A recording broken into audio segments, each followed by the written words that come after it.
Hello and welcome to the fourth and final day of the 2025 Goodwood Festival of Speed.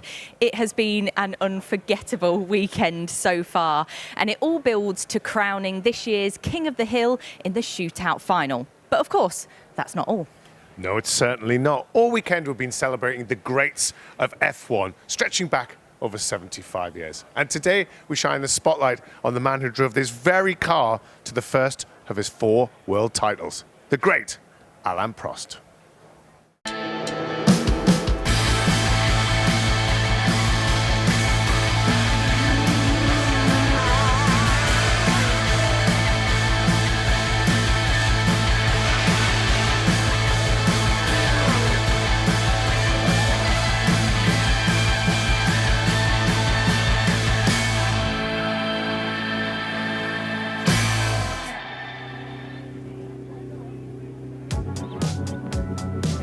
So much to look forward to today. Let's take a look at Sunday's schedule that is kicking off at 8:30 a.m. with that first glance batch.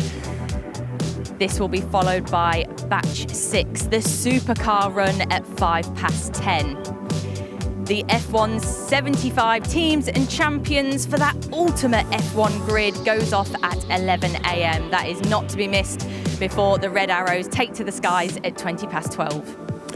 Yes, and heading into the afternoon, we have that Gordon Murray Automotive central feature moment at 1:15. And then we've got batch 4, the 75 teams and champions at 2:15 of those F1 cars.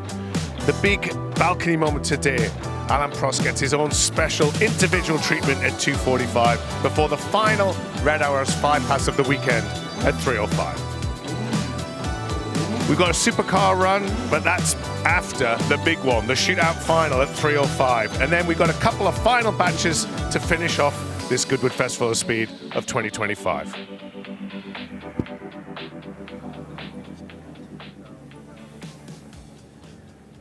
Well, what a weekend it's been so far, and those balcony moments have been taking centre stage across the weekend. So far, we've celebrated the likes of Derek Bell and Carl Fogarty, but yesterday we saw multiple world champions take to the balcony on the Goodwood estate. And that was such a moment. I mean, one of those champions was Alain Prost, who will get his own celebratory treatment today, won't he, David? Oh, absolutely. Yeah, pinch me moment yesterday. The Duke there welcoming all those world champions. I mean, to have them together with those cars, it was just a fantastic. And up there on the mark with Bernie Ecclestone, no less. Mario Andretti, Jackie Stewart, the Duke of Richmond, Nigel Mansell. I mean, it was a really, really, really special day. Nowhere else would you see that other than the Goodwood Festival of Speed, which makes this place so special. And you got your leathers on yesterday as well, didn't you? I did actually, yes. I managed to get a run up the hill on a very special Royal Enfield Shotgun 650. This was part of the first glance batch, so they were really shining a light on their customization platform. So the bike that I was riding was actually heavily modified in its geometry.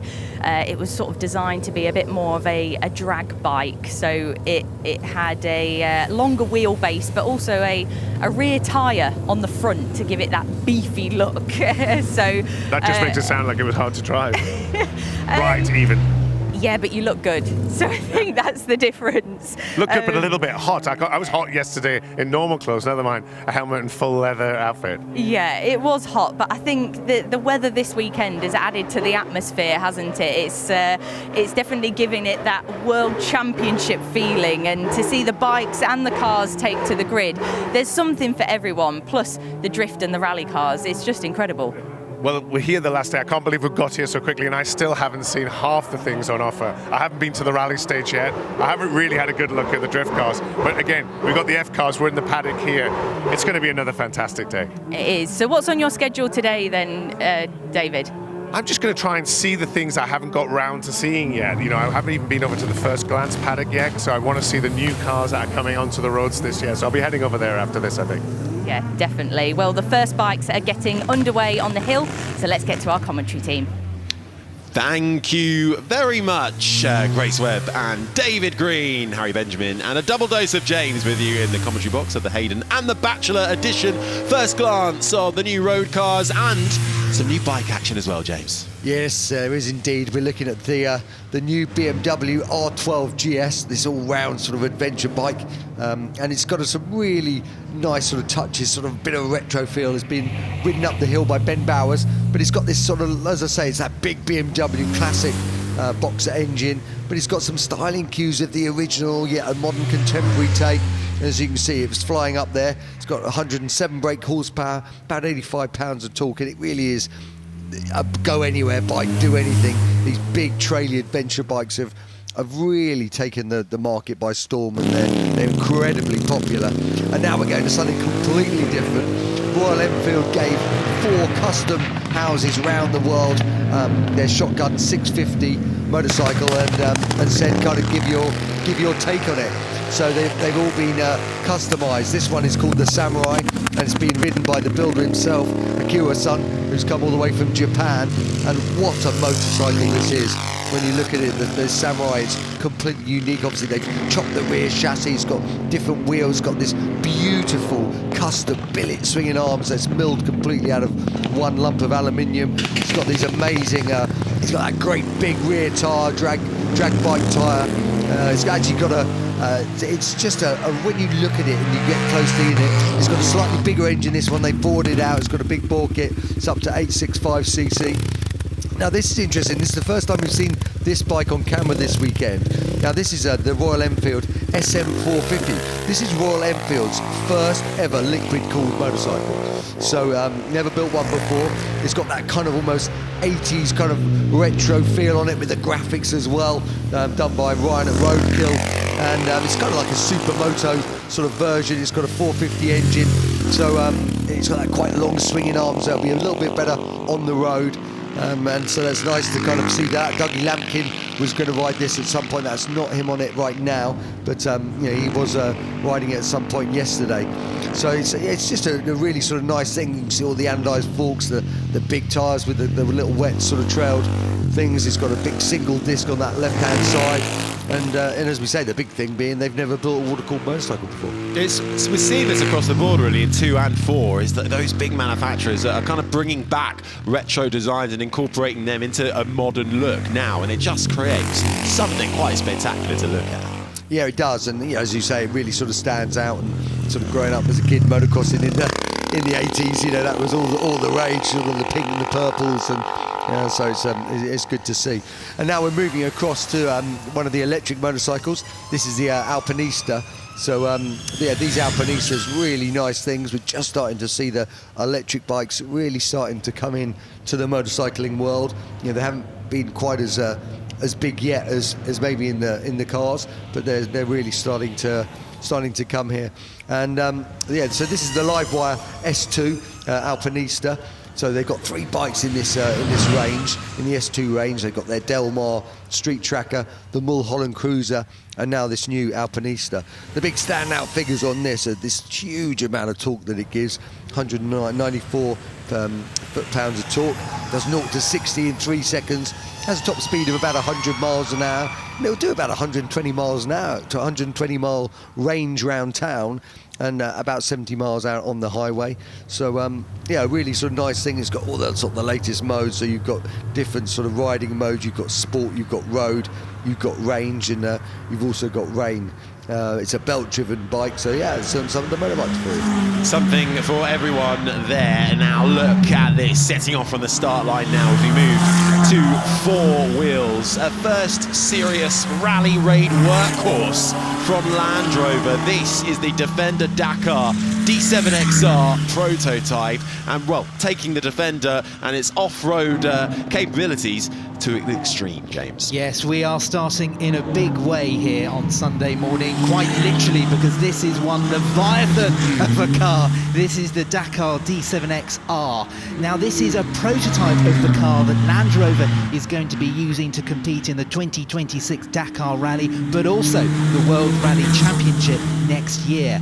Now, of course, the Dakar is the most grueling rally, arguably the most grueling rally in the world. This is a very important day for many manufacturers and brands, and very important too to make sure you put your sun cream on. You've missed a bit in the middle, right between the eyebrows. I think we'll get to it. That reminds me, I need to put some sun cream on as well.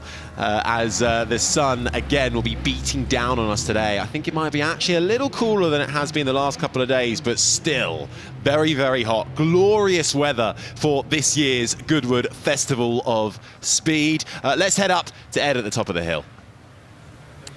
Well, good morning, everyone. Thank you so much. I'm up here. Stefan, you made it up safely. Quite a car to come up the hill in.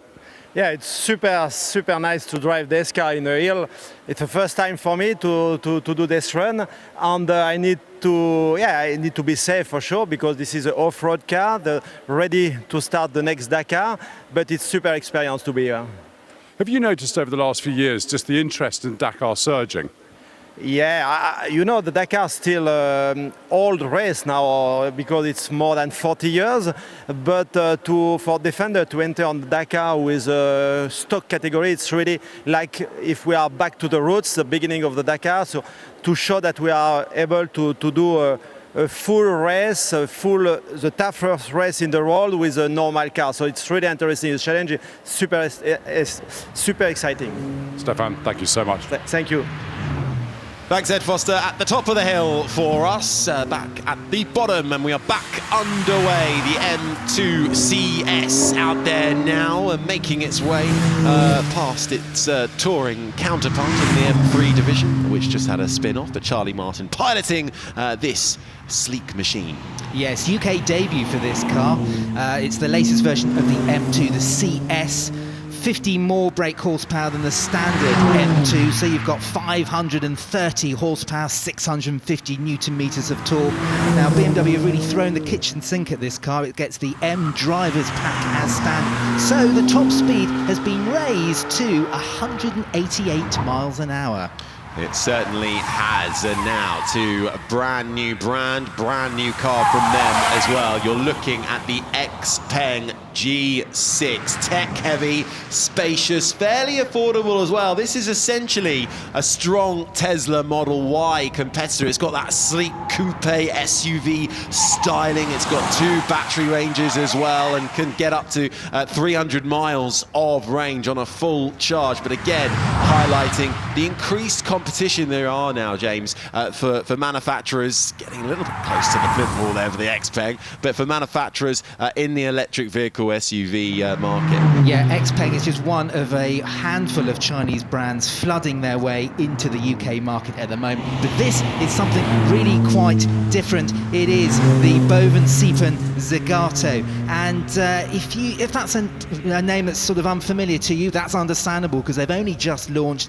The family behind this car used to run the Alpina brand. That's now been sold to BMW. So Bovensiepen family have decided to create their own cars. It's the first car based on the BMW M4. Yeah, it looks stunning, doesn't it? So too does this, the MG EX4 concept converted from a production MG4 X-Power. This pays tribute to the 6R4 version directly from the factory, a road-going version almost of MG's Group B rally car. In 2025, MG are celebrating the 40th anniversary. I was in the passenger seat of that yesterday, and it was rather quick. I've got to squeeze it in. I've got to squeeze it in. Yes.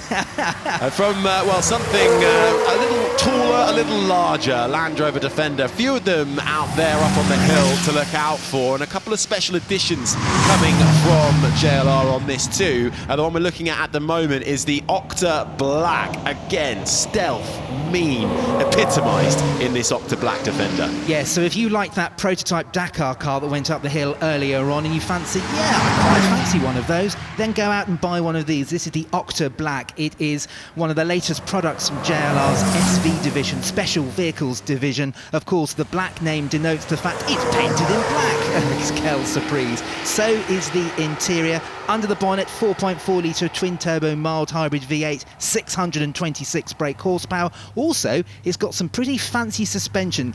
Land Rover call it 6D suspension. It uses hydraulics to interlink every single corner of the car to control things like pitch, dive, and roll. The ultimate off-road beast. Now, Mini and their John Cooper Works has squealed its way off of the starting line for this one. The John Cooper Works now making its way up the hill. This is the all-electric John Cooper Works, first ever one from them, and they've really taken that John Cooper sort of legendary original and they've brought it and electrified it into the modern age. Yes, I can't think of anybody better to drive this car than the grandson of the great John Cooper himself. Charlie Cooper is at the wheel, everyone, and he is piloting the latest electric version of the John Cooper Works Cooper. And so it's the hatchback, it's got an electric powertrain, 255 brake horsepower being sent through the front wheels, 250-mile range, and looking fantastic with all of its red flashes. Talk about looking fantastic. This, the Rolls-Royce Ghost Series 2, is wafting its way up the hill and some. The most technologically advanced V12 powered Rolls-Royce all-wheel drivetrain is powered as well by the 6.75 litre twin turbocharged V12. Delivers max torque from just 1600 RPM. This is a car that you want to be driven in, but you also want to be in the driver's seat as he absolutely sends it round Malcolm Corner. There's something really surreal seeing a Rolls-Royce being driven like this, isn't it? He is hustling. If you want an idea of what Goodwood House looks like being hurled around a track, this is it, because this is sheer opulence. You can get an even quicker version of this car as well, the black badge, but I have to say I quite like the look of this car with its chrome, the big chrome grille, and yeah, just 563 horsepower, 0 to 60, 4.8 seconds from a car as large as a Rolls-Royce. Huge, isn't it? And some for that front grille, the sleek light slits at the front, and the standard characteristics we've come to know and love from Rolls-Royce.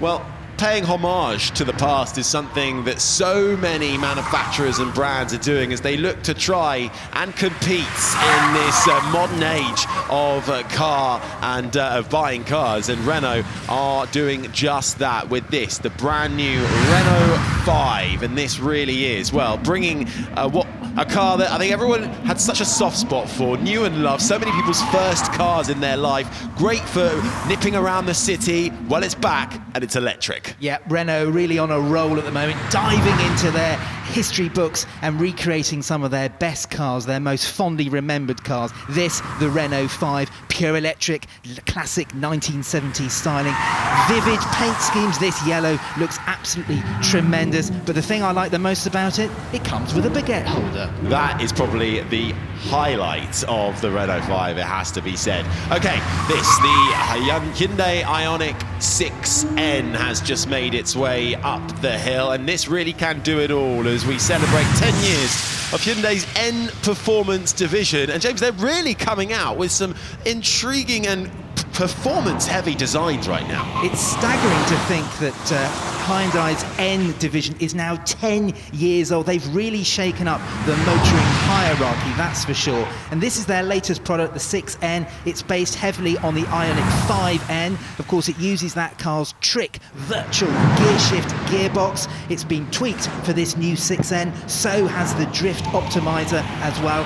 Following it up the hill is the performance version. So this car is wearing all of the extra performance parts, the big rear wing, the big white wheels. If you thought the 6N wasn't quite outlandish enough, you're probably going to like this one as well. Yeah, this being debuted here at the Goodwood Festival of Speed, getting as close to the fans as possible. The Ioniq 5N really set the benchmark for them, and this very much building on top of that. Right, we talk about new brands and an influx from the Chinese market, and this is one of them. This is the Tiggo 8 from Chery, who, James, actually have a couple of brands that they look after.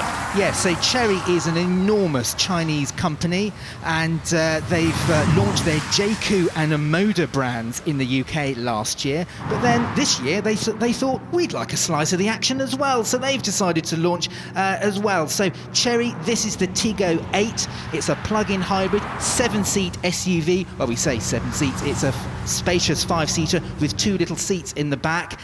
Plug-in hybrid, Chery are calling it a super hybrid, so it combines a 1.5 litre petrol engine with an 18.4 kilowatt hour battery and 56 miles of pure electric range. Now on the screens now is one of those brands that Chery launched last year. It is their JQ brand. It sits a little bit more premium than their Moda and the Chery brands.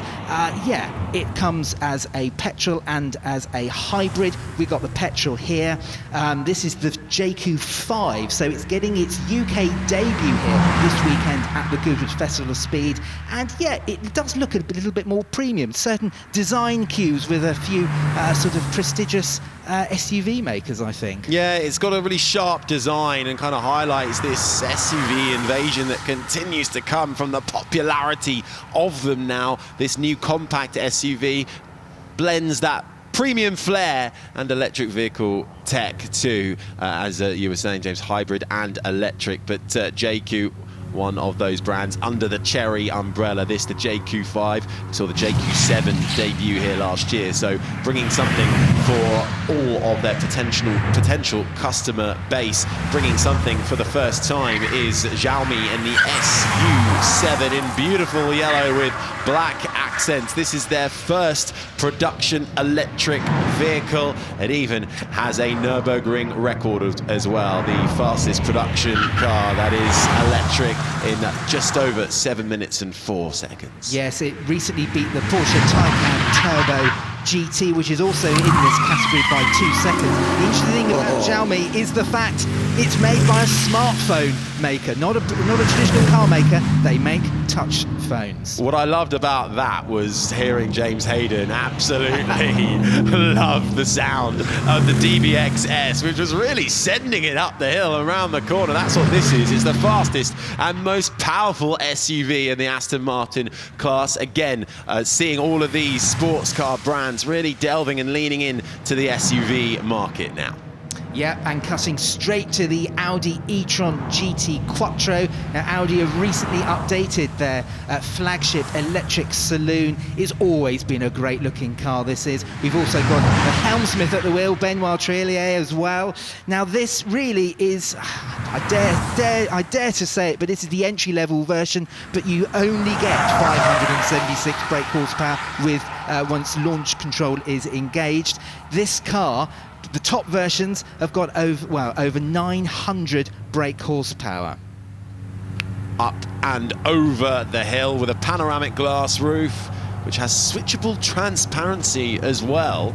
Adaptive air suspension, all-wheel steering, massage seats. It has got the works, this Audi e-tron GT Quattro. And talking about works, talking about SUVs as well, and Porsche, who really led the way and pioneered that transition from sports car brands delivering performance 4x4s, 7-seaters, you name it. Yeah, absolutely. They really led the march from the performance brands into the SUV segment. We're getting our first look at the next Cayenne that's going to be launching in the UK. No one's seen it yet. I haven't seen it yet. Hence why Porsche have clad the car in camouflage. How's this though from Bentley? Pure elegance. Its first four-door supercar, the new Flying Spur Speed, now in its fourth generation after almost 2 decades really of this defining luxury and performance combined. Yeah, really thundering its way past the house there with a bit of a kick of oversteer and now flying up towards the Flint wall. Now yes, this is Bentley's fastest and most powerful car ever, 771 brake horsepower, and yet it is extremely opulent inside. Cutting from one of the most illustrious names in the business to one of the newest. We've got Denza here. Yeah, we've got a couple of Denzas making their way up the hill. We've got this, the Z9 GT, which is from Denza, which really is BYD's premium brand. We've seen a lot of BYDs, more and more of them on the road, and they've decided to come here as well and launch their premium brand. This electric and a plug-in hybrid vehicle is available from Denza, and they're also really launching a fleet of vehicles too with this offering something else for their customer base, the B5. Yes, the B5, it is a plug-in hybrid SUV. There are a few design cues to some classic 4x4s of old and of the current as well. And Denza, yeah, the premium offshoot of BYD. We've only just got used to BYD here in the UK. They've made a great splash, huge number of UK sales, fantastic battery technology with their cars, really shaking up the motoring scene. And now they're going to be flexing their muscles a little bit more. We've got Denza, they're aiming higher with this new premium brand. Yeah, this one here with a 1.5-litre turbocharged engine paired with front and rear electric motors delivers a combined 505 kilowatts and 760 newton meters of torque as the Denza B5 makes its way up the hill. Again, another brand bringing their past back to life, and it's Honda with the brand new Prelude. Yeah, we've seen so much of this now. Manufacturers diving into their back catalogue and reviving these very emotive names. Prelude is the very latest. It's based on the Honda Civic, and it's got a 2-litre petrol engine with 2 electric motors. Now, the clever thing about this car, it debuts a new piece of technology for Honda. It's called the S Plus Shift. Now, Honda hybrids for the last few years have had an eCVT gearbox. This actually is really quite clever. It's got fake gear shifts in there to add to the involvement for the driver. Yeah, we're seeing that from a few different brands, really, and when you are sat in it, you would not know that it is fake. No. So they really are designing something for everyone, and this, of course, aligning with Honda's push towards electrification from their everyday road-going cars. But last seen, the Prelude, 25 years ago. It's been on hiatus, and Honda are bringing it back. As the Lotus, one of the Lotuses, absolutely screams over the finish line. This is the Emira that is in beautiful green. It's just made its way to the top of the hill, a 2-litre turbo SE. Again, another beautiful design from Lotus. Following that up is the Emira Cup. And again, talk about paying tribute to absolute iconic machinery, right down to the old school livery as well. The Lancia Beta Monte Carlo Martini, loud, proud and iconic. Yes, and extremely Italian looking as well, isn't it? This is a Restomod from Chimera. It is a Restomod of the, do I use the word iconic? I think I will. I'll use the word iconic for the 037 Lancia, that Group B monster. And with those spot lamps on, it looks really, it looks like the RAC Rally from the late 1970s, doesn't it? That Martini looking wonderful, doesn't it, James? It's absolutely stunning, and I love the fact it's also turbocharged and supercharged like the original. How cool is that? Doesn't take long at all to get itself up the hill. I love those white wheels as well, really standing this out above the rest. Can barely see it from the headlamps glaring at us. Some presence this from the Lancia Beta Monte Carlo Martini from Chimera. Now, again, to something reimagined, brought back into life, back to the future, the Rolls-Royce Phantom 5. This, though, being done by the company Lunas. Yes, so Rolls-Royce are celebrating 100 years of their Phantom. It is the longest-running production model in the world, the Phantom, and as we know, it is being used by heads of state, royalty, celebrities, anyone who's anyone has owned a Phantom, even John Lennon. Now, in the Cartier steel it looks, you please do head over there. You can see a fantastic lineup of Phantoms. This is Lunas's tribute to the Phantom 5, one of the, well, probably one of the most popular Phantoms ever made. This is a staggering piece of machinery. It's one of one, and it's taken over 5,500 hours of work to make this. 11,000 components have been re-engineered, in excess of £1 million as it silently wafts its way around Moulcombe. Absolutely beautiful.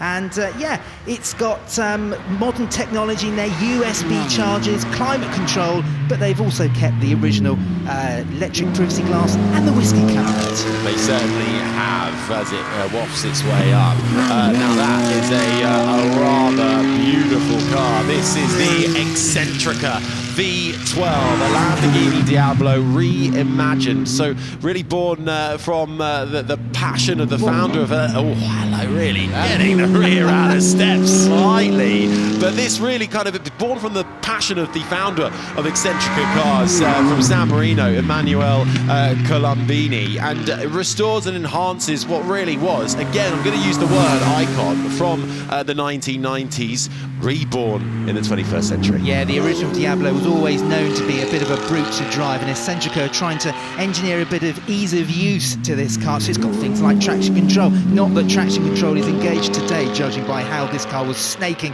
its way out of Mockham Corner. Yeah, 5.7 litre V12 from that now delivers 550 horsepower. And talk about loud. This really has been, I think, a proper highlight of the weekend. You'll hear it before you can see it. It's just come through Morecambe Corner now. This is the TWR Supercar, born from the rebirth of the Tom Walkinshaw racing name. It's a V12-powered reinterpretation of the Jaguar XJS, and I think this should have been how the original was done too, because it was so mean and proud, and it is loud. Supercharged V12, absolutely sensational sounding. This is from TWR Performance.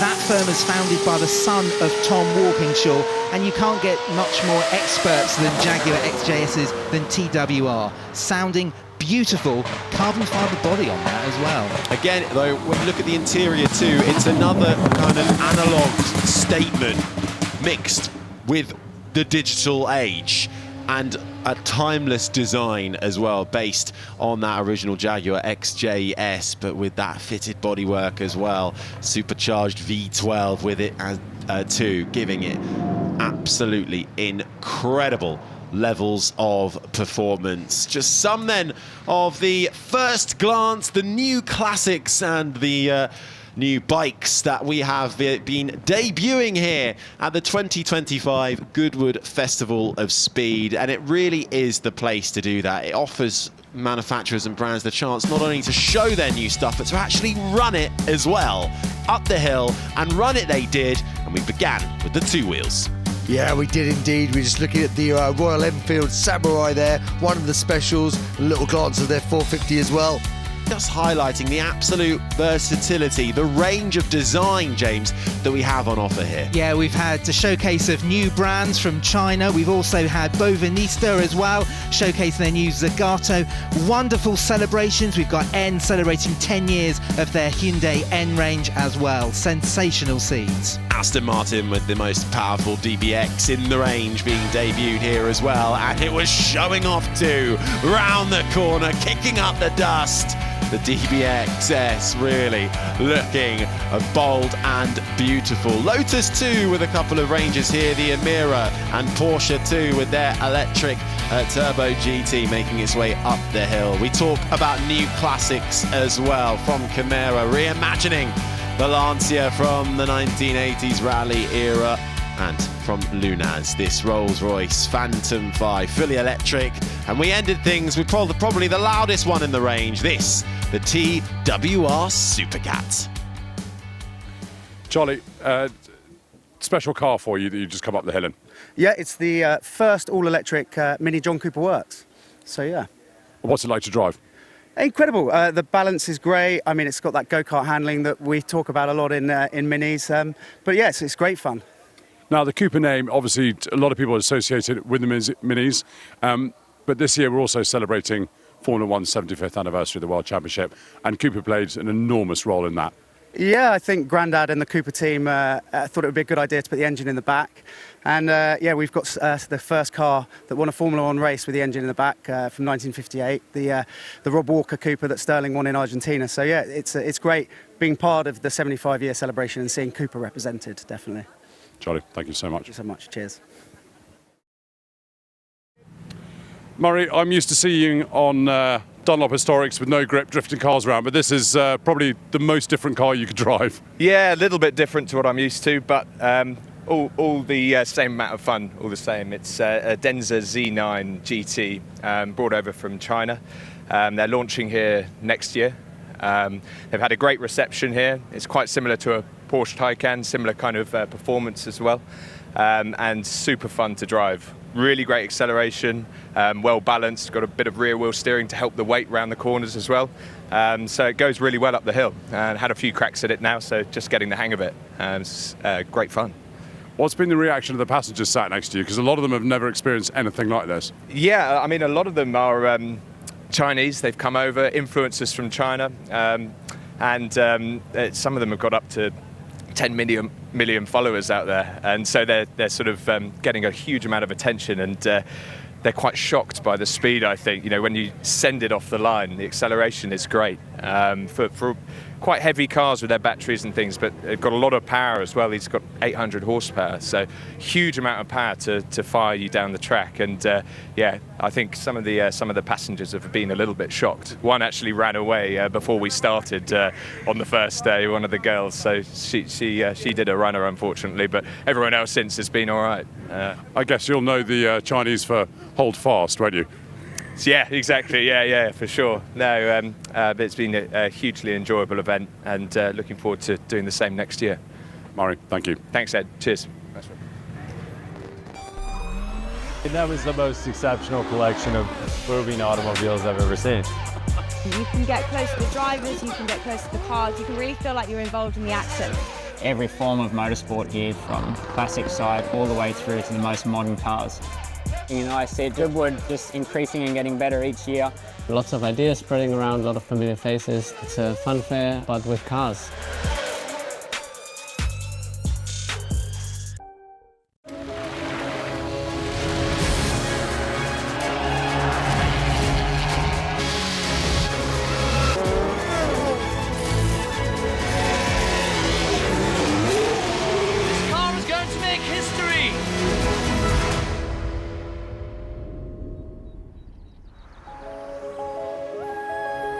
For 70 years, we've had a single philosophy.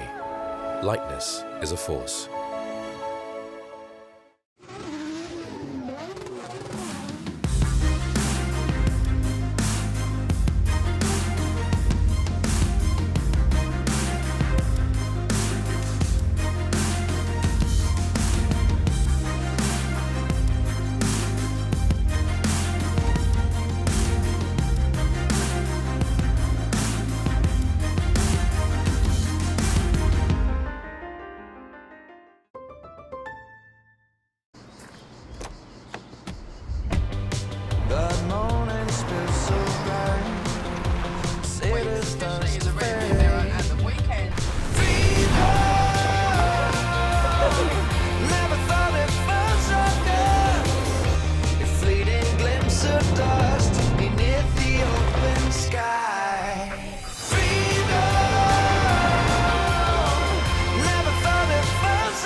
Good gut health affects every single aspect of your body, from your brain wiring to your energy output to your hormone regulation to how clever your immune system is. Everybody benefits from better gut health because it makes your body work better. I would thoroughly recommend Goodwood Gut Health Programme. It's been quite life-changing, really.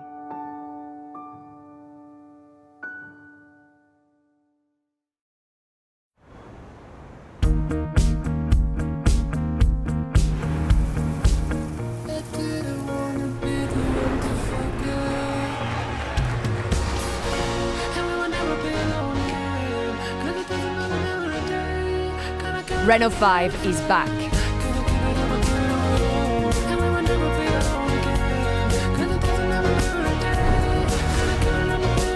Renault 5, 3 times Car of the Year winner.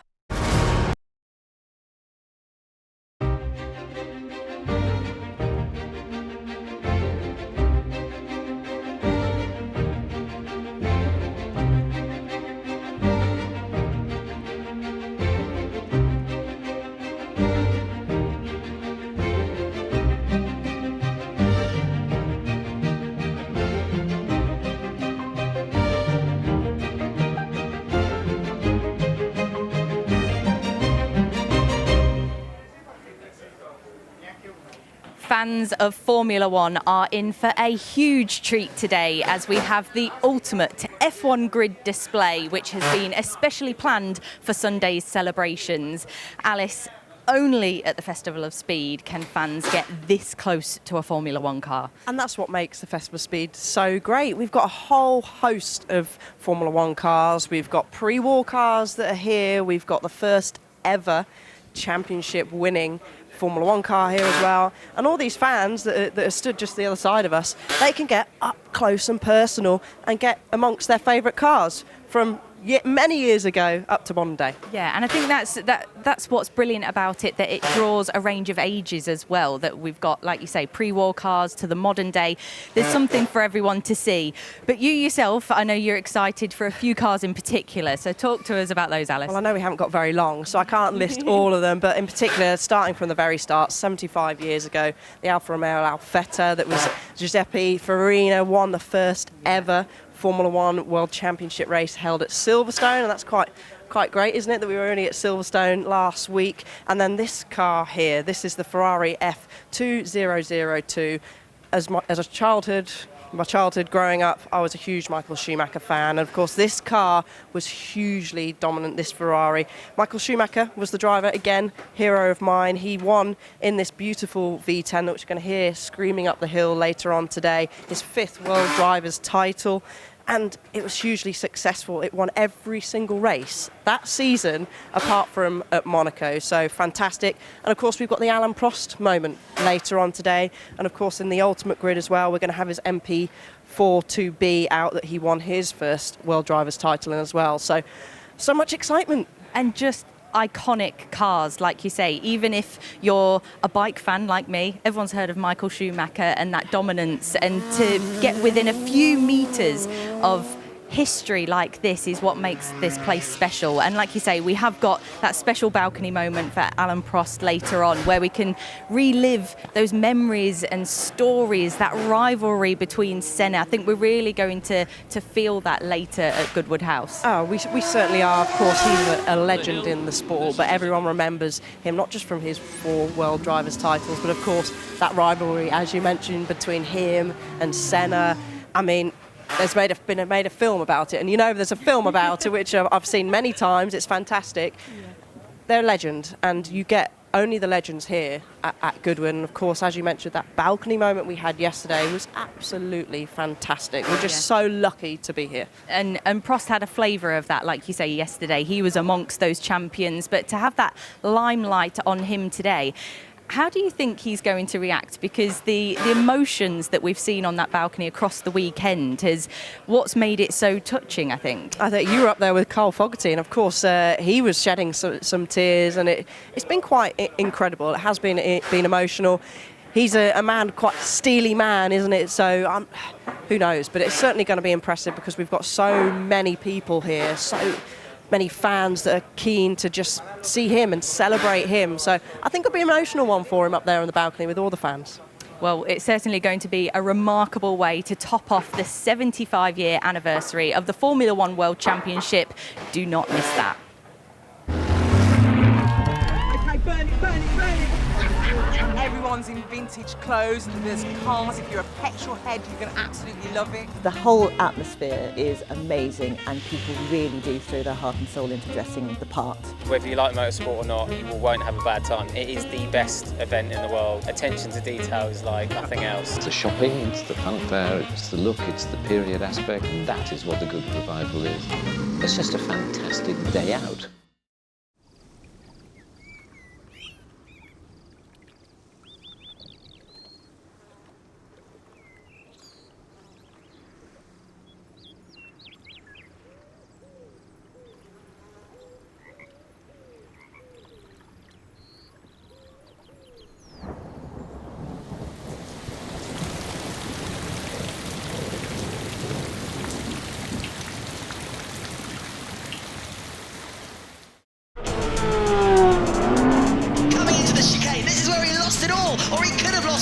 Morris is right up into the lead again. Can he find a way through? It's going to be over the line, side by side.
The final day of the 2025 Goodwood Festival of Speed, and it's lovely to have so much on display. Ben Edwards and Bruce Jones with you right now as we are looking at yet another version of a car that is coming onto the scene and yet we know so little about. This is the Toyota produced machine, which is being created but still being developed. It's still very much a prototype and they're not even telling us what power is it. It is a proper teaser, no notion as yet. We're starting to guess what may be under that long camo hood there. We think it could be a V8, but has been known for me not to get things right, but it's certainly sinister, it's certainly powerful, and we have two different versions. We've got Esteban Ocon in the version you're looking at now of the GT concept, and Oliver Bearman, teammates, of course, in Formula 1. He's got the one with the wing, the one that surely is going to be going GT3 racing, and by golly, when Toyota go wholeheartedly into competition like this, it always ends up with victory. Isn't it fun to see current Formula 1 stars driving cars of the future, effectively, because Toyota have been working on these for a little while, but now putting their final decisions together as to how they will run them, and as you say, how they will race them, because Ollie Bearman going up in the, there it is, just going across the line, Ollie Bearman there was going up in the GT racing concept. So you've just seen Esteban Ocon and Ollie Bearman, two of the stars of Formula 1 heading out, and now we've got Justin Bell driving the McLaren F1 GTR, and Justin, who son of Derek Bell, the multiple Le Mans winner who we were celebrating here on Thursday, and he raced with his father in the McLaren F1 GTR in 1995. They led the Le Mans 24-hour race, but it didn't quite work out. They had a mechanical problem with it and they ended up finishing in third place, but it was still one of their most special moments for both Justin and Derek to be competing together. Absolutely so, and of course it wasn't in the car with this livery, it was the yellow and green of Harrods. It would have been the first time the department store, any department store, had sponsored a car to win the great race, and it would have been the ultimate Father's Day present for Derek Bell that year. They were right in there, and the following year more and more teams wanted to run these fantastic cars designed by Gordon Murray. We're celebrating 60 years of his genius here this year at the Festival of Speed, but great to see Justin reunited with the car with which he so nearly took the big one. Absolutely, it came very, very close. Now you're looking at one of the very early Mercedes, and part of the history, of course, of racing, the Mercedes 300 SL, the Panamericana. Elliot Cole is currently driving this up the hill. Yeah, this is a car that competed on the, started off by competing as one of 3 works cars on the Mille Miglia, that amazing 1,000-mile race around the open road of the middle of Italy. But then at the end of the season, over to Mexico, where the roads weren't quite as smooth, it must be said. Phenomenal event, huge long-distance event, the Carrera Panamericana. Real treat to see. This is something very, very different indeed, and handled beautifully by a driver who just seems to waft up at the right pace. And Bernd Schneider is the next driver up on the hill, one of the best sounding cars. Bernd, just a Mercedes man through and through. He had his short spell in Formula 1, but this was the car. The Silver Arrows went back to Le Mans. Of course, they departed after the awful accident in 1955, and then they nailed the big one. It was great to see, but even better to hear. Yeah, it's a lovely machine, it really is. The Sauber Mercedes C11, successor to the C9, and well, it was using that Mercedes 5-litre twin-turbo V8. Now, onto some more rally-style machinery, and this is how they love to play on the hill climb, giving us wonderful displays. And this is the Toyota WRC1 GR Yaris, and this time it is being driven by Takamoto Katsuta. This is what happens when you send a rally driver up without a co-driver. Loss of sense of direction. No, they're just putting on the big show for you there. It's pall of tyre smoke, and I don't think that would be the last donut for this one as it goes on up the hill. And if you're looking at rally cars, we've got the top class, which is WRC1, and of course Toyota with their GR Yaris range also competing in the secondary class, which is WRC2. But the cars, Ben, are so dynamic these days. They are absolutely amazing. The suspension control is just stunning when you see them jumping up in the air and then landing once again. The way that they are so stable, and just watching that car coming up there with a little bit of sideways moment, but so beautifully controlled. Under brakes, you see the front end dip, but it's very well balanced. I'm amazed at what they can do with modern rally cars. There have been periods in World Rally Championship history. Group B was phenomenal, but these cars even more dynamic. And take a look at this super slow-mo. We can't do that. Rally drivers, what super camera. The camera has done its job. The camera has been taken over, but let's hope that we can get it back in place, because that's wonderful positions. We have some great images all around this Goodwood Festival of Speed, but that's one of the great spots where we can see vehicles coming up the hill. Right now, we've been talking about going off-road, but when you're going into the Dakar Rally, which of course is one of the most famous off-road events, it takes place in January, and Toyota have done remarkably well with this kind of machine, and actually it's been running for several years, but taking yet another victory this year. Yeah, victory to Yazid Al-Rai, but they're just phenomenal vehicles, and I love it when you get the drivers at the top of the hill who drive other categories of cars. They go and look at it, and there are so many features, so many clever tweaks. It's a performance car, but sitting up high, but the suspension technology, absolutely extraordinary. Now, heading up the hill, this is something that we haven't seen so much of just recently, the Toyota Celica ST185. And this is obviously going back a little bit more, but a beautiful car and so well balanced as well, as you can see. And yeah, that's another great one for spinning it around all over the place. Well, it is. You look at the cars then, they were longer. These are the cars competing the top level of the World Rally Championship. They're longer, lower, but totally different way of going about the performance. But you can only win against what you're competing against of the day. Now, a car that's just had so much success in the GT3 category is a 911 GT3R, and Karen Guy, one of the upcoming Porsche racing stars, is about to give it a big one away from the start-finish line.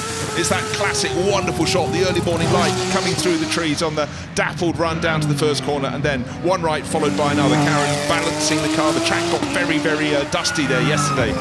This morning it seems a little cleaner until someone does that, cuts the first corner, kicks up the dust. But this GT3R, so much grunt and such a fantastic category of racing. Absolutely right, and we've seen this type of car in the new F1 film as well, right at the start, when the actor Brad Pitt is doing a Daytona 24-hour version, and so we've seen that as well. It's great that it appears in very many different ways. I think so too, and for Porsche fans, that flat six engine note still has that very special sound, and I really thoroughly approve of the various manufacturers in the GT3 class having their own particular engine note as well as their body styles. No wonder it's just the global formula at the moment for GT. It is the global formula, as you say. It really is remarkably successful, doing a wonderful job, and as you say, it looks and sounds absolutely fantastic.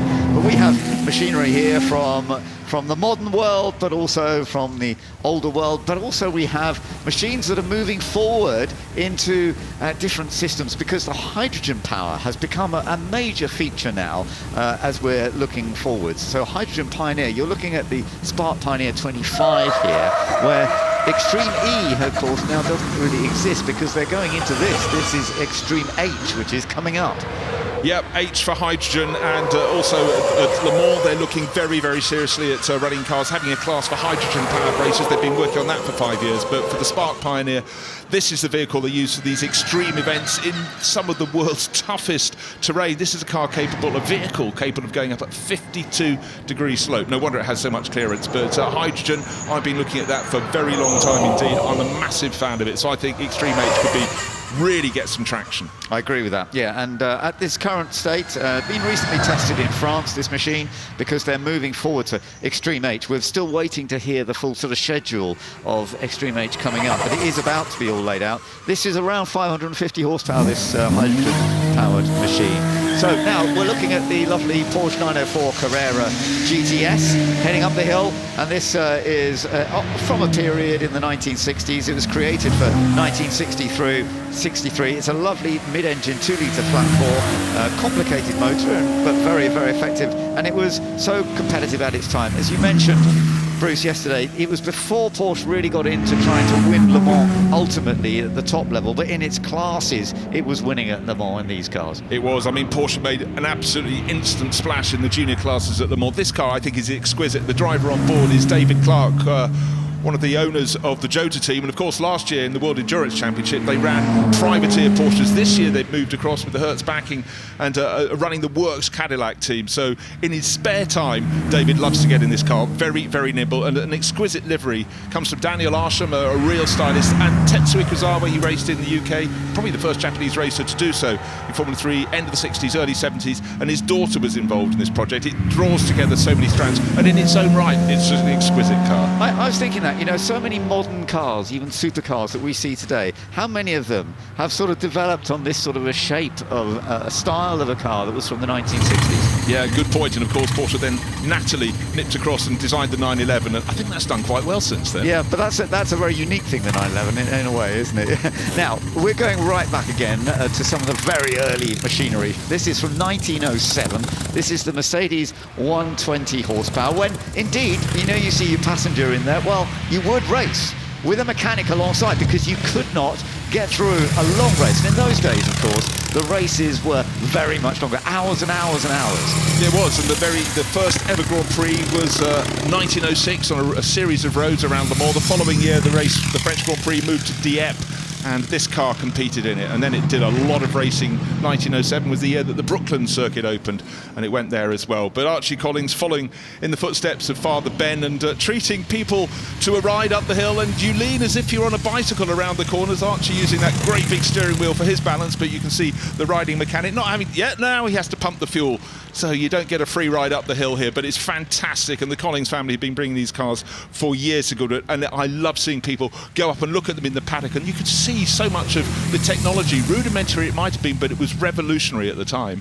It was, absolutely, and that was the beginning, in a way, of the success that we still see to this day with Mercedes. The ownership, of course, has somewhat changed over the years, but nonetheless, very impressive. Well, it was, and I mean, you think about the fact how many cars were even on the road, on the public road, when these cars started racing, and as soon as they could, of course, it became a marketing tool. If you could prove to people yours was the best car, the quickest car, and it could actually meet all that was put in front of it in terms of the state of the roads, well, of course, that was a massive, massive thing to be able to put the message across.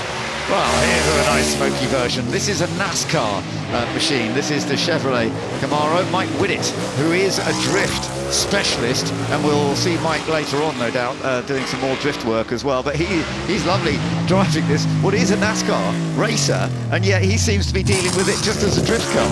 Well, he just sees it's got Red Bull on the door, like his own Master Rotary, and therefore it has to be rotated around. He's an incredible entertainer, and I was hearing this morning that when he started off back in New Zealand, the reason he started with Wankel rotary motors was because there were lots of road cars that were sort of falling apart. He took the motors out, and the rest is history. But fantastic to see him putting on the display. He is someone who can drift, and it's not just being casual. He can place a car on a dime, and the sound, very, very much part of the Goodwood Festival of Speed, and certainly plenty of raughty noise from V8 as he gets up towards the Flint Wall. Yeah, and you're seeing the Red Bull livery returning to NASCAR's Premier Series this year with Trackhouse Racing, because it's something that they want to get back into once again. So that livery, of course, very famous, whether we see it in Formula One or now we're seeing it back in NASCAR once again. And so for many people, it's fun to see. Now, heading up another of the Porsche 911 GT3 Cup cars, and this is one that we are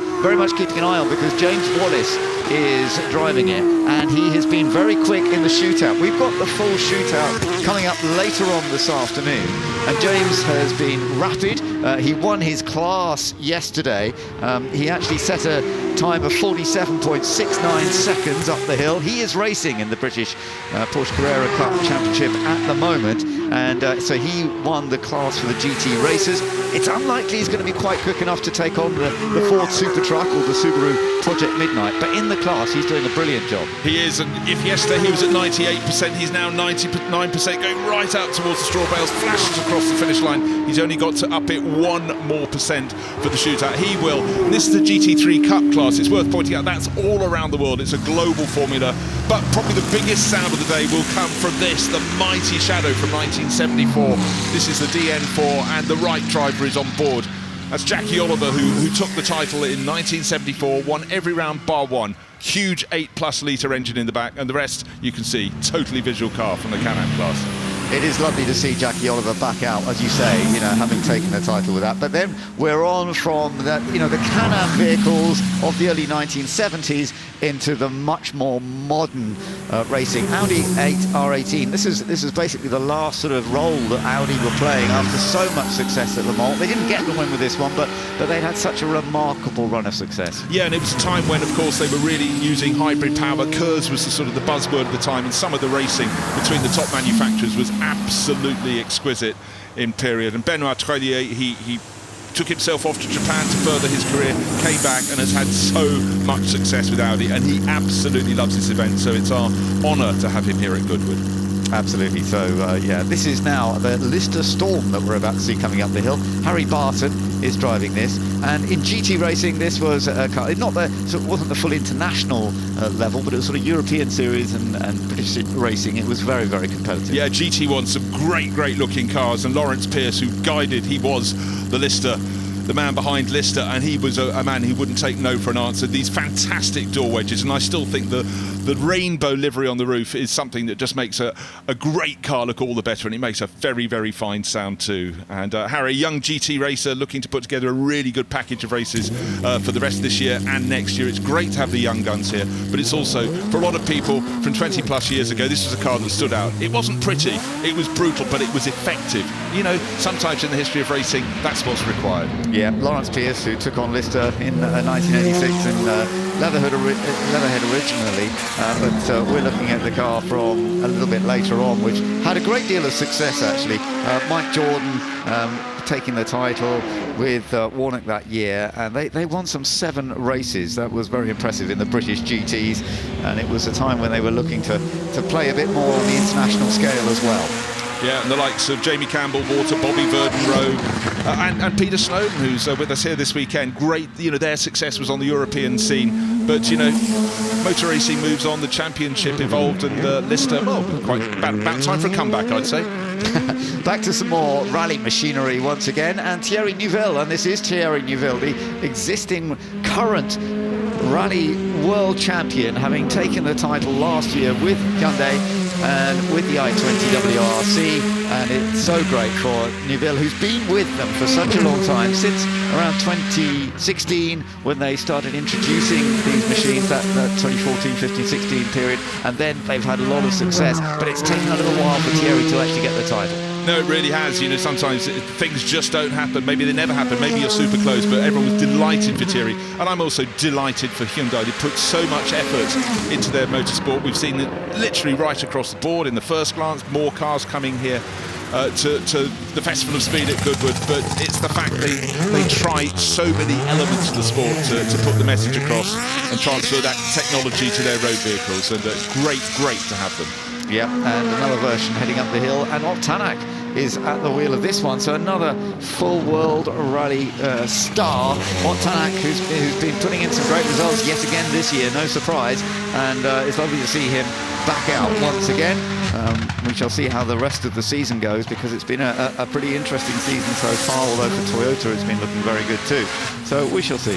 Yeah, and you always have to remember when you're talking about the World Rally Championship, they don't have to just be good on one surface, they get the whole lot. That's the very essence of rallying. You've got to be good on snow, you've got to be good on gravel, good on tarmac, and here we ask just one thing: be good on the tarmac going up the hill climb course. Yeah, absolutely. Try not to fall off and smash into anything. Talking of hill climb courses, there's a rather bigger one in Colorado, Pikes Peak. Yeah. Up to 14,000 feet. You need downforce. That's the massive wing. The car that just went out of shot, and now we're moving to rallying. It's blue and yellow. It's a Subaru. Well, that much I can tell you. This is one that's a 2025 model. We're celebrating Colin McRae's 30 years since his World Championship with that livery, but this is far more contemporary. This is Travis Pastrana, such a star on the World Rally stage, such an amazing driver. He's got the WRX ARA 25. This is competing on the American rally scene, and it's a real treat. First time I've ever seen this car. Yeah, no, that is very special, and he's really enjoying going back to it's a slightly different level to what he was doing now. But you're watching Scott Speed from on board with the Subaru Project Midnight. Now, this is another major contender for the Shootout coming up later on this afternoon. It is incredibly rapid, and Scott Speed, with his Formula 1 experience and then going into rallycross, also has good experience here up the hill. So we shall see what he does. Yesterday he was second fastest. He did a 45.46 second move up the hill, and that was impressive. By the way, and when we saw James Wallace a moment ago, he actually went quicker than he did yesterday, about a second quicker than he did in the Porsche. Let's just see whether Scott Speed does another very rapid hill climb here to get himself in the mood for later on when it will be the actual battle for the shootout. I think he's being maybe just a little bit more cautious up at the top end. Let's see what he does as he comes across the line. That was 45.93. That was just a couple of tenths slower than what he did yesterday. Well, driver with a great name, the car with a brilliant name, Project Midnight. Painted, not at all, just carbon, mythical. Right, it's time to have a look at the Ford Supervans, based on the Transits, of course. The Ford Transits, celebrating them as best they could. This original Supervan from 1971 made its debut at Brands Hatch using technical work from the Cooper Monaco space frame with a mid-engine, 400 brake horsepower V8 with the Mark I Transit body, and really then it was slightly redesigned as the Mark II as well. But lovely, this was the early days of the Supervan, and we're going to see several more coming up here in just a moment, because this is a chance to see how they've developed into electric life. Terence Dolphin is driving this first one. Just a sensational PR coup. I remember when the second one in particular hit the circuits and it became a little more serious than this one. Each iteration of the Supervan became higher and higher spec. The second one built on a full sports car frame from the C100 project. Mighty engine. When we would go to the third one in the series, that was the time the Formula 1 engine got inserted. And just to see them at a regular race meeting going out and being given some demo runs, and people would stop and stare. It was a white van, but a white van that was doing things in an extraordinary way. Huge wide tyres, brilliant engine note, copy of Sun on the dashboard, other papers may be used, but it was just a brilliant, brilliant sensation. Absolutely right, yes, and then you see the development of these as they went through working on them. The Supervan, the early Supervan, was then redeveloped, and Supervan 2, as you can see, came along in 1984, fiberglass replica of the Transit Mark II, but using the chassis of the C100 Group C car. That it was a real Le Mans style car then, with Cosworth power. Apparently it was timed at 174 miles an hour at a Silverstone test back then. Those are the figures that just absolutely stand out. But again, now look at Supervan 3. The number's gone up by 1 digit, but the intent all the more obvious. See the aerodynamics starting to be employed. The wing on the back actually does do something. The swoops, the Ford Blue on the side. This is started life with an HB F1 engine, the V8, and then in time it was replaced for purposes of display. But then Supervan 4, not so much a van.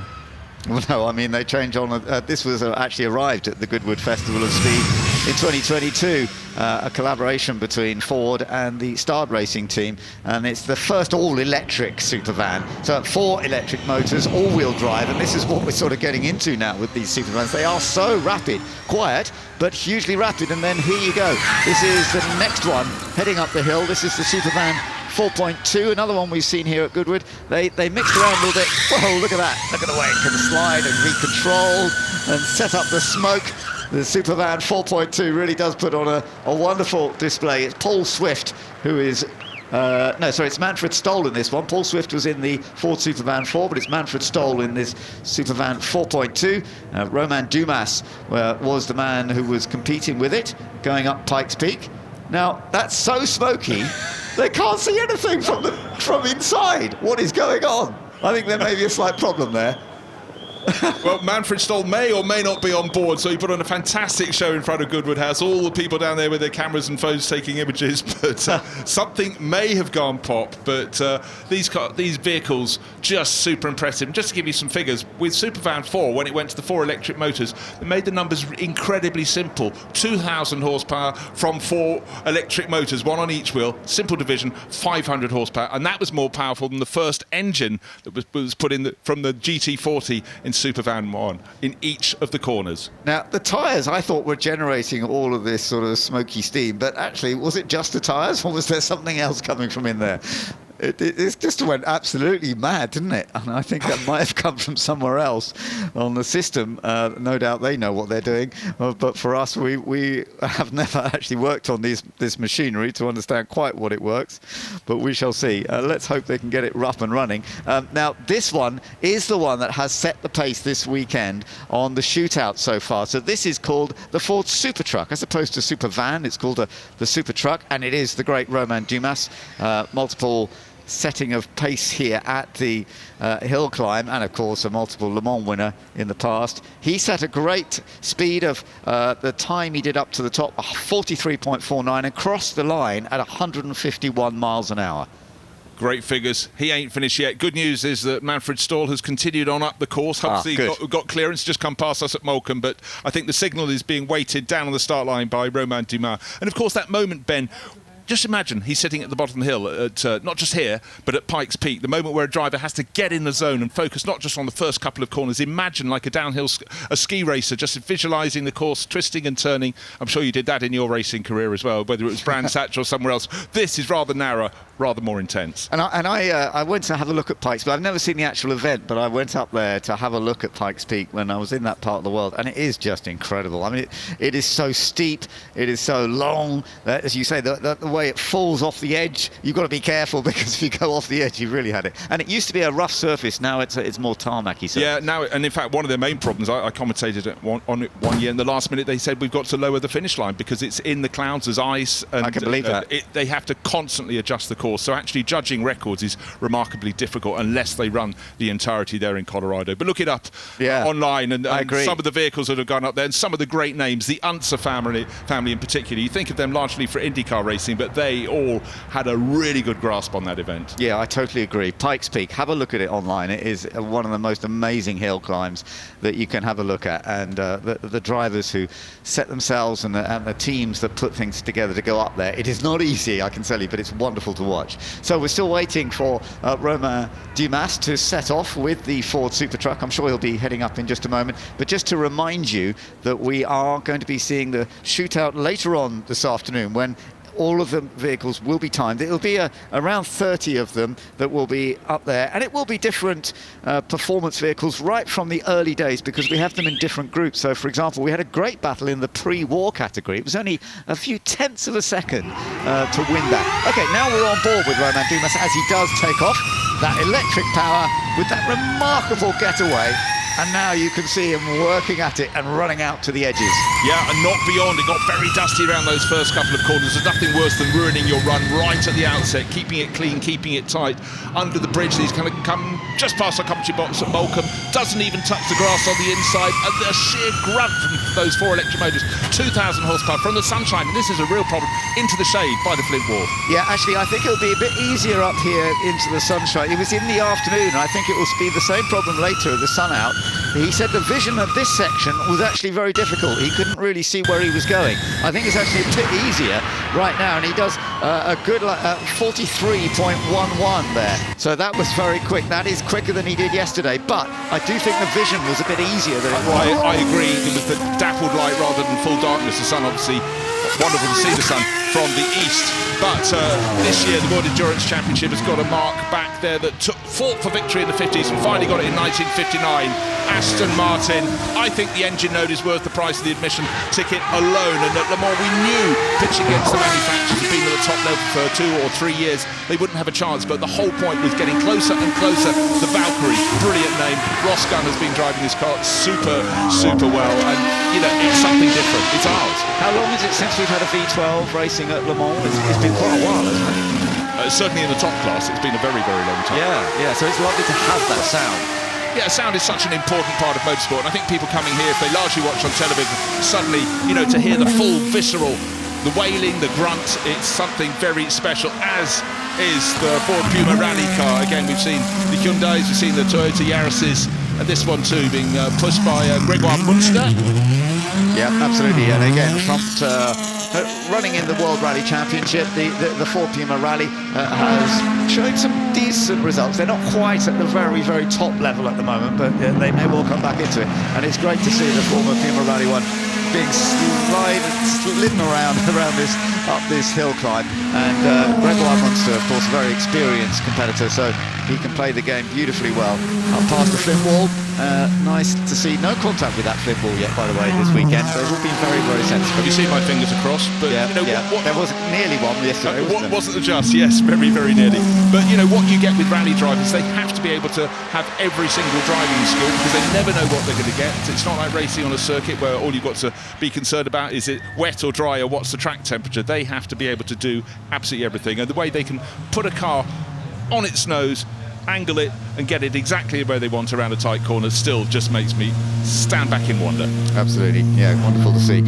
So that heads up to the top, over the line, and completes another run, and we have seen some beautiful machinery in this section as ever, and a lot of it, of course, is celebrating machines that have had winning opportunities in different categories. Obviously, we're celebrating Formula One a lot today, but there are so many different categories in motorsport, whether it is rallying or GT racing or other forms of motorsport, hill climbing, for example. There are so many other ways to enjoy success. Some companies, some manufacturers are much more interested in those off-road competitions, for example, than trying to go to Formula One, but then there are other manufacturers that focus completely on Formula One. And you know, we're the beneficiaries here at the Festival of Speed because you see just the whole gamut, every type of competition vehicle, and it's anybody, you know, with the sort of fuel coursing through their veins. You know, we like competition cars, doesn't matter what they are, but when you see them driven as well as they have been this morning and hear them and see them slide and see the dynamic element, it's great.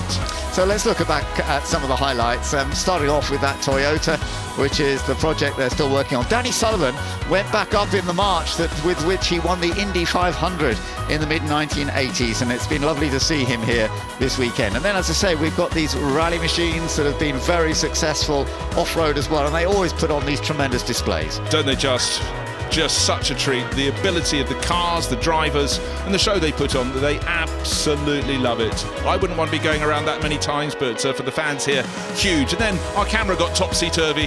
What a fantastic shot. Don't worry, it was a tiny little camera, didn't do any damage at all to the car. No, that's right, but this another Toyota with great success at Dakar in the past, and again this year, as we know, with Yazid Al-Raji taking the victory, and then going back into the early days, back to 1907, and a wonderful view from the passenger seat going up there, and its opportunities to go out there together. Jackie Oliver, lovely to see him heading up the hill too, with this real mixture, and some of them just using a bit more grass than others. That was Thierry Neuville doing that. Well, when it comes without consequence, that's fine. Project Midnight, the Subaru car with Scott Speed on board. Look out for that in the shootout this afternoon. That is definitely going to be one of the challenges. Yeah, we've seen some wonderful stuff, some great drivers as well, so it's our opportunity to go to the top of the hill now with Ed Foster. Esteban, slightly different car today. I know you can't say too much about it, but it looked like fun. It was a lot of fun, and yeah, it's a fantastic car to drive. Honestly, I got the chance to drive the race car yesterday, and Oli was driving the road car, and we swapped today, so we got a bit of the feel, a bit of more comfort this morning than yesterday. But honestly, yeah, it's incredibly fast, incredibly capable, and yeah, big thank you to Toyota for trusting us driving this beast today, because every time we meet with the Toyota guys, it's a surprise, and there's more coming for me today. And you had a very special passenger. You had your dad alongside you. Yeah, for sure. I had my dad. He really enjoyed, you know, driving around here. Yeah, it was the first time I managed to take him on board, and yeah, just to see the crowd, see the atmosphere, and how fast the car is, you know, flying by. It's quite impressive, you know, with how the hail bills are close. Ollie, you two have been having a competition of who can burn more rubber in the Formula One cars, but first time in this, how was it?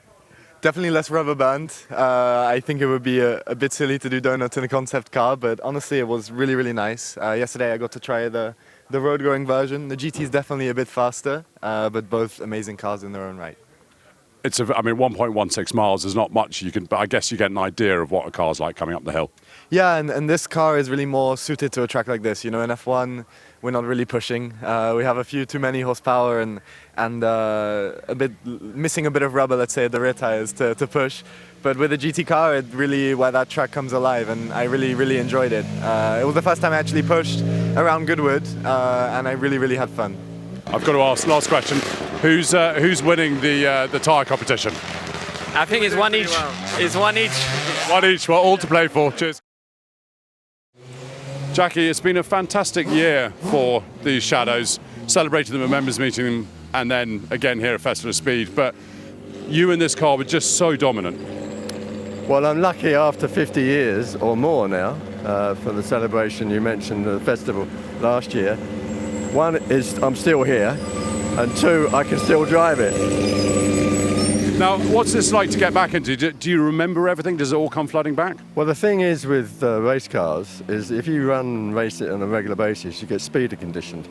But when you haven't driven it for 50 years with 1,000 horsepower, suddenly when you accelerate, the speed and the store of barrels don't seem to sort of give you a lot of confidence that you should keep pressing. So you just have to take it steady. But it's a delight. I mean, it's a beautiful looking car, and it was a championship that we won in '74, and to be here and still celebrate it is just wonderful. Pleasure. Only Goodwood can get away with this. I agree. And these cars, I mean, they look scary, but everyone I speak to who's driven them always say that, do you know what, they were lovely to drive. They are easy to drive. The thing is, there's a lot of downforce. You know, it's equivalent to a ground effect car, but it also produces a lot of drag.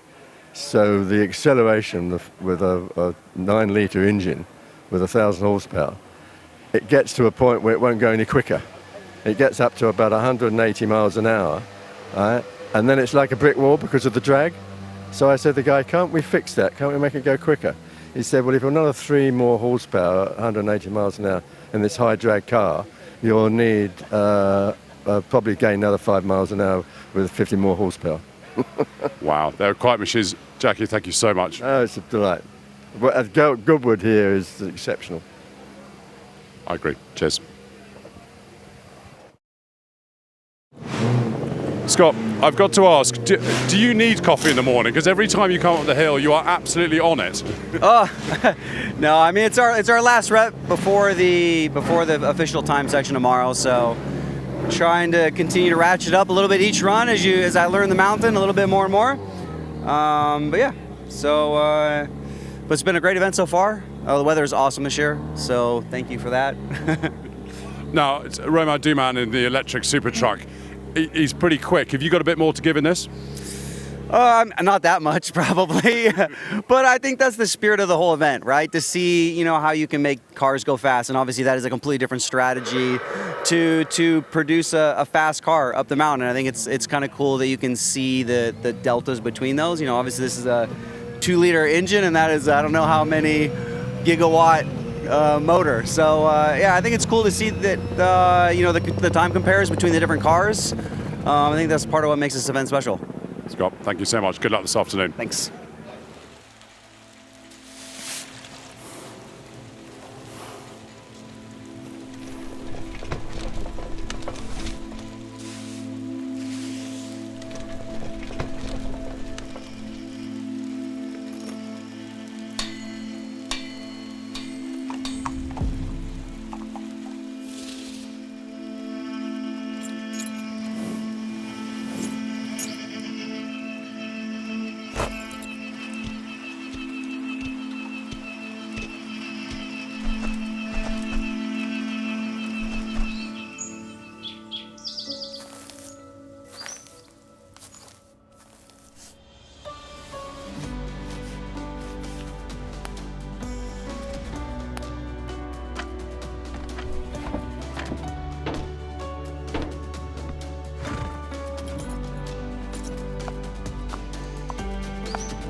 With eBay Assured Fit, find the right parts for your car just by entering your reg.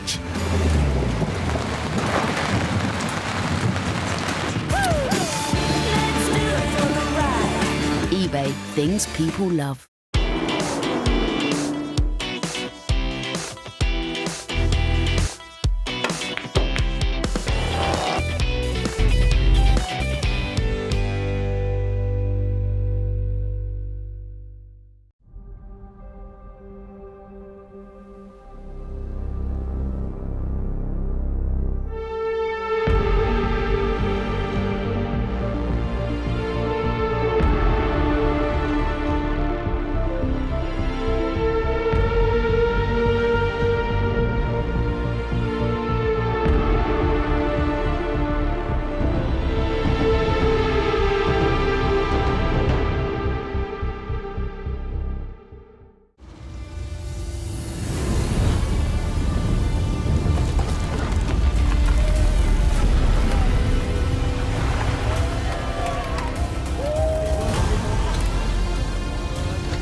donation, you too can help young people like Amaka. I don't need donations. I need your investment. I am part of Generation Potential, not Gen Z, Gen Alpha, whatever random name they decide. I have so much to offer the world. I could solve the climate crisis. I could cure disease.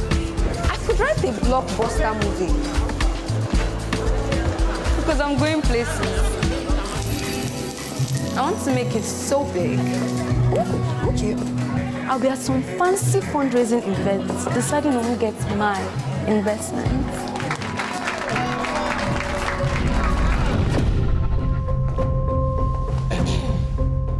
Today, I am here looking for your investment into our future. We want to learn skills, to gain confidence, to find opportunities, to change the world for the better. Invest in us. Invest in Generation Potential. It shouldn't matter how we start, it's what we do next that counts. Hey! Guys!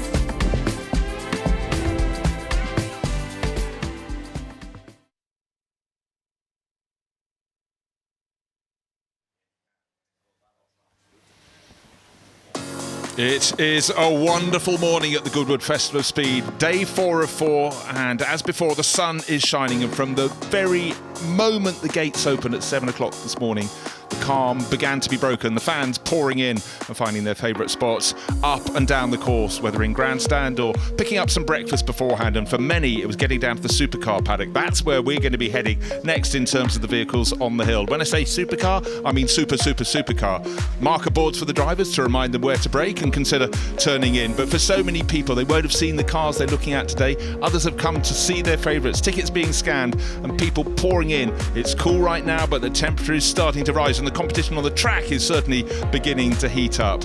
Working the way around the grounds, so much organisation here, crossing points to get across the track when the marshals will keep you going through. But moments to be captured, and the early birds certainly got the worm. The chance to catch the cars with no one in front. What a start to the day. Now, when it comes to supercar run, you almost need to reach for superlative. So I've got James Batchelor, the Batch, alongside me in the commentary box, and really we have something very, very special at the front, ahead of a list of cars that have performance figures that simply have my eyes rolling. The numbers are huge, but this is the McLaren Solus. Tell us about this. Well, this is what a way to start the supercar run here early on Sunday morning. Just listen to this howling engine. Now it's a 5.2-litre naturally aspirated V10. It revs beyond 10,000 RPM, and we're certainly hearing it as it flies up towards here, the commentary box here at Moulcombe. Now, the interesting thing about this Solus GT is it was created for the Gran Turismo virtual games, and then McLaren decided to make the car real life, digital into reality, Bruce.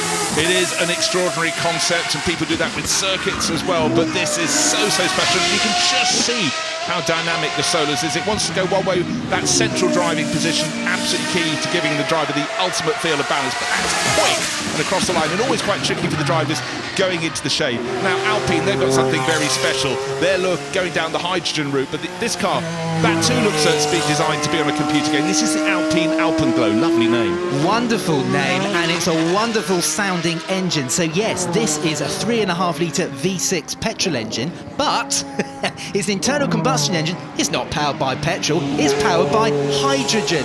Now, Alpine are really sort of trying to work out where the future of the hypercar exists. Does it exist in pure electric form? Does it exist in hydrogen fuel cell? It might even exist as a hydrogen combustion engine. Alpine are using this car as a test bed. It's a proper running test bed. It recently clocked 190 miles an hour down the Mulsanne Straight at Le Mans a few weeks ago. Everybody has a list of favourite sounding cars, but I defy anybody to ignore the Pagani Pyra R. This V12 engine note, quite exquisite.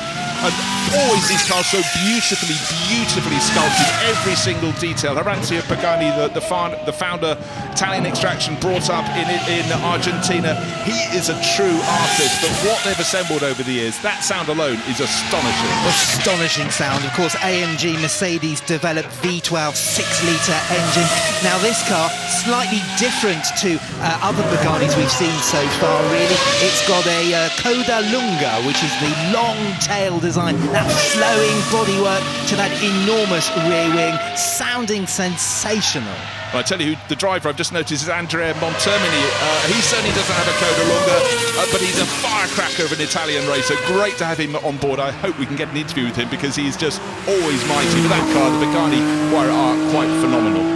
And now we cut to something really quite different. This is the Porsche 911 Carrera Coupe, reimagined by Singer. This is one of two cars that Singer are showing off here in the supercar class this weekend. Of course, Singer are celebrating 10 years of their showing off cars here at the Goodwood Festival of Speed. This is one of their latest. Now it's based on the classic Carrera Coupe from 1990. Now the thing that Singer does so beautifully is the attention to detail. Now this is a proper 1990 Carrera Coupe, but they painstakingly pull it apart, analyse every single part, improve where necessary, and they create beautiful things like this.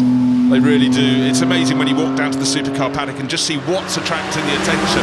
And you might go, yes, that's an older body shape, but when people get up close and they see the attention to detail you're describing, Batch, it is exquisite. And for a lot of people, this might have been a car they lusted after in period. Now it's being reimagined. They might have got to the point they can afford one, and certainly would be very, very fortunate to do so. And I've just seen the Bentley Continental tail out just outside the house, and he's really not hanging around in this at all. And this is the latest Continental GT Speed. It's a hybrid, so the old 6-litre W12 engine is no more. In its place is a 4-litre twin-turbo V8. It's a plug-in hybrid. Of course, because it's a Bentley, the word hybrid won't do. They've called it an ultra-performance hybrid. So 772 brake horsepower, and of course it just represents everything we love about Bentley. Stonking performance, opulent interior, beautiful design. Yeah, stonking's a very fine word, beautifully applied right there. But the figures you get from these cars, hello, something that says Extrema at the end. It's the Maserati MC Extrema, drawing those words together. Sean Hudspeth piloting this absolutely beautifully. This is a car with serious intent. Yeah, the MC Extrema name is very valid because this is the most powerful Maserati ever.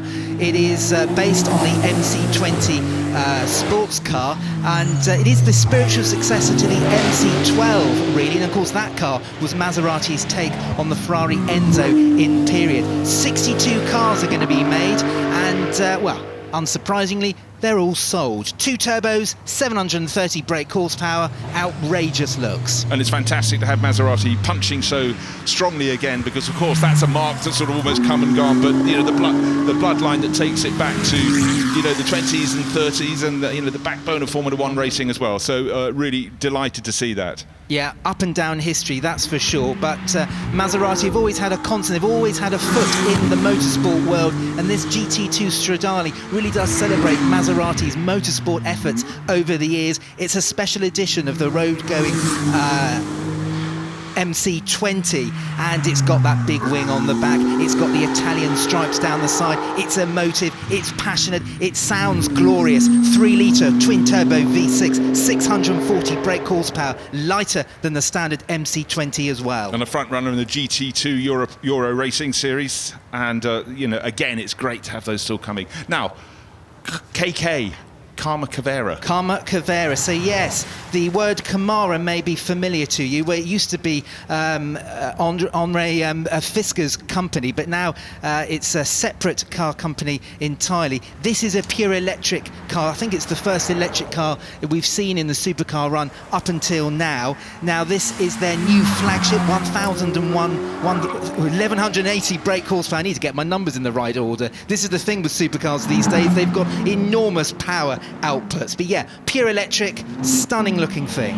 Now, talking stunning, ever since it was launched, the Ferrari Roma just sort of reintroduced elegance into the Ferrari range. And the Spider model we're looking at here, James Pickford driving it in his inimitable smooth style up the hill. This is accepting that not everybody wants to take their supercar out onto a track. They want to go to beautiful places, get the roof down, and I think there's very much a market for it. Yeah, and this is the first front-engine Ferrari convertible since, the GTS 365 from the late 1960s. And yeah, you're absolutely right. Not everybody wants that mid-engine, lightweight, extreme performance. They just want a nice cruising car, and there's no better way than that. And indeed, having the engine up front allows you to have a wonderful long bonnet, which definitely gives the design cues of the past, but the elegance applied by the Spade. Absolutely. Now, on the starting line, we've got something a little bit different to that Roma. It's the 296 GTS. Now, it may not look like a convertible, but trust me, it is. That black panel, it's metal. There's no fabric roof here. That metal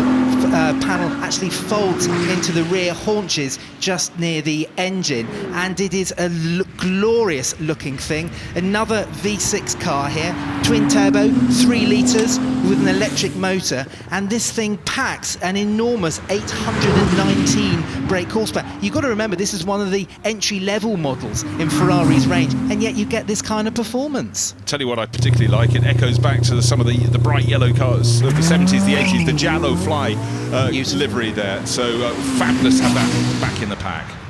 And now we cut to the Ferrari SF90 XX Spider. Now, if you think that livery looks reminiscent, well, you'd be right. It is, of course, the livery that Ferrari's Hypercar has been wearing for the last 3 years. Of course, the dominant Hypercar at Le Mans and in the World Sports Car Championship. Now, this car was fittingly revealed at the Le Mans 24 Hours a few weeks ago. And yes, it is the Spider version of the SF90, more hardcore, track-orientated version of the existing SF90 Stradale. 599 of these are going to be made. The slight difference with this car is traditionally the XX models, which we've got on screen here, have always been track-only cars. That Spider we've just seen could also be used on the road. Yeah, clever touch. There is no need to disguise the intent of the FXX. Here, the FXXK model. The sound precedes it, the colours, the blue and yellow, really crisp. But that whole programme of FXX, it's extreme. It is, and imagine being in a world where you've got so much money, you've got so much prestige that Ferrari can build you a car, they look after it for you, they take it to the racetrack for you, and you can sort of spend some wonderful time on the track with it, and they'll take it home for you as well. This, of course, is a track-only car, like you just said, Bruce. I think this is the first V12 Ferrari we've seen on the hill so far, and what a noise. 6.3 litres, naturally aspirated. It's got a couple of E-motors as well, 1,050 horsepower. Numbers, appearance, and they do take the cars with the programme to some outstanding circuits. It's a bit like having a horse and you just arrive and put it back in the stable. But it's more of a prancing horse, this one. Yeah, absolutely, yes. Right, it looks like we've got a bevy of Porsches heading our way. Right, we'll keep you on your toes, waiting to see which is the front one in the line. Is the 911 GT3? I think it's a GT3. Yeah, so we've got quite a few GT3s here this weekend. We've got the touring package, which is a more elegant, refined version of the GT3. But I think the car we've got on our screen, yes, I can see the gargantuan wing and the big stripe across the bonnet. This is, well, dare I say it, the normal GT3. I use that word very lightly because, of course, this isn't a normal car, Bruce. I mean, the evolution of the Porsche 911 since the mid-60s just goes on and on. There's always a tweak here and a tweak there. But if we get the three of them together, you'll see you can do things differently and just go in a certain direction. But this is, yeah, it's the standard GT3. But what a mighty car. And you think of the development that's gone into the concept through the years. But Porsche have always had their finger on the pulse. And the GT3 has always sort of translated that motorsport heritage into a road car. Wonderful 4-litre motorsport derived flat 6 engine, 0 to 60 in 3 seconds. And that flat 6, yes, we all love a V12, but there's something about a flat 6, isn't it? It really does howl as it dips into the trees and over the finish line. It's the thumbprint, it's the fingerprint of Porsche, that 911 sound. Now, sometimes we look forward, sometimes we look backwards, and with Koenigsegg they brought a massive array of cars, and the C850 is almost a homage car, isn't it? Yeah, it's looking back to Koenigsegg's first car, the CC8S of 2002, I believe, and so not only does this car look back to that first car, but it's also been built to mark the boss, Christian von Koenigsegg's 50th birthday. And of course, because it's a bit of a reimagining, everything's been pumped up. So we've got over 1,300 brake horsepower from a 5-litre V8, but it's still got that very classic look to it, hasn't it? It's not, you know, completely covered in spoilers and extraneous material. It's still got quite a pure look, and I really love it for that. Yeah, and in fact, we saw as it was going out the hill climb course, you could see the active angling of the rear wing. Now, this is a car that on the start line that is rather fuller in the dimensions of the aerodynamic device. Yes, and also fuller in the power department as well, because the Lotus Evija. Now, this is one of the most powerful cars, most powerful production cars in existence right now. Over 2,000 horsepower, everyone. That's courtesy from 4 electric motors, 1 for each wheel. A huge amount of aero. Look at if the camera can see it, huge amount of aero at the back end, lots of tunnelling to funnel the air through the back of the car to give a bit of downforce, channel the air through there to make the car stick to the ground. It is quite an extraordinary machine, really. 130 units Lotus are going to be building. We first saw this car in 2019. It's been a little bit delayed, but now production is fully up to speed, and my word, just look at the rear end of that. Yeah, and also has a trick. From some angles in certain lights it seems purple, and others it goes orange. Take a look at it in the paddock, move around the car. But Gavin Kershaw, development driver for decades for Lotus, well, what a safe pair of hands, and he takes that to the top. Now Corvette, doing something rather different to the Corvettes that have started live in the 60s and travelled on through. This is the Corvette E-Raid, all new car, 2025, and now available in right-hand drive in the UK. Yes. Explain the other differences. Well, so yeah, available right-hand drive in the UK. You can buy it in the UK spec. So what makes an E-Raid compared to a normal Corvette? Well, it's got that 6.2-litre LT2 small block V8, which we all know and love. That's powering the rear wheels, but up front, there's an electric motor. That's powering the front wheels through a 161 horsepower electric motor. So, of course, this car is four-wheel drive.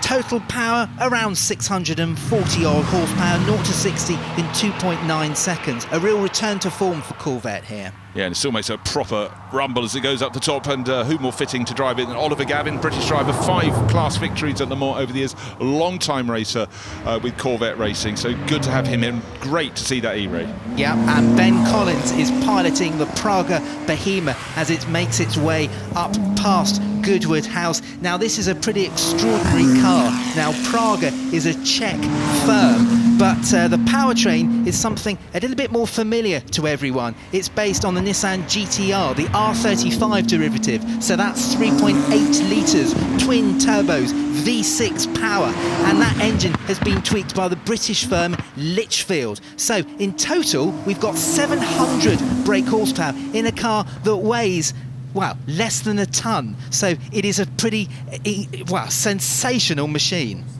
Well, those numbers are huge and really great package there. So the car on the start line waiting for the next car to get given the signal to take off up the hill. And it's a Vanquish from Aston Martin, a huge range of new shapes and styles from Aston Martin. In fact, all the top manufacturers in this incredible top end of the market are just being prolific at the moment. Absolutely, and I think of all the manufacturers here this weekend, Aston Martin have got the most diverse product range. We've got mid-engine cars, we've got front-engine cars, we've got V12s, we've got V8s. This Vanquish Volante uses good old-fashioned V12 power. I say that, it's still twin turbocharged to bring it up to modern-day standards. Now, this Volante, bit of a special celebration this weekend for Aston Martin. They're marking 100 years of their Volante models, and it all dates back to 1965 with the first Volante, the short chassis model. Of course, Volante means flying, and certainly this car is flying its way up to this flint wall. 4-litre twin-turbo 5.2-litre twin-turbo V12, 824 brake horsepower. Bonded aluminium structure, And I believe that's another Aston Martin on the line, but I can't really tell because there's so much smoke. Ah, yes, it's the Vantage S. Yeah, this was made its global debut here. The announcement was only on, was it Thursday? This week, yes. Yeah, this week. So, really at the Festival of Speed, you are seeing the latest machinery, and so many people, because of the global reach, all corners of the globe, you can see the action online, and the sights, the sounds. But Aston Martin in a rich vein of form. And the Vantage has always been such a dynamic car. What does the S mean? Well, the S has got a few trinkets to make it a bit more of a dynamic, enthralling proposition. So it's got a new spoiler at the front. You can see it's trimmed in red, and that red trimming carries on along the sides and out to the back. It's also wearing new 21-inch wheels, and yeah, a bit of a power increase to 671 brake horsepower. But the car on our screens, this is a real treat for everybody here at the Goodwood Festival of Speed, because this is the UK dynamic debut of the new Valhalla, Aston Martin's new mid-engined hypercar, and 999 units here, carbon fibre, lots of aerodynamic accoutrements to stick that car down to the ground. It is a hybrid, so in the middle you've got a 4-litre V8, but there's also 3 electric motors as well, giving over 1,000 horsepower. Just stopping on the line momentarily there to show off a bit of the acceleration. But yeah, looking glorious in this Aston Martin racing green. Of course, with Aston Martins, you can have any colour you like. You can have it bare carbon fibre, you can have that carbon fibre tinted. Should you wish to have that carbon fibre tinted, you can have it in red, blue or green, or all painted like this.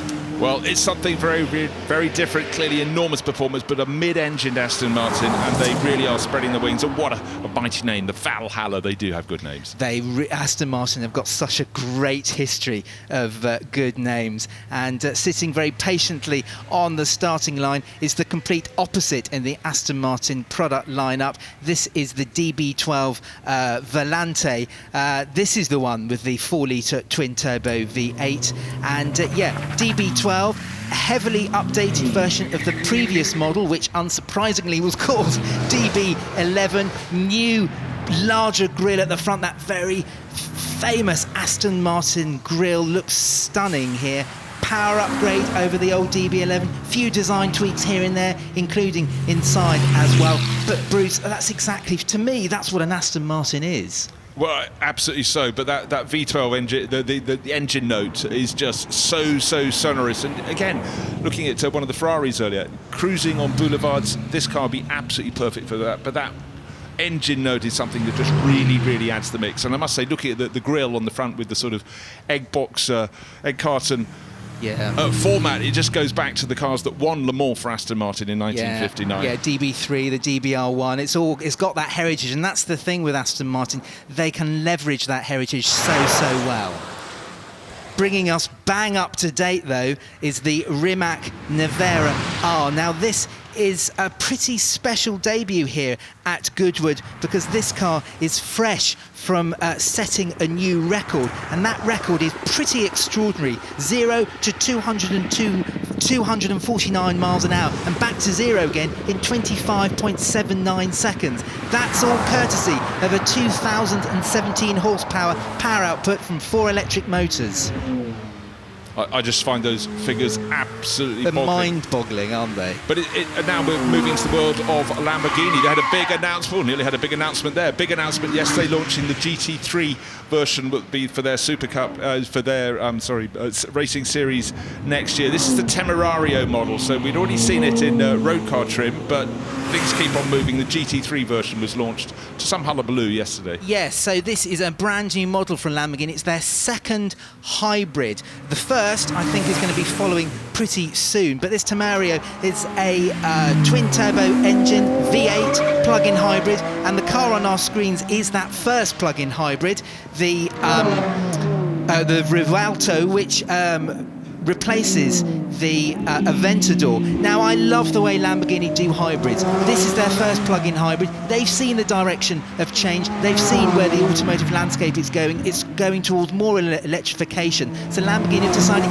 yes, we'll build a hybrid, but we'll also keep the old V12 in the middle as well. I love that approach. It's quite a rebellious approach, isn't it? I rather like that, challenging, the direction of travel, but also it's been very much the essence of Lamborghini. Why stray away? Exactly, and that's what customers buy certain cars because they've got an association with them, and for lots of Lamborghini customers, they want a V12. Now, McLaren producing different models for different desires and different demands. They're all super dynamic, and that's with Adam Smalley. That was to the edge and not quite beyond, but very, very close to it. The long tail Spider, the 765 LT. Yeah, so this is a McLaren from a few years ago. It was built between 2020 and 2023. And yes, like you said, Bruce, the LT, more focused, more hardcore version of McLaren's models. That LT denotes the long tail, which was a reference to the F1 long tail of the 1990s. So elongated bodywork, more aero, slips through the air better. Also a few weight-saving measures as well. The exhaust poke out the top, not only because it sounds good, but because it's lighter as well. How many elements are knitted into a design? It's thousands, and some more McLarens running up the hill, couple running in black and full orange trim, and it's the 750S. It's the Artura Coupe, sorry, that's Andre de Cruz at the wheel. Now, this just seems smaller, more nimble. Again, what do you want? And the Artura's hit the ground running as soon as it went onto the roads, into the tracks. Yeah, and Andre is one hell of a driver, and he's piloting McLaren's plug-in hybrid at the moment. Of course, McLaren are no stranger to plug-in hybrid power. They've had the P1, they've got this, and they've got the new W1, which is on the McLaren stand just by Goodwood House. So please do go and have a look at it. But a full complement of McLarens here this weekend. We've got the 750S here, which was a replacement for the 720S. You may think that Artura and that 750S are wearing the same livery. Well, it's a special livery. It celebrates McLaren winning the Formula 1 Constructors' Championship last year. And coming over the line, I'm waiting to see. I do believe that was Bruno Senna on board that 750S. Yeah, and cutting to a new model here. So this is the Lazante McLaren P1 HDK. So Lazante, of course, obviously McLaren specialists. Of course, they were the team that the people who really helped McLaren get to that Le Mans win 30 years ago, and Lazante based just up the road in Petersfield. And this is one of their latest cars, the P1 HDK. What does that stand for? That stands for High Downforce Kit. Now, they've taken a P1, they've taken it apart, and they've improved it through the help of Cosworth, who have tweaked the engine, but Lazante have also put some new body parts on it, some new wings, extra aero. That's all designed to hark back to that P1, to that F1 HDK of the mid-1990s. When the P1 was launched, I didn't think it was a car that could be improved upon, but we moved maybe nearly a decade on, and Kenny Brack was the driver who got the tail twitching just before the final corner, but the IndyCar great managed to settle it down, and still the noise is issued at the bottom of the hill climb course. This is a Huayra R with Seb Perez at the wheel. Listen, just listen for a second.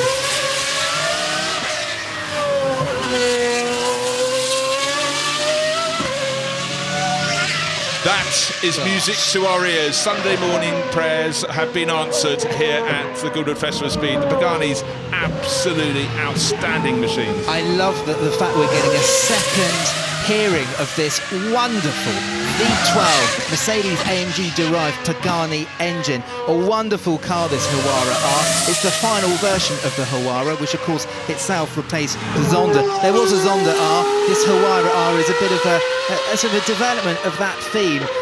Track only 9,000 RPM, and cutting from that to something that really is a first glance, Bruce. First glance, of course, it's in camo livery, a bit like the Toyota concept cars we saw in the first batch. Not on the market yet. We don't know all the details. This is a car due to be launched next year. It's the Aura Tour.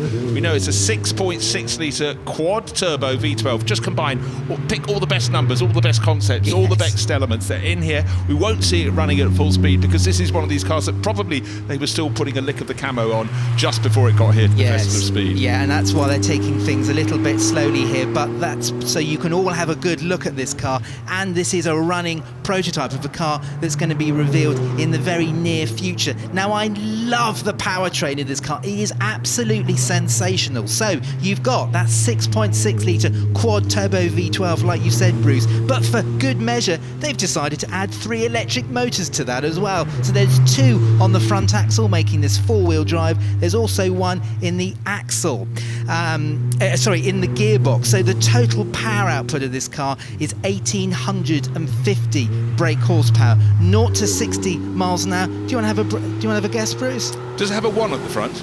Not quite. 2.2 seconds. 2.2. They've got work to do. And cutting to one of the cars that's being, well, from a company and a man, a great man who's being celebrated this weekend.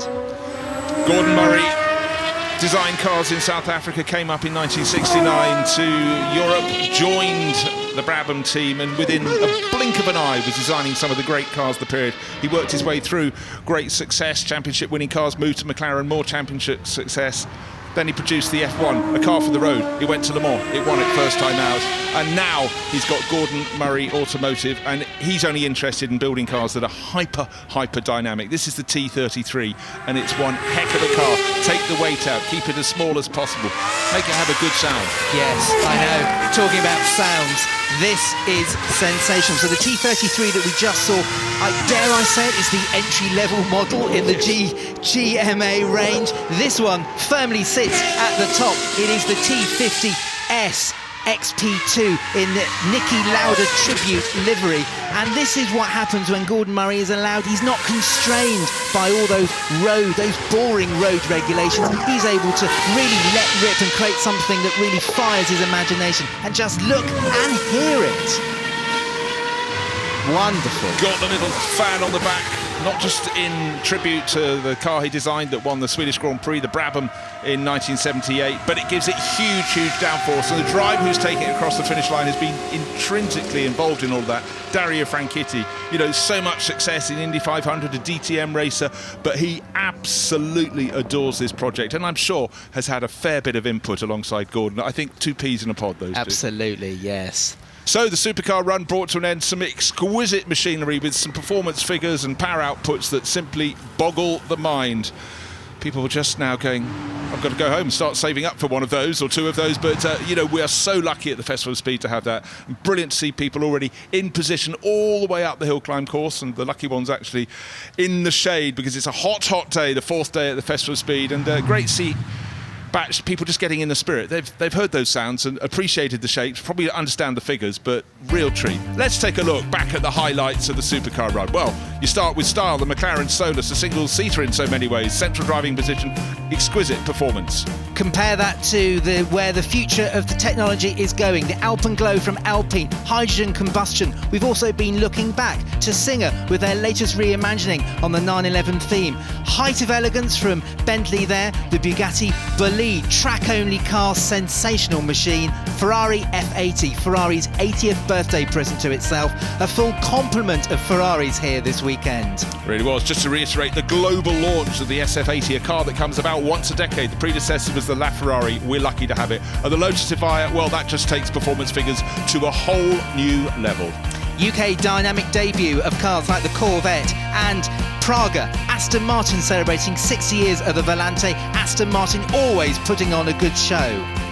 New models coming thick and fast and faster, I think is the way of describing it. McLaren, their production line increases, and you can, if you're very good like the driver here, hang the tail out on a long tail, beautifully caught. Up to the top of the hill, the Lamborghinis, the Temerario, definitely the car to look for in the future. But if you want to listen out, some of the cars running up the hill will just tickle your earbuds, particularly if it has a Lanzante number plate on the back. That is some mighty assistance to Pagani for their tip-top cars. So the Supercar run comes to a conclusion. It's been colourful, it's been loud, it's been super dynamic. Dan, you just told me that you work in stability and traction at Bentley. That run was anything but stability and traction. Well, it's great to try and push the cars as best as we can. The idea is to make them feel dynamic, and obviously it's great to be here today, and we've got a great presence with these 3. So yeah, it's been really good and really enjoyable. The track conditions are actually really good this morning, so yeah, it's been really good, and hope everyone's enjoying. It's fantastic. And just watching you in that first corner, the tail out, it's very un-Bentley, but it looks right. Well, you say un-Bentley, but we're trying to make the cars as agile and dynamic as possible, and it's great to show that you can do that. And honestly, the agility of this car with the weight distribution has been really excellent on the hill. It's great to be able to make the car move around, and it's a lot quicker than you think it would be, actually. So, yeah, great. Well, including your passenger, you made a lot of people smile this morning. Thank you. Nice. Cheers. Izzy, most of us would like a nice relaxing morning drive on a Sunday, but that's not really what you got in this Maserati, was it? No, not at all. It was quite a fun way to start my Sunday, not going to lie. It was, amazing. Not what I expected, actually, at all. The power is immediate. Like, it's so torquey. It's crazy. Yeah, pretty special machine. What else is in store for you today? So today I'm actually having quite a relaxing day. I've done 3 days in a row of pretty heavy-duty stuff, and today I'm just going to chill out. I'm going to have a wander and have a look at some things that look pretty cool. And have a chat to Maserati maybe about getting behind the steering wheel. Absolutely. I was a bit disappointed when I had to get in the passenger seat. So next year, I want to be in the driver's seat. Well, we look forward to seeing it. Cheers. Thank you, guys. Thank you so much. We are now in the assembly area ahead of the ultimate F1 grid. Harry, this is a curated display of some of the greatest Formula One cars and the largest ever assembled at Goodwood. This is a sight to be seen. The great and the good have really turned out here to celebrate 75 years of Formula One at the Goodwood Festival of Speed. I mean, I turned to my right at Alain Prost, casually chatting away with our very own Karun Chandok as well. Always the schmoozer is Karun. But you just get an absolute collection, everything from those first 1950s races. It all debuted at Silverstone back in 1950 with Alfa Romeo taking a 1, 2, 3. But we're not just showcasing 75 years, it's the little subsets within that. We've got the pioneers, the innovators, the underdogs. We've got everything. We have, and like you say, there are cars aplenty from across the championship's history. I mean, for example, we've got the Renault RS10, which is just an example of the pioneering engineering that was around, and what's that, the late 70s? Yeah, exactly. I mean, you can see the RS10 behind us there, the first turbocharged Formula One car to win a race, the 1979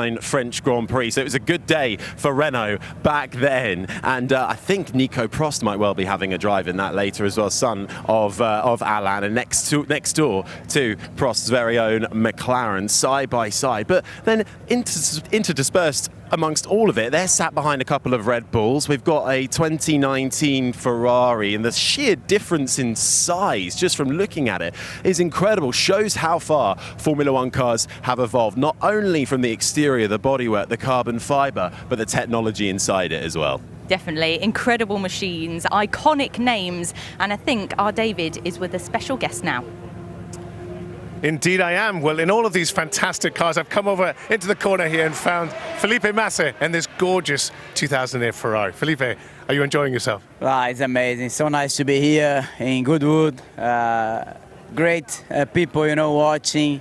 And, the best cars for the history of Formula One and all of the other categories as well. So it's just a great feeling, to drive back this car, 2008.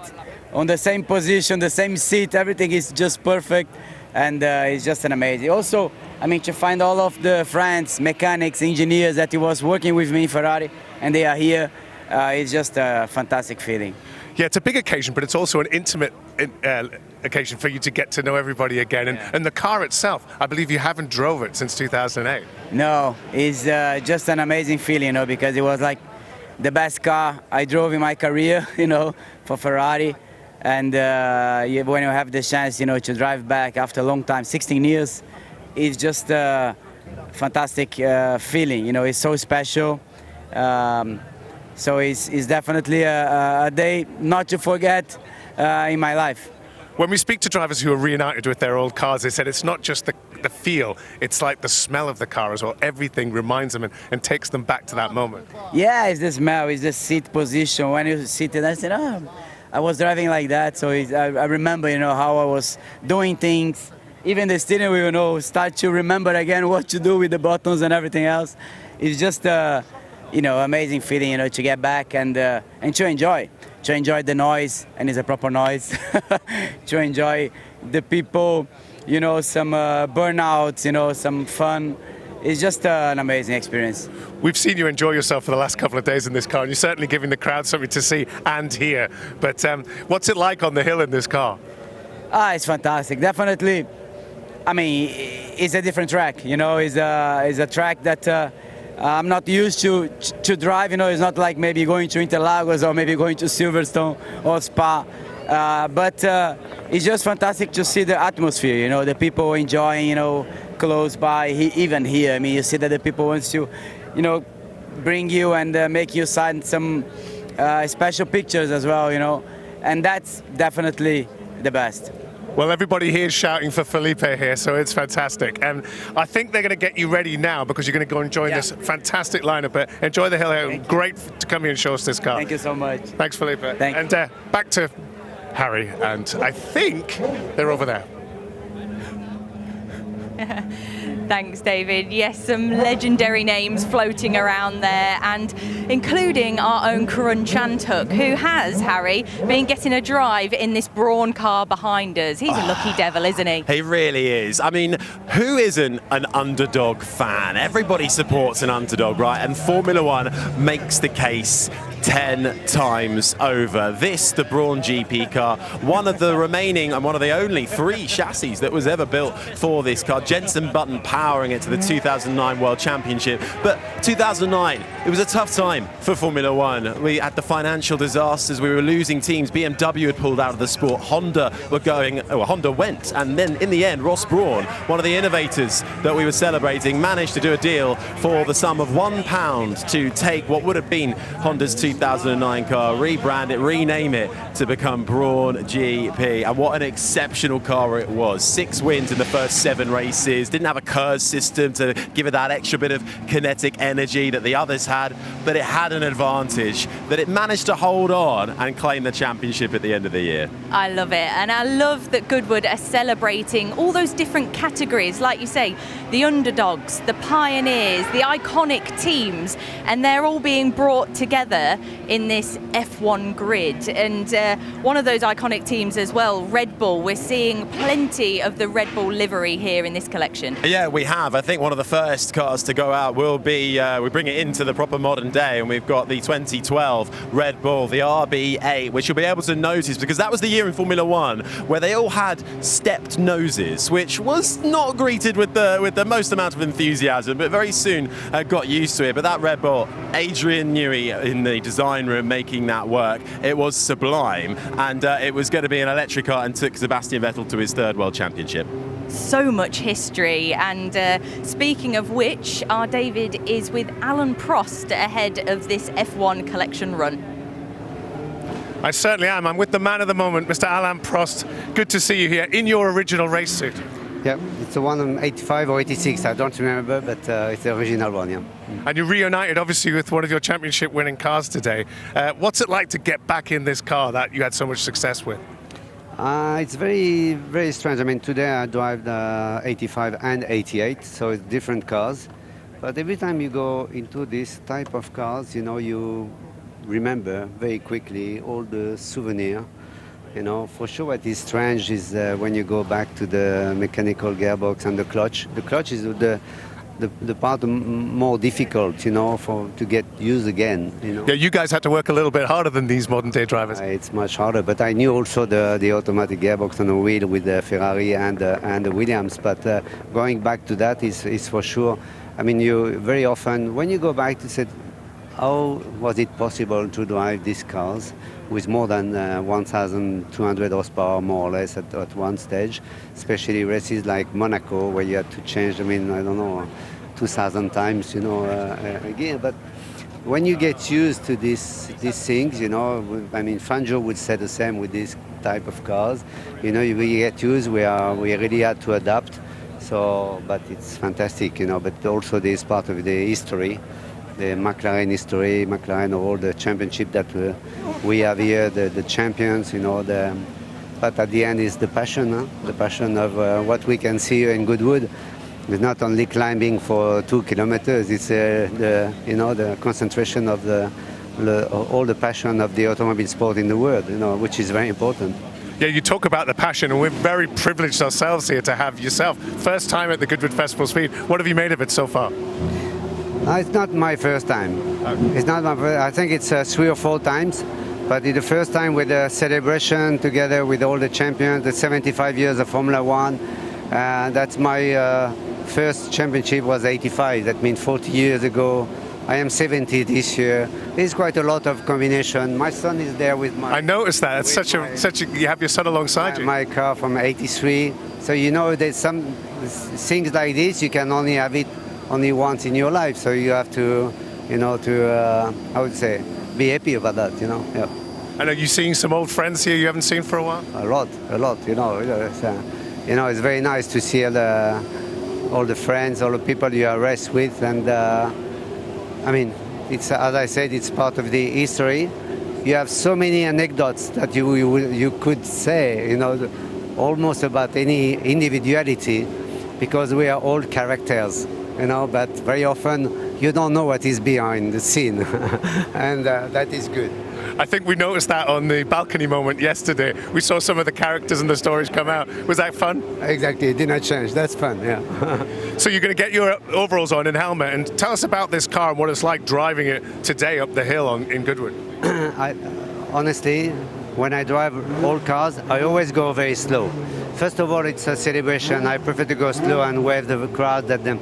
At least they have more time to see the cars. But there's no point to go fast, you know. Also, even if it's my car, it's an original seat too, you know, for me. But position of the pedal is not. There is no point to go fast. If you want to go fast, you really need to take some risk, you know, in type of car. There's no point. And I have a respect about the mechanics, about the people taking care of this car. They are part of the history. So there's no point to go fast. I just enjoy like this. Absolutely, and the fans are really getting excited about this. We'll let you get your helmet on so that everyone can see and hear this car, and we'll head back to Grace and Harry. Absolutely brilliant there to hear from Alain Prost ahead of this run and ahead of his balcony moment later on. It's great to get his reactions.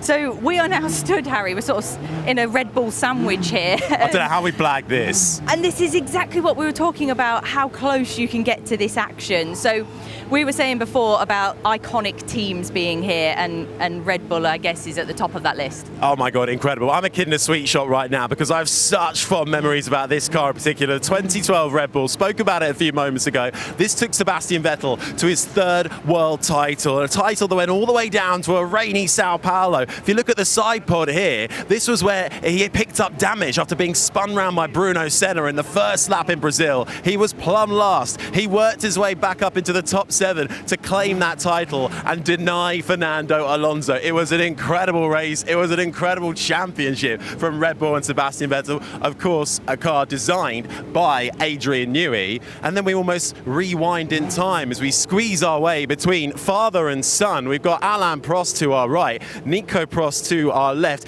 Alain Prost piloting his McLaren, his son Nico in the RS10, the Renault, the first turbocharged engine in Formula One to win a Grand Prix, the French Grand Prix back in 1979. A French driver and a French manufacturer. It was a good day for the French. So many stories and memories are connected to these cars, and something actually that Nigel Mansell said yesterday on the balcony. He said, I've got so much to thank motorsport for, and I guess we all do, because that's what's brought us here to the grounds of Goodwood, or even watching as a fan at home. We've got so much to thank motorsport for. It's a lifestyle. It's a way of life, motorsport, and motorsport people just get other motorsport people. That's why we all come and flank to Goodwood every single year for the Festival of Speed. But one thing that's really interesting, speak of Nigel Mansell, we're next door to his Ferrari. Then on the other side, we go up to speed with a modern day Ferrari. I think it's Marc Genet in the cockpit there. Look at the sheer difference in size. The aerodynamics, the carbon fiber, the fin on the back, that huge rear wing. And of course we introduced things like the drag reduction system, the DRS, the rear wing flap opens when you're in the second of the car in front during the race to, well, decrease the drag, to make the car lower to the ground, less dirty air, pick up the pace. A massive example there of how far we've come with the technology. And I guess one of the most modern features being the halo as a distinctive feature of a modern Formula One car. And Yeah, it's just brilliant to see the array of machinery that we've got here. So I think David is now with another guest, our very own Karun, who is being very jammy and getting another drive up the hill.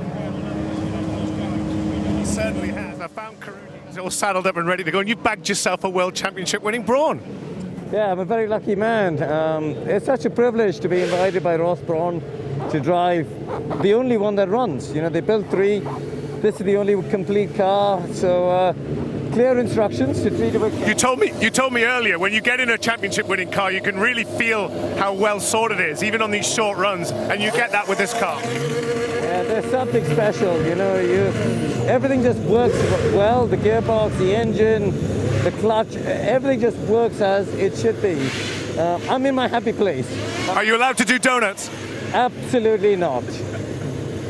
Well, that Ferrari's just fired up in front of us, Karun. I'm going to let you fire this car up. Enjoy the run, and good to see you. Back to Harry and Grace. Right, well, we're coming back up into the combox now, and it's lovely to be able to see the development and the build-up for some of these remarkable F1 cars and drivers heading up the hill shortly. And great to hear from them and some of the news, some of the stories that have gone by, hearing from Alain Prost. And, of course, we will be celebrating with Alain with a balcony moment a little bit later on this afternoon. But Alice Powell is with me, and Alice, you're such a great F1 fan. You've been enjoying, we saw you earlier, having a wander around, looking at some of the cars that are so favourite to you. This really is a tremendous atmosphere that we've got at this final day of this 2025 Festival of Speed, where we are celebrating 75 years of the Formula One World Championship. It's just so special, and as we've been saying all weekend, and we'll say it many more times today, you don't get this anywhere else apart from at Goodwood. All the fans are out in full force. I was just having a little walk around the paddock where the F1 cars were this morning, and it was still super busy by 8:30, and we can see packed grandstands as well. A fantastic moment that we're going to have with these F1 cars going up the hill once again, but as we've already said, we've got that special moment for Alain Prost later on. 4 times F1 champion, 51 career wins, that fierce battle with Senna in 89. And of course, we get to see hugely successful cars. He's obviously in his MP42B, which he won his first World Drivers' Championship in. But we've also got the MP44, which is probably one of the most successful F1 cars in F1 history. And it's just beautiful to see. It is. And it's quite emotional, really, isn't it? It is, yeah. And of course, you know, the way that Formula One has developed over so many years, it really is wonderful. We shall see how it all goes as everybody is now just preparing for those cars to head down the hill. The cars are just leaving, so let's go down to Grace and Harry as they see them just leaving down before we get them up the hill. Yeah, so the cars are now underway. A few of them have already gone past us, and up next is that 2019 Ferrari, Harry, that we sort of touched on before. We mentioned, you were talking about the features of the car, and one of the most recent additions being that halo. And I guess that shows how the technology, the safety of the sport to make it longevity into the future. We want to enjoy this racing for years to come. Yeah, that's the thing. I mean, we've got the best seat in the house right now as they breeze past us and join the circuit. But yeah, the halo introduced back in just after 2018. So much has the safety improved of these cars. They're one of the safest they have ever been in Formula One. In fact, I actually find it weird to look at this Ferrari and not see a halo. I find it bizarre, but what is the difference is the sound. Of course, the modern day Ferrari Formula One cars, as Felipe Massa decides to light up his rear tyres. Indeed, we had V8, we had V10 engines. Now, of course, we don't. We have hybrid engines, bringing in that electrification as we look to a more sustainable future. So Formula One really is always at the cutting edge of technology. And that's why it's drawn all these crowds to see that array of machinery take to the hill. And we can see a few of them doing skids as they leave out. What's the situation with the tyres, Harry. We've seen a few different choices go up the hill. So what will these cars be sporting? What's best for the Goodwood hill climb? Well, they'll all be sporting big wet weather tyres essentially, because they've got the most amount of chunk on them, and they're safer to run up the hill. They'll keep them in check. They won't be going too fast with them. If they had a nice set of fresh, slick Pirelli tyres, I think Karun Chadot might risk trying to set a new Goodwood hill climb. So this just keeps him in bay slightly. Well, he did just say to David that he's not allowed to do any donuts, which I guess we're used to seeing from Formula One cars at Goodwood. Have a good one, Karun. He just gave us a wave there. He didn't wave back. He didn't wave back. He did. Oh, did he? Oh, did he? Oh. Yeah, so we let him off. But yeah, I'm sure we may not see it from Karun doing a few donuts, but the drivers like to do a bit of a show outside the Goodwood house, don't they? Oh, they do. I mean, look, this event happens once a year, and there's a reason Formula One teams flock to it. You know, we see all motorsports come here every year, from 2 to 3 to even one-wheel sports as well. As we have the beautiful Williams heading out by us. Oh, the Williams behind us. But there's a reason people come here. It's because this is motorsport mecca. The sunshine being out here makes it absolutely spectacular. And now, you know, as much as I love the sound, they've just died down slightly, so I can't hear myself think a bit now. Well, I guess for you, Harry, you're across the Formula One Championship all year round. So you're used to being around these kinds of cars. But even for you, it must be amazing here at Goodwood to be able to be this close to them. And I guess that's kind of the difference being at Goodwood compared to a Formula One round. Oh, absolutely. You know, we just had Nigel Mansell's Red 5 go past us. We've got another one of Mansell's going out as well. The Williams, his championship winning cars are here. It's so... Formula One has been around for 75 years. There is so much to get your head around. And then you go to something like this, Lewis Hamilton's McLaren, back when it had that chrome livery. First year in Formula One, 2007, then stepping up and getting the championship in 2008. Nowhere do you have such a wide array of drivers from all of the eras, such a wide array of cars, and also everyone is willing to talk about it and willing to show you what they've got. You can get up close and personal in the paddocks and the static stands. You cannot get closer to Formula One than at the Goodwood Festival of Speed this year. Yes, certainly. And I think just these cars that are going past us, they're different shapes, they're different sizes, they're different engines. That's what you get at the Goodwood Festival of Speed, like nowhere else. You must have had a poster car, Harry. Which one was it? Well, I mean, I was always a big fan of the underdogs in Formula One, so I did have it. As the Jean-Pierre Jabouille's Renault goes out onto the track with an absolute scream of its engine. I mean, I was always a big underdog fan, and actually, you know, I am more of a fan of the Brawn team. I love the story. They're seeing that car and its iconic colours. That does something to me that I cannot explain it. And I think that I hope that resonates with other Formula One fans as well, because everyone has a car, everyone has a driver that you just happen to warm to, that just does something for you. As Paul Aron in the Alpine likes to put on a bit of a show. He's heading out there on the tyres as well. And we've got a medical car about to run us over, so we're just going to get out of the way of that nicely. Well, all of this I think we're probably about done here though, Grace. Yeah, I think all of this means the cars are up the hill now. So let's get to our commentary team to talk us through this ultimate F1 grid. Thank you, Grace. Yes, we are looking forward to seeing these cars heading up the hill in just a moment. And the fans, it's so lovely to see you all here celebrating what this special moment will be, to see an unbelievable collection of Formula One machinery. Alice Powell alongside me, and former Grand Prix racer, Grand Prix winner, challenger for the title, John Watson, who competed against many of the drivers that we'll see, and in some of the cars that we'll see, and against some of them, and also enjoyed so many of them early in your career, John. We are looking forward to this, aren't we? Yes, I mean, it's a very special occasion. 75 years of Formula One. Where has it gone? It's gone in the blink of an eye.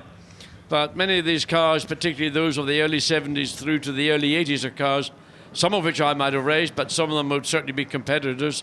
And it would be great to see them back just running with cars either from that earlier generation through the 50s and early 60s, right up to more or less the present day. Absolutely. And there are different drivers, but also different engineers involved in Formula One that are absolutely crucial. One of those is Adrien Newey. And just a little bit earlier on, when the cars were gathering together, Harry spoke to Adrien Newey.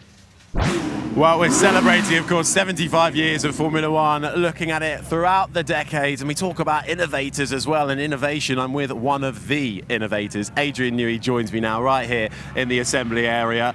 What a place. The sun has come out for us. How have you been enjoying Goodwood so far? It's been absolutely fabulous. It's always a great event. The Goodwood team really kind of develops it every year. It just gets bigger and better every single year. I've walked in from the hotel this morning, proper party atmosphere out there, everybody enjoying the sunshine, walking around the stands. It's absolutely fabulous. And now there are so many cars here, of course, a lot of your own creations, and you've also gone up in some other cars as well. Tell me, what have you enjoyed so far, and what are you about to get into? So I'm about to get into a 1969 Ferrari called Spaghetti, so it's the one with all the exhaust coming out of the top. Very pretty car. Nice car to drive up the hill, quite compliant. Then in my Lotus 49, the Lotus 49 was a very important car to me because I built a Tamiya 12 scale kit when I was about 10 or 11, and it's what sparked my interest in terms of, from that moment on, I wanted to be a designer in motor racing. Wow. Well, we talk about, we're celebrating Gordon Murray here, of course, likes of Ross Brawn and the underdogs. Was there a particular person or a car that inspired you right from the off? Not really. I guess Lotus really with Colin Chapman. In my sort of childhood, my dad had a couple of Lotus Elans, so that's the team that we followed. But from there on, it was just trying to kind of develop my own ideas. Initially, mainly in IndyCar, and then with Leighton House when I got into Formula One. Incredible. You've taken teams to 12 constructors' titles for yourself. It's an amazing feat. How do you look back at the last few years and how far Formula One has evolved? It's fascinating, man. I guess I'm kind of an age now, as I've been in Formula One for quite a while, motor racing since I graduated. And I think the big change really was when teams first grew and started employing aerodynamicists and so forth, kind of in the very late 70s, early 80s. So they sort of went from up to, by the end of kind of the 90s, teams of around 200, and then the end of the 80s, then into the early 90s, the computer age kicked in, and that really changed things because that allowed a lot more understanding of what we were doing than we had previously. But you, very famously, you're not getting rid of that analog style, are you? Still very much encompassing that into a new regulation on the Sunrise we've got next year with Aston Martin. How are things developing there? Yes, well, I'm the last dinosaur in the industry that still uses a drawing board. That's true. For me, it's just a language. It's a way of developing thoughts from in here onto a medium, and evolving them from there. But yes, the new regulations are a huge challenge. It's the first time, I think, ever where there's been a change in chassis regulations and power unit regulations at the same time. So all the teams will be struggling to kind of understand how to best integrate those two changes. Does that reinvigorate you, though? Does that really get the juices flowing when it is such a big change like that? Yeah, it does. I mean, I do find regulation changes stimulating.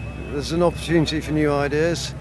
Same for everybody, so I'm not saying therefore we're going to do something spectacular at all, but it is a stimulation. Amazing. Well, it's a really exciting future that we look forward to seeing, as well as enjoying the past here as we celebrate 75 years. They're blowing the whistle, some engines are starting. So Adrien, I better let you go. Thank you so much for joining me. Thank you. It's lovely to hear from Adrien just a little bit earlier.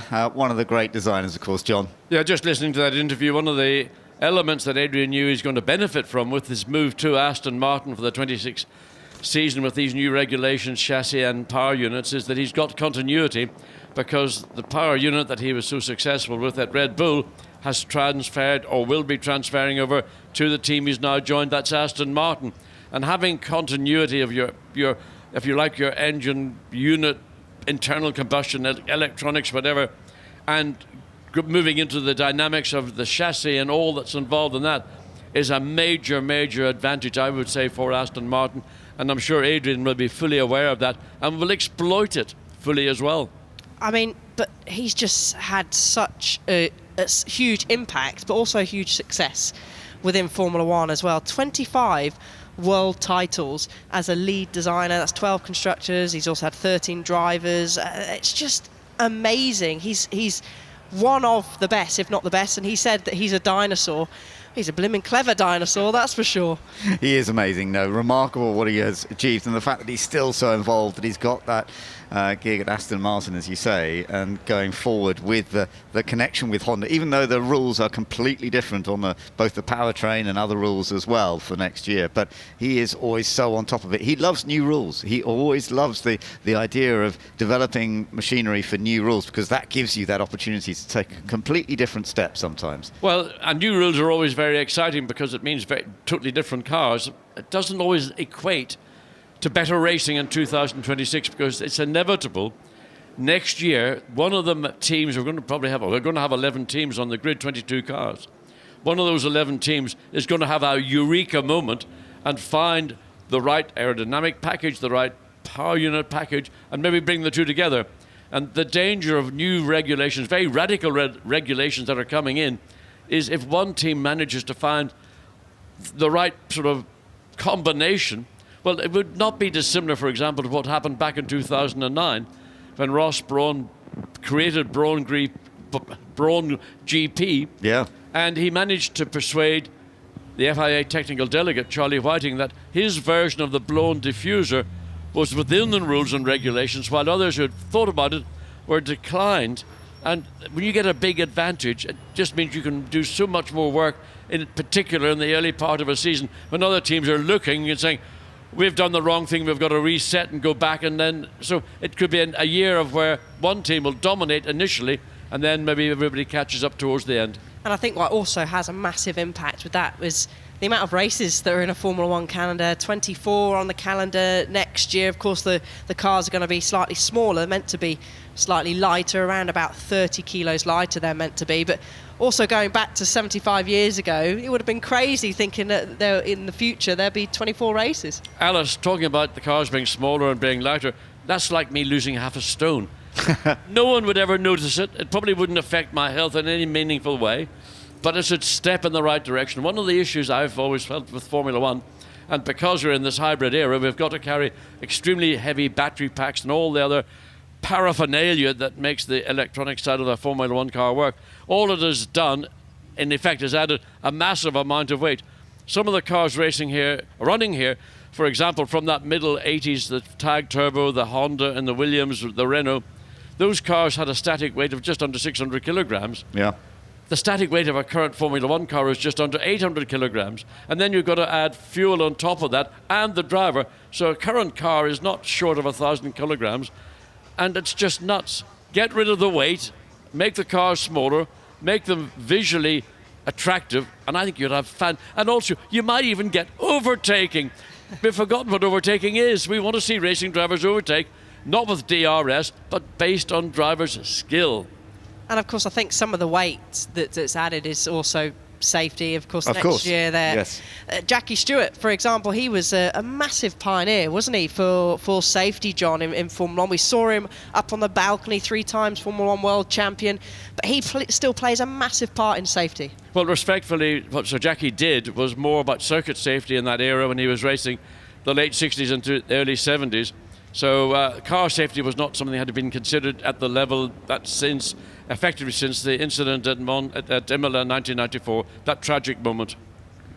I mean, it's crazy. It's fantastic, and of course we're so lucky to be here celebrating not just Formula One for 75 years, but also their drivers as well, Ben. And Alain Prost is here. We've seen him already chatting in the paddock to David Hill.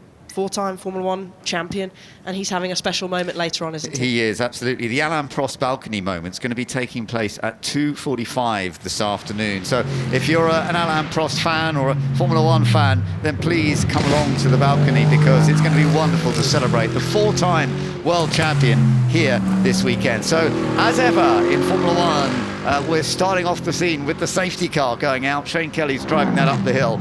So this gives us that sort of feeling, that emotion for Formula One cars about to head up the hill. modern safety cars are a key aspect of Formula One. When you were racing, John, it was something that was just starting to be introduced and then became a little bit more common. Let's say it was rudimentary. Yeah. Like many things in the early 70s in Formula One, it was rudimentary.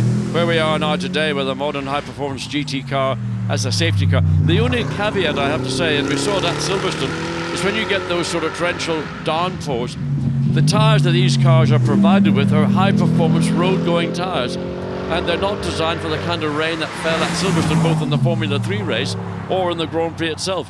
And I've been at events where safety cars have been deployed, and they've been unable to really run at a speed sufficient to keep the cars, the race cars, and the drivers happy.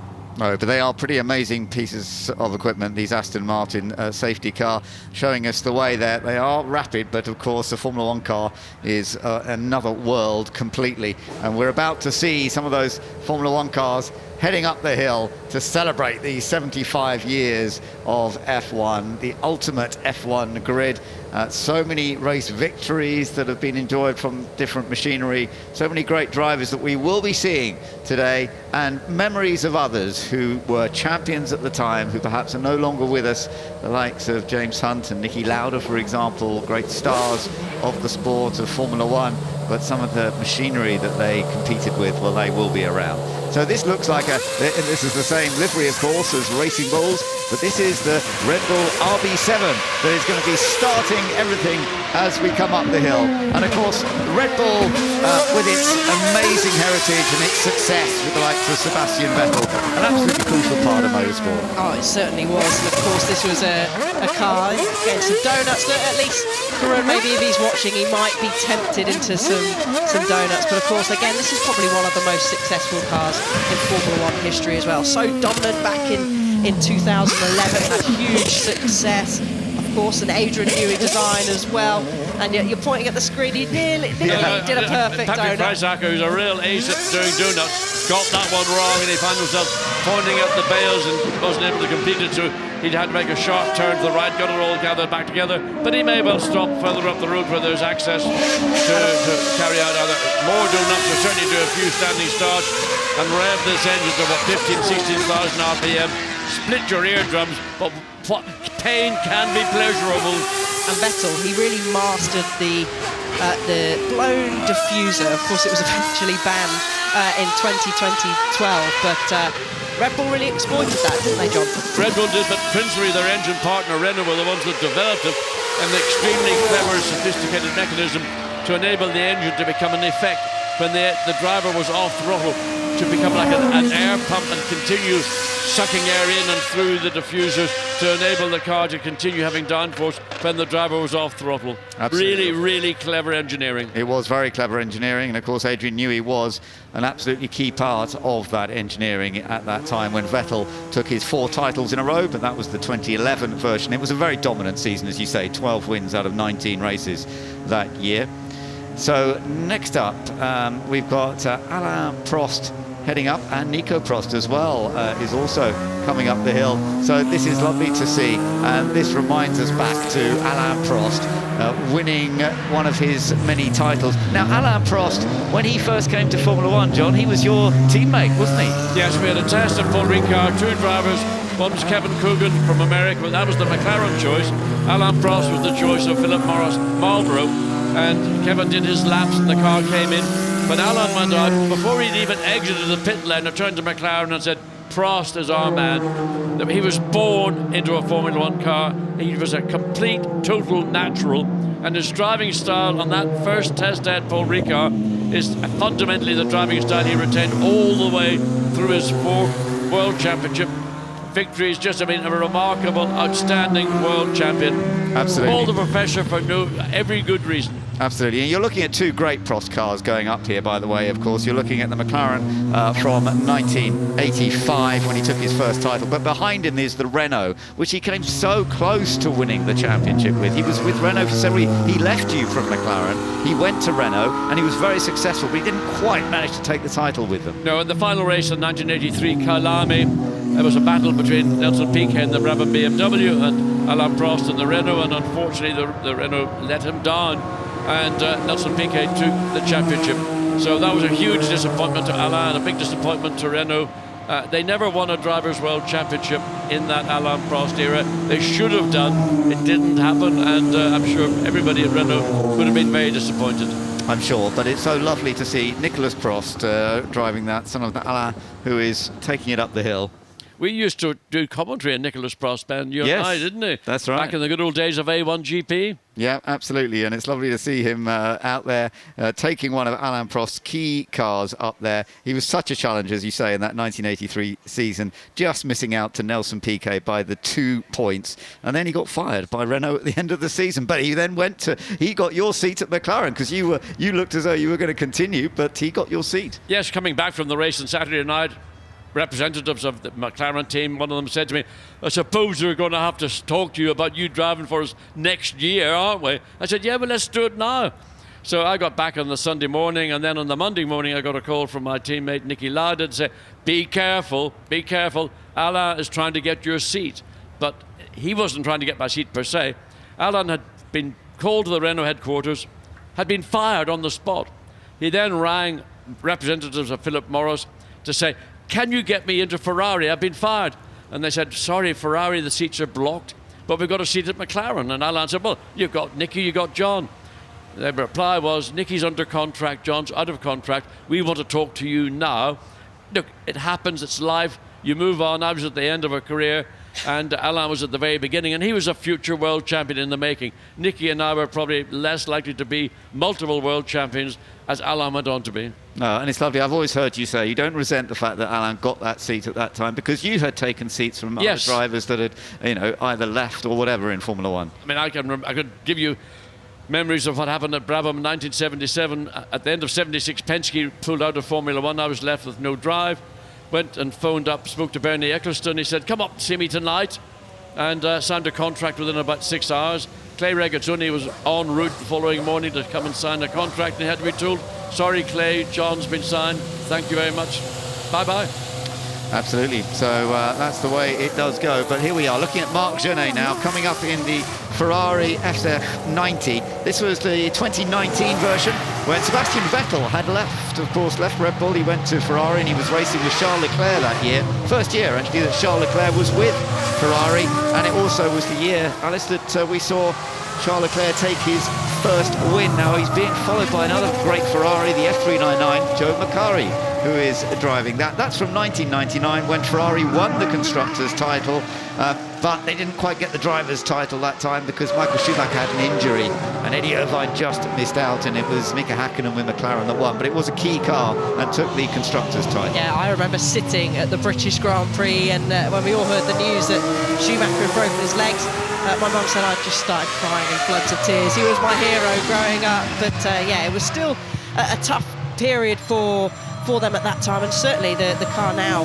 following the F399, it was going to be a tough one, because that Mercedes back then was so quick in 2019. But like you said, Ben, they had the highlight of Charles Leclerc having that win at Spa, and of course Monza, and then Vettel taking victory in Singapore. It's lovely to see them, isn't it? Yeah, I mean, just these cars. In 1999, I actually travelled to Japan with Kenneth Atchison to support Eddie Irvine in his bid to win his World Championship. It never looked like it was going to happen, regrettably, and Michael had helped Eddie get a victory in Malaysia, the last Grand Prix before Japan, but there was no favours being done in Suzuka, and Eddie missed out to Mika Hakkinen by a few points. Well, talking about missing out by a fraction, here's another one. Felipe Massa, who was so close to taking the title in 2008, lost it by 1 point to Lewis Hamilton in Brazil, and Lewis taking his first of 7 titles that year. But it was such a battle, and this was a great Ferrari. And in fact, Ferrari, with this car, Alice, took the Constructors' Championship. Isn't it amazing? That is still the last time Ferrari took the Constructors. Unbelievable. 2008, you just wouldn't have thought, as past the commentary box window here, the V8 screens up towards the Flint wall, and they took 8 victories between Felipe Massa and Kimi Räikkönen. But of course, we all remember, like you said, that battle down in Brazil. Like, heartbreak for Massa. Thought he won, but wasn't to be. Here's one of your favourite cars, John. Yes, this is a car that is just basically a 2-litre, in effect a Formula 2 Ferrari, the Tipo 500/625. Alberto Ascari dominated Grand Prix racing in one of these cars, 52 into 53. I think he won 9 races over the course of 2 seasons. Remember, Formula One in these days, if you had 6 to 8 races a year, that was it. Nothing like the 24 that we have in modern Although days. they would do many other races that were not necessarily championship races in those days, didn't they? There was a whole plethora of Formula One races throughout Europe, many of them in Italy, some of them in Spain, throughout Europe. I mean, Formula One racing wasn't just about Grand Prix racing. Even in Great Britain, we had Formula One races at Aintree, Oulton Park, Snetterton, Brands Hatch, Silverstone. Virtually I can't think of a circuit that hasn't. Maybe Thruxton is the only one that's never actually held a Formula One race. Oh, I would have loved to have seen a Formula One race around Thruxton. That would have been amazing. And of course, Formula One cars did compete at the Goodwood circuit, didn't they? In those early did. years. There's a huge, great history of Formula One here. And actually, John, you were telling me as well earlier when we were waiting to come into comms that you used to take some long journeys around the UK, shaking down the cars for Brabham before they went to Grand Prix. Of course, we don't have that anymore either. No, the regulations don't permit that, but certainly it was something that Brabham thought was worth doing. As we look at these two amazing Mercedes-Benz, the W196 with Carl Wendlinger behind the wheel.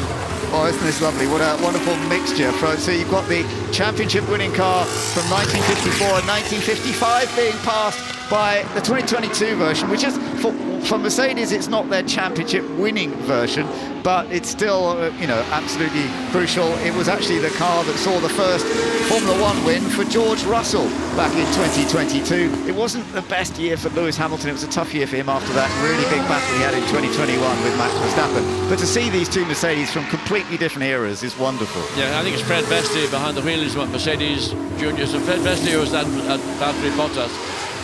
Anyway, it's certainly Carl Wendlinger in the W196 again, an amazing Formula One car from the Mercedes-Benz team in Untertürkheim. That's where Mercedes have got a test track.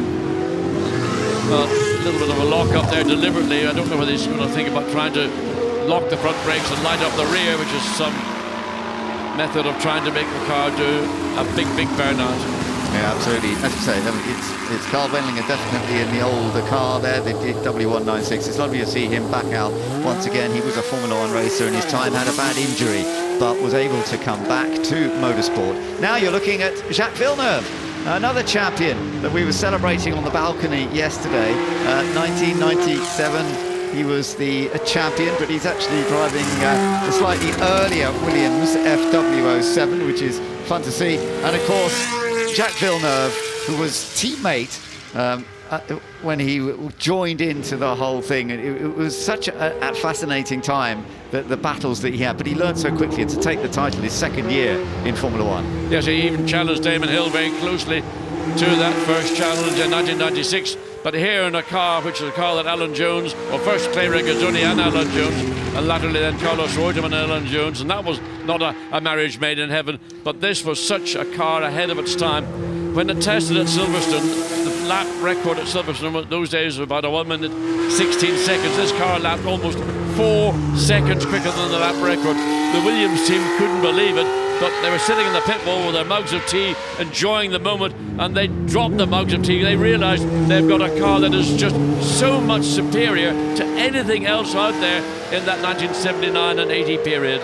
Would you say then that really marked the rise of Williams as a powerhouse in Formula One? Unquestionably, was Patrick Head, Frank Williams and Alan Jones, that trio, just an amazing group of people. Oh, look at that. Look at that. Talking of Williams, isn't that a lovely shot of Nigel Mansell here and being shown with this picture? And Nigel Mansell, and as you say, it was the beginning of Williams becoming superstar constructor. And of course, Nigel Mansell was then a key part of that to take his title. Yes, Nigel got his opportunity at Williams in 1985.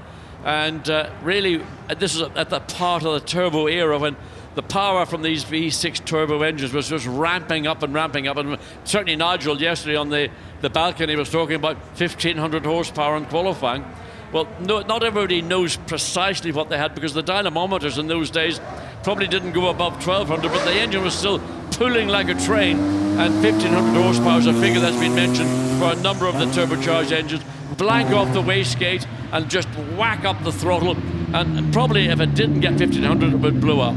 Well, actually, it's not. We're seeing Riccardo Patrese, his teammate, is in this FW11 right now, so we will see Mansell, I'm sure, but it's Riccardo Patrese who's driving this 1986 machine, and it was Mansell who just lost the championship that year, but Ferrari battled out as well, but Prost was the champion with McLaren, of course, and constructors did go to Williams. Here we are with Nigel Mansell, so he is in the FW14B. This is the one that he took the title with, and he absolutely dominated. And a lot of this was the technology, wasn't it? Yes, the technology in this car was extremely advanced. Patrick Head and the Williams team, Frank Durney amongst others, had developed an active suspension, an active ride suspension, which was a mechanism computer controlled to ensure that the bottom of the car remained in a constant ride height, which then would enable the aerodynamics to be basically just maximized out.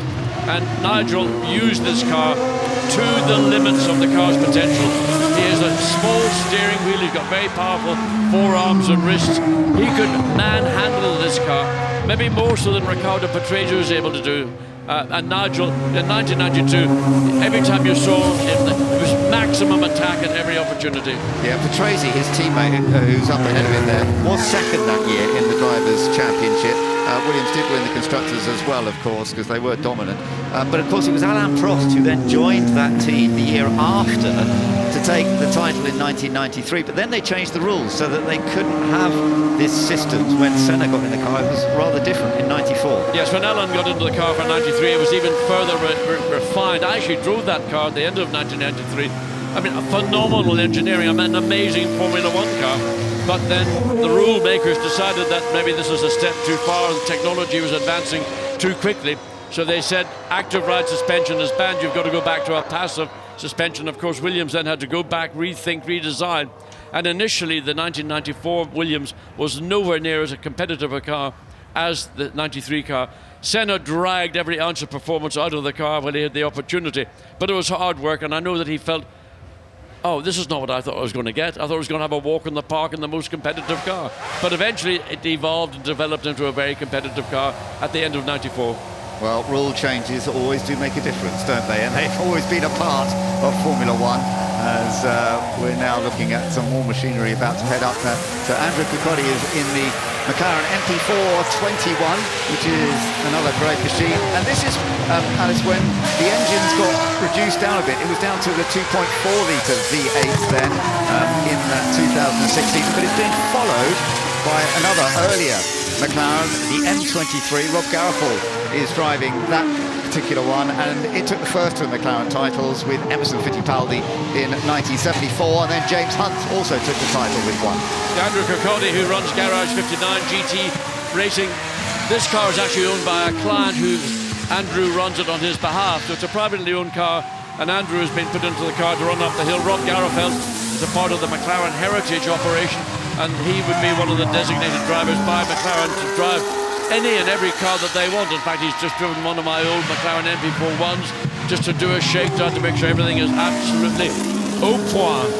That's lovely. Oh, it's great to see these McLarens going up together, isn't it, Alice? It is. It's only at Goodwood we get this, and certainly McLaren Mercedes AP421, those devilish horns, that's certainly one way to recognise that car.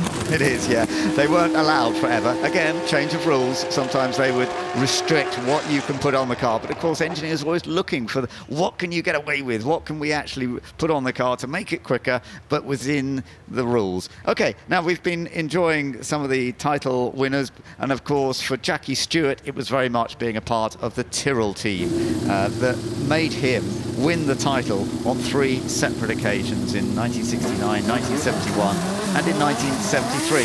And the Tyrrell organisation didn't have their own cars when he first won his first championship, but then, John, they developed their cars and they came up with these remarkable machines. And it's his sons, by the way, Paul Stewart and Mark Stewart, that are driving them up the hill. Yeah, so Paul was driving the earlier incarnation with that slightly different nose treatment markers in the more, like sort of the 73, 72 chassis. And it was all done by Ken Tyrrell, Jackie Stewart, Walter Hayes, and I mean, just a phenomenal group of people put together a world championship winning team. And it just was something, I mean, Ken Tyrrell was a wood merchant, I think is the best description, as we see the two cars slowing down just to give the fans an opportunity to see the cars close up, maybe get a photograph, get a memory of their day here at Goodwood at the Festival of Speed. And Mark behind and just giving a little salute to those around as they make their way up the hill. These cars are now coming over the river, 50 years old. Yeah, absolutely. These are from the early 1970s, so from 1971 and 1972. First appeared the second, the slightly later one. Also raced by François Sever, who was a brilliant driver in that time, but so sadly was killed in a Formula One accident at the end of that 73 season, and that actually stopped Jackie doing his final race, so he did 99 out of 100 Grand Prix. Yes, Jackie had kept a secret from everybody but Ken Tyrrell, I believe, even from his wife Helen, that Watkins Glen would be his 100th Grand Prix and then he was going to announce his retirement. The tragedy that occurred that day, the Saturday before the Grand Prix, meant that Tyrrell then didn't run in the Grand Prix and Jackie didn't get his 100th Grand Prix. Listen, it was one of the worst moments, and I think for many, many people in the paddock when something of that nature occurred, and it had upset Jackie and his family very deeply. I totally agree, but that was always part then of Formula One. Thankfully, things are much safer now. So you're looking at Nick Fennell in the Lotus Climax 25 and Adrien Newey in the Lotus Cosworth 49B. Both absolutely crucial machines in the world of Formula One, and it's lovely to see Adrien Newey driving some of these machines that inspired him so much. And it's great for Harry having the chat to him there, of course, like you said, really inspiring. And he just loves it, doesn't it? He just is a huge fan. He's interested in the design, still does it the old school way, but yeah, he's driving a slightly different car, this aluminium monocoque chassis up the hill, John, with the Lotus Cosworth 49B. Yeah, there's a 5-year gap between the Lotus 25, which came out in 1962, and then the Lotus 49, which Adrian's driving, which appeared in 1967. The major change, of course, was these little 1.5-litre cars. Their formula ended. There it is, the Lotus 25, 1.5 litres, V8 Coventry Climax engine. Then in 1966, the formula changed to a 3-litre formula, and that then inspired Ford via Cosworth and again Walter Hayes, a pivotal name and man in the whole history of Ford Formula One, to produce an engine that would go into the back of the Lotus 49. Colin Chapman designed that car, engine integral part of the chassis, so it was bolted directly to the chassis, and the mechanics at the back of the engine, the suspension, the gearbox, all hung off that. And both of these cars are known here at Goodwood as DHL Game Changers class, sorry, get the wording right. So the DHL Game Changers class, because they are both, as you say, fundamental to changes in Formula One, whether that was monocoque structure or whether it was taking on that DFV. There are other changes all the way through Formula One that were critical, but those were very significant to Lotus. Yes, what Lotus did and what Cosworth were able to provide them with was an engine that could become a part of the chassis, in effect, not just an engine. Whereas all Formula One cars prior to the Lotus 49, more or less, certainly rear engine cars, had a subframe to which the engine was attached and the gearbox and the suspension likewise. And this was a seed change developed in Northampton by Cosworth. Oh, this is lovely sound. Going on board with Mario Andretti in the Lotus Cosworth 79, the machine with which he took the title in 1978, when the ground effect, that incredible airflow through the side of it, when they really developed ground effect. Now, of course, ground effect is such a big part of Formula One. It's all limited by rules to a certain extent, but it was this car that really generated that. Just looking at these images, I've got 3 words to say. Mario still got it. Yeah. Just seeing him set off the line there, Alice. He's really going for it today. He is. He's not hanging around. We saw him drive this car yesterday. He took 5 victories in the 1978 season on his way to his driver's title, and classed as a legend by pretty much anyone that beats him. Full of energy, a bit like you, John. I think he's got more energy than I have, but Mario does one thing. He does rides around Indy 500 racetrack in a 2-seater Indy car, and he laps with a passenger on board at Indy at 200 plus miles an hour. I mean, blows my brains. He's incredible, isn't he? Another one who lost a teammate, Ronnie Peterson, which was tragically sad at the time. They were teammates at Lotus. They worked incredibly well together. Ronnie really supported Mario that year, and he went on to take the championship. Here's another great champion, Emerson Fittipaldi, who took one title with Lotus, one with McLaren. He's out in the Lotus today. He's out in the Lotus 72, and this was his first World Championship winning season. Very, very impressive once again. And this was a time when the Lotus had done a fantastic job. It wasn't into full ground effect because this was an earlier stage. Yes, the car was introduced in 1970. It was a little bit problematic at points. In 71, Emerson had a road accident that sort of put him a little bit on the back foot. But in 72, the car now in this black and gold of John Player Special became the car of the season, and Emerson and the Lotus 72 were the dominant pairing in the season, and Emerson took his world championship. One of the youngest world champion, I think, at that time, if certainly not one of the youngest. Yeah, at that time he was, you're right. It had become younger since then, but at his moment, that was impressive. And seeing Emerson Fittipaldi, thumbs up. He loves being here at Goodwood. He loves putting on the display, and it's just so enjoyable to watch. He does, and he actually only won his first race, only 4 races into his F1 career. I just think that was back in 1970, which again, a fantastic start. Yes, it was at Watkins Glen, that amazing circuit in upper New York State, in the wine-growing area, the Fingers Lakes, one of my favourite all-time Grand Prix circuits in the world. And Emerson took that victory, and I mean, amazing. Emo, as we call him, Emerson's a bit of a mouthful, but Emo was again a victory, one of the youngest Formula 1 drivers to win a Grand Prix event. You're watching the combination between Renault and Alpine, because of course the modern Alpine you're looking at there, the 2023 being driven by Paul Aron. Alpine is owned by Renault effectively, and Renault were involved in Formula 1 with the turbocharging, and we got Victor Jabouille, who's out in that yellow and white earlier version Renault. Yes, and it was Jean-Pierre Jabouille, who was the man who joined Renault. In fact, he'd been a part of the Renault sports car team and Formula 2 team, who was pivotal in the development of that V6 turbo engine back in 1977. So now we've got the son of driving the car, not quite the car that ran in 1977. This is the 1979 incarnation. But I mean, a fabulous commitment by Renault, as I mentioned previously. Everybody in the pit lane, when they saw a V6 turbo turn up, just laughed. Yeah, just laughed. They did, and I remember how often they used to break down until they started winning. Here's a lovely classic car, the Ferrari 156 Sharknose. And this is the owner of the car behind the wheel. So much to talk about. Spoke to him last night, and he said when this car was dominant in 1961, Carlo Chiti, who designed the car, was walking in the paddock and he saw the first V8 BRM engine, which turned up, didn't race but practiced. And Carlo Chiti went and said to Ferrari, we have made a mistake, we need to make a V8 engine. In 1962, there was a major falling out with Chiti and other engineers, and they all left. So the engine that Chiti had penciled didn't go into the Ferrari, this car here. It went into another car called an ATS, which was unfortunately not meant to have success as a team. Anyway, lots of history. This car, remember, wire wheels on a Formula 1 car. Look at those wire wheels. There's the BRM, and that was the car that Carlo Chiti took his design cues from. Yeah, absolutely. BRM, absolutely crucial to what they were able to achieve after a tough time initially to get going in Formula 1, but this was the one that brought them the title with Graham Hill, and that was done in 1962 with Hill winning 4 Grand Prix that year and taking the title, with BRM winning the Constructors' Championship. So that really was their biggest season in many ways.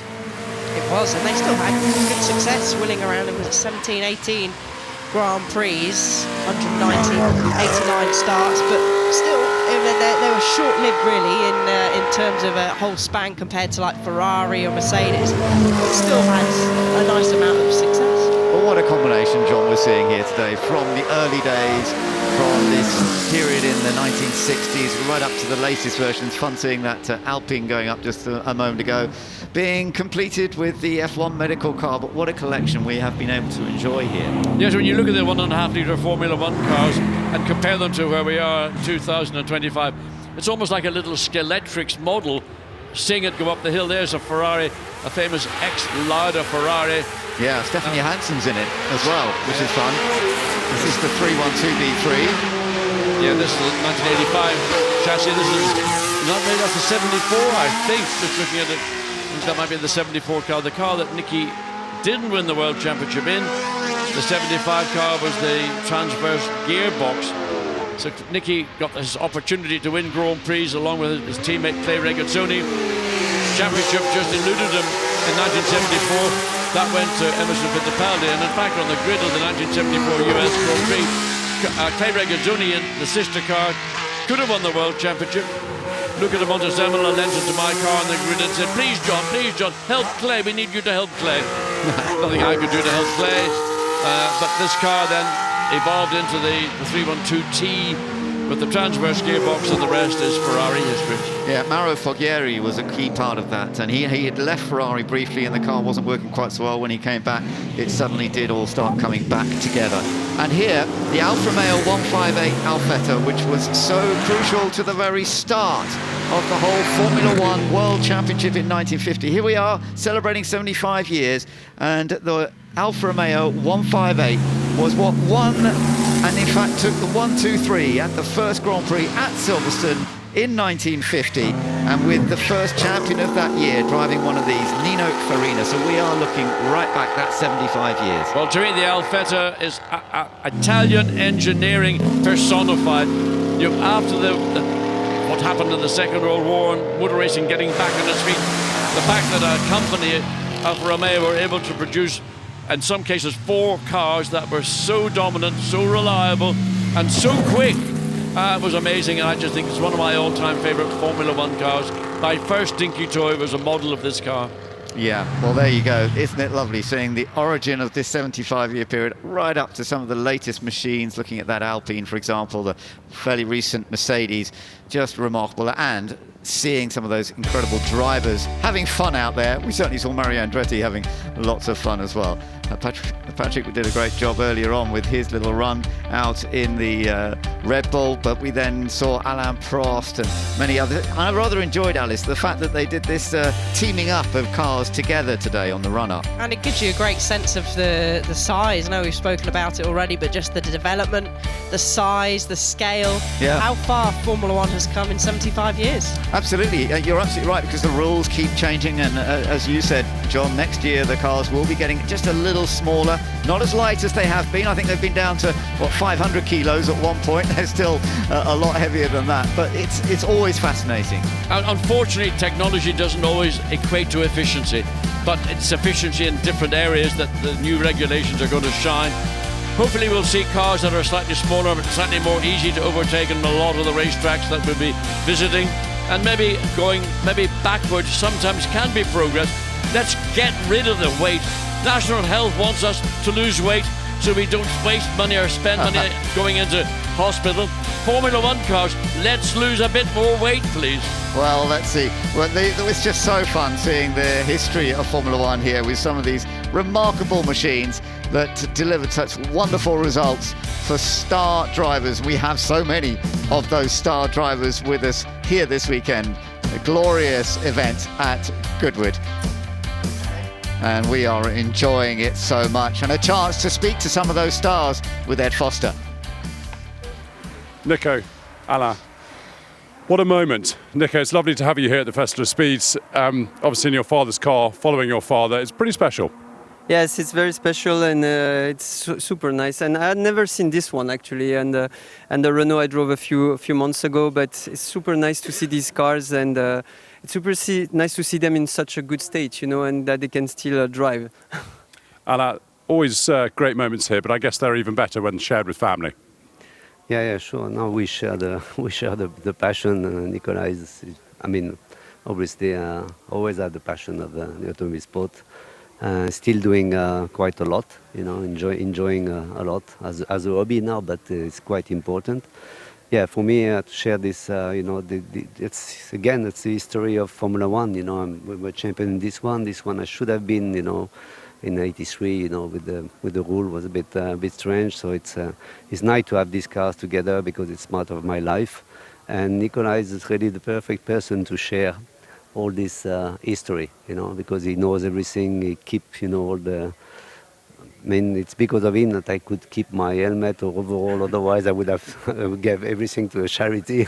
I'm not this kind of person. So he's really very good for me in terms of the, following the passion of the family. Nico, how was the car? It's good, you know. It's obviously the clutch and the gearbox. You have to be careful, but it's surprisingly good. You know, when you drive it, the chassis and everything, and the engine is brutal. Here around here, you're a bit careful. I can imagine. Guys, thank you. Thank you. Jack, some weekend for Formula One. This Williams, perhaps a little bit before your time.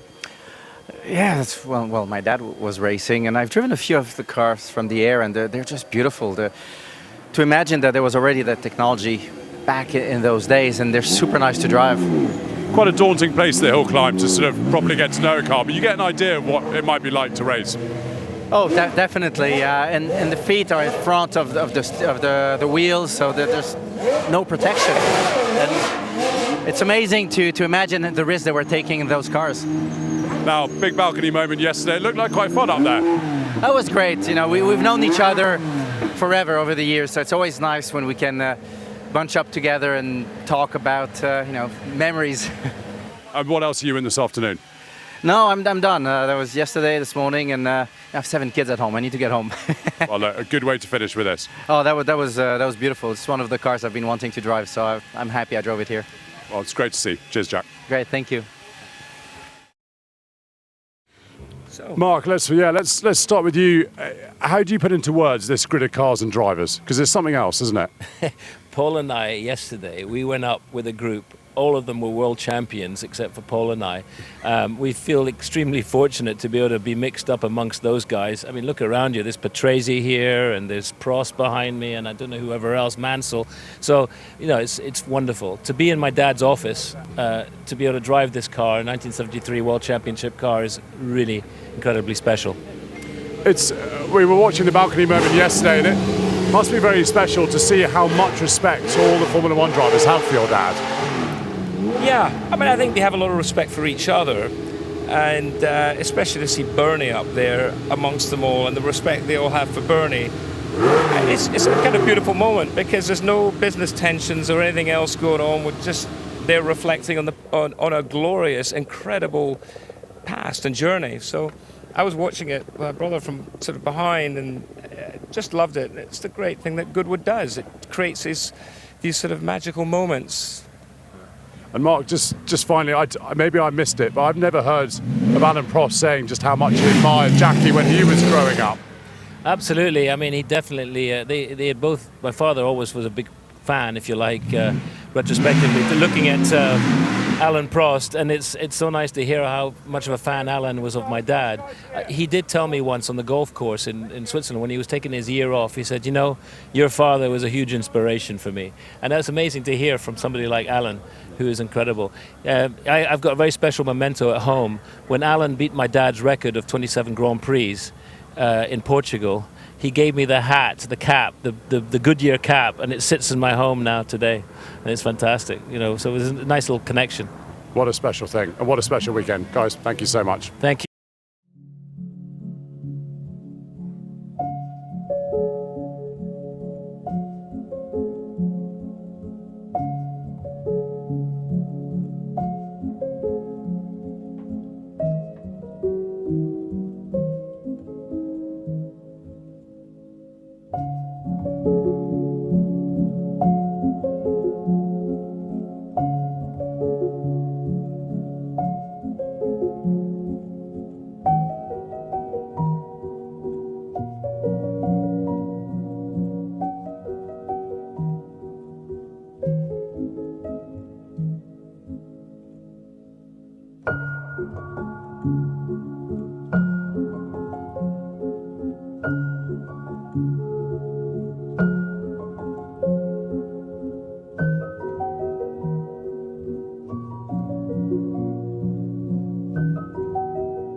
Everyone's in vintage clothes. There's cars. If you're a petrol head, you're going to absolutely love it. The whole atmosphere is amazing, and people really do throw their heart and soul into dressing the part. Whether you like motorsport or not, you won't have a bad time. It is the best event in the world. Attention to detail is like nothing else. It's the shopping, it's the funfair, it's the look, it's the period aspect. That is what the Goodwood Revival is. It's just a fantastic day out.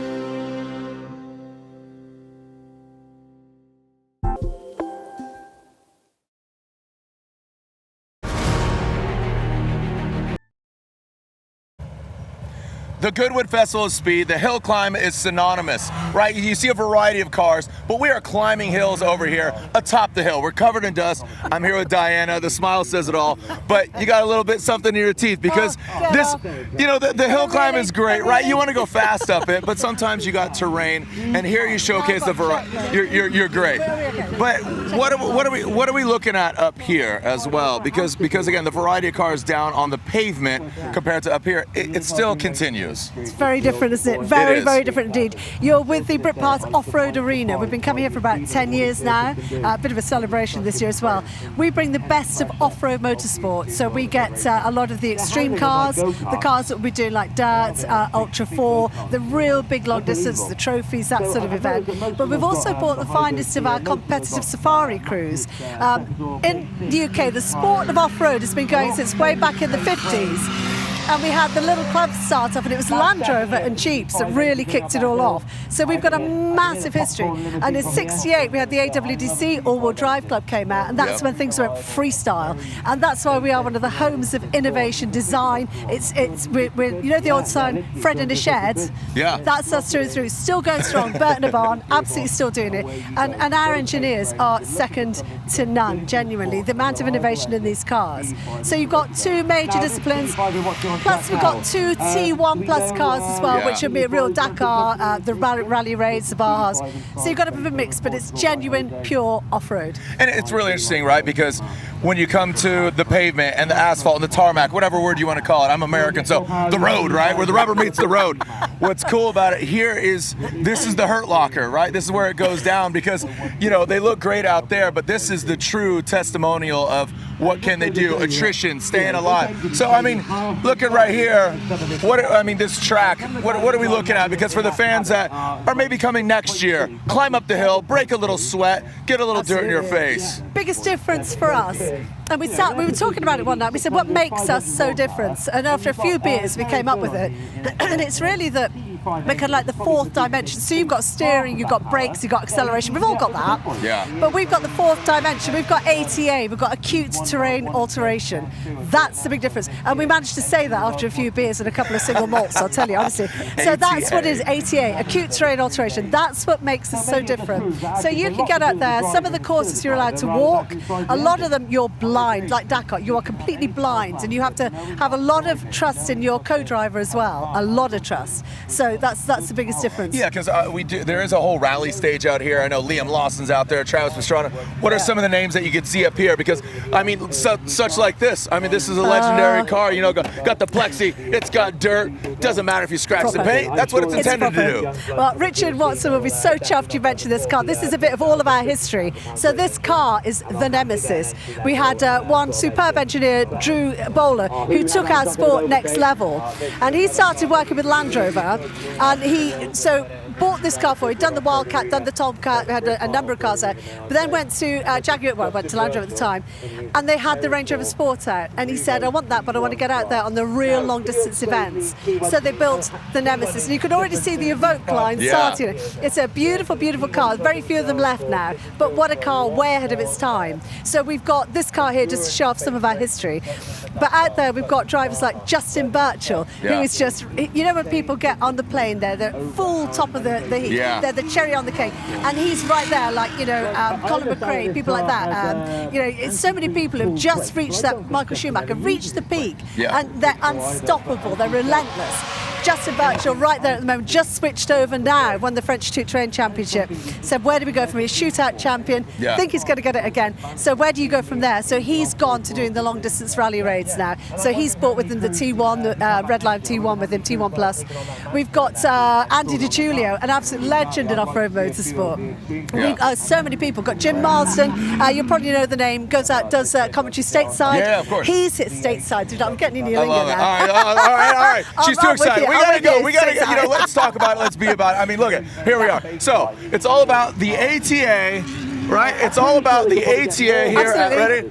Hey, I like this. OS 2025. Send it. Don't you love it? I love it. Thank you. So, Richard Watson will never take that off. I don't know about that. But it's the best one. Watch, rinse, and repeat up here at the top of the hill. Well, away from the smell of petrol and noise of those F1 cars on the hill, I've come to the rather serene Quartier Lawn for the annual Steely Lux. And I've met Sir Johnny Ive, one of the judges. Lovely to be here again. I think, actually we were talking about it earlier this morning. I think I've been judging now for I think nearly 20 years. Well, we're celebrating the 30th anniversary of the... It's incredible. It's an extraordinary event, and somehow has become synonymous with me to the beginning of summer. And of course, I've seen you here before, so I'm guessing you quite like coming down here and judging these cars.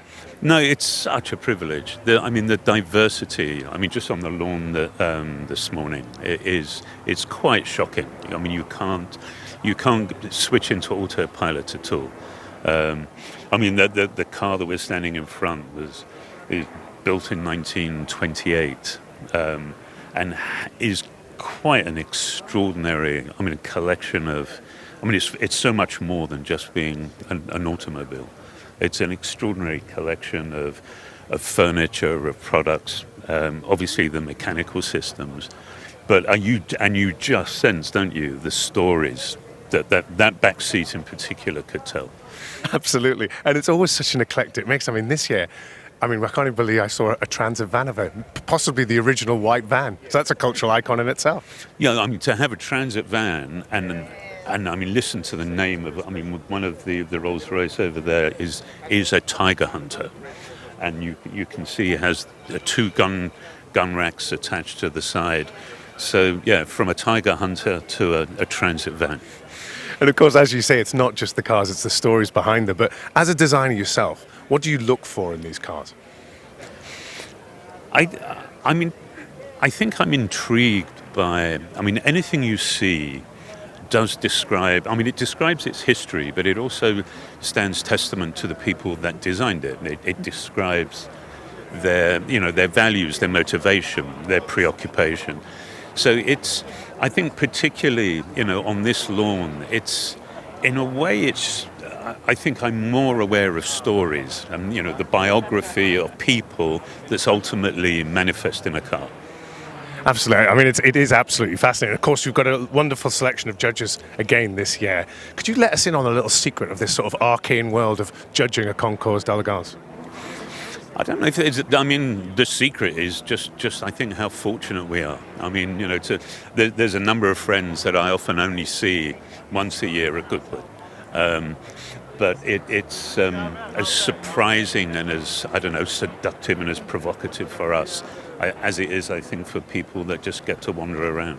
And the process will be, you will have a look around. I've seen you underneath the cars looking around. Then you'll all sit down and have a chat about them. Is that how it works? Yeah, we choose a winner for each category, and then the debate begins, which is of those winners, which becomes the best of show. And the debate's as much fun as some of the cars, I think. I'm sure it is. Well, I know you've got a busy day ahead, hopefully enjoyable, but I'll let you get back to it. And thanks very much for your time. Lovely to see you. Thank you. Bye-bye. Well, what a stunning weekend it is here at Goodwood for the Festival of Speed. Beautiful weather from the Thursday when cars were first heading up the hill, and we've had so many fans and spectators enjoying every moment, getting so close the ability to be able to get alongside some of the most famous cars in the history of motorsport, to see them, to hear them, even firing up down in the paddock, hearing their incredible engines firing up, warming up, is unique. You don't get that chance very often. And with some of these four cars, whether they're Le Mans cars or Formula One cars or World Rally cars, they all sound different, they all look different, but you can be right up against them, which is so wonderful. Very special venue here at the Festival of Speed.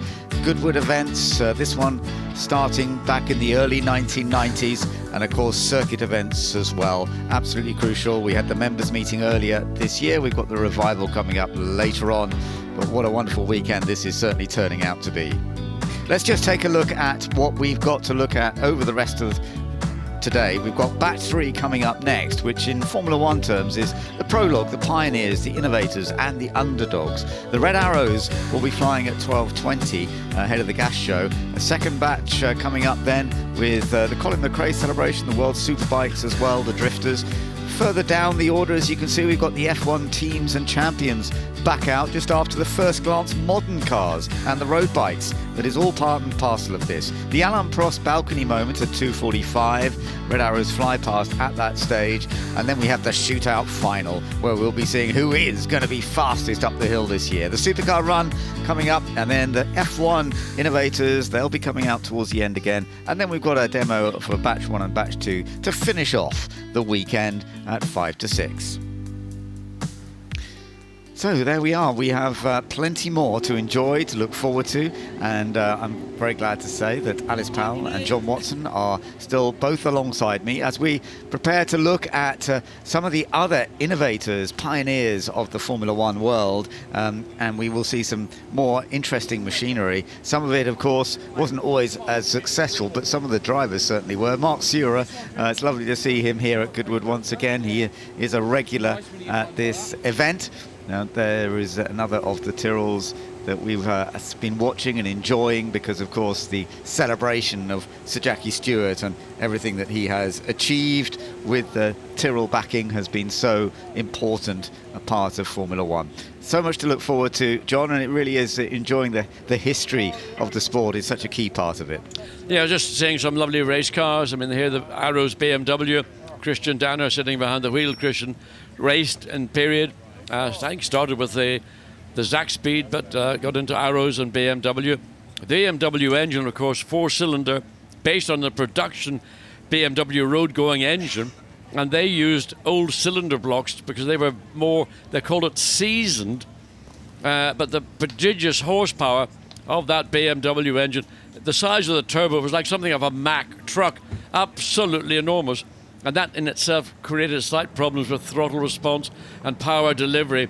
It had power unlimited, but just manufacturing that power. I mean, really, Ben, these turbo cars were little more than dragsters in the period. So you light the blue touch paper and stand back, it'll go forever. Absolutely right, yes, it will. And the design at different times, of course, was so important, whether it was bringing in the wings and using the side of the bodywork to try and give you that little bit more downforce in those early days. The tyre sizes, that's part of what I find fascinating when you look at all these different Formula One cars. Some have really quite small front tyres compared to what we see nowadays, don't they? Well, part of the reason why we have huge rear tyres was to try and generate traction and grip from the rear. Remember, these cars were producing in period. I mean, looking at the Tyrrell here from 1978, would have had around about 490, maybe 500 horsepower maximum. And the only downforce the car got at the rear was from a sort of rudimentary rear wing, not the kind of high-tech, sophisticated aerodynamics that we now see in current Formula One cars. Whereas at the front tyre is a much smaller unit, and you can see the front wings likewise, helping to balance that aero difference front to rear. Yeah, fantastic stuff to enjoy. So plenty more to look forward to. Some wonderful views here at Goodwood as well. As you can see, looking down over the surface, we've got these other different parts. So if you're just at the hill climb at the moment, there are plenty of other places to go. Up to the rally stage earlier on, funnily enough, we found F1 driver Esteban Ocon. Esteban, very, very quickly, just before you go, Formula One meets Rally. You had 2 rides as co-driver, now 2 drives. How was it? It was a huge opportunity for me. I was dreaming of that day to happen one day, and honestly, it was an experience of a lifetime. One of my best experiences in motorsport. I'm not afraid to say it. It was incredible. I got the best welcome here. Everyone was smiling so much and giving me the right advices. And with Taka, Mr. Katsuta on my side, it was the best advices I could get. And yeah, I got a feel on the proper rally stage, which was incredible. And this guy is something else. Sakamoto's going to come to a Grand Prix, maybe? Definitely, when he wants. And also today I told him, I will push with Ayao for him to have a go, at the F1 car, but might not happen, this time, but, he will for sure jump in and have some goes. And finally, there is a technological cooperation between Toyota and the World Rally team, is there not? Yes, there is, obviously, with Toyota, it's written here for us, and they are extremely special, with us. And for me, it's, every time I meet the Toyota people, they're so passionate. They give me, a huge smile on my face, and I can't thank them enough. Enjoy Spa, enjoy Hungary. Thank you.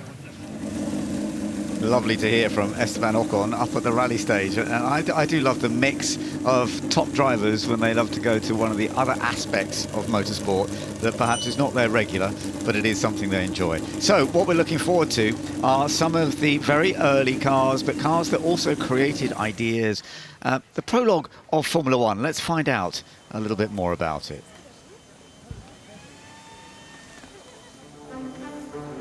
Long before today's World Championship, before Formula One even had a name, Grand Prix racing was the pinnacle of motorsport. In 1925, the first world champion was crowned. But it was Alfa Romeo's name on the trophy, because back then, it was the manufacturers who raced for glory, not the drivers. By the 1930s, it was the drivers who became heroes. The European Championship turned names like Caracciola, Nuvolari, Rosemeyer and Lang into legends. Fearless, flamboyant and fast. Some of the world's finest racing drivers are here, flirting with death at every corner. Then came war. Silence. A sport on pause. But in 1946, Grand Prix racing roared back to life. Battered, improvised, running on machines and men shaken from wartime silence, yet more alive than ever. A year later, in 1947, new technical rules gave it a shape and a name: Formula One. It wasn't yet a championship, but it was already a spectacle. This is where it began. Not in 1950, but long before. Not just with trophies, but with courage and creation. This was the dawn of Formula One.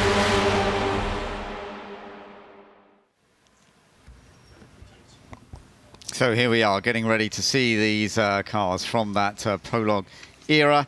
Some of the pioneers as well, as they put it, the innovators, some of the underdogs as well of Formula One that perhaps didn't quite get the achievements that they had hoped at the time, and yet we saw some great stars competing. Jochen Mass' name on that car, and it is very sad that we recently lost Jochen Mass. He was a great competitor in both Formula One and in sports cars, very successful, and he loved being here at Goodwood, John. Yes, Jochen was a competitor, he was a friend, and he raced in Formula One. He had one Grand Prix victory in Barcelona in 1975. That, of course, his success in Group T racing maybe eclipsed all that, and Jochen was more than a racing driver. He was a genuine and 100% decent human being, and somebody whose company here at Goodwood in particular was thoroughly enjoyed all the way through. And I've had people say to me, Jochen was somebody who they just loved to see. I mean, his smile summed up his joy being here at Goodwood. Right, well, we got the cars heading up. Matthew Wrigley's driving this Tyrrell at the moment, the W008. Won the 1978 Monaco Grand Prix with Patrick Depailler driving. That was Patrick Depailler's first F1 win. It was Tyrrell's last Monaco win, funnily enough, with that machine in 1978. And it's lovely to see it heading back up the hill. The Tyrrell name was coming towards a little bit of an end at that stage, but it was lovely they had a victory. Yes, I mean, I think the circuit and the car suited one another very well. Cosworth engine car relatively light, very nimble. Patrick Depailler, probably an extremely underrated Formula One driver. Maybe a little bit ill-disciplined, because Patrick was just a free-thinking, free-flowing race driver who loved life and lived life to the full. Tragically lost his life in a testing accident at Hockenheim in 1980. Yes, indeed, but lovely to see the Tyrrell heading up the hill there. And actually the Tyrrell 008 was interesting. We saw a first female driver lead an F1 race in the Aurora F1. Zero Wilson actually drove one of those as well. So, yeah, great history from that. Right, now, talking of history, John, 1955, Mercedes. This was a lovely machine, of course, with a slightly different look to it. Yes, this is the sports racing car version of the W196, the Formula One car. It had fundamentally the same mechanics, except that the engine for the sports car is a 3-litre displacement rather than the 2.5-litre of the Formula One car. But you know, just technology-led. But one thing that Mercedes did, the board of the company said, what kind of suspension do we use on our road cars? And there was a low pivot swing axle. And the board insisted that the Mercedes Formula One and sports car team ran a version of that low pivot swing arm. They wouldn't allow the team to go out and put a fully independent rear suspension that other manufacturers were doing running. But Mercedes development over design, and this is the car that was dominant all the way through the 55 season. Absolutely right. And just taking the next one up the hill, we're looking at Jackie Ickx. Of course, a great driver with so much history with the Brabham BT26A, and again this earlier period with the cars. Yeah, I mean, Jackie was a young man when he got into Formula One. I remember a Grand Prix at Germany, Hockenheim, at Nürburgring, Nordschleife, mixed Formula One, Formula 2. Jackie was driving a Formula 2 Matra. He outperformed about 90% of the Formula One drivers in that field. I mean, one of those stellar standout moments, performance from a young driver. Impunious almost just in the pace. He just flung the Matra Formula 2 car around the Nürburgring, and it was a memorable drive certainly for Jackie, and I think an eye-opener for everybody else. And then you've got this remarkable Tyrrell P34. Callum Lockie's driving it, and he's been enjoying it thoroughly over the course of the weekend. The six-wheeler, another of the DHL Game Changers class, designed by Derek Gardner, and it was a car that did show some shines, but it didn't last for too much longer because getting the tyres right was never quite going to work perfectly. We're watching Jeff Underwood now in the Brabham Repco BT20. Yeah, a very straightforward, uncomplicated tubular chassis Formula One car from the Brabham organisation over the Repco engine, a V8 engine, originally based on a V8 Oldsmobile engine, then actually made into a full-on race engine, probably about 320 or so horsepower in 1966, and then for the following year that was upgraded, and Denny Hulme won his world championship in the Brabham in 1967. Yeah, and the Lotus 78 heading out now with Danny Baker. So this was just before the one that we saw Mario Andretti driving to take the title. In fact, he took a lot of wins with this car. They didn't have quite the reliability with this car because he wasn't able to take the championship that year, was he? No, I mean, it was a very competitive car, and there was the beginnings of ground effect, but it was really the Lotus 79, the car that came in the 78 season, that cemented the whole concept of ground effect. But I mean, a very effective car in the hands, principally of Mario Andretti. Also, Gunnar Nielsen in 1977 raced, he won the Belgian Grand Prix at Zolder. And I mean, again, just the combination of Mario and Gunnar Nielsen, it was a fun team, believe me. Absolutely right. Well, looking at another interesting machine, the Hesketh Cosworth 308, and Martin Donnelly is at the wheel of this one. That's lovely to see Martin out there. And the Hesketh 38, this one of the 308 is certainly a key one for James Hunt, because when he came into Formula One, backed by Anthony Lord Hesketh as he was, and they created their own race car, and it did work well. He won the Silverstone International Trophy in 1974. He had podiums in Formula One. 75, he won the Dutch Grand Prix. Yes, it was a pivotal moment for James, first of all, because he beat Niki Lauda in the Ferrari, the dominant car that year, beat him on pace and on merit. But a small British team, an eccentric British team, something you'd imagine out of Brideshead Revisited in terms of the personalities and character. Nevertheless, this car was competitive. But wonderful to see Martin Donnelly it's the first time, Ben, I've seen Martin Donnelly behind the wheel of a Formula One car since his appalling accident in Jerez in 1990. Now we're looking at Alexander Ames out in the McLaren Cosworth M23. Very stylish looking car, this M23. And as we were saying earlier, John, it was a car that worked well for McLaren over several seasons. It was important to James Hunt as well. Yes, this is a car designed by the McLaren Group, but Gordon Kopak led the design team, and it was a car that enjoyed phenomenal success from 73 all the way to the end of 1976, with James Hunt winning his World Championship in 76, but of course Emerson winning his second of two in 1974. Another version of the Hesketh here, the 308E, with a slightly different livery, the penthouse livery on it as well. Hesketh, the team didn't last much longer after James Hunt moved on to McLaren, sadly, but it still was a key team at one stage. Now, you're looking at something from a little bit earlier on, the McLaren, with a different livery at that time. Yes, this is a car from 1971-72, with the Yardley, the men's cosmetics, and the Yardley McLaren was a very strong brand, and they continued a third car with McLaren in 1974, which Mike Hillwood raced, and then Mike sadly had an accident at Nürburgring, so he had to step out of the car, and that was the opportunity that Jochen Mass was given to step in and then race that car through the 74, 5 and 6 seasons. Neil McReynolds going up in the Lancia Ferrari D50, and I know this one, John, really matters to you. Yes, I mean, this is the Ferrari version rather than the Lancia D50. Ferrari were in all sorts of strife. So when Lancia shut the doors, they basically ran out of money. Ferrari did a negotiation to get all the equipment and then slightly readjusted it, and that was the car that they raced in 1956 with great success. Now, this is one of my favourites to see once again. The Auto Union Type D, Benoit Foulouillet is driving it. And it was the very early days of going mid-engined, of course. And it was Ferdinand Porsche who came up with this idea, because he was doing the work for Auto Union. And they did take victories in the 1930s against Mercedes, although Mercedes were the more dominant force. Yes, I mean, they made a V16 in the initial Auto Union. I think this might be a Type D, which is probably the V12. Yes. Bernard Drouin is sort of, I think he's looking for gears. I mean, these cars, 3-litre V12, two-stage supercharged, nuts cars, power in excess of anything like grip that the rear tyres would have been able to deal with. Of course, being mid-engine was revolutionary. No one had seen a mid-engine Formula One car, that's a Grand Prix car. This is the Auto Union Type D, and this was the car Bernd Rosenmeier, for example, was the one driver who truly mastered it. Tragically, he lost his life trying to break the world land speed record in a very slippery Auto Union. Absolutely right. That was desperately sad, but the Auto Union was fantastic with what they achieved. Alice, we are enjoying such a mixture of machinery here, aren't we? We've just heard, actually, with the gas turbo one's gone past us. It's already gone past Emerson Fittipaldi Jr.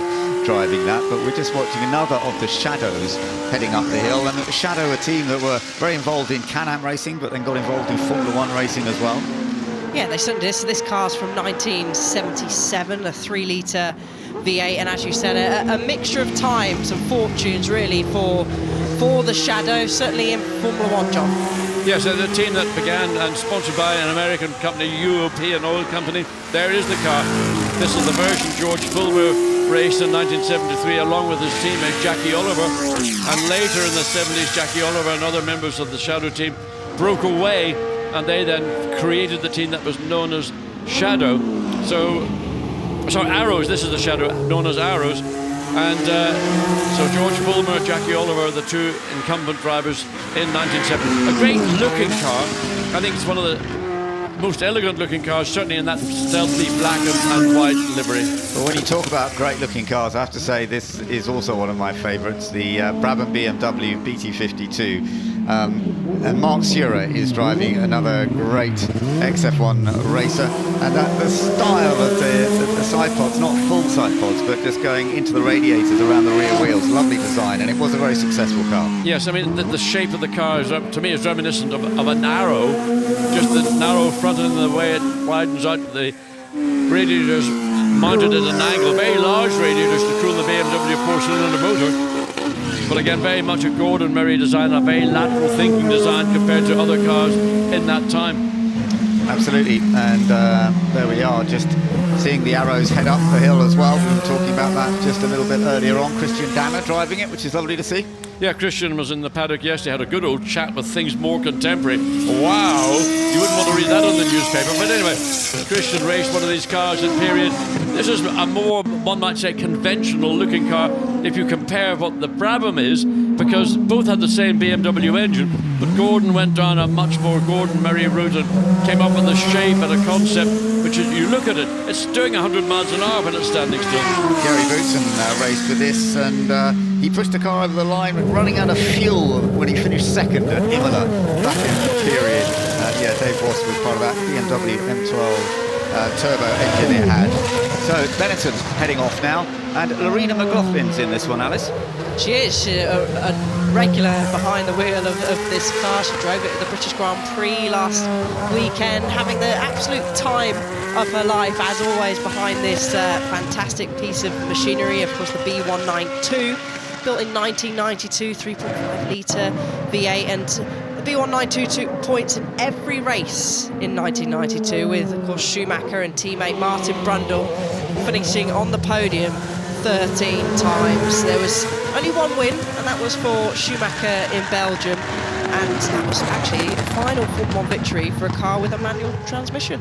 Yeah, well, it's some great history with and some of the star people involved, as you say, Ross Brawn, Rory Byrne, both worked within that. Let's just have a look at the Maserati 250F though, and Marino Franchitti, Dario's brother, who also had a good racing career himself in one of the great classic of the early period of Formula 1. Yeah, so you look at the Maserati 250F, that's what you expect to see.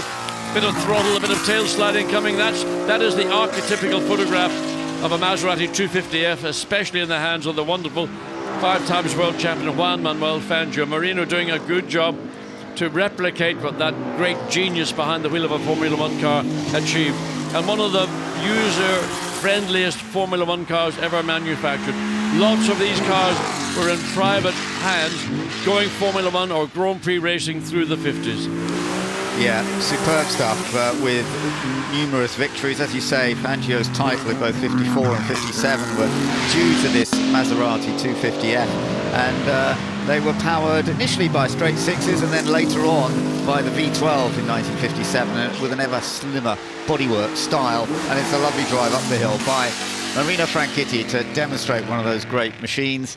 Lovely. And the Cooper Climax T43, when we talked about the Auto Union going mid-engine, but it took a few more years before F1 went back to mid-engine again. Well, if you think Ferdinand Porsche was revolutionary with the Auto Union, then John Cooper carried that revolution forward with a very much more straightforward and uncomplicated tubular chassis, 4-cylinder Coventry Climax engine. This car won the Argentine Grand Prix 1958 in the hands of Sir Stirling Moss, in a race that was unbelievably hot, tyre wear unbelievably high, but Stirling managed to baby the tyres on this car, took victory, and that to me was the point where Formula 1 had to realise large engines up front in a Grand Prix car are now a thing of the past.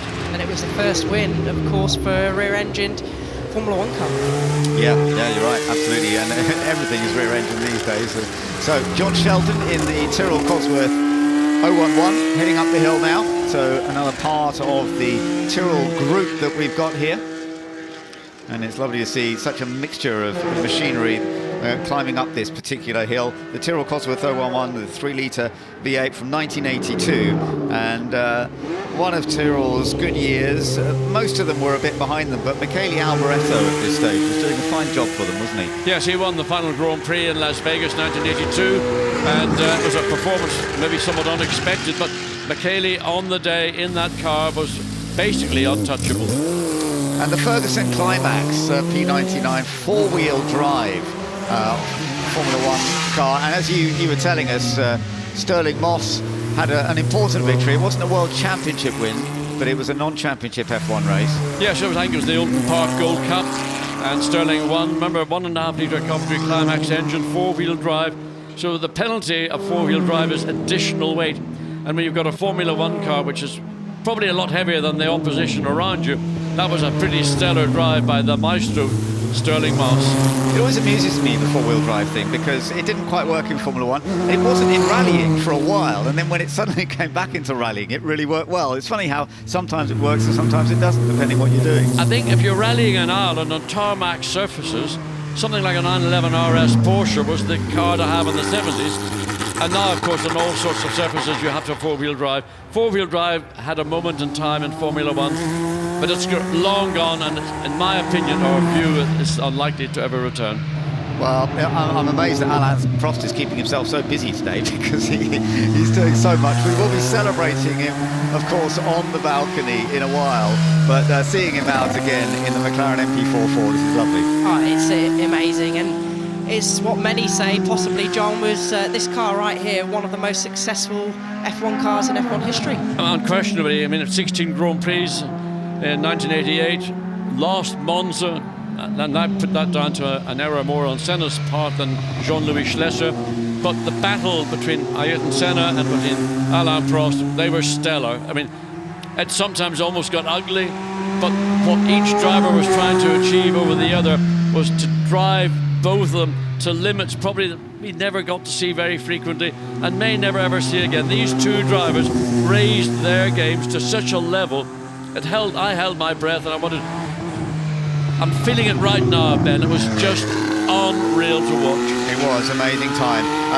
As you are here, if you're here at Goodwood or you're watching with us online, do remember that at 2:45 we will be celebrating Alain Prost's 4 titles up on the balcony. That's something to really look forward to, and that's going to be fun. You're looking at the Maserati 8CM now with James Wood. This was again very much back to the beginning of building cars that were going to be suitable for winning Grand Prix. We've got a car a bit similar to this later on today that's going very well in the pre-war category of the Shootout, so they can still be pretty rapid, can't they? Well, you look at the car, I mean, first of all, the driver sits on the car, not in the car. They've got semi-elliptic or quarter-elliptic springs front and rear, so very much more like you might call it unfairly a kart rather than a sophisticated racing car. That was the technology of the day. Ollie Behrman is back out, so current Formula One, the rookie, who's doing a great job for the Haas team, and Ollie Behrman is heading up there right now in the VF23. Yeah, he was just lifting himself up in the seat there. Look, you can see, just giving the crowd a good wave. Him and Esteban Ocon have had a competition over the weekend, so I've been told that who can shred the rear tyres the most, and we've seen them both taking part in doing donuts. Ollie going a little bit slower than what he was yesterday, but this is the Haas Ferrari VF23, so this was from the 2023 season. And there we can see, Ben, the red arrows making a show too. Yeah, and we're about to hand over to them, but just to tell you that Esteban Ocon is on his way up the hill as well in the VF24 Haas, so if you're a big F1 fan, just keep your eyes open, because Esteban Ocon is also up there in this final part of this structure. But it's lovely to see both of the Haas drivers are doing this. They're heading up the hill, but let's now go and enjoy the red arrows. Hello, hello, hello.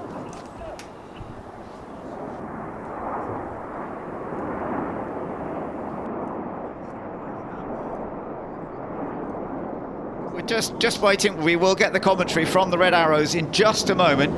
They are beginning this display, which is always glorious here at Goodwood. Just to bear in mind, we still have a few more cars heading up the hill, and you will be able to watch those at the same time, but whether you look down or look up, that's up to you. Esteban Ocon is out there now, having a bit of a play with that VF24. Yeah, he is, and there we go, getting those burnouts. I haven't seen from the commentary box who've been doing donuts, so he probably would have done some donuts as well. The 2024 chassis, this is that he's taking through, and there is one of our contenders for the pre-war category going up the hill later on today in the Shootout, the Maserati 26M. Julien Majoub is behind the wheel of that, Ben, and we know how fast Julien drives anything, and certainly he will be taking that car up the hill later on today in our Shootout pretty rapidly. Yeah, well, he won the pre-war category yesterday. There you are, look at him. Julien was sliding around yesterday a huge amount, but he loves it, and he's very, very successful. He did a 64.15 yesterday. More to see later on, but let's go and enjoy the red. the red arrows up there. Hello. They are going to be doing their thing for just a little while. Goodwood Festival of Speed. Sorry for the delay. We've had a small technical issue here on the top of Goodwood House. Of course, the red arrows are now displaying for you, and they are in the Swan formation. It's absolutely an honour and a pleasure to be here for 2025 Goodwood Festival of Speed on the final day. You'll now see Reds 8 and 9 and collapse into behind Reds 2 and 3 to form one of the most iconic shapes of aviation history. The smoke will come on in from the left-hand side. This is Concorde.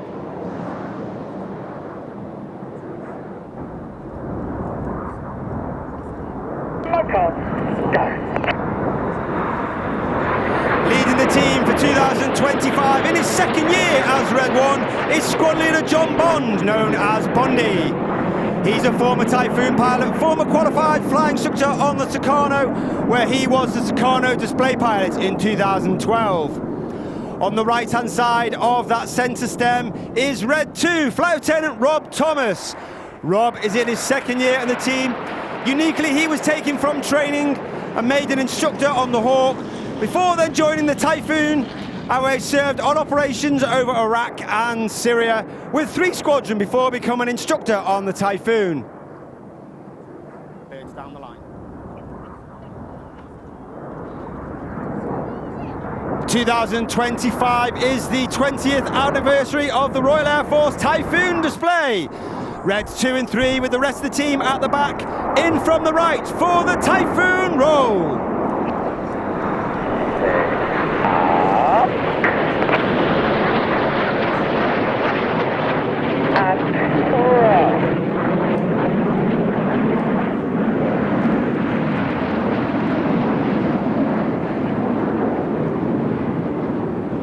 At the front, on the left-hand side of Red 1 is Red 3, Flight Lieutenant Andrew McEwen, known as Macca. Macca flew the AV-8B, which is a Harrier variant with the United States Marine Corps while on exchange, before then coming back to the United Kingdom and flying the Royal Air Force 5th generation aircraft, the F-35B Lightning II, out of RAF Marham in Norfolk. There are 11 pilots on the Red Arrows, Reds 1 through 9 displaying for you today.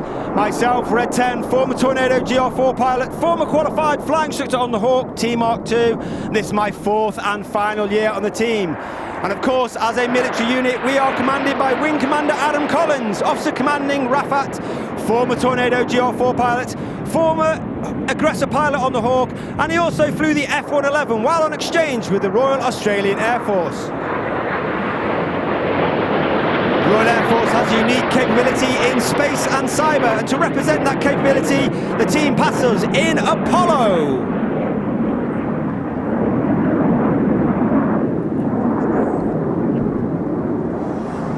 Red 4 on the far right-hand side, uppermost as we look at, working extremely hard, looking through the formation as he works up alongside Red 2. Red 4 is squadron leader Chris McCann. Again, he was taken from training and made an instructor on the Tucano before then joining the Tornado GR4 Force, where he flew with the famous 617 Dambuster Squadron. Squadron leader Chris McCann received an Air Force Cross for his service on operations over Afghanistan. Ladies and gentlemen, boys and girls, get your cameras ready for the colourful Big Vixen.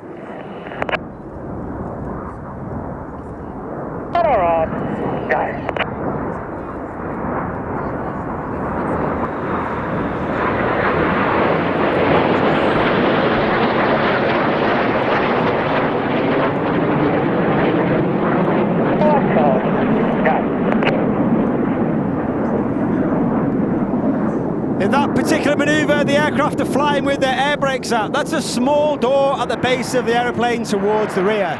This has twofold effect on the aircraft. The first one is the pilots will fly with a higher throttle setting, thereby producing a hotter engine gas temperature, and it makes those smoke colours burn a lot more brightly. Secondly, is it disturbs the airflow outside the back of the aeroplane, and therefore it makes the smoke billow a lot more fuller and through the display. We use that manoeuvre to enhance certain manoeuvres in the display. You'll now see Reds 6 and 7 sit behind Red 1, Reds 8 and 9 sit in trail on the rest of the team.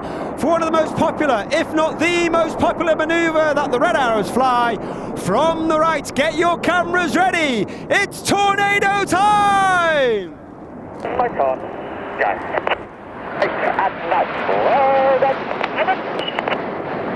8 and 9 roll go as 8 and 9 roll around the rest of the formation. But watch for the colour change as Red 1 brings them down the line.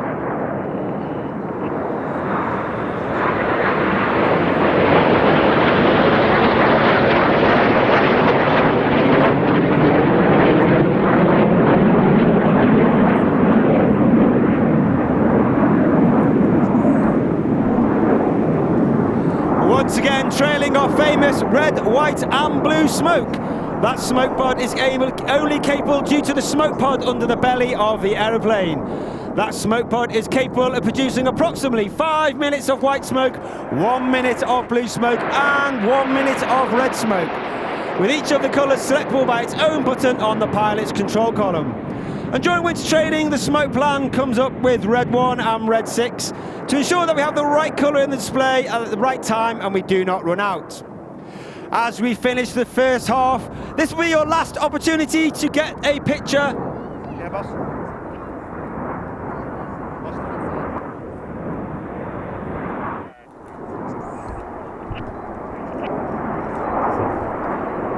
This will be your last opportunity to get a picture of the team in the world famous Diamond 9.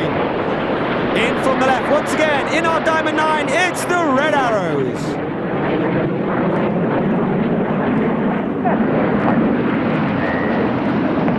As we go into the second half, we start the second half in the same way that we started in 2024.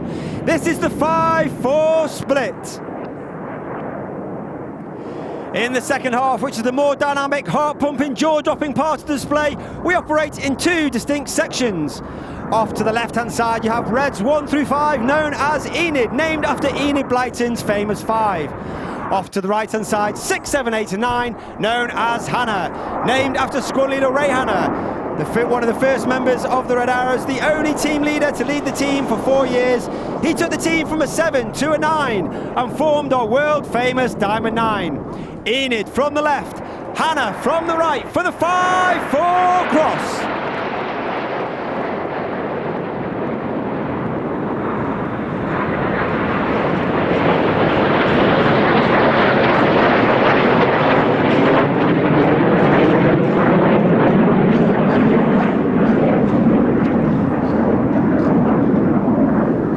Keep your eye on Enid to your right-hand side.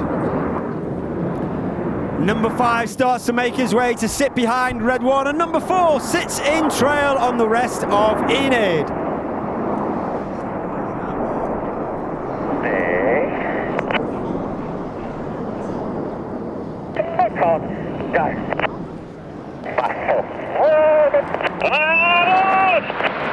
Number 4, roll goes. Number 4 rolls around the smoke of Enid. Sitting just behind Red 1 is Red 5, Flight Lieutenant Dustin Wales, known as Dusty. Dusty is in his second year on the team. He's originally from Zimbabwe. He's a former Typhoon pilot, where he was an instructor on 29 Squadron, served on operations with 11 Squadron, and also worked on the Test and Evaluation Squadron, all based at RAF Coningsby in Lincolnshire. Look directly to your front, you've got Hannah rolling back in. Get your cameras ready for the Hannah break.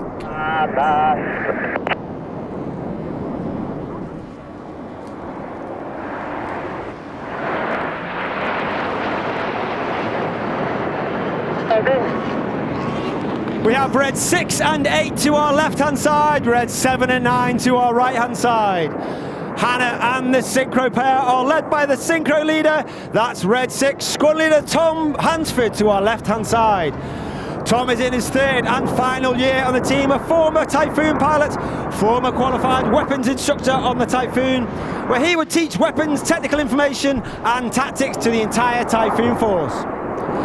Each pair will now dive down to approximately 300 feet above the tree line. They'll have a clone speed of over 900 miles per hour. in a manoeuvre called the Hannah Pass.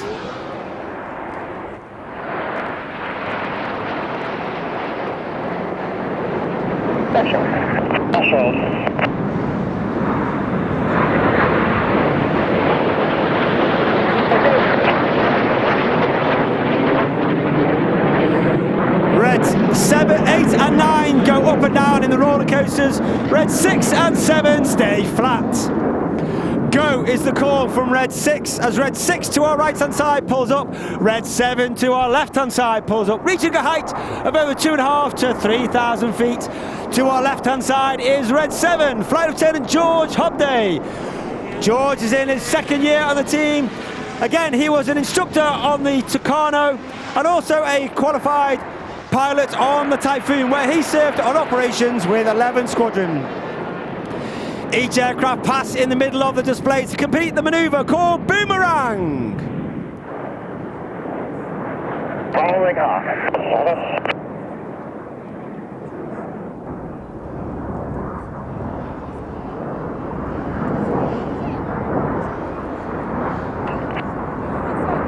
Look to your right hand side, you're looking for Enid running back in. They get down and form the inverted V. Coming in from the left hand side at over 500 miles per hour is Red 9 as he performs the Goose.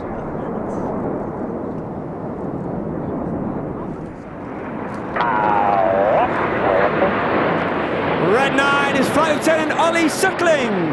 Ollie's in his third year on the team. He's a former Tornado GR4 pilot, former qualified flying instructor on the Hawk T-Mark II.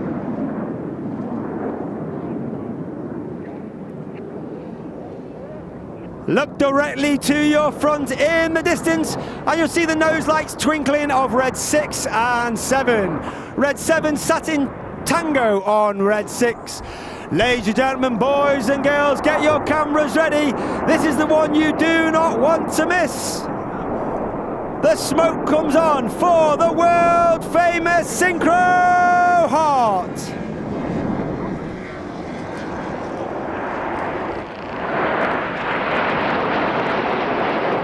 Coming in from the top right hand side is Red 8 as he spears the Heart.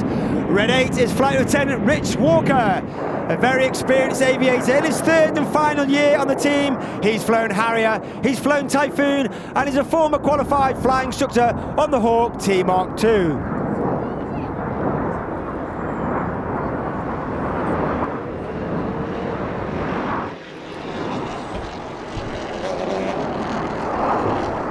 Keep your eye on the synchro pair. Once again, they'll turn back towards the display line. They'll dive down to only 300 feet. They've got a clone speed of over 900 miles per hour. They'll be looking to pass each other, only wingtip to wingtip. That's 30 meters, only 100 feet. Each aircraft will perform a barrel roll, a cross, followed by a second barrel roll in a maneuver called the double roll.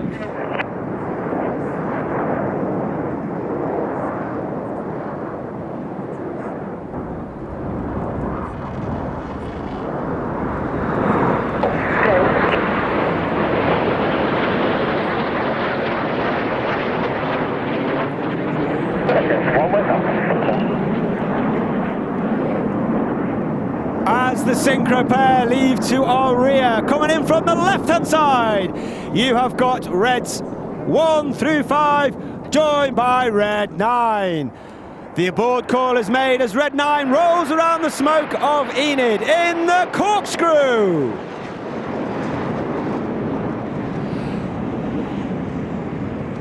As I said earlier, there are 11 pilots on the team. However, the Red Arrows is not just about the pilots. We have a team of over 140 personnel. Over 120 of them are the engineers, the public relations, the logisticians, the administrators. They are known as the Blues. And there are a number of Blues here today at our public relations centre by the heliport. So make sure you pop along, have a word with them, find out about their roles in the Red Arrows and of course the wider Royal Air Force. Looking to your left, looking to your right, Red 6 from the right, Red 7 from the left. Each aircraft performs a barrel roll, passing in the middle once again at only 30 metres, 100 feet.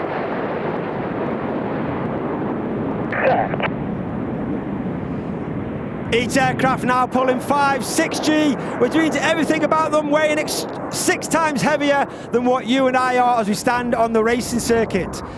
Passing at the back of the circle, the blue goes to red, the red goes to blue, maintaining that 6G turn as the synchro complete the manoeuvre called the circus.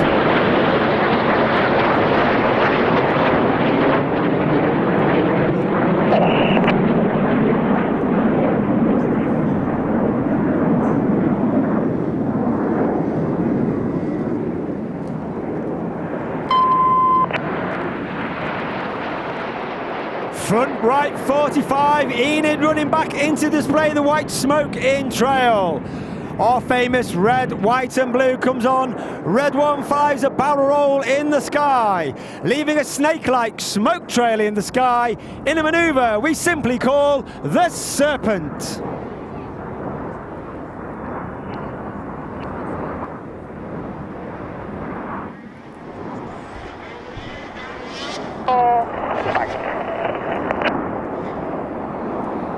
The motto of the Red Arrows is éclate, and that means excellence, and it means every single member of the team, whether you've been on the team for 1 week or 4 years, is striving for excellence in everything that we do. And of course, we'd like to think that we leave the team in a better place when we leave it than when we joined the team.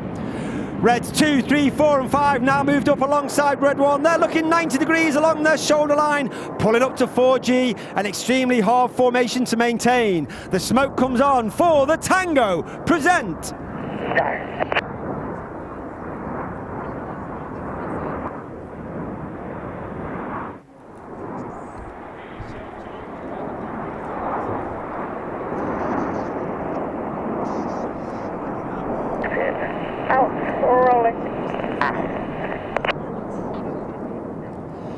You're looking for red 7 and 8 from our right hand side. You're looking for red 6 and 9 from our left hand side. 6 and 9 rolling in as both 6 and 9 roll inverted for one of our newest manoeuvres of 2025. This is Chainsaw. Red 6 and 9 inverted up to 30 seconds, all the blood rushing to their head. They're working hard to get those G-pants. Conversely now, they roll the correct way up. They're turning that negative G into positive G, with all the blood now wanting to rush from their head down to their feet. They're working hard up to 4G, working against that G-suit to maintain their consciousness while flying. As Hannah leave to our front, look to your left-hand side. You're looking for Enid running back in with the white smoke in trail. 2 and 3, roll goes. Reds 2 and 3 roll to the outside. Clear, go, as Reds 4 and 5 roll to the outside. In one of the hardest manoeuvres we get to fly as new pilots when we join the team, this is the rollbacks.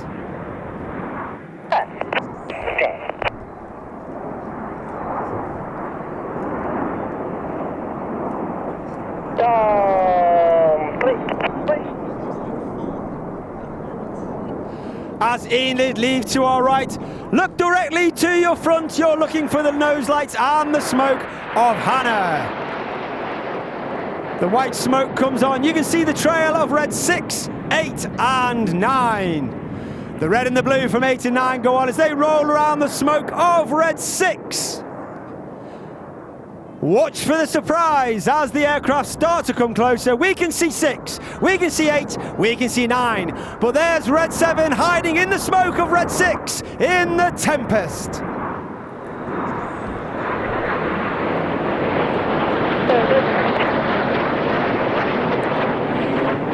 Once again, red 6 off to our left, red 7 off to our right.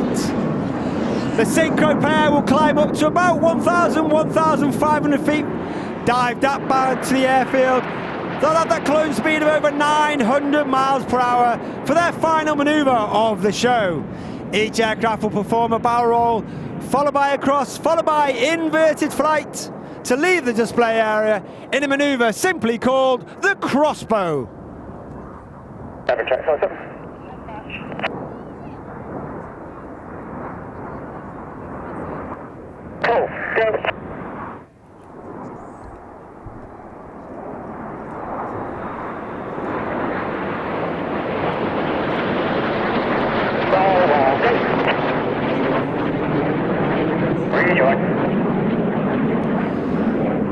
synchro pair roll the correct way up. They leave to our rear. We're looking directly to your front. You're looking for the nose lights of reds 1 through 5, joined by 8 and 9. But ladies and gentlemen, boys and girls, it's been an honour and a pleasure. Please put your hands together for the 2025 Red Arrows!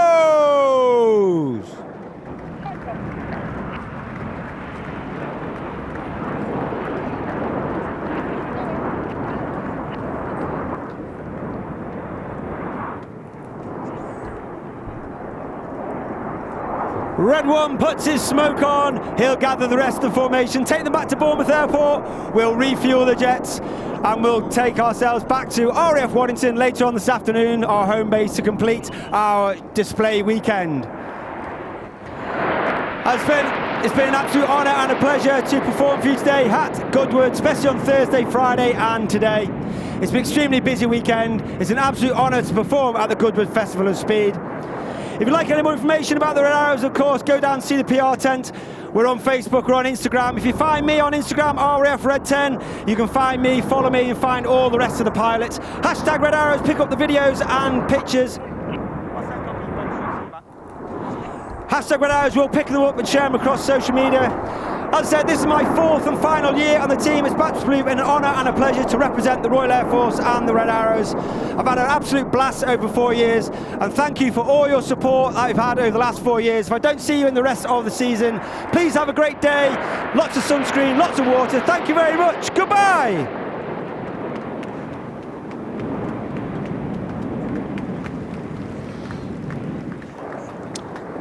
What a show from the Red Arrows. They never ever disappoint in the fact that every time you see them, every year, they bring something new to the mix. So I'm Bruce Jones, joined by James Hayden. Something to really clear the air above the site, and Jared Deander is going to come and join us in the commentary box. We've got plenty coming up. The next batch is batch 2, and already the first vehicles at the helm, but it's the people who like to get low and a little bit dusty. They do indeed. We're looking at Ben Birchall and Paddy Rosney, his passenger. These guys, really professional outfit. They've won the World Championship 4 times. They've won 14 TT races, and yeah, you don't get a much better pairing than these.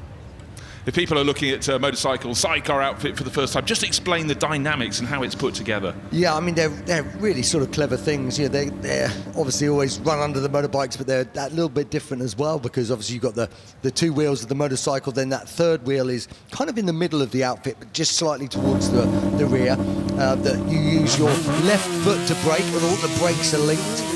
Obviously it's your usual sort of throttle. A lot of them now have got the quick shift button on their hand as well to change gear.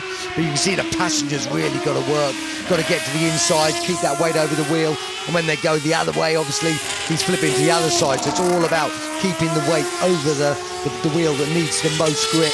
You know, they're quick things. You know, they can do 160 miles an hour, and yeah, you can see you're busy and you're brave. Yeah, and this is a 1.16 hill climb course, so it's not long in comparison to the races they do, but with all the vertical we have here, that's a very different mix for them. It is, yeah, and they use the short chassis for this, because the long chassis are just that little bit sort of too long, so this is what they use in, for example, the Isle of Man TT, where they average over 120 miles an hour laps, so they really do fly. And your experience as a sidecar outrider, as limited as you could possibly make it? Well, no, I went out with Steve Webster, who's a 7-time champion, so I do know it. But talking of champions, here we go. It is Carl Fogarty. We're out this weekend. We've been really representing him. Nice little wheelie there. He's obviously had his moment on the balcony, celebrating his 4 World Superbike Championships. And Carl's riding his 2000 Ducati. So he won it the year before in '99. This was the one. He only did 2 races on this, and then had that accident in Australia, and that was the end of his career, unfortunately. But I spoke to Carl earlier this morning, met up with him, and he said he's been having a brilliant time. It's lovely to be out. He was touched by by everyone coming out. And now here's a little trait. This is one of his arch rivals. It is the Texas Tornado, Colin Edwards. It's the first time we've seen Colin Edwards on the hill this weekend, and so good to see him. He's riding his VTR 1000 SP, the RC51. Colin was the World Superbike champion in 2000 and 2002. And they'd been running an inline 4 for many years. They kept getting beaten by Ducati, so Honda went back to the drawing board and came up with that 1000 twin, and it was very successful indeed. And now we're going back to another bike, the 33. Those amongst you that will know that, it's Marco Melandri. So Marco Melandri's 2014 Ducati 1199 Panigale. Absolutely stunning bike. And you can hear that V-twin pumping along, knocks out about 200 brake horsepower, about 100 pounds of torque, you know, titanium rods, full adjustable pivot points. You know, they were homologation specials designed to compete in the World Superbike. He's having to take it a little bit gingerly. He's on cold, slick tyres. It might be hot, but it doesn't give you all the grip you need. And now we're going back in era a little bit here. So we've got one of the Norton Rotaries. Just fantastic machines, these. James Helling there, is it riding? It seems to just maybe have a slight problem. So they're just backing that off there. So the Norton, the big Rotary 588, just being backed off, or they have a little investigate of that. I'm sure we're going to get something else pulled up, and we are. And it's not just something, it's a MotoGP bike, and it's Sete Gibernau's MotoGP bike. This is knocking out about 260 brake horsepower, an absolute weapon. You know, they're the Formula One of motorcycles, so it's a very unique. This is a 2006, so it's the Ducati Desmodici GP6. And what a thing, you can hear the long gearing on it as he pulls away. James, one thing, you've just been talking about that power figure. Give us the weight. That's how I can really equate the performance that comes out. Yeah, so the weight's about 162 kilograms. About, that's good. Well, it is. So you see the big exhaust out the back, and you know, these were really, as Ducati started to come on song. Obviously, Casey Stoner had given them some world championships, but in this period they were just really getting their machines so competitive before they went on this huge winning spree, and they've been the manufacturer to beat in MotoGP for some years now. So now we're looking slightly. So what have we got here? We got the Norton Nemesis. So this is a really rare. This is a one-off, and so you've probably not seen it before. It's a very unusual motorcycle. It's got 280 brake horsepower. It's powered by a 1.5 litre V8. So you don't see those in motorcycles too often. It was designed to showcase sort of Norton's capabilities and attract new investors during that kind of little dodgy period in Norton in the 1990s. And it's got a magnesium frame, revs to 14,000 and does about 220 miles an hour. So very unique motorcycle, lovely to see it running up the hill. And now we're going back to the Petronas. So we saw Carl Fogarty earlier in the early 2000s. He launched this World Superbike team with the Petronas. It was an engine designed by Sauber. It was a reverse cylinder triple. I rode for them for the first 2 years in World Superbikes. And so yeah, that's what we're seeing here. There's two versions here today. We got this one, which is one of the 150 bikes that were built to homologate it for World Superbike racing, hence the indicators and the number plate. You can just see the lights there hidden in the screen. But a very sort of unusual setup. You know, triples, obviously Triumph run triples, but not reverse cylinders. But it has that, if you listen to it, it's got quite a unique tone to it. Up possible. When the riders talk about riding the hill here, it's something completely different for them. What do they find? What do they think of it? Well, I think one of the biggest things is just because your tyres, you haven't got long, there's no tyre warmers, so one of the biggest things is just getting the tyres to temperature. A lot of people will run wet tyres or certainly intermediates. If you're running slicks, I think this is on slick, so you've just got to be careful because they do take a little bit of time to heat up. Also, if you don't know it, you know, there are places that can sort of rush up on you here. So we're looking at Michel Fabrizio's bike. This is the 2008 Ducati 1098 RS. He got a number of podiums on this motorcycle, and he's got a cut front and a slick rear. So they're just sort of coming up to temperature now. And now we're just going back. So we've got so many Ducatis in this wonderful display. This is a 2002 Ducati. This is the 998 RS. And again, you know, just that unique sound of all the Ducatis, and it's just such a seminal shape that started off as the 916, then went to the 996, and then this version, the 998. This was Colin Edwards and Troy Bayliss had such a battle this year. It was one of the best years of World Superbike ever. Bayliss won the first 14 races on this motorcycle.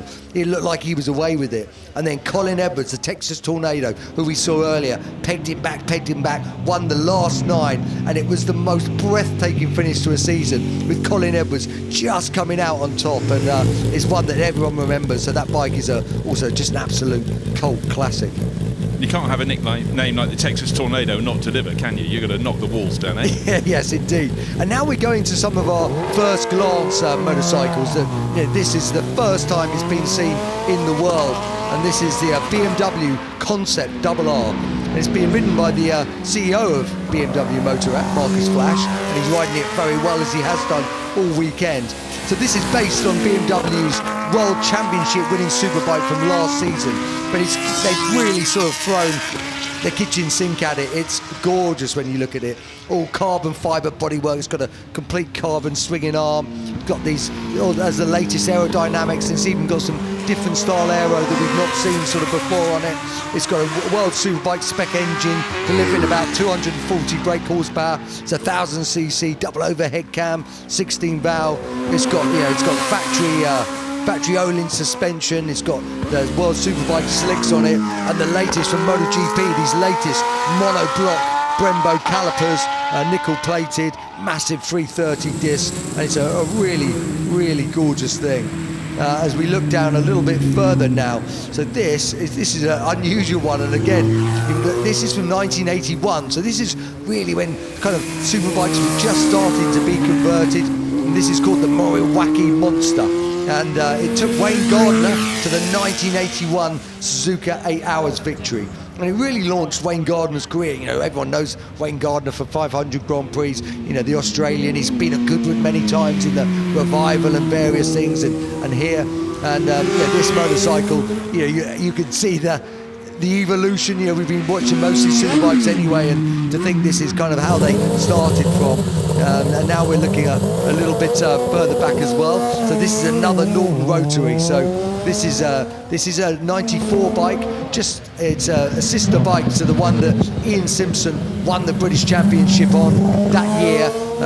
We dominated, the Nortons dominated that year, winning 14 of the races, getting 31 podiums. And this has been coming out the Motorcycle Museum in Birmingham. They restored it, and it's come out, and it's lovely to see it sort of getting a run up the hill. And they restored it so William Dunlop, Michael Dunlop's son, could ride it at the Classic TT in 2015, which he did very effectively. And again, that rotary sound it's got a real howl to it. They were absolute beasts in here, it crackling and popping along. And now we're going to something completely different, the Paris-Dakar bikes. This is the American ace, Ricky Brayback, and he's won the Paris-Dakar in 2020 and 2024. And lovely little stand-up wheelie from him there, or rather wheelie coming away from the line. There's nothing these guys can't do. They're trials riders, they're enduro riders, they're road riders. They've got such all-round capabilities, as has that motorcycle. What a motorcycle it is. It's based on the 450 motocross enduro version, but then heavily modified to make sure that it can go weeks on end through the harshest terrain on the planet. And this man rides it very well indeed. That 450, it's a 449, it's a liquid-cooled single-cylinder lump, fuel-injected 6-speed, giving about 60 brake horsepower, but it's got these big 35-litre tanks, obviously the aerodynamics to help them, all the map reading equipment and GPS that they need. And it's lovely to see the American ace, and he's putting on a lovely show for everyone. Super dynamic, and again, hello, we're moving a little bit further back in time, but the same old trick. Yes, this is lovely to see. So we've seen the latest version, that was the 2025 version of the Paris-Dakar bike. Well, this is the 1985 winning Paris-Dakar bike, and it just looks great in that 80s look. It is obviously a BMW GS, and you're getting a really nice little ride there. And I just love seeing it in that Marlboro outfit. It's absolutely immaculate as well. And this is the R80 GS that really launched the big trail bike movement, really, that BMW have come to be synonymous with, and it's now dominating the sales. And now for something completely different, this is obviously the Monowheel from the UK Monowheel team. They're in the Guinness Book of Records for the world's fastest monowheel. They've done 89 miles an hour in this so far, which we all think is unbelievable. I'm good. I'll let Bruce take the wheel, literally. So he can take the wheel. Yeah, nice one, Jared. Now the thing is, apparently the braking, cornering is almost impossible. You've literally got no sidewall on the It's tyre. your shoes. Exactly. It's your shoes. It's your size 13s, right? Yeah, Well, exactly. An 11 and a 13. It's great. But when they go down and brake, I was trying to work on the dynamics of this last night. If you brake, I think without your shoes, if you were braking on the wheel, the rider would go around inside like turned into a hamster on a hamster wheel. Yeah, so it's a very clever thing, and it's got this little sort of 40 horsepower, 30 kilowatt motor. And as you say, the contact patch is maybe 30 millimeters, so if that, so it's very, very slim. And to think they've done just a whisker under 90 miles an hour in it already is unbelievable. So just a slight delay as we look at it, but it's an amazing little piece of engineering. So and it's great. It just shows sort of the variety of stuff that we have coming up the hill. The frame is made of carbon with this stainless sort of surround. It's got twin tube damping. It's got this twin motor energy, brushless 3-phase axial flux motors. And as you can see, it's quite a unique thing. Really is already trying to sort of dissipate a bit of the power. The feet will come down there, and got some great sparks yesterday morning, because what's coming up? No, it's a corner followed by another one. Yeah, well, he's got his little metal sliders on as you need, as he shows it off coming up the hill. But that does go when he accelerates. He's just really tentatively sort of riding the throttle, and you can see the rotation in it as well. So it's quite a tricky little thing. That's the fastest we've seen him take that as well. He's definitely speeding up. It certainly is, and I gather for the speed record, they're allowed to dab with their feet if it's starting to go over. I think that's fair, don't you? I absolutely think that's fair. And I was saying, if you have a little bit of loose change in your pocket on one side, you might fall over. Also, was walking last night with Terry Grant to the Goodwood house. It is quite crowned, that street. We kind of talk about, you think about just a flat asphalt, that road is fairly crowned. So on one wheel, two wheel, four wheels, it's pretty impressive to, again, see the drivers and obviously one wheel go on this track. Well, the Monowheel is putting off. They did have ambitions. They were wondering if they could go the whole way up the hill, but that obviously would take a certain amount of time, because the problem on those things called corners, plenty of which we have. But Jared Leander, great to have you joining us in the commentary box. This is your moment to stand up and be effusive. It's not my turn, it's their turn. I talk about they, meaning six. We got six drifters, a truly international affair. This is a quilt of dynamicism, but our Porsche, looks like our safety car is going to hit the track first, throw on the lights. No, that's not a cop, because Mike is allowed to do this. It is legal. The Duke said, go ahead, tip the hat. We got a little red flag out here. Let's clear the track and make sure he, we've seen some hoses being sprayed, some water being laid down, but I think it's just, it's like, do you guys know what a Zamboni machine is?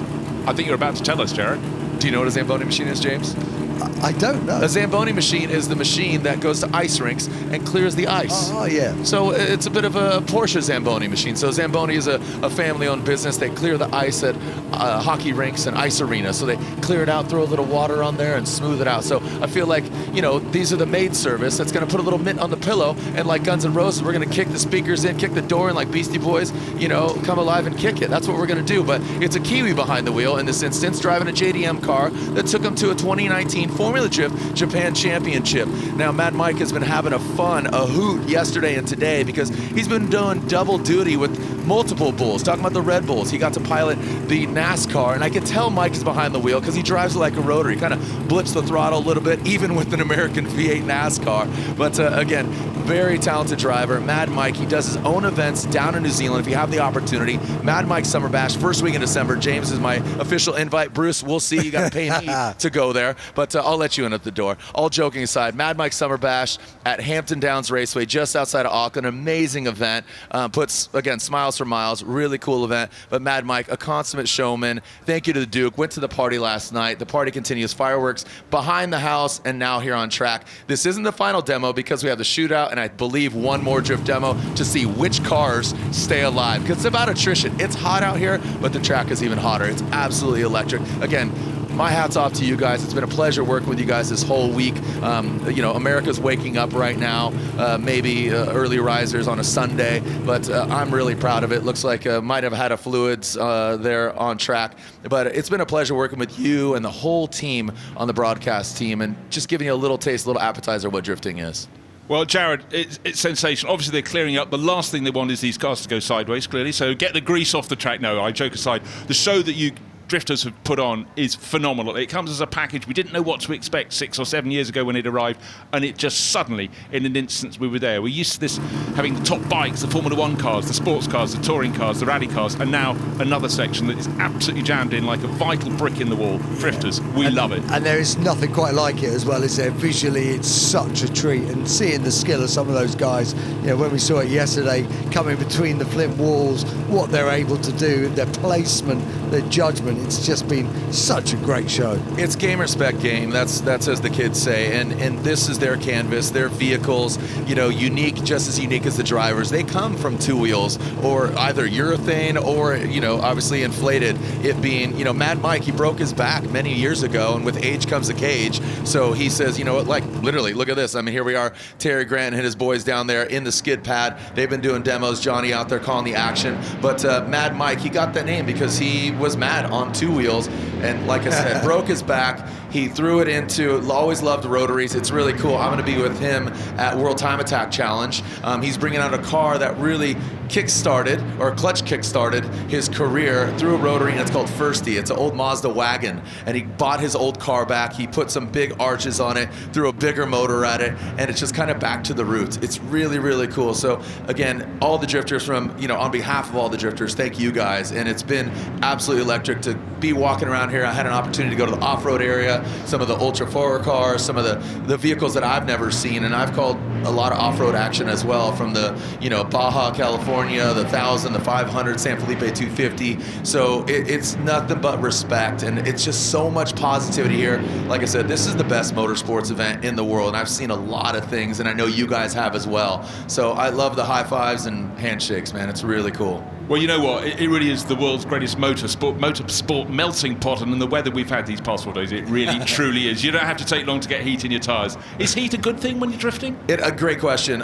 It is obviously not under the hood. You kind of want to keep it cool. But what's also really notable is the tires on the vehicle. In Formula Drift, you have to run a DOT certified tire, meaning that it has to pass road legal. It's not slicks. They're not treated. They're not anything. So they're running the same tire that you'd run on your high performance vehicle. And they use them like toilet paper, man. So don't make the toilets, make the toilet paper. That's a better business. So they use it respectfully. Really good high-end tires, you know, ZR rated, but they need to be ready for customer consumption. I love the linen shirt. You finally broke out the most breathable shirt on the last day. Little crumpled, bit like me. But, yeah, keeping cool, or as close as I can get to cool. But no, I'm really looking forward to the heat that's going to build up in this commentary box, because any moment now, Mad Mike and the gang, six of them, the six cars could not be more different. Again, that's one of the beauties of drifting. The sheer range of performance, the sheer way of delivering it, the sheer style, and of course we've got that fantastic Volvo estate car. From what I understand, the bricks there on the start line, some of those are from the Indy track actually as well. Absolutely so. So cool. I was walking that last night, again, just staying across the street in a RV across from the Goodwood Hotel, and it's just been such a great experience. Again, walking there, I'm like, wow, got a little piece of America here in England. Yeah, well, Americana has always been a massive element of the Goodwood Festival of Speed. Yes, it's quintessentially in a beautiful English estate, but it's with people with a global outlook, and the stage is all yours. Thank you. The stage is Mad Mike's. That's right, the Kiwi from not down under. You know, he's a Kiwi, so he's still down under for me. But this vehicle took him to a 2019 Formula Drift Japan Championship. In 2018, he took up the likes of Daigo Saito and many of the Japanese stars. But Mad Mike paved the way for a lot of the drifters to have their way in front of the Goodwood house to put smiles on faces. The phones are out, the fans are excited, and now he clutch kicks right here in front of the Goodwood house. Look at the beautiful sculpture. Every year it changes, and Mad Mike brings it. Lighten up the tires. Again, this multiple rotor vehicle. This is humble. This vehicle is called humble because it has that Japanese essence. You know, the FD Japan is iconic. One of the most beautiful lines from the factory. Now you can see the tires catching fire, and that is a sign of a good time, right? So that back right, you're seeing the tire actually, it looks like he actually debeaded. I know a lot of the tire accumulation, the particulates actually accumulate. It does catch fire. It extinguishes under its own power, no pun intended, but you can see him throwing flames out there. Now he did keep it in his race trim. This is absolutely from Japan. He dusted the thing off, and look at that, getting up close and personal. There's a nose job, James, there for you. You look beautiful, but he is a surgeon as well. Not only on track, but to your face. Into the flint wall. Let's see what kind of angle he throws out here. Bang. Put magnesium on the back of that thing, and he can start a fire. We're talking about, look at that. Clutch kicks his way. It narrows their eyes. You know, their pupils get large and they get dilated. They're in, they're out. into the hay bales. Man, where are the s'mores right now? Get some marshmallows, chocolates, and graham crackers. We are Boy Scouts right here. Man Scouts is more like it. Throwing a peace sign, chucking a deuce out the window. Mad Mike Woodette putting on a show for the fans. I'll tell you what, the Duke of Richmond, if he's not impressed, I don't know what else we could do, man. Yeah, you could do no more. And of course, when Mike reaches the top paddock, he'll spin it around. All the fans up there get to see some incredible skills. And when the rest of the gang come up, they play. Yeah, everybody's playing. And again, attrition. You know, they want to put on a show. Chris Forsberg took out that front right corner. You know, they get up to 65 degrees of angle. You know, it's about 45 at a normal car. And, you know, we go from something not archaic by any means, because the FDRX7, you know, early 90s, now to the future. You know, here it is, an Ioniq 6, a drift spec vehicle. This is, again, a first of its kind. It's developed in Korea. Now, Sung Do Cho, he actually developed this vehicle in Korea. He competes in Asia and in other vehicles. So applying that knowledge into technology, forging the way. Is it here? It is here now. Is it competitive? TBD, to be determined, or TBC, as you guys say. Yeah, and doing all that while holding a little flag out of the window. I don't know what the flag's denoting, but again, a touch of style. But it's a stealth vehicle. It is, and when I saw this thing show up, they were tuning just the audio. Our audio guy, of all things, is covering his ears over here. I don't know why. It's just the squealing of the tires. It's not a loud car by any means. It's probably one of the quietest cars. It looks like more like an iPod as opposed to a big old NASCAR V8. But he covered his ears and he's got iPods in. Speaking of a weapon, this gentleman right here, multiple champion across the pond in America, first ever 4-time Formula Drift champion, multiple Drift Masters here in Europe. He's an Oman Drift champion. I mean, you get this guy behind any drift vehicle. This vehicle is built in 6 weeks. If you haven't seen the video, he breaks it on down. This, I mean, again, the angle, 65 degrees of angle, working with an RTR lab. What is RTR? Ready to rock. Von Gittin Jr., what I would consider the Carroll Shelby of our generation, for a new generation of Ford tuning, right? So not just Ford Mustangs, but Ford Broncos. The RTR lab in Charlotte, North Carolina actually developed the Hoonicorn. You know the vehicle. I actually have the Hoona Pegasus shirt on right now. But James the Machine Dean, I apologize if I haven't said his name, he wants to link the whole course, and he's doing that. The tires, like I said, are going to be used like toilet paper, but nothing offensive here. It's all about throwing that tire shrapnel past the flip wall. Big, massive angle from James the Machine Dean. I told you this guy's a weapon. It's not a knife fight, it's a tire fight. You can see the white wheels going around. That really highlights the degree of angle as he goes past the hay bale. No horses here, just horsepower. Ford Mustangs coming out of the stable. I keep talking about ponies, but the pony of the Ford Mustang, an iconic vehicle. This has the RTR Spec 5 FD carbon Kevlar wide body fenders on the front, the back, side to side, ripping up till the day we die. Talking about rap music, heat wave sunglasses on the corners, and look at this. Absolutely amazing. Love James the Machine Dean. This car competes everywhere. Again, we're going to see him next weekend in St. Louis, round 5 of the Formula Drift Pro Championship. If you guys want to pack my luggage, James, you're small. Bruce, you got to go on the roof rack. I don't know if you're going to make it, but absolutely amazing. Love James the Machine Dean. He absolutely rips. Oh, that was incredible. Again, that angle he took through the wall was, I mean, that was... Ryan Turk has got Bruce, under are you their crying? skin. Not yet, but I will be. I'm saving those tears for this vehicle that's out. I saw yesterday a sight that I will have etched in my mind forever. Let's see what can happen today. And that was my nickname in college, Stout. This is a 1966 Toyota Stout with a 3S GTE under the hood. He kept the original paint. He's got Beltec suspension. As Bagsy goes past us, the Brit, he has the all JDM vehicle with the LS7, 7-liter single turbo GTR, but here goes the Stout from the start line. He had the biggest angle. These guys are anteing up. They're friends, but they want to put on a show. He does a little bit of gardening out there. The lawnmower is courtesy of those rear tires out back. He goes in front of the house. Let's see what he's got for us. I was just with him earlier over at the Beltec KW suspension booth. There he goes, throwing a little 360 flavor. Donut, not sprinkled, a little bit of grass sprinkle for you. All right, so as he continues on, let's see. Look, he's a magician. Where's he at? David Copperfield, James Houdini, not Brian Turk. He is Turkin, boot scooting, sliding Turkin. That's what we call him here. We came up with an AI song last night.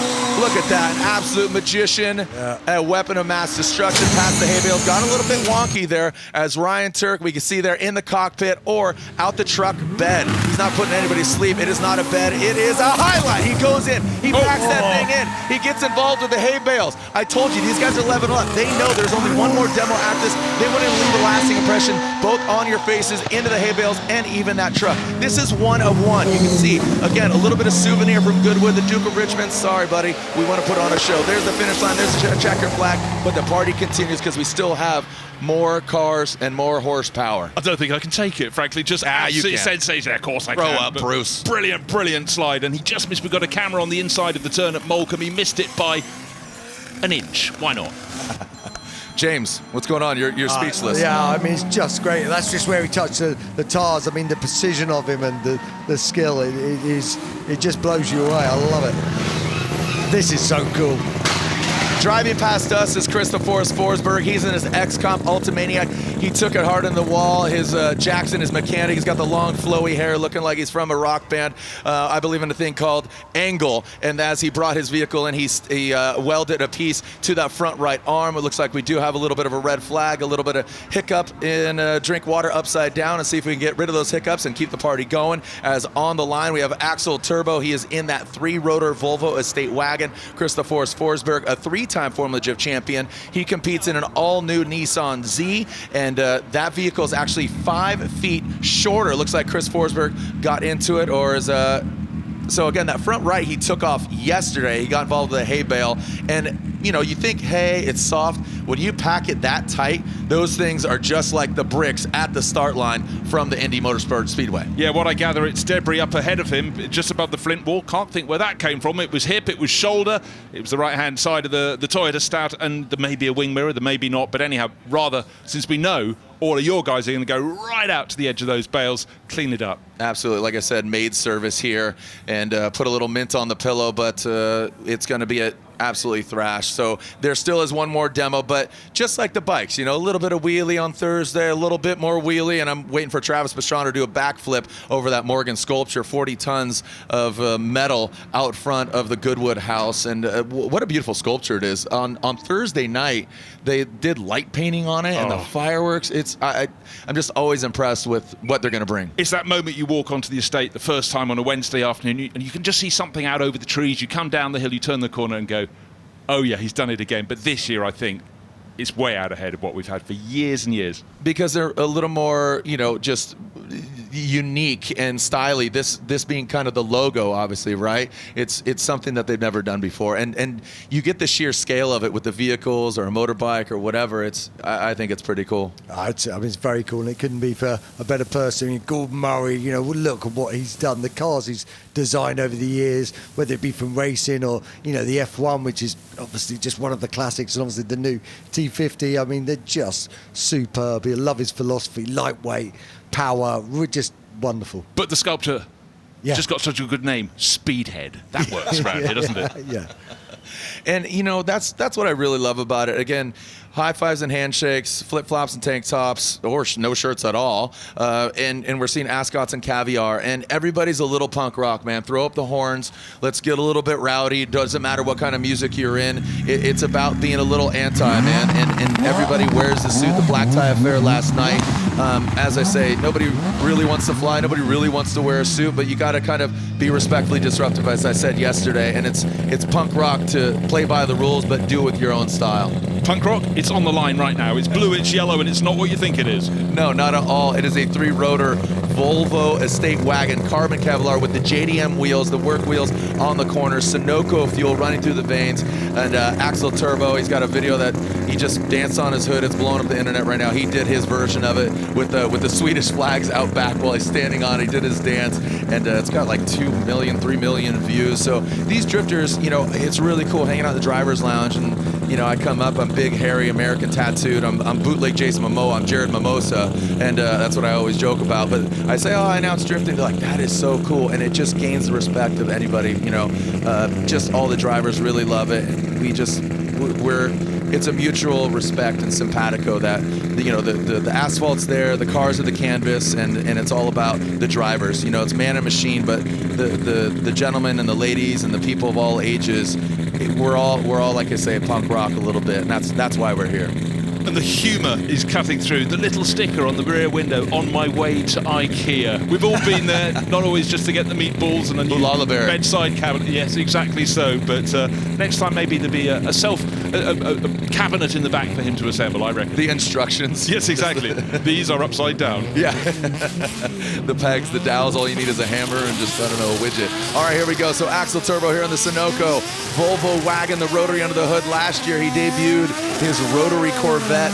I talked to him about coming to the States. He wants to bring over a vehicle to Grid Life. Grid Life, an absolutely amazing event. Check it out, but I would love to see him come over. I think offensively it would be rad to see the rotary Corvette because it's all American with the rotary, but I'm a sucker for a wagon, so like you said, make his way to IKEA all the way across the pond. That'd be absolutely fantastic. You can see that right there, taking the kids to soccer practice, or football as you call it over here, but throwing out a donut there for the kids. And again, it is smoked, not sprinkles here for Axel Turbo. You can see, and that whole back half, like it's all carbon Kevlar, James. If you go to his Instagram page, I believe it's axel.turbo, he cut off the whole back half, similar to the front. I went and had a good look around it. Yeah, it's incredible. He's got the Volvo body, but it's so trick underneath. And I love that. There he goes. On his way to IKEA, but into the wall. There's the instructions. He needed to get his readers a little bit closer to that hay bale. But, here he is next to Romain Dumas, that big the EV truck that took him to Pikes Peak victory. And there it is right next to it. So people like looking at this Volvo. Over there, you have, this wind tunnel tested, crazy Ford. But look at this. Looks like he goes more rally spec than he does drifting. But overall, what a show collectively from all the drifters. Cherry doesn't always get eaten in one bite, but he did get around the corner at Moulcombe, and he had his little intake of breath on one of the first runs. Was it Thursday? He took a little bit of straw up the top, but there we are, all under control. Wow. Well, thank you guys so much, and it's all killer, no filler when it comes to drifters. 6 of them, half a dozen, but overall, again, thank you so much. I love this car, by the way. The E46 BMW is near and dear to my heart. I love it. This is a great car. Jared, you really, truly are the wall of sound. I dubbed you that yesterday, but you fill every single gap better than Polly Phillip. Fantastic, fantastic. And I'm a deadhead, and I don't know that reference, but regardless, I love the wall of sound as well. Have you been to the Sphere yet? Not yet, not yet. I'm going to take you to Denko Sphere. Let's go. Very good. Okay, right. These are touring cars. Thank you so much, Jared and that was fantastic. And again, back to some of the favourite cars. This is one that raced at the start of the 21st century. The Nürburgring 24 hours. Epic performance there. And great to see the Muller car. 2 Mullers on board. But James Hayden, we've got motorcycle people. We've got a car driven by Johnny Cecotto. This is a BMW touring car. And he shifted from 2 wheels to 4, 2 world titles under his belt, got to Formula 1, came back after a leg injury in Formula 1, got into touring cars. BMW wrapped him up and he won title after title. And Johnny's such a lovely, lovely man. His children go racing, but some cars just still look super crisp, and this does. I know it draws your eye. It does, yeah. These E30 M3s, they're just wonderful. Obviously, he had his own version of it, the Cecotto one, and he was a magician on a motorcycle. Just one of those real natural talents. And the same thing, obviously, in when he got to this touring car, he was synonymous with the brand and with this model, and boy, did he make it fly, and he is. He really did, and they were super, super competitive days. Now, this is very, very special. A shame we've lost Jared. He's moved away. This is a true Americana. This is a Chevy Chevelle from 1973. We'd had those super aerodynamic cars, the huge wing, the Plymouth Superbird and stuff, and those were banned. And then this was a big one because it won so many events, and for its driver, Bobby Allison, he didn't win the NASCAR title until 1983, despite knocking on the door so many times. And that year, he won the Grand Slam of the Crown Jewel races. This is Daytona, high banking, Charlotte, and then down to the smaller Darlington circuit. And to win across all those 3, with 40-plus cars in the race, and it was attritional NASCAR, but lovely to see that red and gold Chevy Chevelle. We're treated today to 2, not 1, but 2 Holdens. We just always love that Aussie V8 power, and Greg Murphy has been driving very hard indeed. And the other car has got Jake Hill driving it, but great to get on board. Again, looking up the cage, going in front of the house, waiting. There's a little kink to the right, just where you want to be thinking about braking, and then you finally get sight of Moulcombe, the left-hander, and then you go out of the sunshine a little bit further up the hill into the dark. It's not fully dark as it will be this afternoon in the deep shade, but past the flint wall, that's where we had Ryan Turk going off in his Toyota Stout pickup, just kissing the straw bales. But then you're sitting low, the bales are high above you, you're coming up towards the end of the run, you're going back any second now through a fast left-hander through to the finish of the hill climb course. 1.16 miles, and concentration, I guess you can blink when you cross the finish line. Yeah, you can indeed. And now we're on board with Jake Hill. I think we swapped, didn't we? I mean, Jake was flying up here yesterday. He looked really good in that other Holden. Yeah, and they both have an eye on the shootout later this afternoon that will not bring the Festival of Speed to a conclusion, but it'll be a very, very enormous crescendo. But again, out of the light, into the dark, flashing through the finish, then the long run out up towards the turnaround area at the top of the hill. But we have a red flag, debris on track.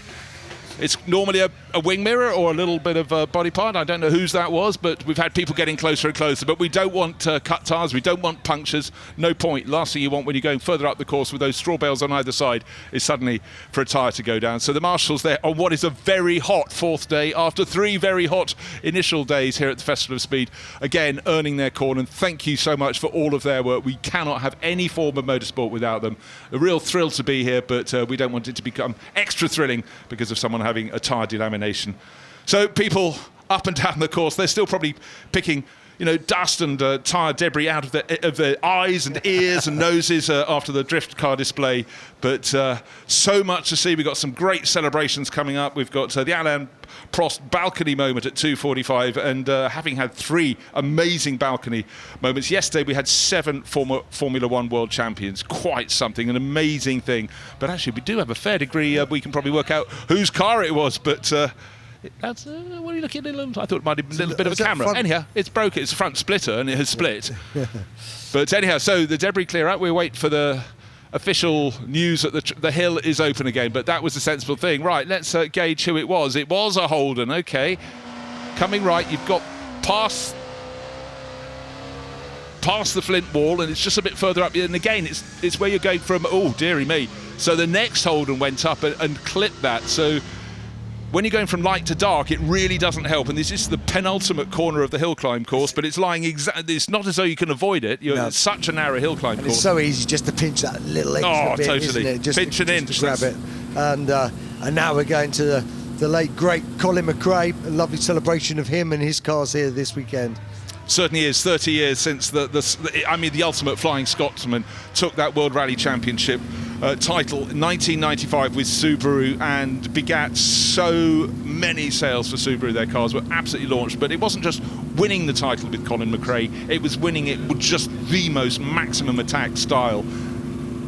And we're just waiting. The red flag will about to be away, and Colin McRae, and the second name, of course, co-driver Nicky Grist. I mean, I'm not sure I would have wanted to sit next to Colin, because you're almost never on terra firma with him. Maximum attack.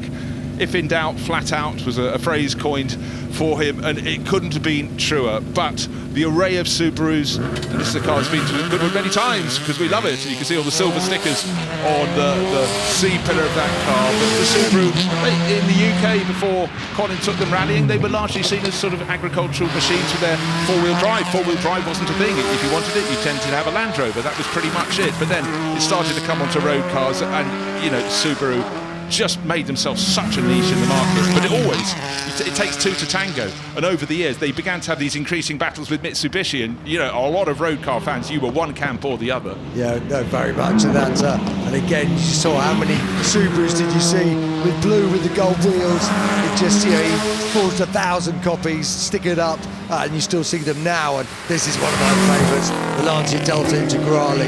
What a car! Numerous World Rally Championships, and there's nothing quite like it, that boxy arch look. I mean, rallying just threw up so many great cars, didn't it? Road cars, and just unique body shapes. Well, it did, and I mean, the whole element was four-wheel drive, but it's a car that was only just marginally longer than it was short, wide. And the Integrale, we've talked about this off air. It was a car that, you know, it encouraged you to drive it, but, you know, you needed commitment, but it really gave it back in spades.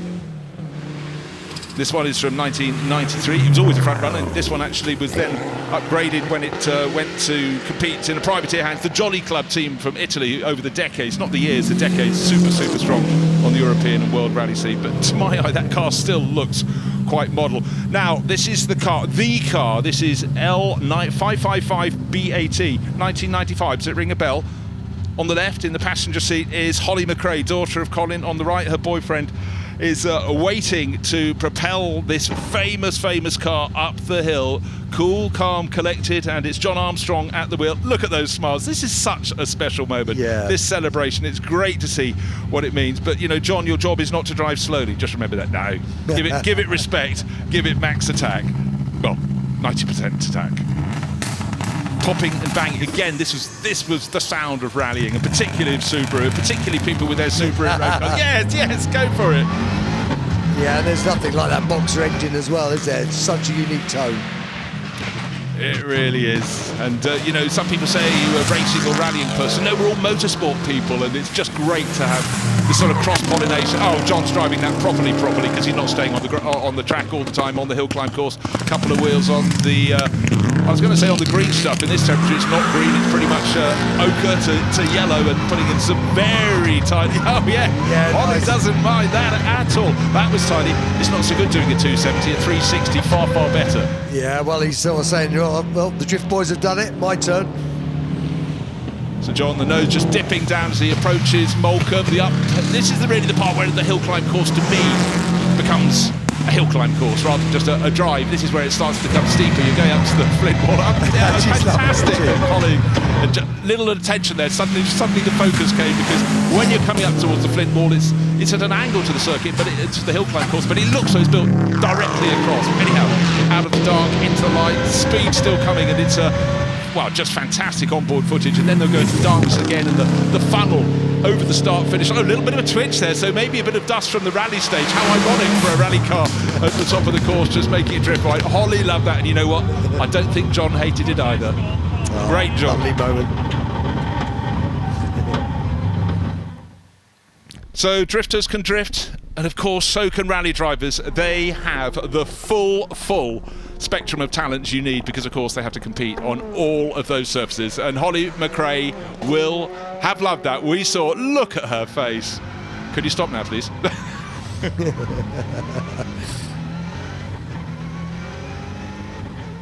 And it's very special. It's not just any car.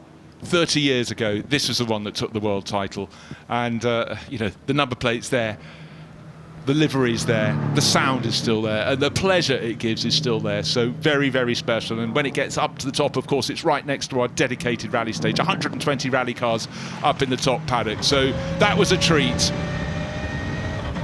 And still some other cars from the Subaru collection here, celebrating those years up to the late 1990s. And of course they evolved very quickly indeed. Of course, motorsport competition is about improving the breed. Yeah. 2 wheels, 4, it doesn't matter. Always looking for that tiny little advantage. Yeah, just sort of a legacy. One of the earlier cars that was replaced by the Impreza has come up. Also one of his GT4s, that Castrol one there. You can see the Toyota GT4. Yeah, when you look at those, you look at the Celica, you're thinking very much people like Didier Auriol, who just was absolutely mighty, winning events like the Tour de Corse. And these were the people he had to fight again. But also Carlos Sainz, you know, double rally world champion. You look at that car, that's who you're thinking of. Looking at that car, I don't think of Carlos Sainz, but I do think Formula One. And again, mixing the batches, and the Haas just taking off up the hill, chance to wave. It's great to have so many Formula One teams here this weekend.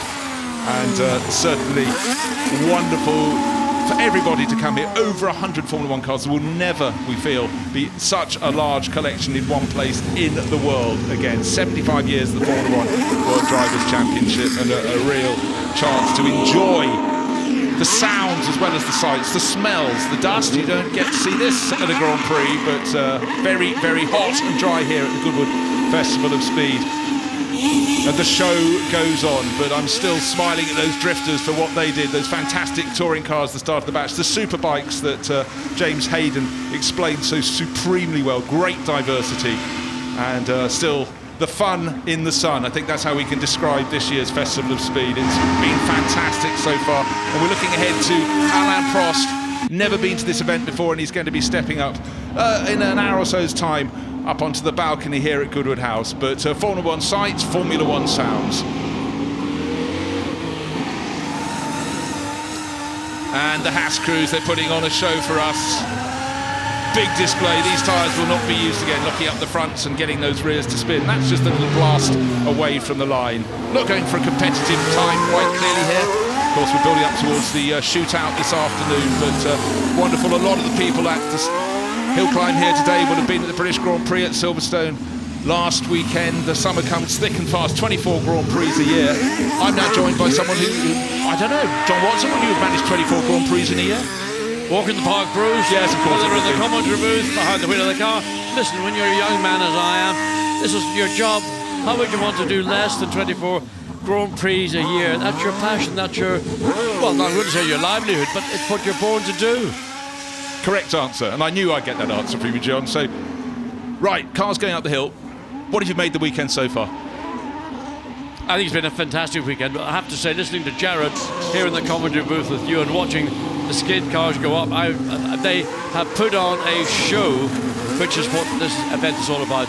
Here, entertain the fans, the public that have come here, and those drift cars, I call them skid cars, drift cars, I think have been outstanding. I mean, everything is outstanding, but that caught my eye, and it was not just the cars themselves, it's the skill of the drivers, the way they're able to control those cars. I mean, you get a car half that distance on the line, most Grand Prix drivers would let go of the wheel and give up. But that is the ultimate skill, I think, behind the wheel of a car. I think so too. Now we're about to celebrate 60 years of Gordon Murray. Of course, he was very, very important in your career. He started as an engineer, a young, aspiring racer in many ways down in South Africa. At the end of the 60s, he came over to the UK, and in a hop, a skip and a jump, he was designing for the Brabham Formula 1 team. Yes, indeed. Once Bernie Ecclestone had taken control of Brabham, one of the part owners and designer on tour had gone.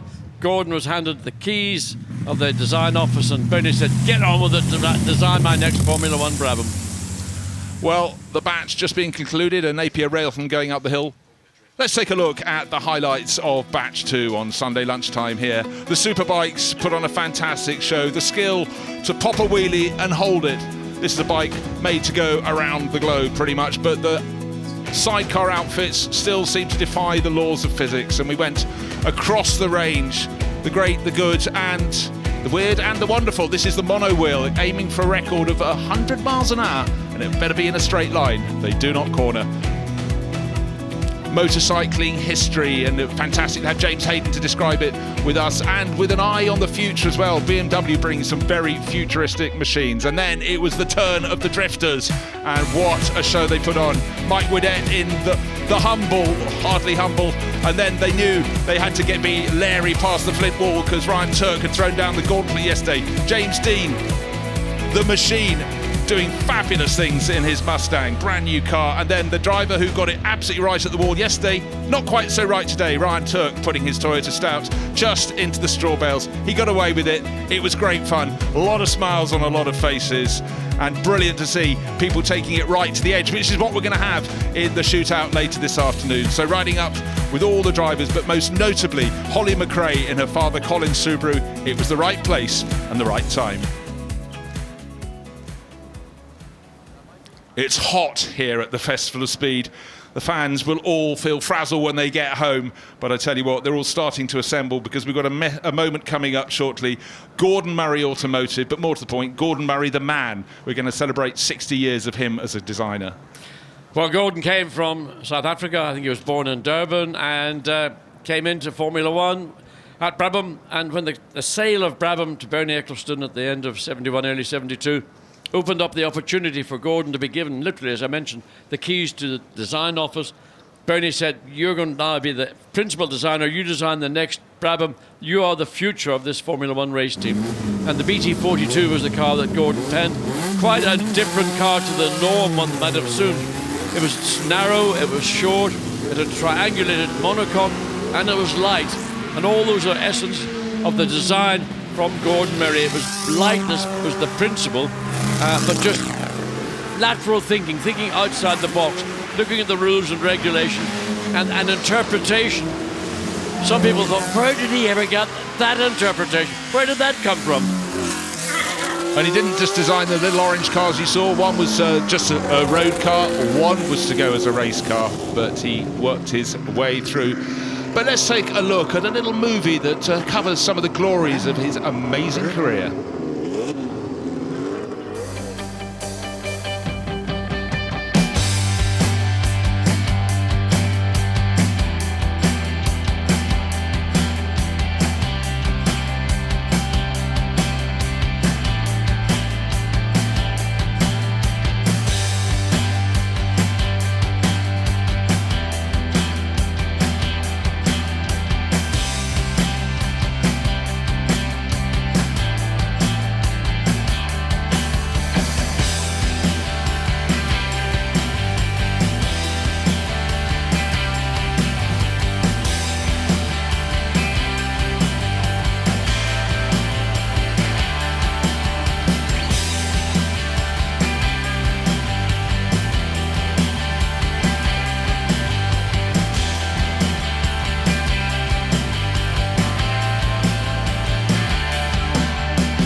Well, that was just a taster, and John, so much of your history intertwined with Gordon Murray's there, looking across particularly the 70s and into the 80s. Yes, I mean, my career at Brabham began at sort of early 70s, and Gordon was already ensconced in the design of the Brabham BT42 that appeared in 1973. It ran for the first time, strangely, at the Goodwood racetrack, and I was the driver that gave the car its first miles around the racetrack. And all the way through the 70s, I rejoined Brabham as a fixture of the driver lineup in 1977 and 1978. And in 78, Gordon penned a version of the Brabham BT46, but this one had a fan at the rear. Now, the key to the fan car working was understanding what the principle of the design was. And the principle of the design was to cool the radiator. Anything else was a benefit, an incidental. But if you speak to Gordon, right now, he'll say the primary purpose of the fan was to cool the engine. And here we are looking at the Speedhead sculpture, the fireworks bursting out in this brilliant blue sky day at the Goodwood Festival of Speed. Two of his cars, the BT52 Brabham, looks tiny in that enormous sculpture, and above it, this is Gordon's day job these days, designing the most exquisite and unbelievably dynamic road cars, and that's the T50 sitting on top. The man himself, Gordon, looking up at the fireworks, lapping it up. It's great to see him talking to the people who drove his cars to assemble in the turnaround in front of Goodwood House, and a smile on his face. Rare to see him not in a T-shirt there, of course, 1,000 T-shirts or more in his collection, but it is Sunday after all. Well, it's an honour for Gordon to be here, to be honoured by His Grace the Duke, Richmond and Gordon here at Goodwood House. And I mean, Gordon has been such a pivotal part of Formula One and industrial car design since he came to Europe in the late 60s, and so many iconic cars, one on the Grand Prix, the BT52 Brabham with the four-cylinder BMW engine, and then his current incarnation, the GMA 50, T50, a fantastic car with an incredible V12, naturally aspirated, high-revving, petrol, be careful what I say about petrol, fossil fuel-driven engine. It sounds glorious. Whenever it's out on the track, you can see it drives in exquisite fashion as well. So what a show for Gordon Murray. And of course, it wasn't just Formula One. He designed the McLaren F1 car. F1 not for the F1 circuits. It was the sports car, the road car, the supercar with its central seat. The people who bought it, though, said, we want it to go racing. It was changed, and it went to Le Mans, the hardest race of all to win, and took victory first time out. That car is here, 1995 to now. But that's halfway through the career. 60 years in all, so far from Gordon, but he's far from finished. Well, I think there are a few more little developments coming along the line. I heard of one yesterday. Can't say what it is, but listen, this imagination from Gordon Murray, as we see some other competitor here just having a moment with Gordon, get a picture for the album, and a glass of appropriate red wine in his left hand. And I mentioned yesterday, Gordon is a great wine aficionado, has had a great wine collection over many years, and he's enjoying a nice glass of red. I don't know what it might be. I'll maybe ask him if I catch him later.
A new perspective on high-performance EVs. Every move calculated. Every moment controlled. This is performance redefined. Ioniq 6N. Driving still matters.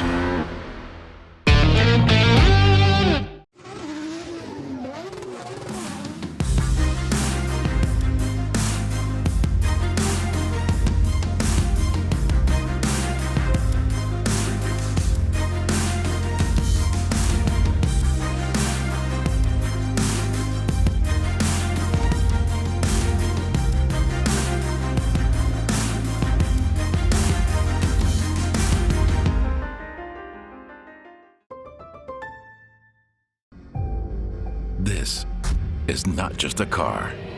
It's a 230-mile-an-hour fuel-injected data processing machine, sensing heat, pressure, friction, fuel, producing more than 1 million data points every second. This is not just an app.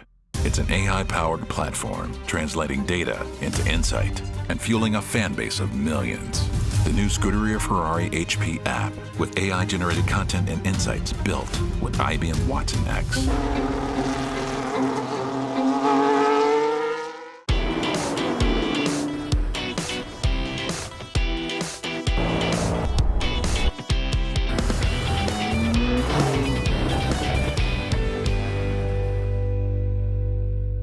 And to actually feel how the mechanical the car is, the diffs, the gearbox, so cool, and to do it with Holly is very special. Well, Holly, we could see the smiles on the way up. Obviously a very special run, but a very special weekend for all of you.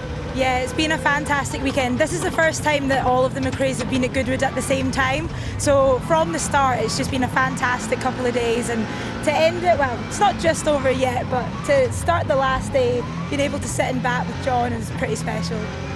And to be in this car as well. Yes. Something that's really exciting. Like, I've spoken to John about it this morning. I've driven it, well, not driven, I've sat in the passenger seat of this car with Gramps, with Jimmy, with Alistair, and now to be able to do it with John too is really special. Well, look, it was great to see you. Well done, guys. Thank you. Ollie, Esteban, it's the big moment of the weekend. I keep getting calls in my ear saying, find out who won. So who did? I think this one's the only one. This set of tires I won, yes. But I think across the weekend we're equal in lots of tire wear. Yes, a lot of fun. We improve, run after run, knowing how much, wheel spin we can get more out of these tires. And it was very interesting. It's a different way of going into the car. It's an odd way to go testing. So I take it the loser picks up the tab for the tires. If any of us have to do that, we're in big trouble because I think they're expensive. But yes. I think the main thing is everyone was loving it. The engineers were egging us on to do more, so it was crazy. It was really fun. And look, this year, the weekend's nearly to close. How's it been? It's been fantastic. It's been probably one of my best weekend ever, in motorsport in terms of fun, how it was. I got to drive the rally car this morning as well, as concept cars. It was awesome on the rally stage, with Taka as a co-driver. A lot of handbrake. Because it was very slippery, but so much fun, and that was one of my bucket lists. So yeah, it's Goodwood 2025 will forever be remembered for me. The same. I was here last year with Ferrari, but now to share it with my teammate and also the rest of Haas. Actually, the guys who are coming to the track with us, seeing the passion is incredible, and of course the fans. It goes without saying how good they are. Well, guys, thanks so much for sparing your time. Cheers. Thank you. Well, here we are on top of the hill. Terry, we just saw you out there and looking at these vehicles, they're weapons of mass destruction, talking about the tires. I mean, for anybody that doesn't know, what class are we looking at? Both here, because yours is in particularly different, but what class are we looking at? Ultra 4, 4400, top class cars, basically. Okay, and yours in particular, you're running single shock compared to that of like a larger double shock. Yeah, so we're running Dirt Nationals at the minute in the UK, so they're based on a point system, so we don't get as many points for single shock, so we're in a slightly lower class than like Mike Hughes running twin shocks, but we're all running like 40-inch treps, all very similar setups, 4 links front and rear. I'm a little bit down on power because I'm running a diesel engine, where all the big boys run at LS's. You're still a big boy, come on, man, look at that. I can still jump, but I just can't keep up with them. Hey, you know what? But that's what I was just telling my producer over here. I said, dude, you got to bring your Swiss Army knife. I'd call it a Leatherman in the States, right? But you got to bring it. You know, you got your toothpick for the dirt. You got your knife because you got to cut through the rocks. That's exactly and that's really what it's all about. This is just a little appetizer, right? Of what people could expect when it comes to Ultra 4, 4400. And there's many different classes. That's why if you have a question, just ask the owner, right? So you might not have the power, but the capabilities, the articulation of the suspension, the capabilities is amazing. Yeah, well, we built this truck, so we calculated the drop and the up travel and stuff. We got the maximum out of it. We've still got to tweak a few more bits, but you've always got your winch if you're stuck. So, you know, we can go up to here in water. We can climb hills like that. We've done winch challenges up in Scotland, some of the most brutal things you're ever going to do. And the truck's vertical, going up stuff. And, you know, we've had it on its lid loads of times and rolled it and stuff. It just gets back up. It just keeps going. Yeah, I mean, you're the cockroach, man. You just never die, man. Flip this thing over, keep on going. And that's what's really cool. Again, you have so many different countries being represented here, and yourself. And I was just talking to Jim and talking about, he wrecked his, but it's a community up here as well, right? Yeah. And they're coming from all over. And I don't think many people realise what's going on in this arena neither. Yeah. The show, it's the biggest show probably in the world. Yeah. But they need to get up here and watch the shootout because it's going to be epic.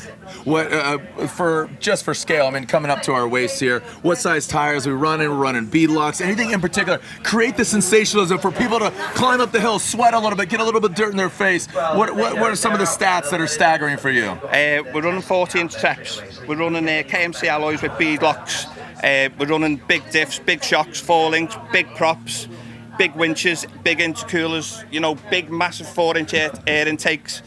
Basically, you know, every truck here is a monster, and it'll pretty much get over anything. And what's really interesting too is, you know, if you're a rally fan, you get co-pilots, you get drivers, you get navigators telling you what to do. Sometimes they're actually outside of the car lining you up. Yeah. Especially when we roll it, they have to get out and right it. We have to right ourselves, you know.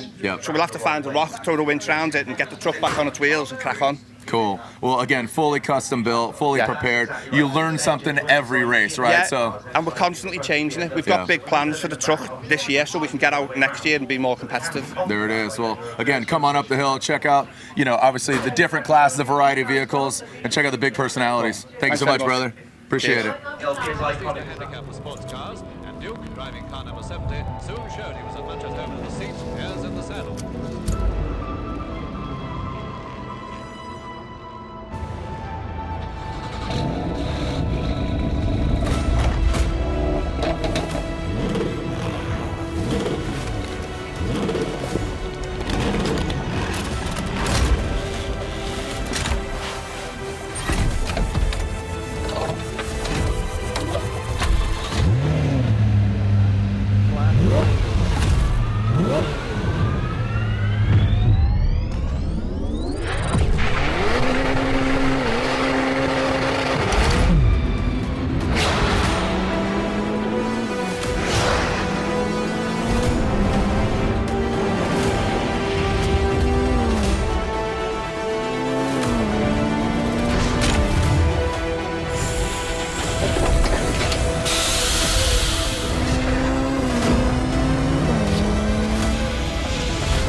Every day, the city offers up a million beautiful moments just waiting to be captured. You've just got to look for them. The stories are out there. I mean, look at this. Come on! This is crazy.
Welcome back to the 2025 Goodwood Festival of Speed, where we have so much on offer for everybody's tastes. The grandstand's absolutely packed out here, the walkways rammed as well, but everybody wanting to get a glance at the latest machinery and also the old machinery that we have here, the historical F1 cars celebrating 75 years of the World Championship. But from sports cars, the latest hypercar technology, we have brand new developments from the world of supercars and paying homage to those champions of the past and the machinery that fired them to it. So close you can get to some exceptional machinery up and down the hill here at the Goodwood Festival of Speed, from Formula One to drifters to rally. And we've still got so much more to come your way. Nice bit of a breeze picking up here too. If you are walking around, make sure you've got some sun cream on. You're staying well hydrated because we've got a lot coming your way. We'll be having the timed shootout final, of course, later on this afternoon. You can head over to the gas arena too for some of the best mountain bike tricks as well. We'll have our continued F1 75 team and champions moment. And at 2:45, do make sure you get there in plenty of time by the turning circle outside the Goodwood house. We'll be having our balcony moment for the 4-time Formula One world champion, Alain Prost. The professor will be there and will be speaking. That is an appointment you must make. Next up though, we'll be looking at some of the brand new cars, the new classics and the road bikes that are coming your way from manufacturers across the world that want to make their debuts here. And then as we get towards the end of the day, it may be Sunday, but we're packing in everything we can. We'll be back with more Formula One action. We're looking back from the 1950 World Championship officially starting, but also to those pre-World War cars as well, dating back to the early 1900s. And finishing things off with more demonstrations running up and down the hill here at the Goodwood Festival of Speed. Well, it really is a beautiful day. Up in the commentary box with you now is Harry Benjamin. Alongside me is James Batchelor and James Hayden. And we really are packing in a lot here. We're going to have this fantastic Alain Prost moment up on the balcony at about 2:45. So yeah, just over 45 minutes. So that is going to be one to have a look at. The most successful French driver in Formula One history, known for his poise, his class, his fierce determination. They called him the Professor. And for good reason. We're going to have another epic moment. And it's been epic moments all weekend long. And it continues to do that with the bikes on display that are about to head up the hill, getting our first glimpses at some of the new offerings from some of the biggest two-wheeled manufacturers. They are indeed, and Royal Enfield have put on a real show for us. They've given 4 custom motorcycle shops from around the world. They gave them all a Shotgun 650 platform and asked them to create a bike for them, a one-off bike, and all 4 did. This one is the called Always Something, and it's come from Japan, and it's just a wonderful thing when you look at it. It's such a cool thing. They chopped the rear chassis, they've extended the rear arm, they've played around with all the geometry, they've given it like twin Brembos, it is a real, when you look at it, it's got some really cool things. It's got these great wheels, these oversized, they say it's a cafe racer come drag bike. Sounds terrific with that 650cc engine, Royal Enfield engine, and it's just got a really cool look to it. It really does, doesn't it? It does. It's kind of like, it's got a mismatch of like 70s cool with a contemporary feel. Oh, someone's gone down. That's the Samurai.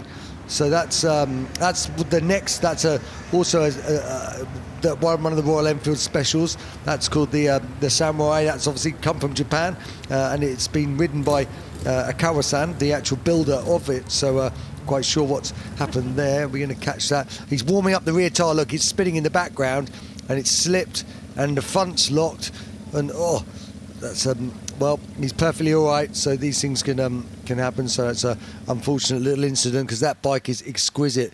It was it's weird. That's weird. It's almost like the front locks on him a little bit. So Anyway, they pushed him off the line. That's a beautiful bike in itself anyway, so let's, crossing over, when you actually look at that motorcycle, it's a wonderful thing. It's got this billet swinging arm, it's got some really trick things, it's a little handmade trellis chassis. It's a very skeletal sort of paired back bike, but it's a very nice looking thing. But I think the one that we've got there is the sawn-off shotgun, which again is one of these, one of the 4 custom bikes from Royal Enfield. And let's have a look at that. Pretty sure that's the shotgun. We'll have a look at the shotgun. They call it a sports chopper. And it's been built out in Ireland actually by Don Cronin and Mick O'Shea, and it is the shotgun. So again, off this 650 shotgun platform, and it's really, when you look at it, it's amazing how different all 4 are. Some on the same platform, they could be from complete different manufacturers. So it's again got that parallel twin, that real bulletproof engine. It's got this sort of brutal kind of mean look. I like this. It's called the shotgun. It's got these 2 on the right hand side of the motorcycle. It's got these 2 almost shotgun-like barrel exhausts. You might just catch it there. You can just see it under the seat, which I think is kind of quite a cool little touch. All handcrafted sort of metal panels. It really is a beautiful thing. So it's got these lovely upside down forks on it too, and this is by Medeza Customs motorcycles, as I say, from Ireland, and they've done a really nice job with it. They really have, as it glints in the sunshine here at Goodwood. And we're seeing more and more, aren't we, motorbikes being produced that really are sort of harnessing that kind of heritage and the iconic colours of the past and designs, and breathing fresh new life into it, and trying to keep up with where we are in this hybrid and electrification world. Yeah, it looks like we have a little bit of a burnout here to get it spinning. So this is one of the electric bikes we've got here. This is the 2025 Livewire S2 Alpinista. And you're giving a nice little burnout for the crowd there, just getting on board with the rally boys and the drift boys. So if you have a little look there, it's the, sort of the 3rd bike in their S2 range, the Alpinista. It's a little bit more aggressive. They say it's got a more aggressive sort of attitude. They've put the handlebars lower and further forward to help in that sort of riding position. It slots in alongside their Del Mar Street Tracker and their Mulholland Cruiser. It's got about 84 brake horsepower, 194 pounds of torque. It's got this very big sort of 4-piston front calipers, and all your usual modern electronics. It's got traction control, anti-lock brakes. It's got 4 riding modes: sports, road, range and rain. It's belt driven. And now we're moving back to something sort of slightly different. Now this is the Royal Enfield. Now this is Royal Enfield's first ever water-cooled motorcycle. So which is unbelievable, isn't it, really? But it's just got that sort of the technology that they've used over the years. So this is like a supermoto bike. It's called the SM450, the SM4 Supermoto. It's got that sort of 80s, sort of early 90s type sort of graphics on it. The graphics were designed by Ryan Roadkill Graphics in collaboration with Sticky Speed Shop, and it's a really interesting sort of thing. Dougie Lampkin took this up earlier. You can see it getting sort of tucked in as they sort of come down, and it's that supermotard is kind of like a motocross bike that you then put kind of road tyres on it, big brakes, and it's kind of an all-rounder. So nice to see. This is there's 2 Alpinistas here, 2 of the electric motorcycles, and this is the other one. So they look almost identical, but it's quite nice to have a little look at the steering there. Really good option. If you're living in cities, and obviously there's no congestion charge. Electric. It's a really sort of good way to go. So it's nice to see these Alpinistas starting. We haven't had quite the impact with electric motorcycles that there has in cars yet. But obviously, do you think that will come? I think obviously a lot of the legislation is going to be. I think some of it will come, and I think it can make a lot of sense for people, certainly in cities. It depends what you're using them for. Yeah, it certainly will. Well, while we talk of cars, we can turn our attention to some of the brand new 4-wheeled vehicles about to make their way up the hill. And this really is a bold design. It's not going to be something we see on the road, but it certainly gives us hints as to what the future of BMW cars will look like, Batch. Yes, this is a real glimpse into the future. This is what I absolutely love about this first glance category, because you're going to be witnessing the kind of technology which will be on the roads in the next few years. So yes, this is the BMW Vision driving experience. And there are a few really interesting things about this car. most importantly of which is how much torque it generates. And you could see that when it lit up its tyres there.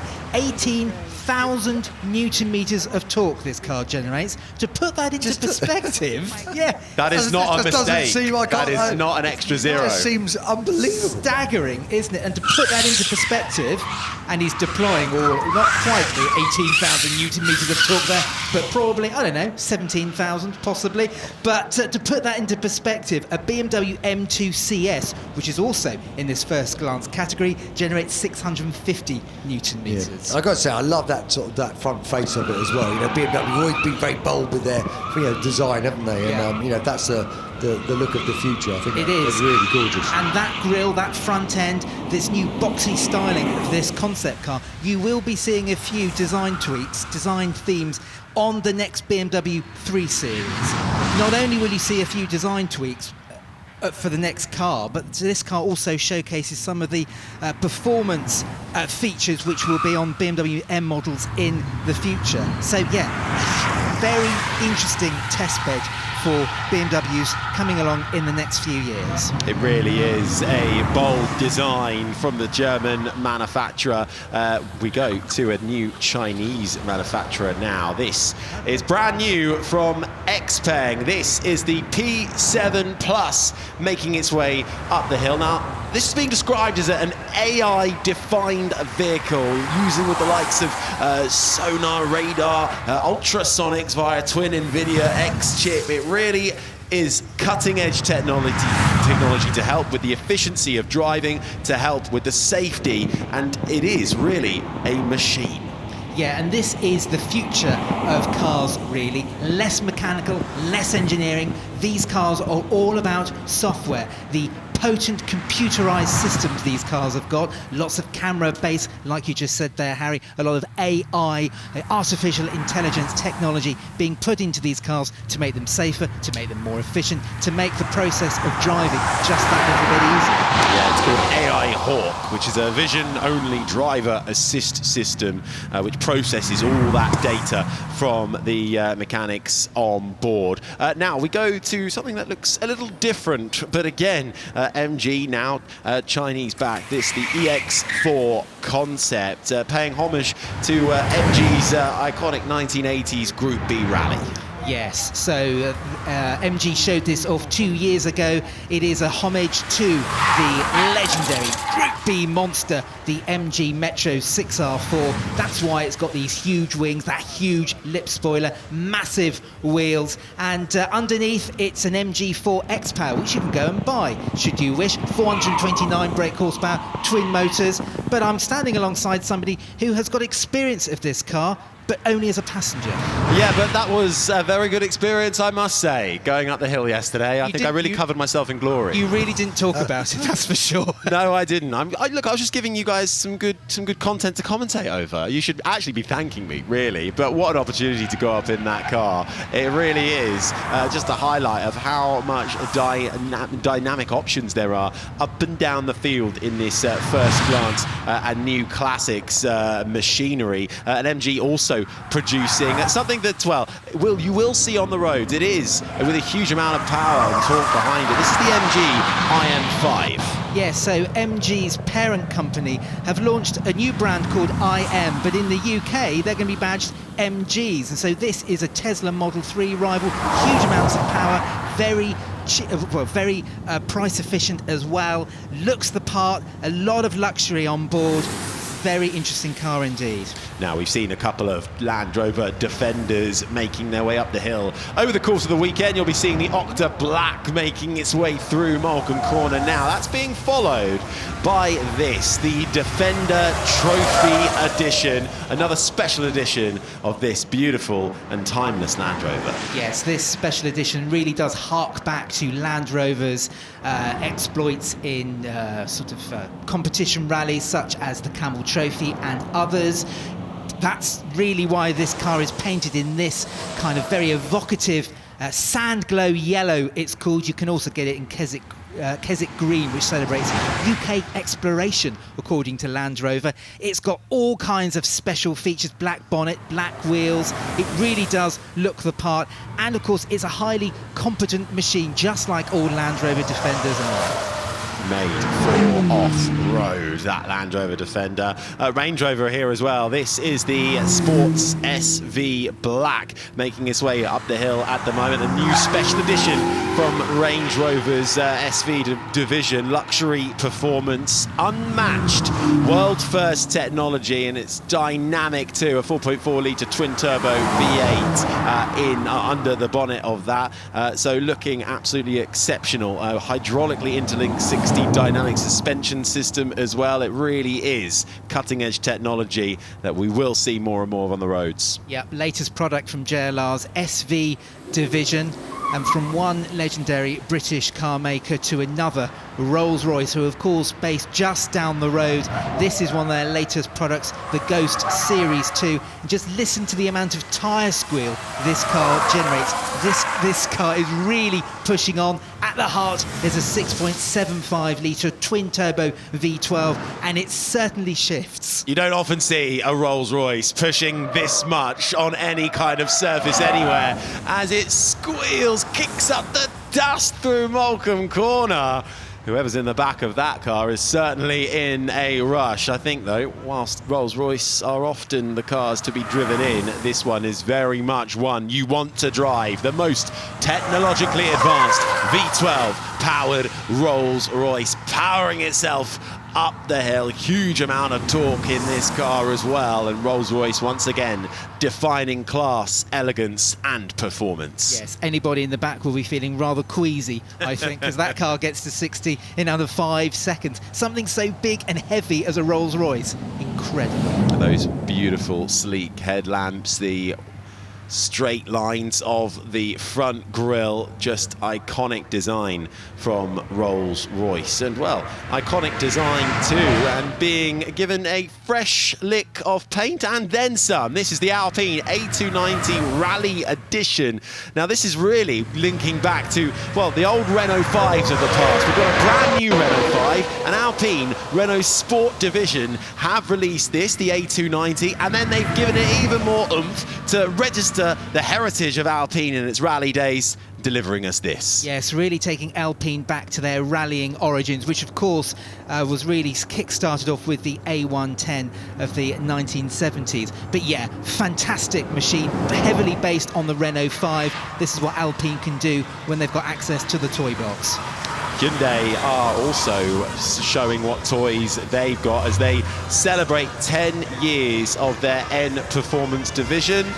And quick bit of reverse there, and managing to do a different type of donut you might not see all the time. It's the Hyundai Ioniq 6N, which is making its way past. It can drift, it can race, it can certainly do that as well. At one point I thought the driver had left something at the start line. He's returning to go and get it. But anyway, yes, Hyundai are here in force at this year's Goodwood Festival of Speed, celebrating 10 years of their Hyundai N division. It's amazing to think it's been going for 10 years. It's really shaken up the motoring landscape. This is their latest product, the Ioniq 6N, underneath heavily based on the Ioniq 5N, but it's been quite updated from that car. New version of their fantastic N-shift gearbox, this is a pure electric car, and yet it's got a gearbox, and it really does work incredibly well. The Ford Puma Gen E in striking yellow, making its way up, nippy for city driving. This could be what we look back on as so many people's first cars as well, but also it'll make for any kind of pleasure to drive. A successor, really, to the old Ford Fiesta. That's what I had as my first car. Absolutely, yes. The Puma really has taken on the Fiesta's mantle as Ford's entry-level model, and the Gen E has become Ford's entry-level EV. This is the fourth pure EV in their range, following on from the Explorer, the Capri, and the Mustang Mach-E.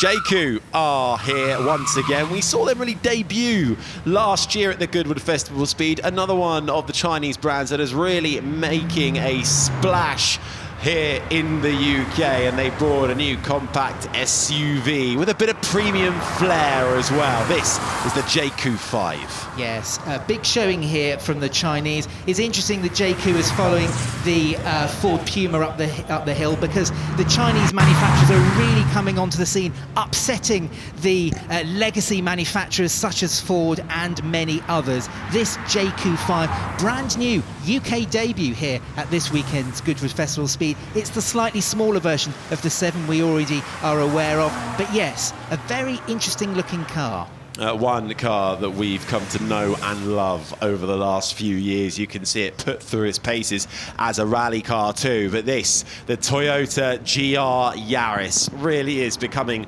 such a strong legacy for the Toyota brand. Yes, Toyota's GR division are really out in force. And we've seen many variants of the Yaris theme over the weekend. This is the one you can actually go and buy, though. So what I love about this car is it's a homologation special. You know, to allow Toyota to get into the latest regulations of FIA World Rally Championships, they had to develop this car. The new Mercedes-Benz CLA is out on the circuit with Mercedes' clever EQ technology, powering a 2-litre turbo 4-cylinder with a 48-volt mild hybrid assist as well. This certainly will pack a punch on the streets of the UK and Europe and across the world. Mercedes revamping their electric offering too, considering all the competition that we now have in this new age. And talk of competition and wiping the floor with it, an Aston Martin DBX S is making its way up the hill and then some. This now the most powerful performance the DBX Aston Martin have delivered. Yeah, it sounds awesome as well, doesn't it? What a graphic. Yeah, and not holding back around Moulton whatsoever. Brake lights flashing as it dives into the trees past the flint wall. Yes, this is the most powerful DBX, their new flagship S. It's got distinctive styling. It's got a tweak to that 4-litre AMG engine, 717 horsepower. Taycan Turbo GT from Porsche being unveiled this weekend. Dual motor, all-wheel drive, over 1,000 horsepower with launch control as well, aided with a 105 kilowatt-hour battery. It's record-breaking at the Nürburgring as well. 7 minutes and just over 7 seconds. Porsche continuing to define this new era of a sports car that we find ourselves in. Yes, but such is the pace in the automotive industry at the moment. Porsche had that title for 2 minutes, and then it was taken off them by Xiaomi, which was that yellow car that absolutely flew up the hill seconds ago. And that just shows you the pace of change at the moment. Bentley, wow. The most powerful Bentley production car ever made on the starting line as it fires towards the first corner. It is a 4-door saloon car, the Flying Spur Speed. The old 6-litre W12 engine has been ripped out, and in its place, really getting the tail out there, showing off just how powerful this car is. Now, under the driver's right foot, he's got 771 brake horsepower, and that's courtesy of this new V8 plug-in hybrid powertrain. Now, because this is a Bentley don't just call a hybrid, they've called this Ultra Performance Hybrid. That is exceptional from Bentley. Its first 4-door supercar. This, the new Flying Spur, now in its 4th generation, from a established brand to a brand new one. This is Denza and the Denza B5, and it's a plug-in hybrid SUV from BYD's luxury brand. We've seen BYD really come to the forefront over the last year or so, seeing more and more pop up on the roads, and now they're debuting the Denza brand. Yes, BYD have really made a splash here in the UK over the past 12 months, and they've decided to bring along another brand just for good measure. Denza, like you say, Harry, is the more premium version of BYD. The first car up the hill, the Z9 GT, has got its sights set very high. Going to take on the likes of the Porsche Taycan Sport Turismo. This is going to take on more established, more premium 4x4s. This is a plug-in hybrid, actually. 1.5 litre petrol, 677 brake horsepower. Well, we go from something quite big and boxy to something, well, small and boxy, shall we say. This is the Honda Super EV concept. Now, this is being developed really in response to the growth of and demand of this kind of car. Very popular for cities, very popular for no emission zones. Yes, and no official confirmation from Honda yet whether this car is going to come to the UK, but if you go and stand on their Honda stand and tell them to go and build it, they might actually go and do it. But yeah, a very cute super EV concept, direct successor to the Honda E, if you remember that car from a few years ago. Really hope Honda bring it here. Yeah, really brings something new to the party, as does this. A Lotus Emira 2-litre turbo SE powered by an AMG Source 2-litre turbocharged 4-cylinder engine. It delivers 400 horsepower as it rockets its way up the hill, but it retains Lotus's signature style, doesn't it? It's lightweight, it's agile, it looks superb. Yes, lightweight, mid-engined, and talking about lightweight, it's followed pretty quickly up the hill by the Emira Cup. Now this is essentially a bridging gap between that Turbo SE we just saw right to the GT4 Cup cars which Lotus are competing with. So yes, so this car goes down the same production line as the Emira, but it can be taken off and the factory can add all of these bespoke features. Even your dealer can do it, and each car is personalised to each customer, really showcasing Lotus's motorsport exploits. Yeah, this one very much made for the racetrack with that huge rear wing on the back, sleek lines as well, carbon fibre assists, the rear bumper with the 2 exhausts out the back too. Oh, look at this. Isn't this just history being made once more? The Evo 37 paying homage to the Lancia Beta Monte Carlo in those martini colours with the front headlamps as well. Just screams absolute perfection. Yes, talking about motorsport, I mean, it doesn't get more motorsport royalty than the Lancia 037. This is a product from Camara, who have created a Restomod. Look at it as it dives through the trees with its headlamps on. It just looks like the RAC Rally from years ago, doesn't it? Sensational. Group 5 glory, forging modern racing cars and giving them a proper bit of soul as well. Made for things like the Pikes Peak and the Goodwood Hill Climb right here. A hyper Restomod tribute with that heritage design but up-to-date engineering combined to make it absolutely viewing pleasure up the hill. Now, we've got this on the line. This is called an analog automotive super sport, and we talk about, well, Restomods and paying homage to the past. This very much has a lot of design inspirations, indeed, based on the legendary S1 Lotus Elise. Yes, the Elise S1 is not the most obvious candidate for Restomodding, but Analog Automotive, they feel as though the oldest Elise S1 is now 25 years old now, so it's ripe for a little bit of proving, a little bit of attention, a little bit of fettling, and a little bit of polishing. So Analog Automotive, they take a donor car, it's stripped back and it's inspected, and it gets a whole load of new features, improved features to make it easier and more engaging to drive for the 2020s. This includes new suspension, the ride height has been dropped by 25 millimeters, there's an adjustable roll bar. It's a really interesting car, and Analog Automotive are a new name on the scene. Well, I say that, they've been around for 10 years, but they started out as a service and upgrade business, and now they're turning their attention to the Elise S1 and finding there are plenty of buyers out there who appreciate this kind of resto mod. I think so. Again, you're seeing a brand bring automotive legends and giving them a bit of rebirth as well. This sits very well with me. I used to love the Lotus Elise. It was always the car I'd pick in Need for Speed. Yeah, and I think also as things get sort of bigger and more complex and heavier, I think there's that purity of something small and light and up fresh on it. It's great. It's something you can place and use everywhere. I think it's lovely. I could see you in one, James. I think you should have a word with them. Small light sports cars is my thing. It's raw, it's visceral, it is meticulously crafted the Analog Super Sports from Analog Automotive, making its way up the hill and across the line. That was being chased up by an Alpine A110R all-team, and you'll hear it too. The TWR Supercat is back on the track, and this is just absolutely exceptional. It does not get old. We've been here every day, and this really is one of the highlights. This bespoke Super GT Restomod, led by Fergus, the son of Tom Walkinshaw, based, of course, on that classic Jaguar XJS. All the fire spurting out from the exhaust pipes there, spitting flame, supercharged V12. God, it sounds good. 6-speed manual gearbox, carbon fibre body. Look at the size of those rear arches. Oh, bringing a smile to everybody's face here for the first glance.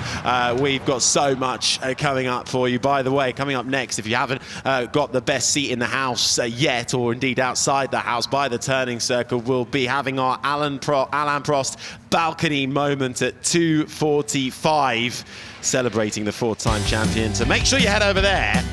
But first glance, new classics and road bikes from the scene here at Goodwood today. Yeah, we had the Royal Enfield Samurai. We also had we just saw the sort of shotgun as well. Then we saw the Alpinistas coming up. Royal Enfield Supermoto 450 there. So a real nice selection of these first scene bikes. Then we went to the cars. We certainly did, and BMW laying out their vision for the future, and the future delivered right now by a new Chinese brand, XPeng, on the scene with an AI-defined car, and an old favourite brought into the future, and then some, with special editions of the Land Rover Defender making their way up the hill. Yes, John Cooper works have been out in force with a fleet of great drivers, including the grandson of John Cooper, Charlie Cooper. Rolls-Royce were here in fashion, really lighting up the tyres. Alpine celebrating 70 years this year. And they were paying tribute to how it all started, with the Alpine A110 rally car being brought in to the new A390. Hyundai showcasing what their end performance division has delivered over the last 10 years. Mercedes, and tributes to those legends of the past and those that will be very plucky for getting around town in Ford with their latest flagship model, the Aston Martin DBX-S, their now most powerful performance SUV. Just a couple of glimpses at some of the latest on offer. Gavin, I could hear the commentary team loving your hill climb. Was it as fun inside the car as out? Yeah, it's great. I mean, it's just fantastic to drive the Rolls-Royce Ghost up the hill at perhaps a manner that people aren't used to, but just showing the capabilities of the engineering behind it. And you've obviously had passengers all weekend. Have they all enjoyed it? Yep, everyone's had a great time. Everyone leaves smiling. Yeah, it's a great event, and it's nice to be here with Rolls-Royce. It's not a question I ever thought I'd ask, but what are these like sort of near the limit? They're really, they're playful. They're just great fun. Obviously, it's not its natural environment. It's designed to sort of waft up the road elegantly, but it can pick up its shoes and it can run. Well, I thought your run was still very elegant. Gavin, thank you. Thank you. Andy, you're the chief engineer on these cars. Is it a bit of a challenge trying to make something in Aston and this size? Exactly, yeah. That was one of the big challenges, set out to make the sportiest SUV in its class, and I think, we've achieved it, as you can probably see by the dynamic footage of the car. It's extremely agile, extremely fun to drive. It doesn't drive like a traditional SUV, it drives like a sports car. It's incredible. What kind of power have you got under the bonnet? 727 horsepower, so enough. Yeah, I mean, it's enough to get you to the local supermarket and back. I guess this is the highlight of your job, isn't it? You've spent all the years sorting this, planning this, and you finally get to give it the beans up the hill. Yeah, this is the incredible bit of the job. Goodwood's such an iconic event. It's amazing. There's no other motor show in the world like it. It's an amazing privilege to come here and be able to demonstrate the car for everyone. Well, look, you obviously drive as well as you engineer. Thank you. Thank you very much. Cheers.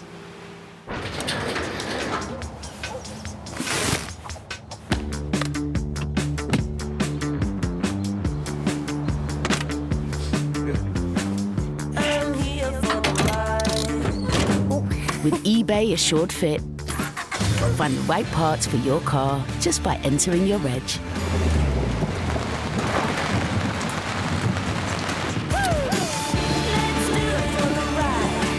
eBay, things people love.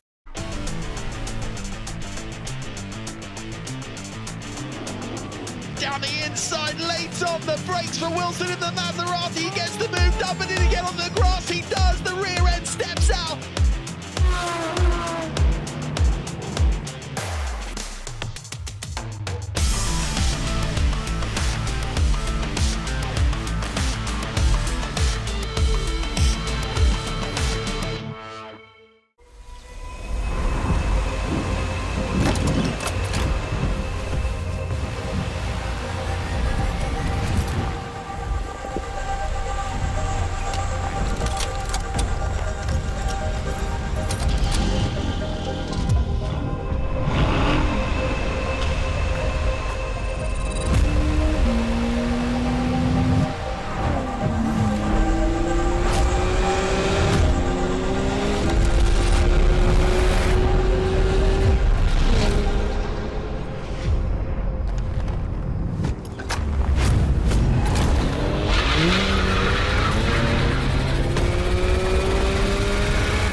And so this is it.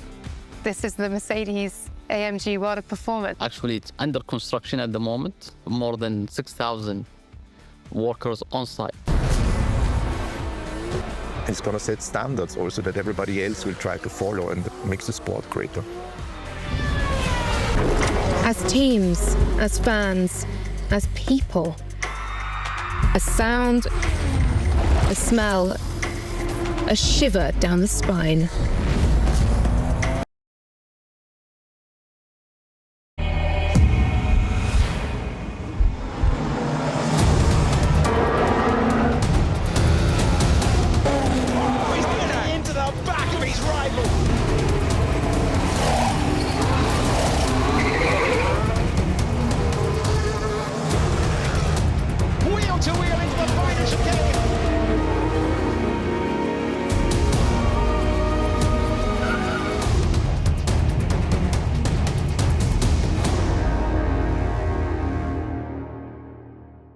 We're here with Travis Pastrana's American spec Subaru WRX. He's been entertaining us all on the stages.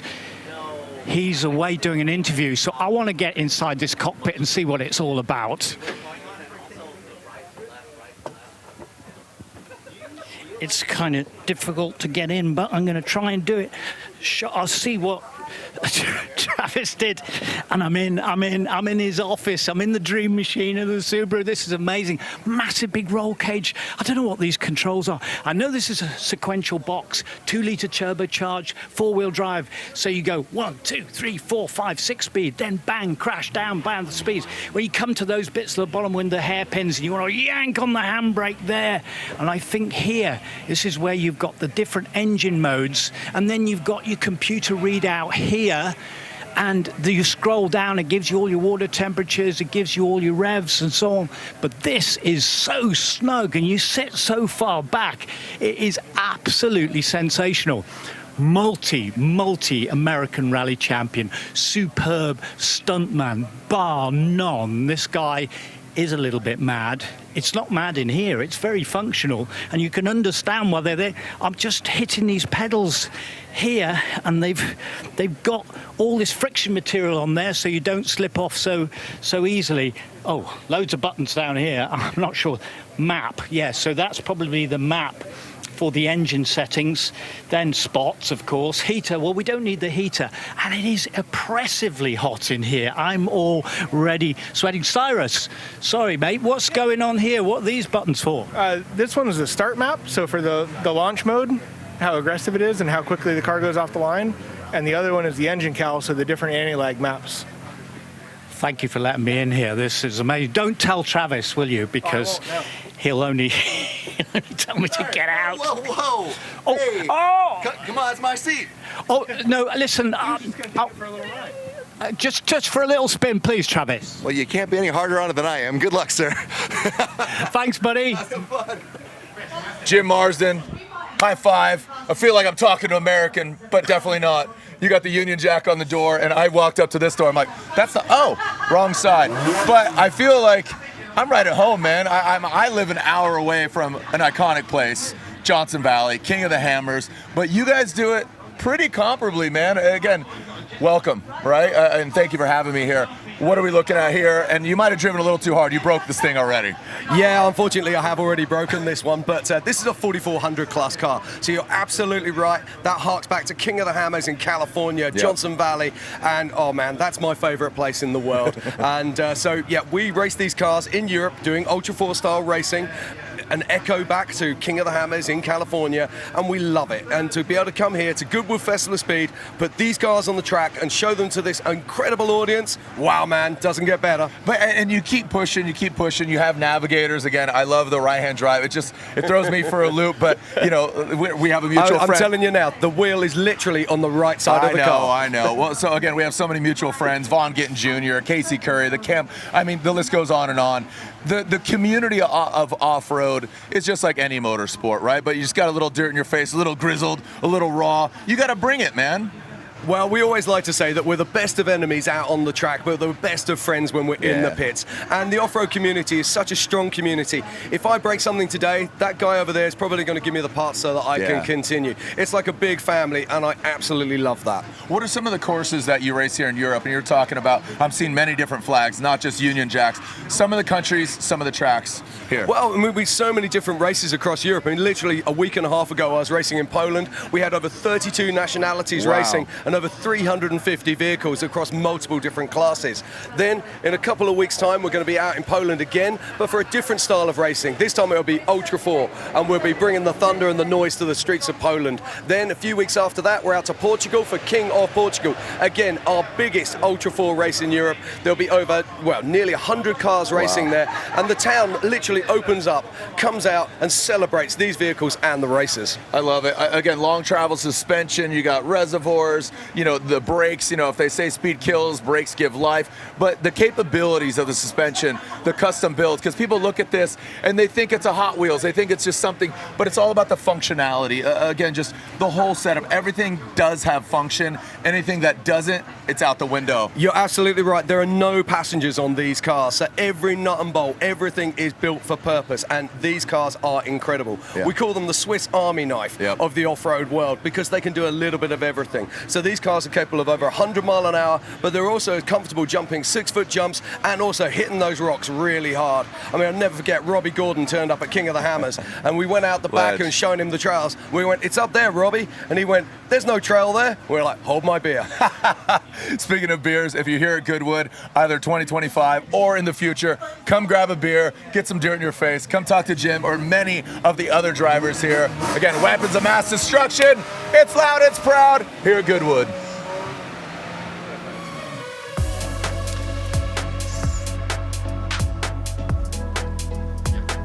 So much to enjoy here at Goodwood. So many aspects, so many fans who are enjoying picking up everything there is to see, and on a beautiful weekend as well. We have amazing sun, a little bit warm for some in times. You can get to find a bit of shade, but there's so much to enjoy, so much to absorb of the historic vehicles, but also the latest, the newest, the first chance to see machines. Cars even that are being slightly hidden and we're not being told about, but our first chance to actually see them here. And moving to the future, things like Extreme H, the hydrogen powered, but then also going back to some of the wonderful history of motorsport, everything happening here at the Goodwood Festival of Speed, and there's still plenty more to enjoy with the Alain Prost explainer.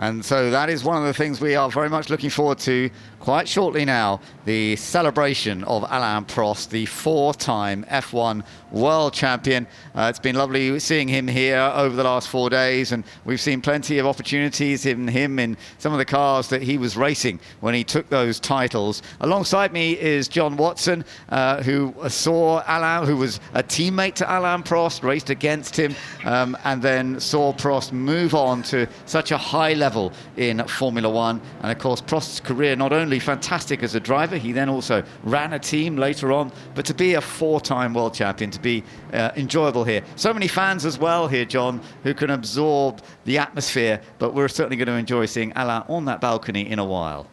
Well, the minute Alain stepped into a Formula One car in a McLaren test down at Paul Ricard, it was as clear as the nose on my face that he was a total natural. Just the way he went down the pit lane, I know it sounds silly to say something like that. The way for the first time he was able to select the gears and the 5-speed gearbox, everything was done cleanly, sweetly. He was born to be a Grand Prix driver. He was born to be a world champion. But of course, in 1980, he didn't know he was going to be a world champion. He had a career ahead of him. He didn't know where it was going to take him. And it was only when he rejoined McLaren back in 1984 that he and Niki Lauda went head-to-head in the World Championship. Lauda got it by just half a point, but 1985 was Alain's year, and that was the first of the 4 World Championships he secured for himself, and also the most successful French Formula One driver in the history of Formula One. Absolutely right. And then, of course, that tremendous battle he had with his teammate, Ayrton Senna. And he did actually recommend, didn't he? He suggested that Senna should join McLaren at that time. And actually, they did get on fine initially. They weren't arguing with each other initially, but it was a time when that it got very tight because they were competing against each other so toughly, and for a while they kind of fell out. But in the end, they were friends again. And then, of course, very sadly, we lost Ayrton Senna. But by the time Prost had come out of Formula One, they were actually friends again. They were talking to each other. And Senna was telling him all sorts of things about the Williams, which wasn't quite so good as he had hoped it was when he began in 1994 with it. No, when Alain left Williams at the end of 93, he had arguably the finest Formula One car. I would say almost of all time, it was an actively suspended car. Power brakes, traction control, every single device to make the job of competing, make it easier, but not just easy in its sense, to make the car function perfectly. The active ride suspension had been perfected by Williams, and it just gave Alain an enormous advantage over the rest of his competition. Probably the biggest competition might have been from his own teammate at that time, a new and young Damon Hill who had joined him. But for 1994, active suspension was banned. Alain had retired. He didn't really fancy a second term with having Senna as his teammate, so he stepped away, a 4-time world champion. And when Senna got into the Williams, the car from going as active to passive was a night and day change, and it was a tricky car in those initial early Grand Prix of the 94 season. Absolutely. But of course, Alain Prost's career was remarkable. Let's take a little look back at it.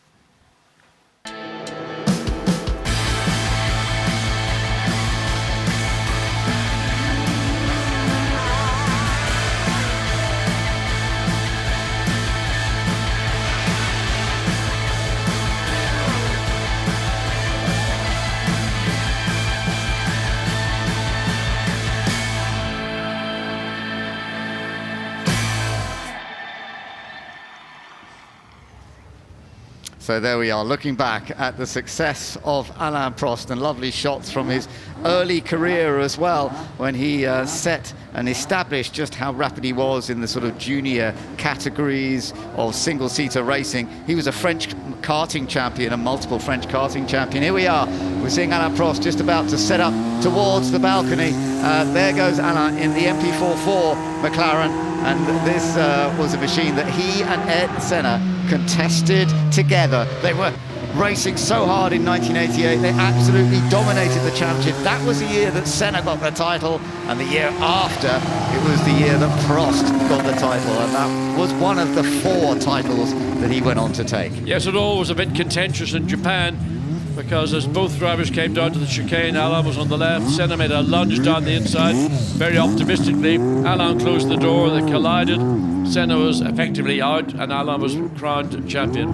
And of course, the following year, then it got even worse when Senna drove into the back of Alain just after the start. Prost had moved to the stage 2 Ferrari, but nevertheless, Senna never forgot what occurred in '89. It was an ugly period of racing between these two great, outstanding champions. But Ben, as you say, so over the period between Alain retiring initially and then coming back and then retiring at the end of '93, there was a kind of rapprochement between the two of them. I wouldn't say they were bosom buddies. They weren't going down to the local bistro to have a bottle of wine and a nice plate of escargot. But they had respect for one another, and they appreciated what each brought out of the other. Indeed. And absolutely, afterwards, once Prost had pulled away again from Formula One, as I say, they got on well. So a man who took 51 wins in his career, 106 podiums. He was taking records at his time, particularly when you remember there were fewer races in a championship at that time than there are now. So to have those numbers, were remarkable. And to win 4 titles, he was only the second driver in F1 history to gain 4 titles, because before him, it'll only been Fangio who'd won 5 titles, who'd ever got to that kind of level. Of course, we have seen that now since we've seen Max Verstappen take 4, but the drivers to get to that level are at the very highest, and there he is with the Duke of Richmond as he heads up towards the balcony, so we can really celebrate the amazing achievements. Lovely seeing him back in that McLaren. Yes, just a very nice little moment there for a young fan standing just behind the rope. Alain took off his race gloves, he walked over to him, took them, handed to the young man. Just didn't, I don't think he even appreciated or realised quite what he'd been the beneficiary of, but he will realise it a little bit later. He will have a pair of the gloves of Alain Prost, whether those are race gloves or testing gloves, doesn't matter. They are the gloves of a 4 times Formula One world champion. Absolutely. And the fact that he made his debut in Formula One with you, John, and then he moved on to Renault, came so close to winning his first title when he was driving for the French-owned team as a French driver, but it just didn't quite come together in 1983, just losing out by those 2 points. But after that, of course, he then had the battle with Niki Lauda in 1984, and he lost by half a point, the closest it's ever been.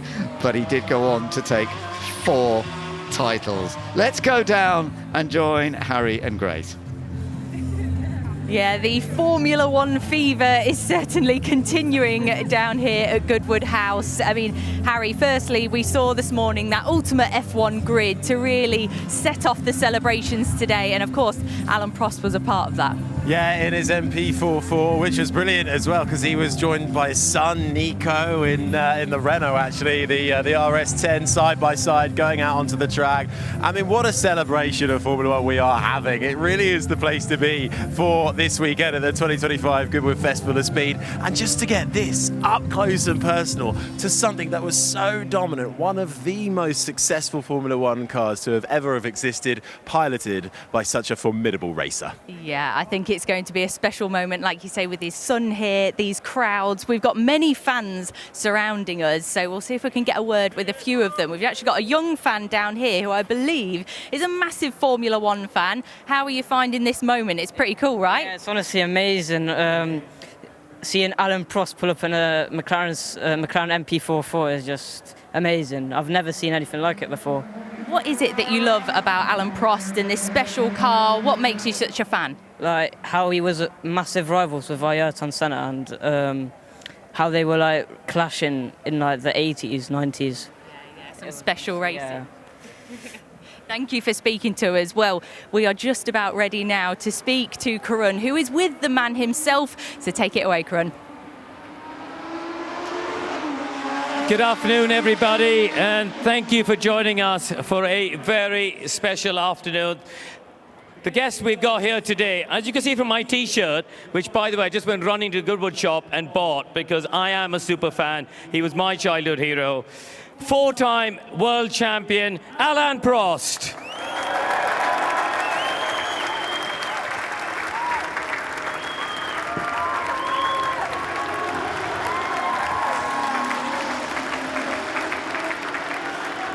Alain, lovely to have you here. We're just going to grab you a microphone. And first of all, how beautiful does it look here to have the MP44? You've been driving the earlier cars as well. You were in your 85 championship winning car. How special is it to be at Goodwood? I mean, first of all, I must say that it's a nice weekend for me. It's very nice to be with you. Very nice to drive these cars, not only driving the car by itself, but having all the people around me, you know, like all my old mechanics, race engineers, and also the memories with all the drivers we had yesterday with the world champion, but not only them. It's really something, you know. It's really, I'm very proud, obviously, to be part of this family in a way, you know, because I used to talk a lot during the weekend with, like for example, John Barnard or Adrien Newey or my old teammates. We really share this passion of motor racing. Sometimes we go a little bit more deep into the technique or technology, whatever. But at the end, even if the cars are very different today, still the passion is there. What is also very impressive for me this weekend is to see this crowd, to see these numbers of fantastic cars, really fantastic cars coming from all around the world. And honestly, your country, you must be very happy about having this event, having all this history about motor racing. It's a big economy for the country also. I mean, people forget that, and I'm sure you're not going to lose that. Yesterday, I've seen a lot of kids, you know, girls and boys, very young. Obviously, they are brought by the older generation, but they are there, they are passionate. It looks like they also understand what is motor racing. Honestly, it's perfect. Continue like they don't change anything. I saw you made that young man very happy. You handed over your gloves. That's such a nice touch. Well done. Yeah. I mean, I saw he had the McLaren T-shirt and my gloves. I'm sure he's going to be happy about that. It's not going to change my life, and you know, it's a nice souvenir. I mean, remember that when I was racing, winning races, I gave, I would say, 80% of my trophies to some young guys, young people, after the podium. Amazing. I've been, obviously, that was a problem with Ron Dennis at one stage. I had to make some copies also, but I really like to do that, yeah. I want to ask you, you talked about how proud everyone here in the UK should be about the Festival of Speed. It's a magical event. We love coming here. Yeah. But I want to ask you, you won all 4 of your World Championships, driving for British teams, for Williams and for McLaren. You went to Ferrari in between. You were at Renault before that. Were you at home racing with the British teams? Yeah, for sure. I missed the championship at Renault for very little, 2 points, and Ferrari was very close also in 1990. That was a fantastic experience, so I do that like all. But, you know, it's one thing that I'm very proud about, and maybe not a lot of people know that, but I'm OBI, that means Official British Empire, where I am very proud because I won my 4 titles with British team. And it's a contribution I have done to the country, and you know, it's in your life. It's quite important to have received that from the Queen. What do you order when you go to the pub? Are you a fish and chip? Do you enjoy fish and chips at the pub when you go down? With the pub. When you go to the pub, do you have a fish and chips? I've been there, you know, but it's not the same. I want to invite somebody special in a minute, because as you mentioned, you raced for great teams with great engineers. Adrien Newey, Patrick Hedge, you work with Steve Nichols, Gordon Murray. But this afternoon we have a special guest. There's a bit of a surprise for you. Can I please ask you to put your hands together for John Barnard? Thank you. Thank you. He's the designer of my first championship car, you know, 85 that I had here. Yeah. John, you were at McLaren. You co-owned the team with Ron Dennis at the time. You guys had Niki Lauda there as the superstar driver. Alain came along as the young hotshot. What were your memories of the early days of Alain? And as you said, he guided you to the first 2 World Championships. Well, he joined at the end of '83, and it was really almost overnight that he joined. I mean, he fell out with the Renault, and along came John Hogan from Marlborough and said, "Would you like Alain Prost driving?" And we said, "Oh yeah." Like tomorrow. what was special that you can remember? You know, can you pick out a few things for our friends in the crowd about what made Alain special? What's special to me when I worked with him was he was fantastic with tyres. You know, he would know quite often. I'd see him start a race. We ran then. You know, we'd have full tanks. We didn't refuel, and he'd run the first 10 laps really easily. You know, and we thought, oh, what's he doing? You know, he's cruising.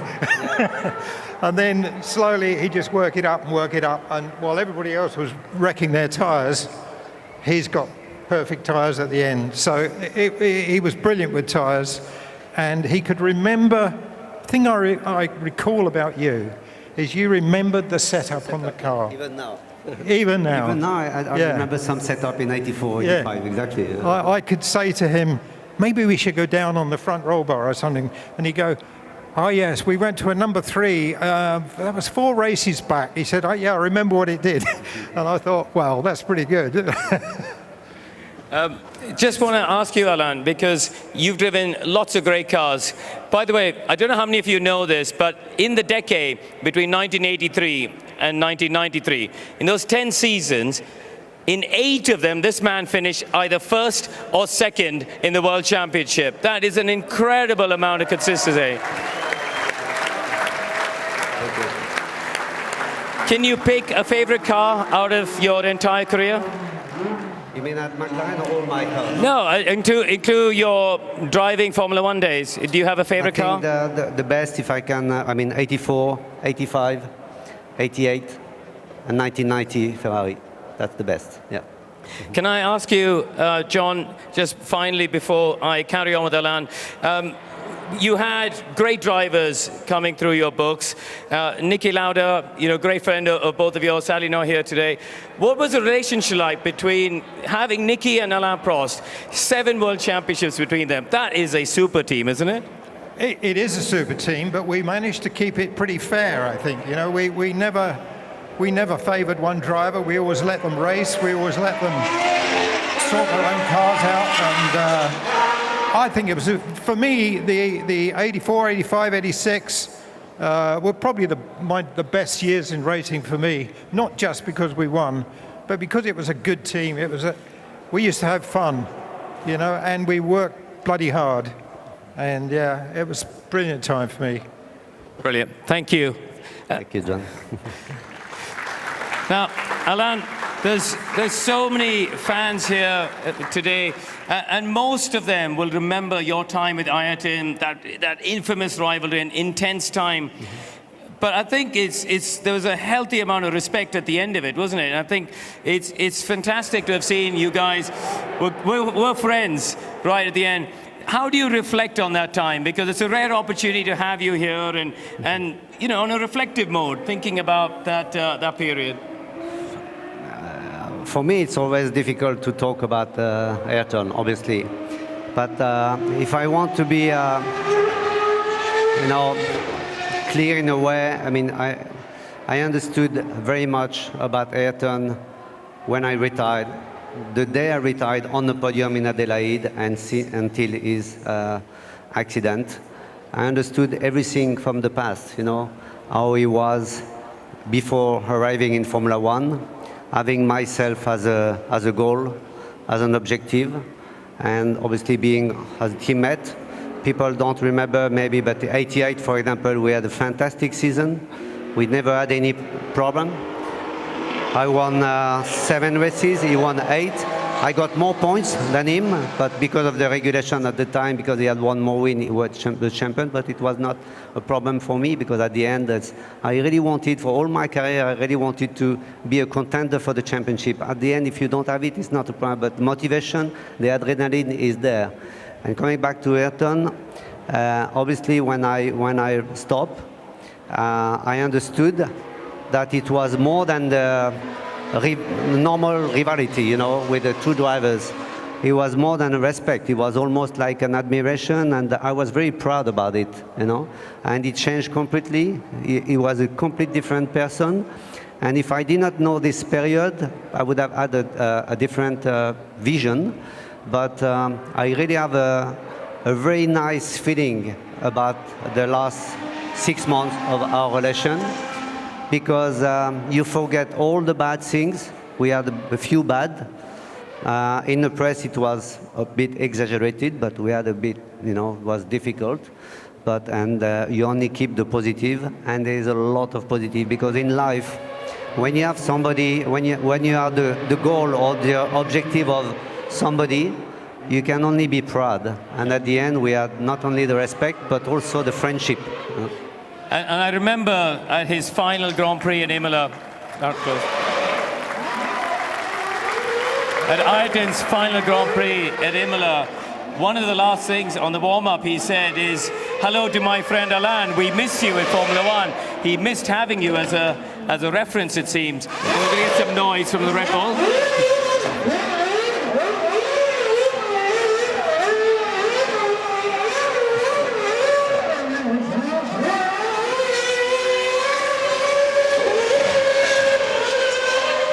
It looks like he's having fun anyway. I just want to point people out to the wonderful documentary you made, because we've seen the Senna movie. I think everyone here in the crowd would have seen it. But the documentary you made a couple of years ago, it's now in the UK. I saw it, in fact, on the plane going to one of the Grand Prix. And it's wonderful to see you sharing your side of things as well. Finally, just for all the fans here, there's a lot of McLaren fans. I can see a lot of orange out in the crowd. Yeah. We've talked about your rivalry at McLaren. How are you seeing this year's World Championship? We got 2 McLaren drivers, 1-2 in the championship. What do you think of it all? How do you see this playing out? I think, first of all, I'm quite pleased to see the McLaren team, coming back to the top. It's, as John said, it's a little bit, it's my family, because I started with McLaren. I had an unbelievable time at McLaren, even if I finished, with difficult 89. But don't remember that I came back also for 2 years, 95, 96, in a different role. So I'm always very close to this team. So I'm very happy for them. The championship, that is very difficult when 2 drivers are fighting for the title. But if they have enough advantage with the other teams and drivers, they are going to let them drive and fight, which is the best for the sport. If, it's getting closer and one driver or team is much closer, then it's going to become more difficult. But it doesn't look like it's going to be the case. When we were fighting with Ayrton, we almost won all the races in 88. Honestly, we did not care at all about other drivers or other teams, But when you are fighting, you remember 86. I won the championship in 86 because Nigel and Nelson, they were fighting, sharing points. And my car was really less competitive. But at the end, because of the work of the team, the cohesion in the team, we had a fantastic year in 86. And that's my best championship and the best for the team, all together. So that's to answer your question. At the moment, I don't think they will have this problem. So you think Lando and Oscar, they look like they're friendly at the moment. I'm not going to ask you to pick a winner. No, because unless you want to. No, because it's I know Oscar much better, because I was the one to push Renault to bring it in the academy a long time ago. They did not want to. He's pretty special, isn't he, Oscar? Because he's, I saw him driving, in promotion, like Formula 3 or even before, and then Formula 2.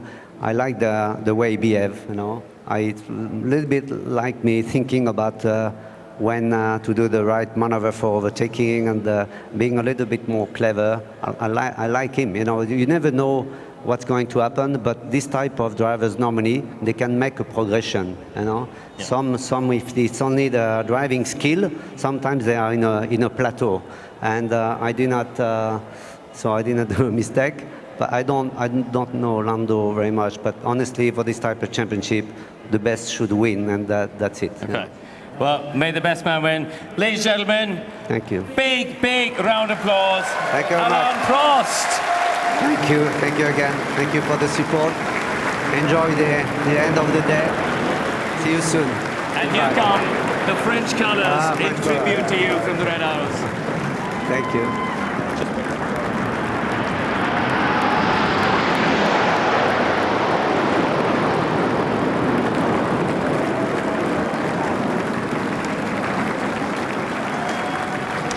Well, what a fantastic opportunity to celebrate Alain Prost and to hear so much from him there, Alain, and the celebration as well above from the Red Arrows. So wonderful, and Alain Prost able to speak about so many aspects of Formula One so clearly. Really lovely to see him going up there in the McLaren, one of the cars that he absolutely loved competing in. And as he was saying there, John, the battle he had with Senna, particularly in 1988, they were fine together that year. It was all about winning the championship. And as he said, a bit like it is now between Lando Norris and Oscar Piastri. Well, I don't know I can make that comparison, but certainly in 1988, between Alain and Ayrton, there was nothing left on the table by either driver. One was much, much more combative and aggressive. The other was a much more sublime, and absolutely, you never thought he was going quickly when you watched him. I know. They had different styles, and it was Senna who just got it, but as Prost said, it was a great year. So wonderful to see Alain Prost being celebrated here, the 4-time world champion, and a big smile on his face. And so many fans here, and it was lovely to see that reaction. And so many McLaren fans, of course, as we saw amongst them.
Clothes, there's cars. If you're a petrol head, you're going to absolutely love it. The whole atmosphere is amazing, and people really do throw their heart and soul into dressing the part. Whether you like motorsport or not, you won't have a bad time. It is the best event in the world. Attention to detail is like nothing else. It's the shopping, it's the fanfare, it's the look, it's the period aspect. That is what the Goodwood Revival is. It's just a fantastic day out. Hey guys, is she ready? All ready to go.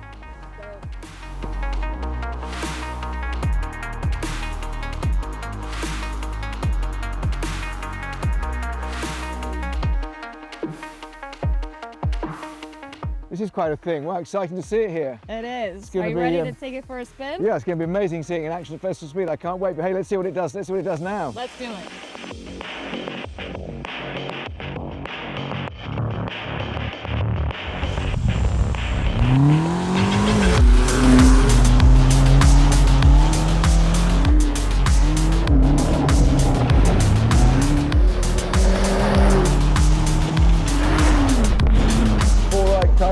Three right, straight for hairpin left.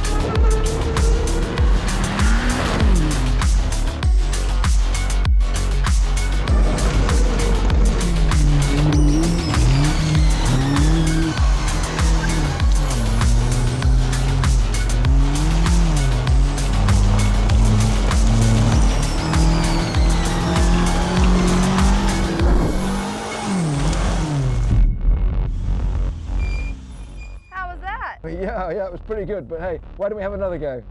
Right on.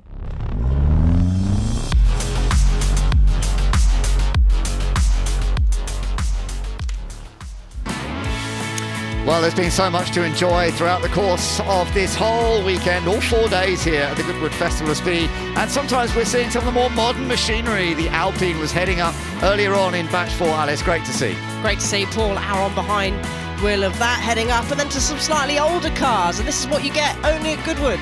It is, and some of the classic Lotus cars that were setting the scene with great the way they've set the car up, and it was brilliant monocoque design that helped them go on to take so many race wins in the 1960s, and then of course more recent cars as well, and Patrick has been doing a great job with the Red Bull. The Ferraris, an era where sometimes they had great success. We were talking to Alain Prost just a little while ago, and that 1999 season with Ferrari was very, very special to him. So many great Formula One cars this weekend, as well as celebrating champions. Dario, I'm not even sure what to ask when I saw your face when you got out of this car. I'm not sure what I think right now. I accelerated off the line. I thought that was quite quick, and I realised I was at half travel on the throttle. So between the second corner past the house, I gave it some. It's a rocket, you forget. I drove an F1 car around about that period in some testing. You forget 600 kilos and that power, and it just keeps revving and pulling out. Whew, that's an experience.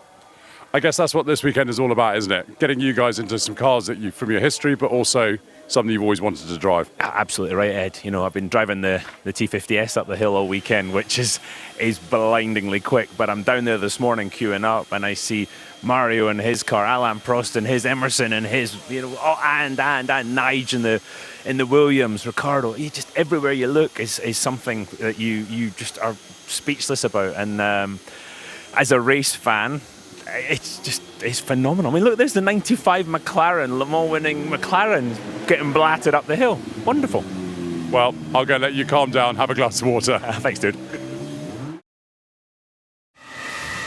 Now, you've been testing this car most of this year.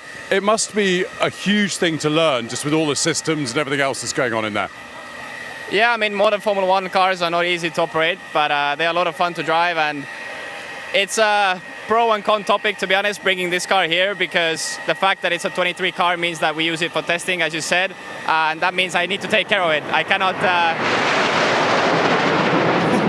cannot do any donuts. I need to make sure the car is safe, because this car is going to be testing soon again. But what I can do is push, and for example, this last run I went flat out, so yeah, it's a lot of fun driving here. I've had a lot of fun driving this car, and hopefully next year I can be back with a car that I can do donuts with. It's quite a narrow hill climb in a car like this, isn't it? Yeah, definitely. I mean, the run before, we were doing a start together with another car, and when we checked the video back, I think I was millimeters from the barriers. So yeah, it's definitely a wide car. You can't fit two of these together, and even one halfway through the run where it gets tight is not easy. But yeah, a lot of fun. I mean, Goodwood is a really cool event. I've met a lot of legends this weekend. Alain Prost, Nigel Mansell, I met Sir Jackie Stewart. Yeah, just having a lot of fun, and it's been very cool to be here. Well, look, it's great seeing you push it. Thank you. Thank you. So much to enjoy this weekend, and what we are getting ready for now is the shootout, where the vehicles heading up the hill will be timed and we will end up with the winner. Let's take a look at how the shootout is set up. The Sunday afternoon shootout is the pinnacle of the Goodwood Festival of Speed, as the fastest drivers in some of the most incredible cars compete against the clock for the honour and glory of posting the best time up the hill. Winding its way through the grounds of the Goodwood estate, the 1.16 mile course is the centre of the action. The track is narrow and features tight corners, blind rises and the landmark flint wall, all of which provide a thrilling and adrenaline-pumping spectacle when the stopwatch comes out. For the audience, it's a wonderful conclusion to the event, as the most spectacular cars and drivers push to the very limit. In 1999, Nick Heidfeld held the outright record of 41.60 seconds in Mika Häkkinen's championship-winning McLaren MP413, a record that stood for over 2 decades. But that was finally topped in 2022, when the outrageous McMurtry-Spearling electric fan car, at the hands of Max Chilton, broke the record in an astonishing 39.08 seconds.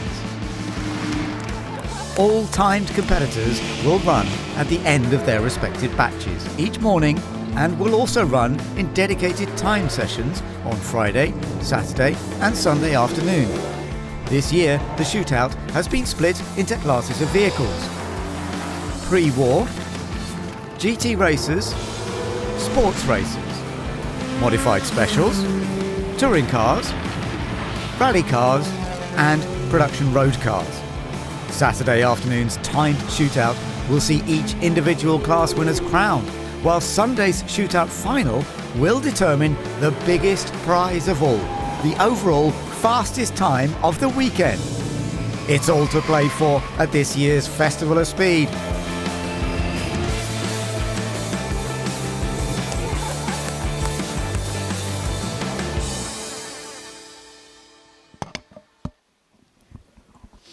So this is what we're looking for then. The pre-war winner. We saw this yesterday with Julien Mazoub doing a fantastic job taking that category. We have these different categories and they are all competing within them to try and take the top time. James Wallace won the GT Racers class yesterday. Great time, 47.69 seconds to the top of the hill. That was very, very impressive. And Alex Summers won the sports cars class with that Shadow. Again, he is a hill climb expert. The Ford Supertruck of Romain Dumas, though, that was the one that took the modified special and the fastest of all at 43.49, and that is the one that we are expecting to be really fighting for the top again. Romain Dumas, absolutely brilliant at the wheel, and he has so much experience at this hill climb. He's won it several times before, and we could see him taking yet another victory. Let's see what kind of time he can come down to. That's going to be interesting. Now, Jake Hill, he also did a great job. He won the touring car class with the Holden Commodore, and that was a lovely drive from Jake Hill, the current British touring car champion. In the rally class, we saw Danny Sordo. Time was set a little bit earlier, but Danny Sordo set the pace in the rally class, so to take that victory. And there we are, taking a look at the production road cars winner, and Marcus Lund did that with this Koenigsegg, which is a new version, a modified version, and yet it is a production road car, and it was third fastest of all the vehicles there at 47.14 seconds. So that is what we're looking at. Those were the fastest in their categories yesterday. Today, of course, it's really about the fastest of all to win the shootout here at Goodwood. Alice Powell is alongside me, and we're really looking forward to this, Alice. We are, and so should everybody out looking out. It's packed outside, and we're having this final shootout slightly earlier because remember, Romain Dumas, when he was interviewed by Ed Jones at the top of the hill, said, actually, I struggled to see because of the dust and because of the sun. So we're earlier. You might be even faster, be able to go even faster than that 43.5. Absolutely. So he was fastest there. You're looking at the time. Scott Speed was second in the Subaru Project Midnight. Very impressive. We saw Marcus Lund there with the Koenigsegg in third place. James Wallace winning his category, fourth overall. Jake Hill, fifth. Sarah Bovey did a good job. She had to slow down and go back down because somebody else had lost the bonnet of the car. Down in 10th place, Benoit Trellouillet with the Audi R8 LMS Ultra. And then further down, Greg Murphy with the Holden Monara, Eddie Norfolk with the Ferrari Roma Coupe, Harry Barton. And you can see there were some lovely machines from the pre-war era. Julian Majoub was quickest, but to see Duncan Pittaway in that Fiat S76, that was lovely. And Kevin Neville was the slowest, but still lovely to see some of those very early vehicles heading up the hill.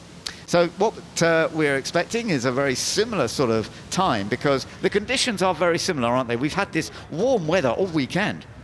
We have. There's still quite a bit of dust around, and if you are wandering around, you'll understand how dusty it is, and particularly at the top of the hill where the rally stage is. A lot of dust blows across the circuit. Romain mentioned that, like we've already said yesterday, but I spoke to a couple of the other teams, and they also said, yeah, the dust at the top of there made it quite tricky to gauge how much grip there was going to be. So we'll keep an eye out for that, but we'll still have a competitive time. And I actually believe, when I was having a little look at the times from earlier on, so we've already seen the Ford Supertruck go up, and he's already gone faster than he did yesterday, Ben. Yeah, you're right. I saw that too. So earlier on when he did that to run, maybe the vision was easier, but he certainly did go a bit quicker. But I've seen this often in the past, actually, that it is the final run, and it was a little bit like hearing from Paul Aaron just now talking to Ed Foster, how he was flat out for the first time in that Alpine going up the hill. The more runs you do up this in similar weather conditions, the more you learn where to be quick. Exactly. The more you get used to it. Romain's done plenty of running up here. Same with Scott Speed. So we're expecting those to still be the two fastest. So they'll just get more confident. And of course, they've won their categories. We've sorted that battle out. It's now to the battle who is going to be fastest overall. Just a reminder, it is a 1,890 metre track climb, climbing up 92 metres. The record currently held by Max Chilton in the Mercury Spearling at 39.08 seconds. That still is a remarkable record. Justin Law has been the most popular winner in a way, well, the most common winner. He's had 6 wins, but Romain Dumas is on target for his 4th victory. And when he won twice in 2018 and 2019, they were back-to-back with VW. I think there's every chance he's going to get another back-to-back with Ford, because he won it last year on a time of 43.98. Different Ford, that was the Supervan 4.2, which we did see earlier going out there today. But in the Supertruck as it is, he's been certainly looking as though he is the most likely to go fastest and, as I say, possibly become a 4-time winner of the Shootout. But there's so much to enjoy, and even seeing those pre-war machines going up. Julian Majoub did a great job yesterday, but Mark Gillies in the ERA was only a 0.3 slower. They were so close. I was surprised at how close they were to each other. So was I, to be honest, because it always looked on Friday that Julian was going to be able to almost breeze the class. But as you said, he had a lot of strength he had to pull out in his final run. He, of course, went last. That was because he was fastest in practice. So that's the order they usually do it in. So the Ford Supertruck will go last because, of course, Romain was fastest up the hill yesterday. It is so wonderful seeing the fans here for the Shootout. And I do hope you're all enjoying yourself. I know it's been very, very warm out there, which is lovely to a certain extent, but it can be very hot. And I do hope you're all enjoying this, but building up for what is the battle against the clock, to see who can be fastest up the hill and to see who's fastest in each of their groups as well. And when you see something like this, it's always interesting, of course, to see some of the older vehicles. And you've got the 1907 Mercedes 120 horsepower, and it's Archie Collins this time who's going to be doing the run, the son of Ben, who owns this machine. And Archie, who's done all sorts of bits and pieces at Goodwood, now that he's getting to the age where he can do whatever he likes. He actually was a winner in the class that they run at the Revival at the end of the season, the Setrington Cup, which is a great one for the kids to do. And now, of course, he's been getting competitive in some of the late cars that his father owns. So he's been allowed to take the reins then of a slightly bigger machinery instead of a pedal car. And of course, what a great opportunity. I believe we did see him as well out racing at Goodwood members meeting. Yes. No doubt we'll probably see him in something at Goodwood Revival, which is later on in the year as well. So away they go, the Mercedes 120 HP, the 13.5 litre 4-cylinder built in 1907. Isn't it lovely to see something like this? And yes, he's not going to be the fastest of all, but he'll still be pushing on. And it's lovely that you have two on board, because it would have raced like this in the day with the mechanic having to be alongside. And you may well see a bit of work going on, because sometimes there is the work the mechanic has to do to keep it running as it goes up the hill. Archie Collins doing a good job here. We'll get the first of the sector time, so we can see the sectors as they head up the hill. 35.3 in the first sector. Of course, this won't be the fastest of all, but it is lovely to see a machine from so long ago. It was rebuilt, this machine, over the last 10 years or so. Version of the Mule used for testing by Mercedes in 1907. Then it went into racing, winning the French Grand Prix. 1908 Dieppe race. They nearly used to race for nearly 7 hours. Can you imagine a Grand Prix of 7 hours? That's what they used to do. No, I can't, but it certainly was one of the most advanced and powerful race cars, really, of its era. It's the eldest one that we're going to see be going up the hill, and I believe that's Ben, his father, alongside him. You can see leaning to the left-hand side. No seatbelts, so he's probably just hanging on, and of course he's going to be fastest of the first cars going up the hill. 77.9 seconds is what we see initially, and now we're going to see a vehicle that many of you will have seen, I'm sure. The Fiat S76. Duncan Pittaway is always at the Goodwood events enjoying this. The Beast of Turin, as it's known, and it is a machine that took the land speed record in 1911. It was built by Fiat, the only ever land speed record attempt by Fiat, and in fact it went faster in 1913. It got up to 132 miles per hour, but it wasn't able to repeat on the return leg, so it didn't officially get it to that speed. But it is amazing. 28-litre engine, only 4 cylinders. Imagine how big those cylinders are at 28 litres, but it is a remarkable thing to watch. It is. We saw some slow-mos yesterday, didn't we? It was a flame spitter, of course, as well. You can just see it going through Malcolm Corn there. Chain-driven, produces around about 290, 300 brake horsepower, and Fiat actually built 2 of these cars. And this is the only surviving one that Duncan Pittaway, owner and driver at the moment. So it storms all the way up the hill. Let's just have a look at that dust. There doesn't seem to be too much at the top there troubling, but we've got a nice crowd at the top as well. It's a great sound from this machine as well. It really is quite unique. They rev very low, of course, but it's just lovely to hear it. And he's coming up over the hill. So is it going to go quicker than the Mercedes or not? 77.9 is the time. And yes, he does go quicker. Well done. 75.5. Faster in each of the sectors, actually, as you can see from the graphic. That purple colour indicating faster in the sectors. And his fastest run up the hill across all the other sessions that we've had over the weekend as well. Good stuff. So we are likely to see improvements, further improvements. Now, Gareth Graham is next out in the Alfa Romeo P3 Tipo B. Again, this was an absolutely vital machine in its time. In 1936, it was part of the second series run by Scuderia Ferrari in 1934. This car was sold to Charlie Martin, who raced Grand Prix until 1937. The car went to Australia, came back to the UK, and it's been a winner in historic racing. Let's see how he gets on with this, because this obviously is a later vehicle than we saw from the previous two. You're into the 1930s now, so in theory, this should definitely be quicker. How's it going? In theory, yeah. Looking at the sectors, Ben, they certainly seem better than Duncan's lap in the Beast of Turin in the Fiat. Charges up the hill, and yeah, it's going to certainly put Duncan's time to shame. No disrespect to Duncan, of course, but looks like the Alpha is going to jump up to the top of the times. Yeah, it is going to go that little bit faster, so 75.4 to beat, and it's 65.9. So the difference between a machine that was, of course, built as a land speed record machine and therefore wasn't the fastest thing off the line, Duncan Pittaway getting in the 70-second region here, but into the 65.9. Now, this is definitely a contender in the pre-war category. This was second fastest yesterday. Mark Gillies, who is a very experienced racer, and he loves the ERA.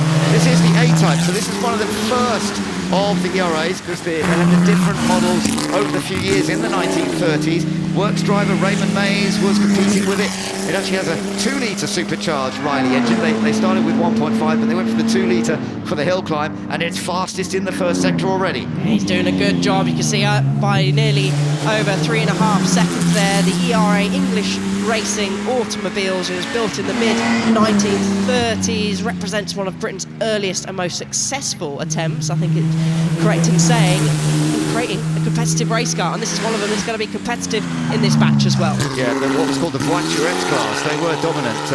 Chassis designed by Reed Railton with that supercharged Riley engine, and across the line is definitely going to be an improvement for Mark Gillies. Let's have a look and see what it is. 61.29 seconds. Now that is 3 seconds faster than he did yesterday, isn't it? So is that the track getting better, Ben, or is this these drivers saying it's the last shootout at the end of this weekend? So are they just pushing that little bit more? But now this is going to be its closest competition. We expect the Maserati Tipo 26M, Julien Majoub. He's well known here at Goodwood, especially if you've tuned into Revival, members meeting. And the M stands for Maggiore. That's probably not my very good Italian. You can see Julien, the style wheel spin also stands for major. And this was indicating that this was a larger, more powerful version of the earlier Tipo 26 models.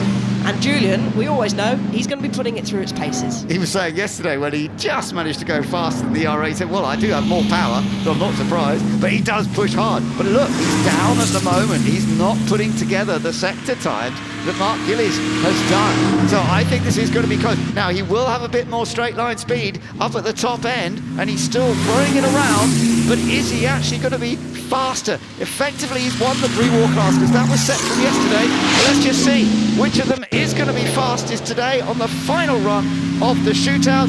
Julien Majoub, who did win the class last year as well when he was driving the Bugatti, coming up over the line. He's not going to do it. He's 66.5. That's slower than he did yesterday. And for whatever reason, that means that Mark Gillies is the fastest of the pre-war cars this time. Yeah, the Alphas even pipped him as well into second place. So third at the hill, at least in that class, for Julien Majoub today. Now let's have a look at the TWR Supercar. This is a fact, and just listen. I almost want to go quiet so you can hear this. It has a wonderful sound, and it's a fantastic machine to watch. We'll have a keep an eye on the sector times. Actually, not the fastest in the first sector, but I think we are going to see a faster time here once we get up to the top. Yes, we will. It's going to listen to it, popping and banging, of course, through Volcom corner. Tried to get in the throttle, had to back out a little bit. It tightens up quicker than you think round Volcom corner, screeches. Then you can see jumping on the brakes, slowing down for that flip wall. Look at that dust I was talking about from the rally track. It seems to be gathering across the top of the hill climb there, but that's going to be no problem for the Supercat. That will easily jump to the top of the times. So it's a very special machine created, the Supercat. Let's just see. This is definitely going to be the fastest time so far. Yeah, we're into the 50s now. 55.99. So well done to David Hornsey, who has now set the pace for everybody else to see what they can do with that wonderful machine. Now, the next one is the Nissan HR31 GTSR Skyline, and it's Stephen Richards who is taking this one up the hill, and we shall see how this goes. Stephen is the son of Jim, who raced with this in Australia back in the 1990s and won the Australian Touring Car Championship that year, winning 6 out of the 8 events that he did, and that was remarkable. So it is a rapid machine with good history, and he's going quick. And it was a pivotal machine, this car, as particularly in the Roubaix touring car area, especially in the Australian Touring Car Championship, the 2-litre straight 6 turbo. Going well so far. It was close in the first sector, but the Nissan stretched its legs a little bit more in the second. Yeah, they beat a bunch of Ford Sierras that year, amazing, because the Sierra was becoming the touring car that was so strong, but he's looking as though he's going to set a new pace here. Let's just see, 55.9 is the time to beat. It's in the 50s, it's going to be very close, 55.73, but he does go fractionally fastest of anyone so far that we have seen. Now, the next one that's coming up is going to be the Lister Storm with Harry Barton driving this one. And this Lister, which had good success in its time in the category it was competing in. Let's see how it goes right now. And immediately that's a good start. Look, you can see that first sector already. We've got the purple coming up and trying to see if they can find a little bit more as they climb up the hill. Yes, so this was a pivotal car in the British GT era, race car of the 1990s. On the brakes goes Harry into Malcolm Ben. He doesn't use as much inside grass that we've seen from others throughout the weekend, but it's looking good so far. He's over a second quicker combining the earlier sectors. The Jaguar V12 engine sounding great. Won the British GT with Mike Jordan and David Warner. 7 wins that year. He's lost a lot of time, yeah. And in that third sector there, so he was slightly slower by the looks of it through Malcolm Ben there, so it's going to be very close. It is, let's have a look. Is it fast enough? It's 56.07 seconds, a fraction slower than what we saw from Steve Richards. So didn't quite get it. It was aspects that worked, but they just didn't quite come together. Did lose quite a chunk of time in those final couple of sectors. We get a little bit more info on the timing screens here, but over now to a Ferrari Roma Coupe. We're starting a different class now. That, of course, we've just seen. Yeah, we're into the production road car class here with the Ferrari Roma Coupe. And Edward Norfolk, the Duke of Norfolk, he is an experienced competitor here. It's his local land in a way. He lives nearby at Arundel Castle, and this is a 2023 version of the Ferrari Roma Coupe. Car originally launched in 2019. So first good sector, middle sector, so far not quite so quick. Let's see whether he's going to get down to the times. That 55.73, which is the target at this point. Whether he can go quicker than that, we shall find out as he comes up to the very top of the hill. And getting to the line, it's going to be fairly close. He's around that point into the 50 or 56, so he just misses out. Oh, yeah, he was trying to use the best of his advantage, that 600 brake horsepower that the Ferrari Roma produces, but it just wasn't quite enough. Not quite enough, but never mind. We'll see what Greg Murphy can do now. Now, Greg is a very experienced racer, four-time winner of the Bathurst 1000. He's out of the Holden Monaro 427C. This was from 2003 with its 7-litre V8 Chevy engine and a winning car at Bathurst in the 24-hour race a couple of times. Let's go on board. And you can see the work going on the steering wheel as well. And that first sector, fastest already. So Greg Murphy's in good form here. Yeah, riding on board, we've just seen there, he's going to hit the brakes into Malcolm Corner. How much dust is he using on the inside? A little bit less than we've seen others, all the way out to the right-hand side. Then he disappears up into the trees. Now the flip wall appearing just there on the left-hand side, tighter than it looks when you first head up the hill for the first time, but certainly going to easily go up to the top of the times, over 3 seconds clear so far. Yeah, I think we're going to be definitely going quicker now. Greg Murphy, with all his race experience from some time ago in this machine, yeah, he's fastest, 50.37 seconds, and that is a very good effort in the Holden Monaro. That's in the touring car class, so we will be keeping a bit of an eye on the touring car class right now. And here's the Alpine A110R Alpine. So this is the production car class, because obviously this is a current production car, but it is rapid, and it's Laurent Hogan, the 52-year-old Frenchman who has very much been a part of Alpine, who knows them inside out. He certainly does. He's been the Renault Sport and Alpine tester and developer since 2004, played a huge pivotal role really in chassis and performance calibration, so I'm sure he's been a big part of helping this. And he just used a little bit too much inside grass on the apex of Malcolm Corner, rear kicked out. He had to back out the throttle a little bit. It's a nippy little Alpine, carbon body, 1.8-litre turbo engine, 345 brake horsepower as it charges up. Target is a 50.3, Ben. It's going to be close. It is. I don't think it's going to be close enough for him. Let's have a look as he comes over the line. Not quite, as you said. It is a 52.01.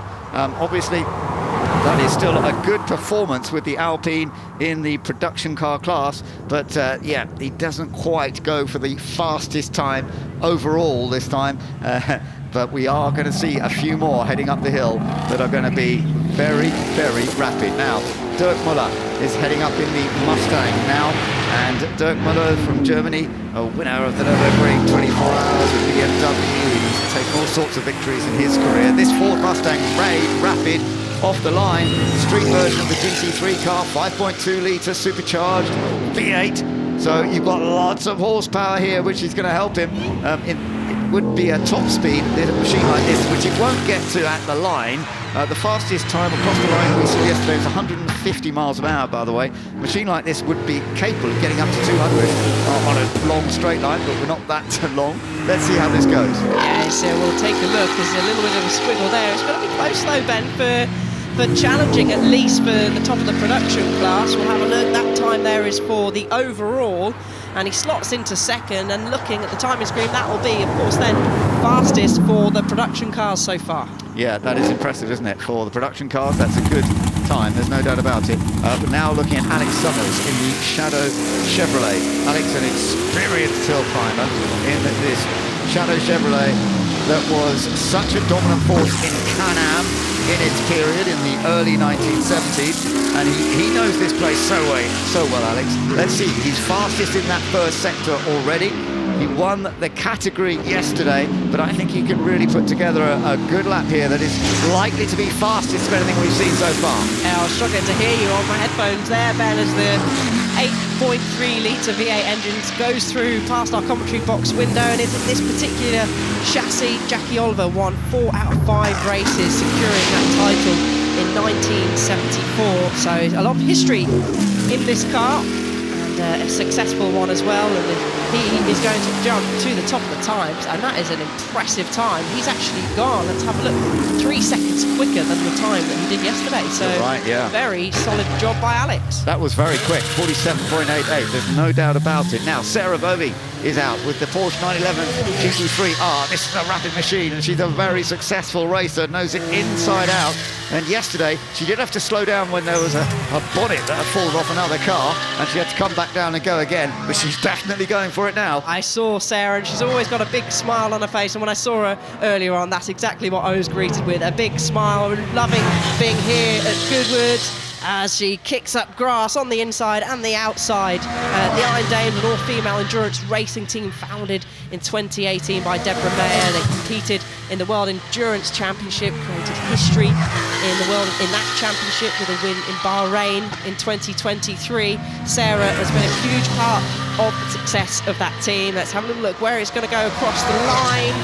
49.51 slots into second. Yeah, so close, but not quite the pace that Alex Summers had. But of course, she's in the GT category, whereas that's a different category for Alex. Alex in the sports car category. But we are looking, of course, ultimately at the fastest time of the day. And Jake Hill is always a huge talent. Lovely to see Jake, the British Touring Car champion, current champion.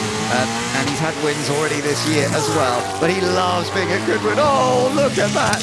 He held that together so well. Did, and the classic golden livery as well, the 6-speed sequential gearbox. We just saw a shot of Jake there going up through the gears. 5 litre V8 screams, kicks up dust, riding on board now. He's going to head up the hill.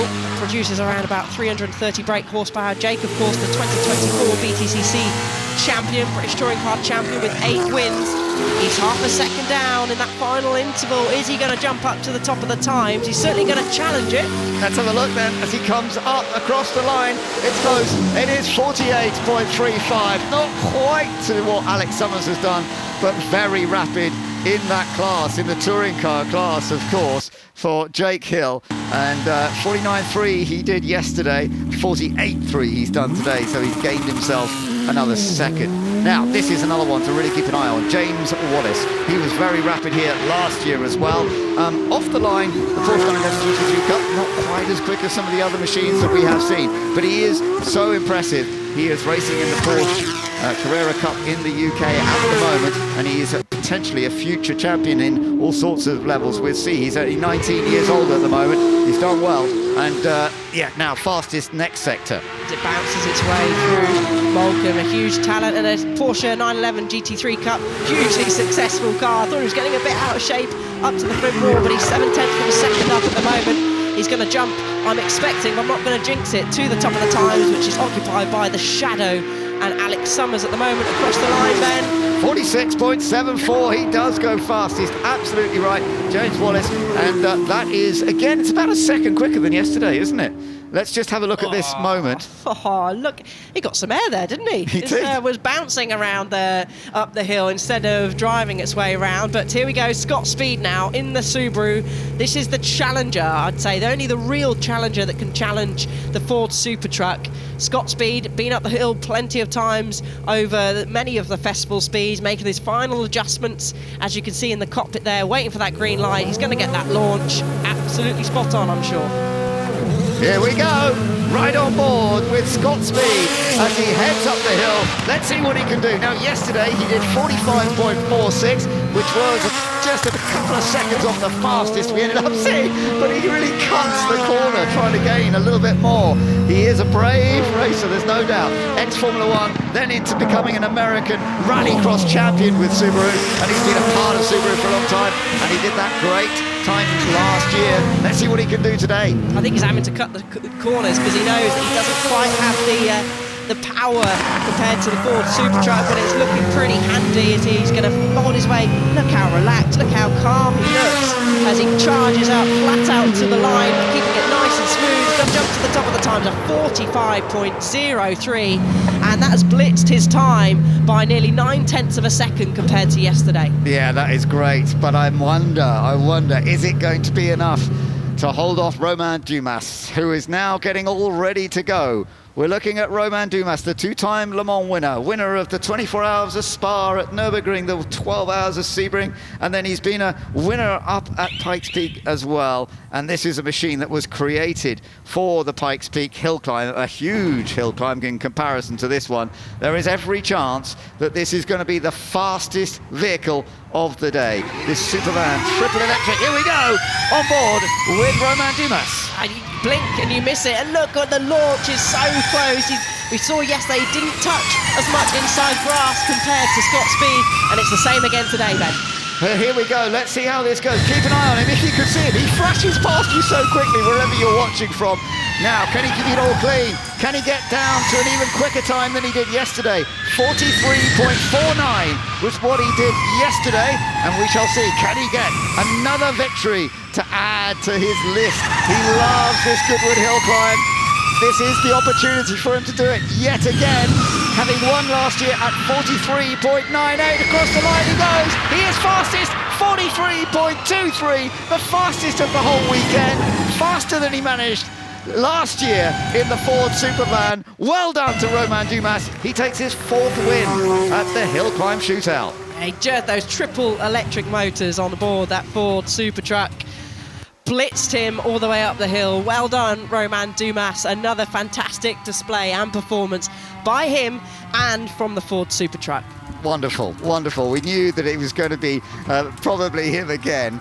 We haven't got down to the all-time record, of course. That still sets at 39.08 seconds from a few years ago. Max Chilton did it in 2022 with that McMurtry Spearling. But nonetheless, that is one of the most rapid. It's quicker than last year, quicker than the year before as well. So this is one of the fastest. And the acceleration of that Supertruck off the line and then through the corners, just remarkable. And Romain Dumas, such a talent in so many different forms of motorsport, but this is very much his style as well. And that machine is very rapid going over the line. Actually, I noticed the line across the line yesterday was at 151 miles an hour. This time it was at 157 miles an hour. Yeah, wouldn't you love to be over that start line? But as you said, he's a French endurance racer and a hill climb specialist.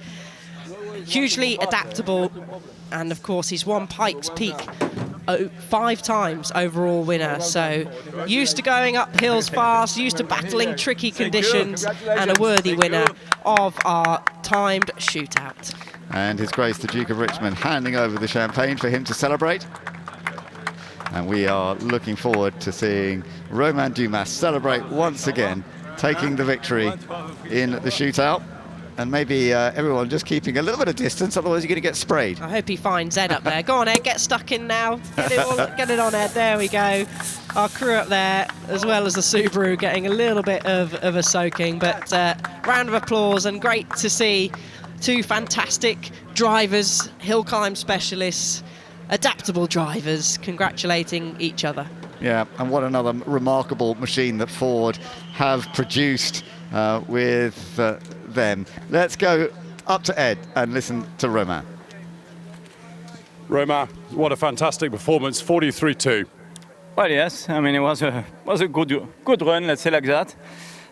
Little bit, for sure, warmer than yesterday to extract everything in terms of grip. I think, we're missing a tiny bit. I was wanted to go below 43, so I'm a little bit somehow, would like to do one more run. I think we stay one more day for tomorrow, right?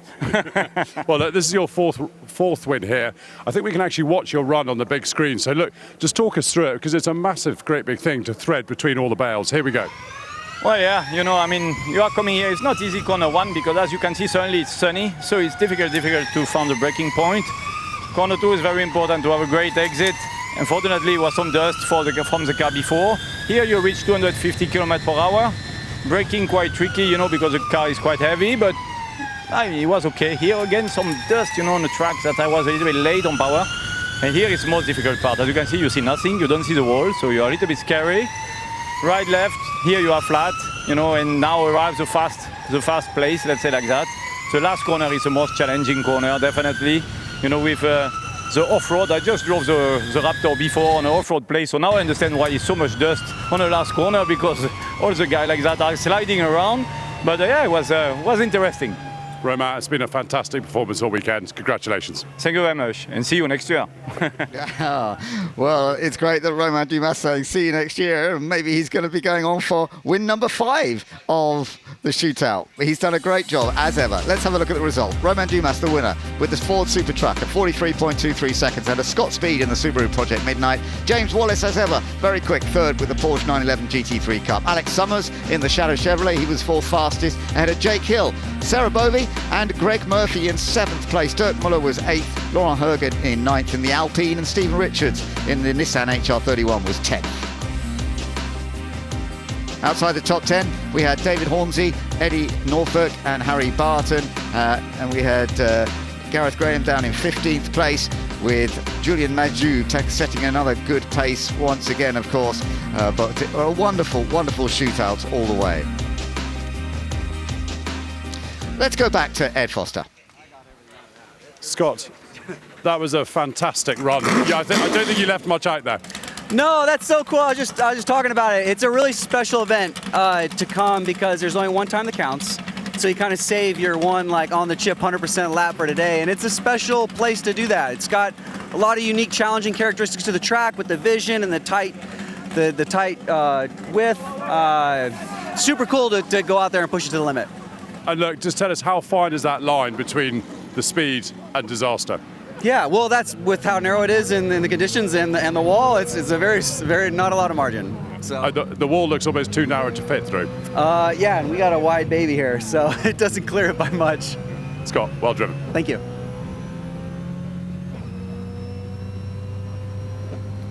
Yeah, James, that was a cracking effort. Really good drive. You must be very pleased. Yeah, I mean, obviously each year we come here looking at the competition, and I think there's obviously some stiff competition this year with the Subaru and the Ford Supervan. But I think this is the fastest I've been all weekend. If I'm correct, I think we got into a 46. So yeah, very happy. It's been a great weekend. The fans have been brilliant, so shout out to them. The weather's been gorgeous, and yeah, I've really enjoyed my last run up at the hill, I think, this year. So amazing. James, well driven. Thank you very much. Well done. Sorry, they kept on.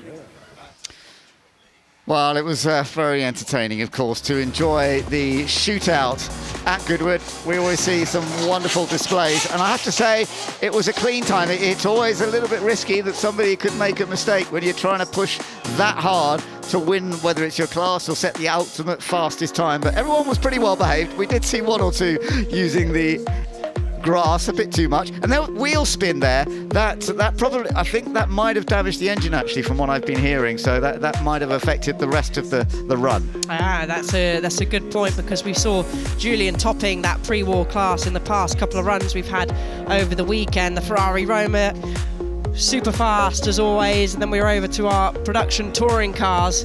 Close competition between the Holden, Jake Hill, the Nissan Skyline as well, and of course Greg Murphy there, and then the Alpine, quite nippy at the hands of Laurent. Yeah, and then look at this, Alex Summers, whose great-grandfather won at Chelsea Walsh before the war. Alex is still great in hill climbs. And Sarah Doby as well, she always does a great job. But Jake Hill, whoa, that was exciting. You can tell he's a touring car driver, can't you? Using all the grass on the inside. If there was a curb, he'd still be on the grass. But fantastic showing from all of our drivers here, Ben. It's great, as always, to see these cars flying as fast as they can up the hill, and a fantastic job by our overall winner, Romain Dumas, in the Ford Supertruck.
And take your hat off to these guys. I mean, it's a real test of bravery and skill out there, because it gets dark, it gets light. And you're saying here in Romain Dumas, they're saying when you go into the dark, you can barely see the flint wall.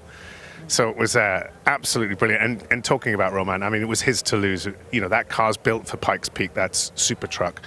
Over 2,000 horsepower. I mean, you see him fighting it all the way up there, but my goodness, that was quick. Yeah, it was. And it clocked 157 miles per hour over the finish line. I mean, we see him come off the line here, and like you say, he's fighting that steering wheel.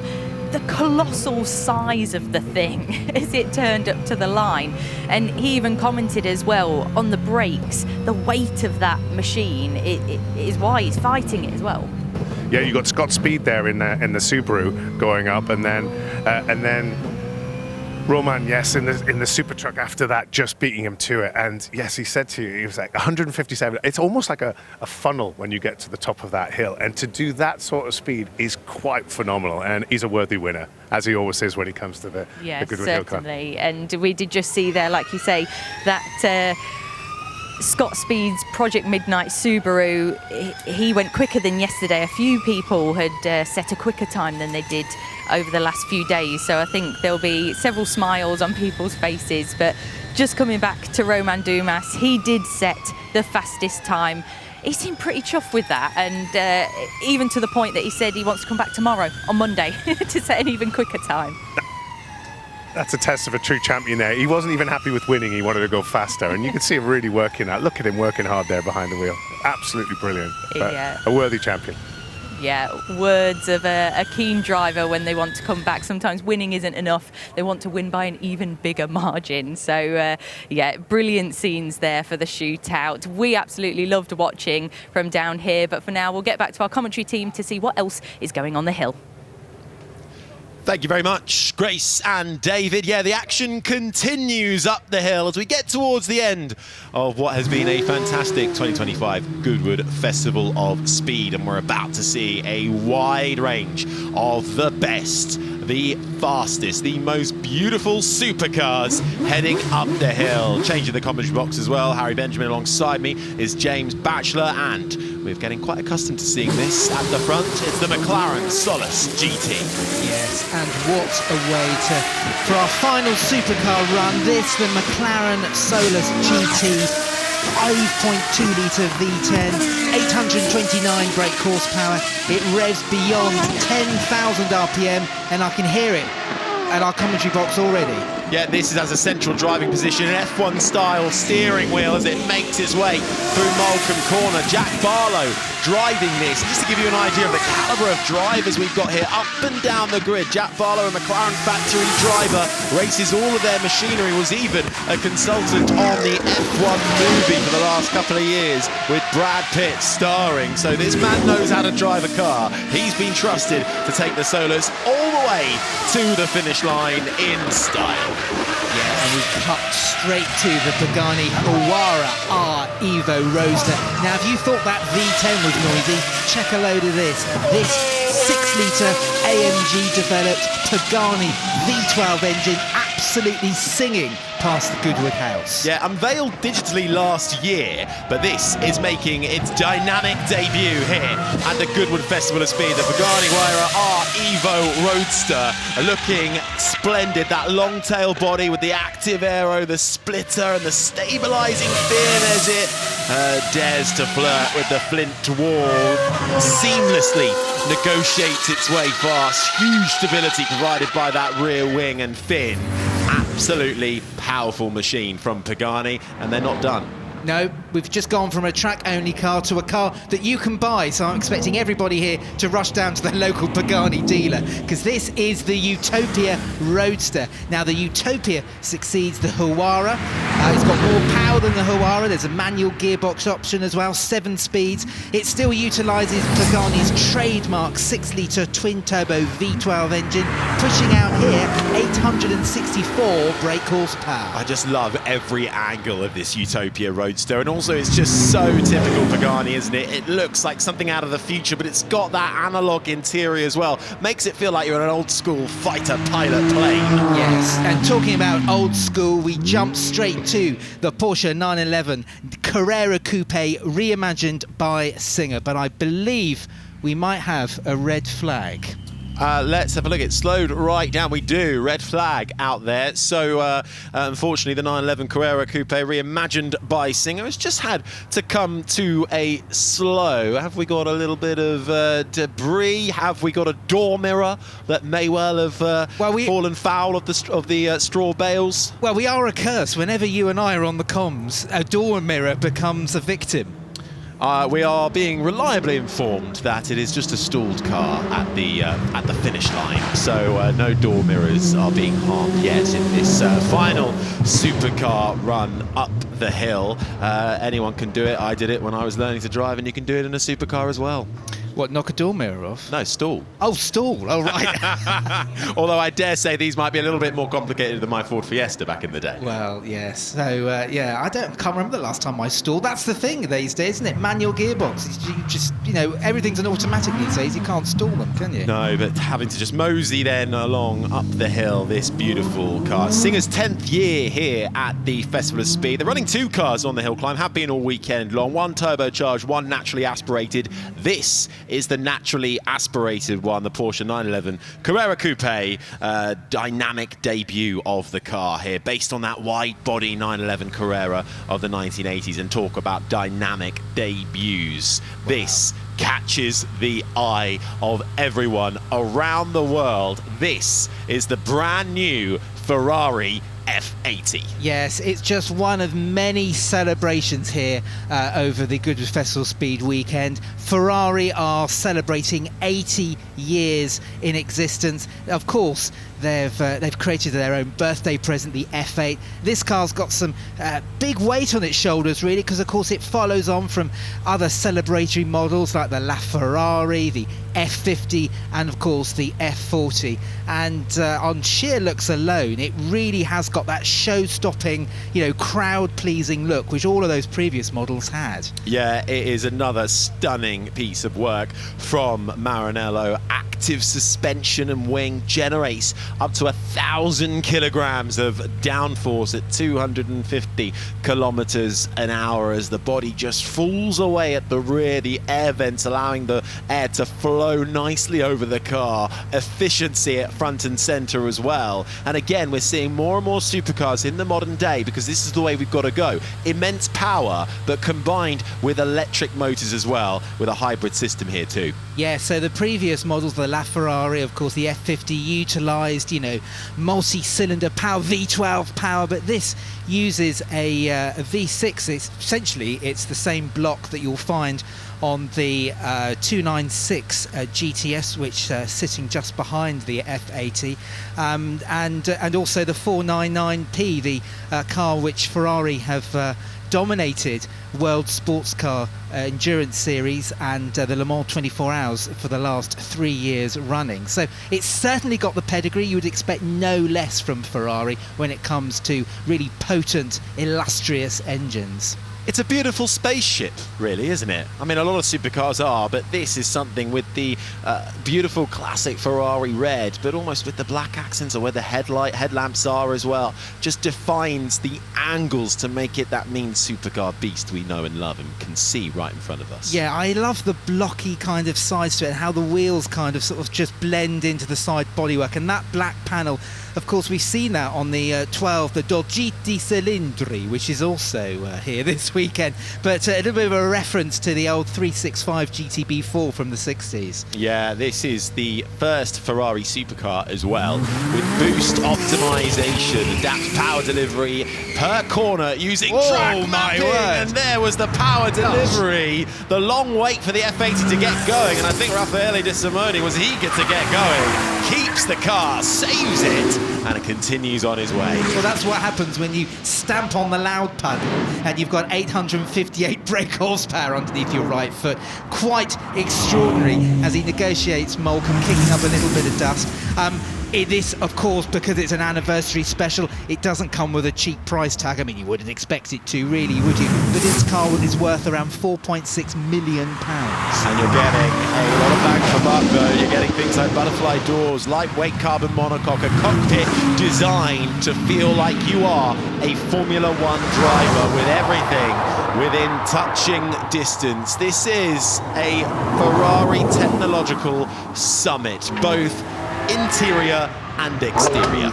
Now, I mentioned this car just a moment ago and absolutely butchered my Italian, so I forgive any Italian listeners, but if you anglicise the name, this is the 12 Cilindri. So this is now the range-topping Ferrari 12-cylinder GT car. Takes over from the 812 Superfast, and I absolutely adore this car's looks. Again, it's got that similar front-end styling to the Daytona 365 GTB from the 70s. Beautiful looking thing, and of course it's got a 6.5 litre V12 naturally aspirated engine. In my mind, Ferraris are better when they've got a V12. Absolutely. This, the Daytona SP3 setting sail, though. You talk about V12s. This, the final mid-engine naturally aspirated V12 Icona from Maranello, really paying homage to the 1960s sports prototypes that Ferrari were producing in the modern day. Again, history coming back and influencing the design of today. Yeah, and it's particularly at the rear. Those rear haunches are pure Ferrari P4 from the 60s. beautiful looking car. This is the third of the Icona series of Ferrari models. The first two were the Monza SP1 and the SP2. They were really bespoke drop-top cars. This is a more of a mid-engine, like you say, a reference to those endurance P4 cars from the 60s. Fantastic piece of kit. 0 to 62 in 2.85 seconds as it makes its way up over the crest at the finish line towards the top of the hill. Now, we speak a lot about how manufacturers are having to adapt to the future, always pushing technology, and Alpine have done that. This is the debut of the Alpenglow. This is a next step in hydrogen-powered high performance. It's a concept car, 3.5-litre V6 internal combustion engine, but it's designed specifically for hydrogen, producing over 740 horsepower. And that's the interesting thing, Harry, because when you say this car's powered by hydrogen, you expect it to be a hydrogen fuel cell, but not in this case. Like you say, 3.5-litre V6, it's got two pontoon hydrogen tanks beside the cockpit, feeding that hydrogen into that V6. Wonderful, wonderful car. Well, we go from something that looks like a spaceship to a brand that exudes prestige and style and super performance. This is a Bentley of the modern era. Two-door, two-seat configuration revealed beneath a beautifully retractable roof, which is well and truly down due to the heat that we're experiencing. You've got that dramatic air bridge on the back, the Bentley Batur convertible. I love the way none of the Bentley test drivers are hanging around. They've provided thrills on every single run, and it's amazing really, because this and the car on your screens, which is the Bacalar, these are two specials really showcasing Bentley Mulliner's bespoke coaching division, and these cars are limited run specials, incredibly desirable. Now this Bacalar, it is real tour de force when it comes to craftsmanship. It's got rare materials in it. The wood accents inside the cabin from 5,000-year-old trees. It's just stunning. Epitomizes everything that Bentley is. Handcrafted these to individual customer tastes. It's the Bentley way, and it continues to produce absolute elegance with that supercar performance. On the line now, the passenger is ready, arms in the air, as Marcus Lund sets off in the Koenigsegg Cedez Spear. Now, do you want to know the story about the Cedez Spear name? I would love to know the story. So Christian von Koenigsegg's father, he liked horses, and his favourite horse was called Cedez Spear. Well, there you go then, and it really is. Well, it was the final racehorse, I think, wasn't it? Ridden by Jesko von Koenigsegg. But this is what it has been creating: a 5-litre twin-turbo V8 delivering up to 1,625 horsepower with peak torque of 1,500 Newton meters. It is carbon fibre galore, incredibly lightweight as well, and to the top of the hill climb. Yes, and waiting on the line now, we've got the latest from Ford. It is the Mustang GTD. Now, if this looks like a racing car, well, you'd be forgiven for thinking that, because this car really has been inspired by the GT3 racing cars Ford is deploying in various racing cities around the world, in particular at the Le Mans 24 Hours this year. Now, this car gets a 5.2-litre supercharged V8, 800 brake horsepower, and the man behind the wheel, he is the perfect pilot for this, because this car recently set a new lap record at the Nürburgring, set by this man here, Dirk Müller. Sub 7 minutes, that record as well. This Ford Mustang GTD street legal track dominating Super Mustang. It just comes to a stop, ready to put on a show. Its final run of this 2025 Goodwood Festival of Speed. Limited production, that, with a 5.2-litre Predator V8 machine engine powering that one. Now we've got the Porsche, the Dua Lipa Renstoll GT3 RS making its way up the hill, and well, you have to say it is looking rather beautiful in that livery. Yeah, so that livery has been created by Dua Lipa herself. She contributed to that design, and I think she's got a future in livery design, really, because what with that popping green paintwork, it really does sing, doesn't it? It really does. This unveiled at the 2025 Monaco Grand Prix. It is a unique custom design by the Grammy Award-winning singer Dua Lipa, who was here over the weekend getting a passenger ride up the hill, and certainly had a big smile on her face at the end of that. Even has a large DRS capable rear wing on it as well. Talking of nice rear wings, this from the Praga Bohema has just set off. This from the Czech company Praga, and actually sort of bases its roots inspired by the Praga R1 race car. Yeah, Ben Collins at the wheel of this car, so yes, it is from a Czech firm, but the powertrain is pretty interesting here. It uses Nissan's 3.8-litre twin-turbo V6, which they used in the R35 GTR. It's also been tweaked by British engineering firm Litchfield, and consequently it pumps out 700 brake horsepower. But because this car weighs under 1 tonne, the 0 to 62 time is pretty staggering, 3.3 seconds. Developed in a Formula 1 wind tunnel with F1 grade aerodynamics, that and tested by the likes of Romain Grosjean, former Formula 1 driver. So that is a powerful machine.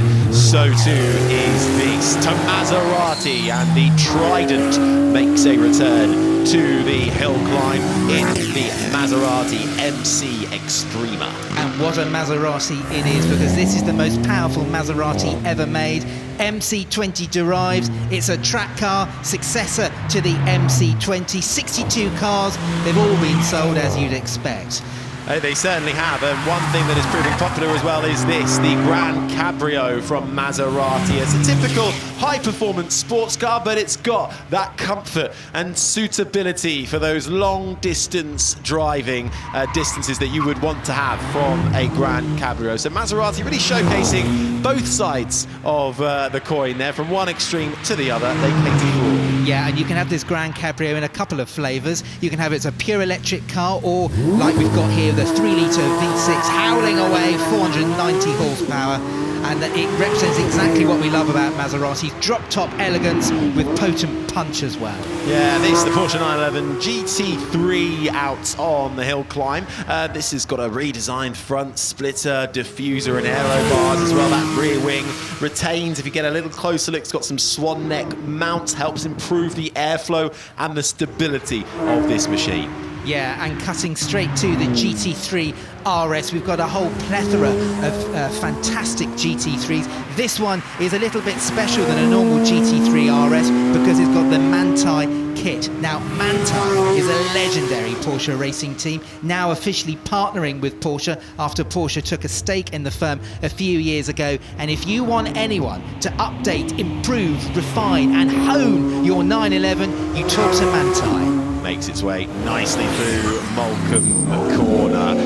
We go to this. This looks like something Batman would keep in his underground car park. The Bugatti Bolide out there. This is a force to be reckoned with. Yes, this is the ultimate Bugatti, track only, unsurprisingly. And yeah, it's the final kind of perfect embodiment of that wonderful Bugatti powertrain, which you can see in all the Veyrons that are lined up in the Cartier Style 8 looks. It is the fabulous 8-litre quad-turbo W16 engine, here pushing out in its most potent form 1,850 horsepower and over 1,800 newton-meters of torque. Delivered in partnership with Dallara, it has a carbon tub which meets Le Mans prototype racing standards. That is essentially a hypercar racing machine with incredible aerodynamics, keeping it sucked down onto the ground. Aston Martin out there as well with a couple of cars making their way up the hill. This, the Vanquish Volante. Yes, yes, so Aston Martin are celebrating 60 years of their Volante, they drop-top models, and this Vanquish is a wonderful ode to those Volante models of old. Well, we go to the Valhalla though, and this is really exciting. This is Aston Martin's first ever mid-engine plug-in hybrid electric supercar with hypercar performance, making its dynamic debut and very much inspired by the Valkyrie. Yeah, and BTCC ace Tom Onslow Cole is behind the wheel and trying to put on a bit of a show for this final supercar run of the weekend. This is a pretty impressive piece of kit. At its heart is a 4-litre V8. There's also 3 electric motors in this car as well. All together, you combine all of that together, you get over 1,000 brake horsepower. And I believe there's an Aston Martin on the line, but I can't quite see. I think it's the DB12 Volante, 4-litre twin-turbo V8, 671 horsepower being deployed as they light up the rear tyres, 0 to 62 in 3.6 seconds. This updated DB12, new intelligent adaptive dampers, improved ride precision as well. Essentially, stunning performance. Yes, you can tell this is the last run of the day, can't you? Because those rear tyres are probably shot after all that showboating, and the passenger certainly is enjoying their passenger ride up the hill, and why wouldn't you? So yes, DB12, it is the successor to, you guessed it, the DB11. Highly updated from that model though.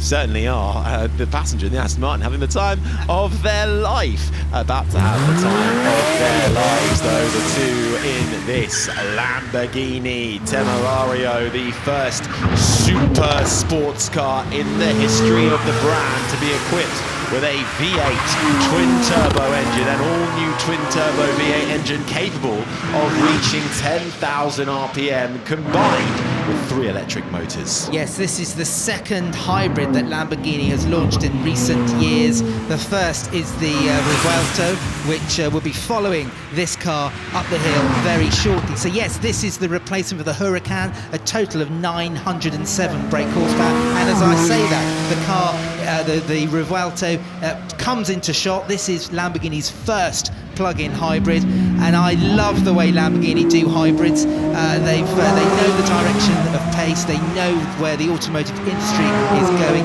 They've created their first plug-in hybrid, but at its base is a V12 engine. Yeah, with a new V12 and 3 electric motors. It's got 13 drive modes available to the driver, including a fully electric all-wheel drive motor that you can deploy as it makes its way towards the finish line. Very much the Aventador replacement from 2023 that has been designed for. McLaren here with big celebrations. Of course, we've been celebrating 75 years of Formula One. McLaren reigning Formula One Constructors World Champions and really enjoying their time out on the hill with this, probably the most accessible McLaren on the market, the GTS. Yes, I feel bad saying this, but it's the softest of all McLarens that you can buy. But that doesn't mean to say it's no shrinking violet. I mean, this car has got 612 brake horsepower from its 4-litre V8. Now, this car, the GTS, is a heavily updated version of the GT, which launched a few years ago. It's the more relaxed, the less extreme versions of McLarens. Talking about extreme versions, we've got the 600 LT Spider here, and what a fantastic car this is. Yeah, this is celebrating 10 years of LT, long-tail design from McLaren, 3.8 litre twin-turbo V8 powering. Beautiful. I'm going to go with a lime green. I'm sure there's an official colour, but McLaren will tell me that after this as well. But it's lightweight and a folding hard top too. It's one of those rare gems that also produces on-track performance. This is the car, though, that is celebrating McLaren's 2024 Formula One Constructors Championship. This is the McLaren Artura Coupe. Yeah, and it's a plug-in hybrid, this. I mean, McLaren no stranger to plug-in hybrids. The first, the P1 was a hybrid, so was the Speedtail, and the new W1, which is on the McLaren stand here, is a plug-in hybrid. But this is a car that you can go out and buy straight away. 3-litre V6 plus an electric motor, 690 brake horsepower. Yeah, looking exceptional with those glints of papaya to pay homage to the Formula One team. Here the sound of that heading up the hill from Pagani. They're back out there this time with the Huayra R, 6 litres of naturally aspirated V12 goodness. Yes, this is the final version of the Huayra before it was replaced by the Utopia. And what a swan song to the Huayra. Yeah, naturally aspirated V12, Pagani's show-stopping engine, 850 horsepower. Unsurprisingly, it's track only. It certainly is. Now we're also seeing debuts of possibly some new brands that you might not have come across before. Like this, the Zenvo Aurora Tour, which is making its global dynamic debut. This is a prototype, expecting production to start in 2026. It's got a V12 quad turbo hand-built engine made in Denmark. Yep, and we're getting our first glance at this. This is still a running prototype. The final version of the car hasn't been revealed yet, but what a powertrain this car has got. So at its heart is a 6.6 litre quad turbo V12, but that would be enough for most manufacturers, but not for Zenvo, because they've also added 3 electric motors to give 1,850 brake horsepower. Celebrating 60 years of the legendary designer Gordon Murray, huge Formula One success, a pioneer as well, an innovator with things like the Brabham fan car, engaging that fan on the back of a Formula One car to give you intense ground effect. Well, we've got a couple of his cars heading up the hill now, like this, the T33 AP4, a track-optimised version of a street-legal T33, 3.9 litre Cosworth V12 engine in this. Yes, we've got the full lineup of Gordon Murray automotive models here at this weekend's Goodwood Festival of Speed. Dare I say this is the entry-level model, but that doesn't mean it's a basic car at all. At its heart, 3.9 litre V12 engine, naturally aspirated, but it's being followed up by something way more extreme, Harry.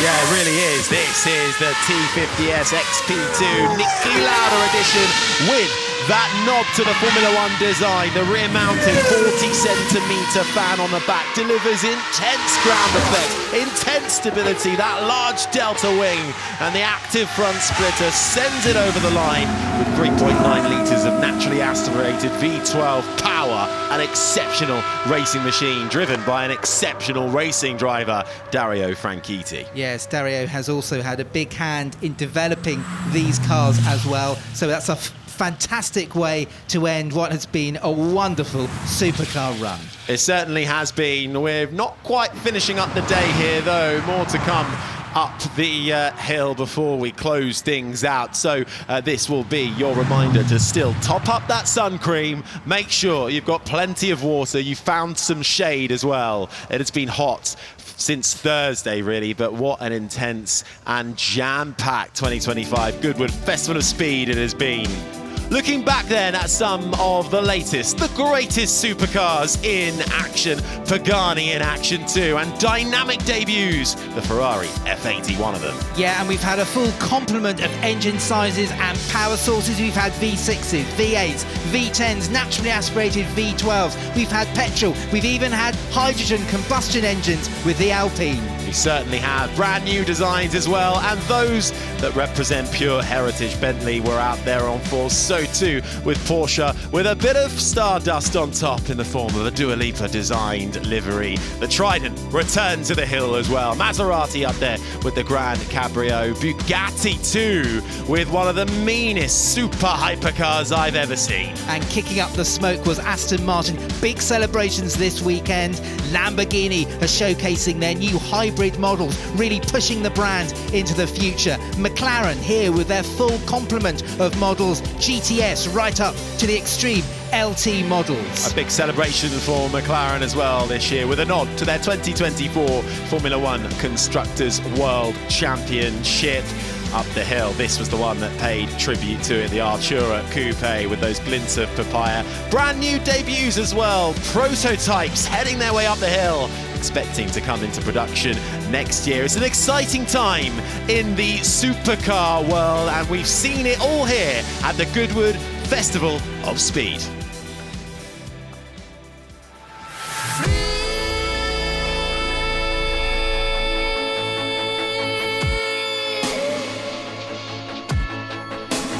Wanna be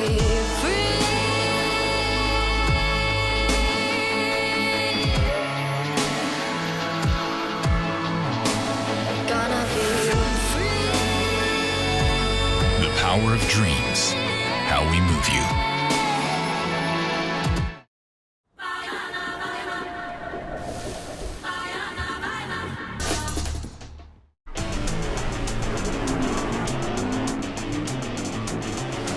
Which way is it going to go in the Harewood Trophy? All three fighting. Atkinson on the inside, number one, but watch out!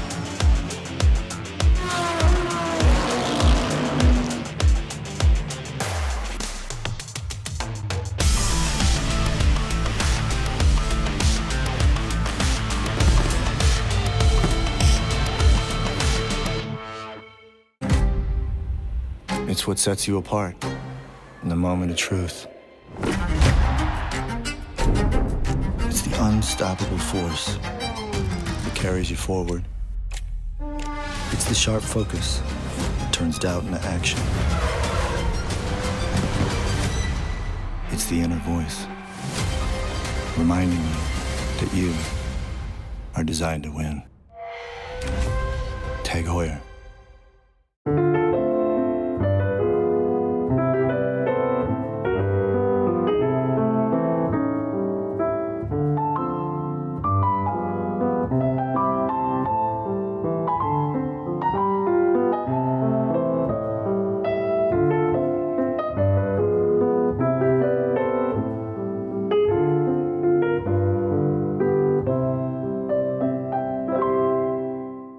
The soul of 100% electric.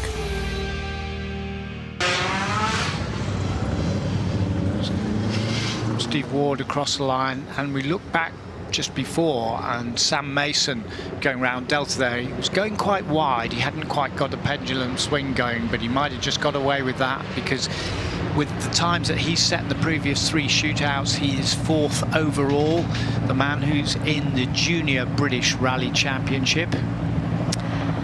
So still leading the stage right now with the 254.6, it is Warren Philliskirk. Has a great time on the board as we watch the leader of the shootouts, Tom Williams, just about to plunge in to the Forest Rally stage for the absolute decider here at the Goodwood Festival of Speed for the Forest Rally stage.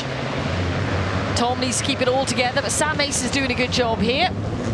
Yeah, he's been very neat, very tidy, and as Tony was saying, probably very quick as well. 253.1 is the quickest time on the board so far. Well done. That's a good performance by the 19-year-old. That's Tom Williams away, so we are now waiting to see the last 2. And Sam Mason, who told us earlier on that he met someone at the tennis club who had a Metro 6R4. And that's what got him into rallying. You know, it's just a chance meeting, isn't it? I met somebody, they owned a Metro 6R4, and that's how the career kind of got underway, and the want. And we've seen a great performance from Sam Mason, but also from this man, Gary Lakodo, in the Toyota Celica GT4 this weekend, proving that his pace is super consistent. He's always been up there in the shootouts. Absolutely. Yeah, totally agree.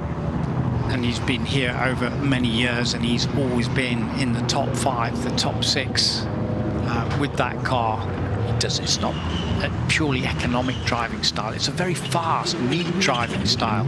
Tom Williams, who's really trying to reignite his career and get more consistency in his rallying. This will be great to be able to say, well, I won the shootout at the Goodwood Festival of Speed, and pictures of him with his cup in front of the Goodwood house, if he can do it, if he can get to the line, if.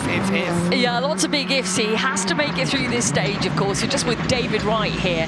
He was second in the shootout, who again, another driver who's shown us confidence and commitment on what is a tricky and demanding stage. He was a little bit ragged earlier on. Let's take a look at this time, though. It is looking good.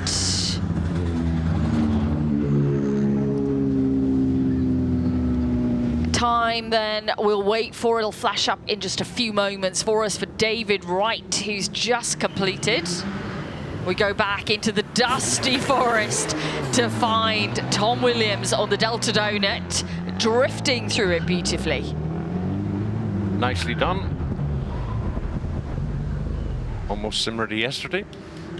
That's David Wright, Jane Nicol now, up to the loop back into the service park here at the top of the uphill at the Goodwood Festival of Speed. Plenty of people still here, as you can see. Tom, I go a flying Finn. So has a little bit of a margin in hand. It is the fastest time through for David Wright so far at 2:35.3 on the board. That's the target time as to be set or beaten by Tom Williams.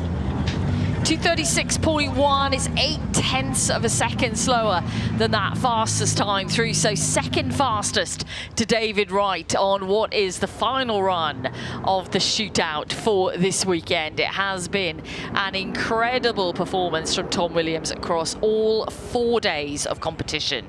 Well, we'll wait to see the aggregate across all the times, but I'm pretty sure with the margin that he had that Tom will be confirmed as the winner of the shootout. Is there anyone else? There's the confirmation on the screen for you. Tom Williams then, with a total time of 10 minutes, 12.7 seconds, takes the ultimate win here at the shootout. These are now the final standings, with David Wright taking second, Gary Lacudo third, Sam Mason fourth, and Steve Ward completing the top 5 for us. And those are the completed times for the shootout here at the Forest Rally stage. Tom Williams, you said to us up on the balcony there, yes, I can win this, and now you've won it. You've done it. Yeah, it's always a bit dangerous saying that early on, and yeah, we kept it together. It's such a tricky stage. Like, Hannah Mikla designed this quite a while ago, and it's, yeah, off camber corners, on camber, and even when it's dry, you think it's better than wet, but it polishes up, and it's like an ice skating ring, bouncing off the banks. You might have seen I had a two-wheel moment earlier in the weekend, but yeah, it's great fun, and yeah, it's good to see all these cars out, and just, yeah, had a dollar bet with Travis, so we got to see if I beat Travis, and then, yeah, it's been great. You won every session. Yeah, tried to be consistent. It's my first time driving this new Fabia Rally 2, so first day on Thursday I was trying to work out his launch control, and then it's just absolutely stunning car. Really suited me, gone so well, so hopefully that will pay dividends to what we do the rest of the season now. Slightly difficult moment yesterday in the shootout because we saw you run wide, hit the bank, and then you hopped over another bank. That wasn't like you. That may have happened. I had a few discussions with Bales on the exit there, hence a few scratch marks, but we made it. Car's in one piece, and yeah, I couldn't be happier being at this great event. Were you nervous at all today about going into the final? I was just talking about it with my co-driver. When you get a bit out front, is trying to keep it there without making a mistake. It's almost worse when you're driving flat out. You're on the right lines, the pace notes are coming, and you know exactly what to do. But when you bring it back a step, that's when you start making a mistake. So I was just trying to keep it tidy, and yeah, it's a great event and great stage, and yeah, great challenge. What does this mean now? Because you're going to go down in front of the house, you're going to get the cup. You've won the Goodwood Festival of Speed Forest stage. Is that going to help your career? Absolutely. This is the British Motor Show now, so all the manufacturers are here, a lot of the teams, a lot of the sponsors. We brought a lot of the sponsors to this event to initialize a season, to get going, to bring back into a European, World, British series. So we want to get some momentum after doing a couple seasons in the States. So yeah, couldn't be in a better event, and I just thanks for everyone for having me here. Thanks to you for entertaining us. You've been brilliant. Well done, Tom. Thank you very much.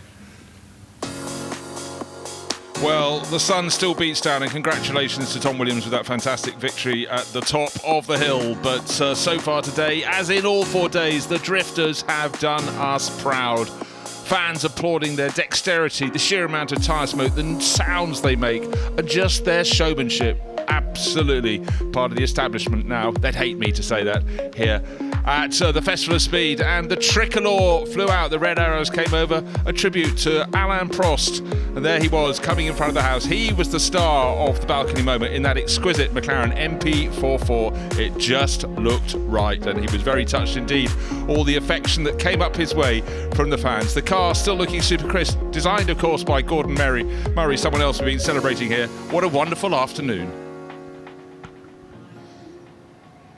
So people still moving around to the various vantage points, and those wise ones sitting in the shade of those grandstands, looking across the track to the Jerry Judah sculpture, celebrating 60 years of Gordon Murray's inventive genius, and that's standing high in the sky, the Speedhead design right opposite Goodwood House. My name's Bruce Jones, and I have John Watson alongside me. 4 days are going down to the final few batches of cars up the hill, but we've still got Formula One cars to enjoy when they come up shortly. Yeah, it's been an amazing 4 days. I mean, the crowds have been here, and there are tens of thousands. The weather's been fantastic, and you can see people just walking around, just getting the last of the activities that will take place at Goodwood for the 2025 Festival of Speed. And I mean, I can't remember a Festival of Speed where we've had such glorious days. I mean, it's just been absolutely magnificent. Goodwood always manages somehow or other to turn the weather on, but this year it's been exceptional. No, it truly has, and so much to see. And don't forget, the main display was celebrating 75 years of the Formula One World Drivers' Championship, the largest ever assembly of Formula One cars. More than 100, and close to 120 came out. Not all were moving items, but people walking around the paddock able to get up close and look not just at the heroes, but also those that took part. It's very easy to celebrate just the champions, John, but we had the underdogs here as well, who were very much part of the picture. Well, you can have heroes, but you need people. If you're going to have a Grand Prix, you need to have more than maybe 4 or 6 cars in it, and those people that maybe at one point were an underdog. And I think back to the days, for example, when Jordan Grand Prix was formed, 1991, they were an underdog, and look what they achieved before the end of that decade. And Eddie Jordan's team, winner of 4 Grand Prix, absolutely amazing.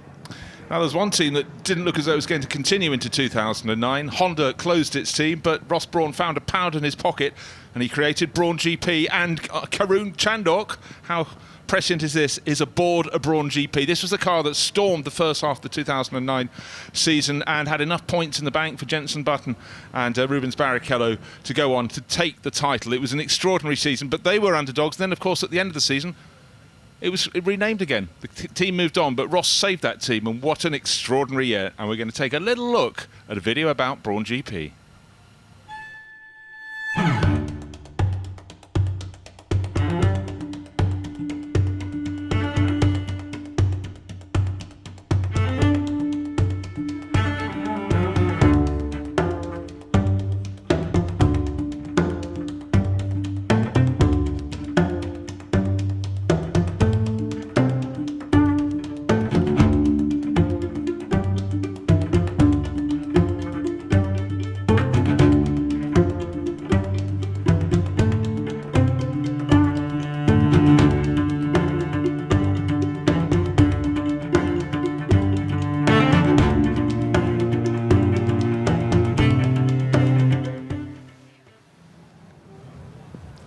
Underdogs very, very seldom will win world titles, but that's precisely what happened for Brawn GP, John. It was an extraordinary story. Yes, it was. I mean, the team started off, it was very much on a shoestring budget. Ross Brawn managed to acquire the assets of the Honda team, got Mercedes-Benz engines, got Jenson Button and Rubens Barrichello, and they were rocking up at Grand Prix. I remember, I think it might have been even at the end of the season when they were racing in Abu Dhabi, the team were actually staying in Dubai because the accommodation there was more affordable, and they would drive in and out each day.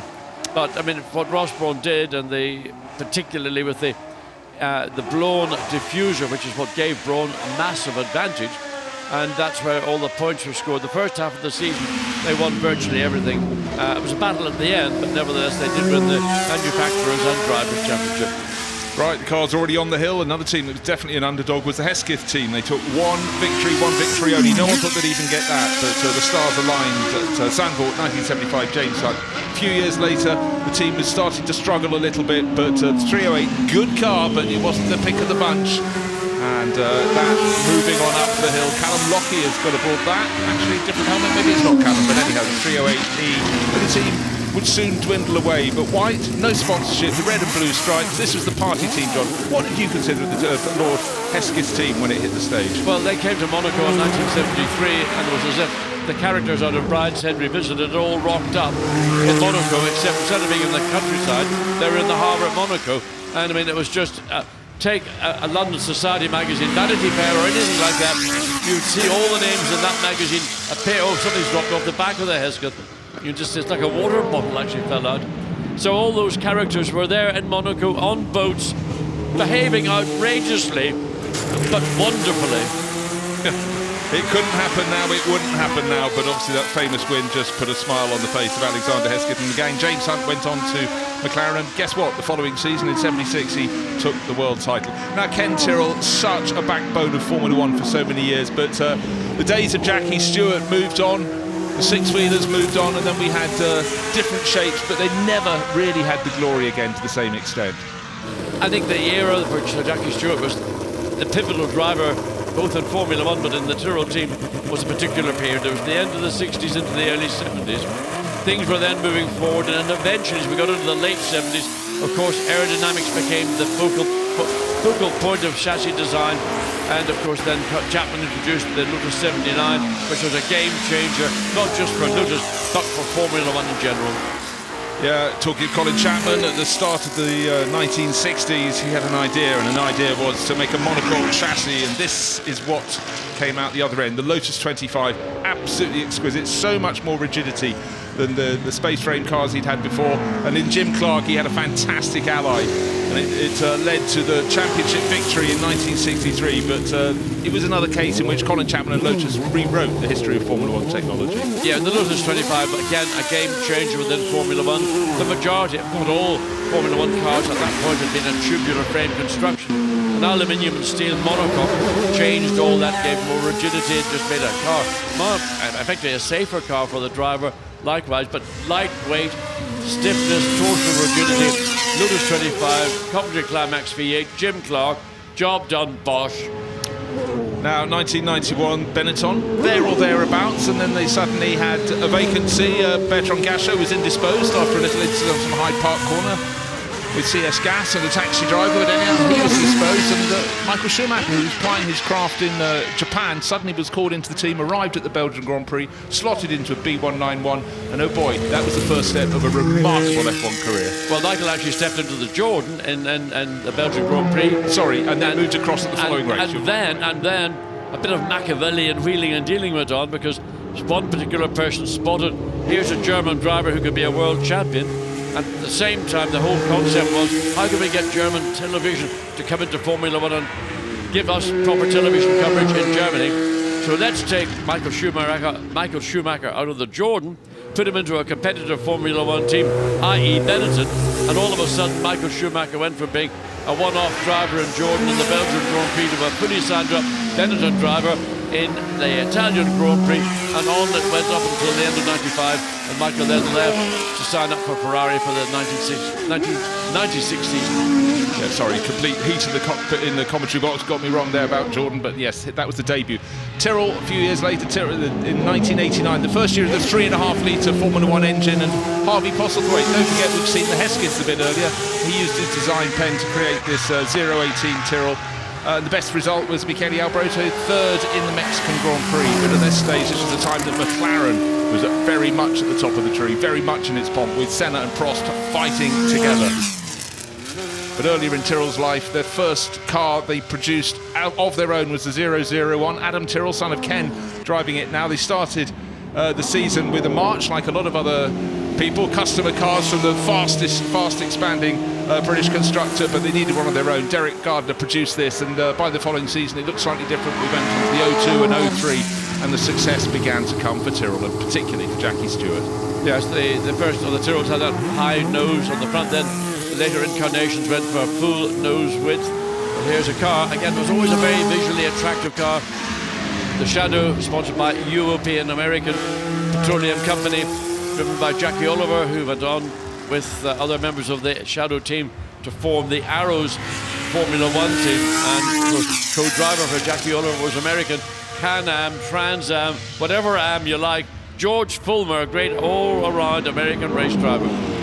Yeah, and this was penned by Tony Southgate, a long history with the team. Of course, he'd been with BRM before, British designer, but very, very clean design. And through the DN4, DN5 range through Formula One, they could have gone on to further wins. Tom Price looked like the likely man, and then in 1977, when things were starting to shape up, alas, he was killed at Kyalami.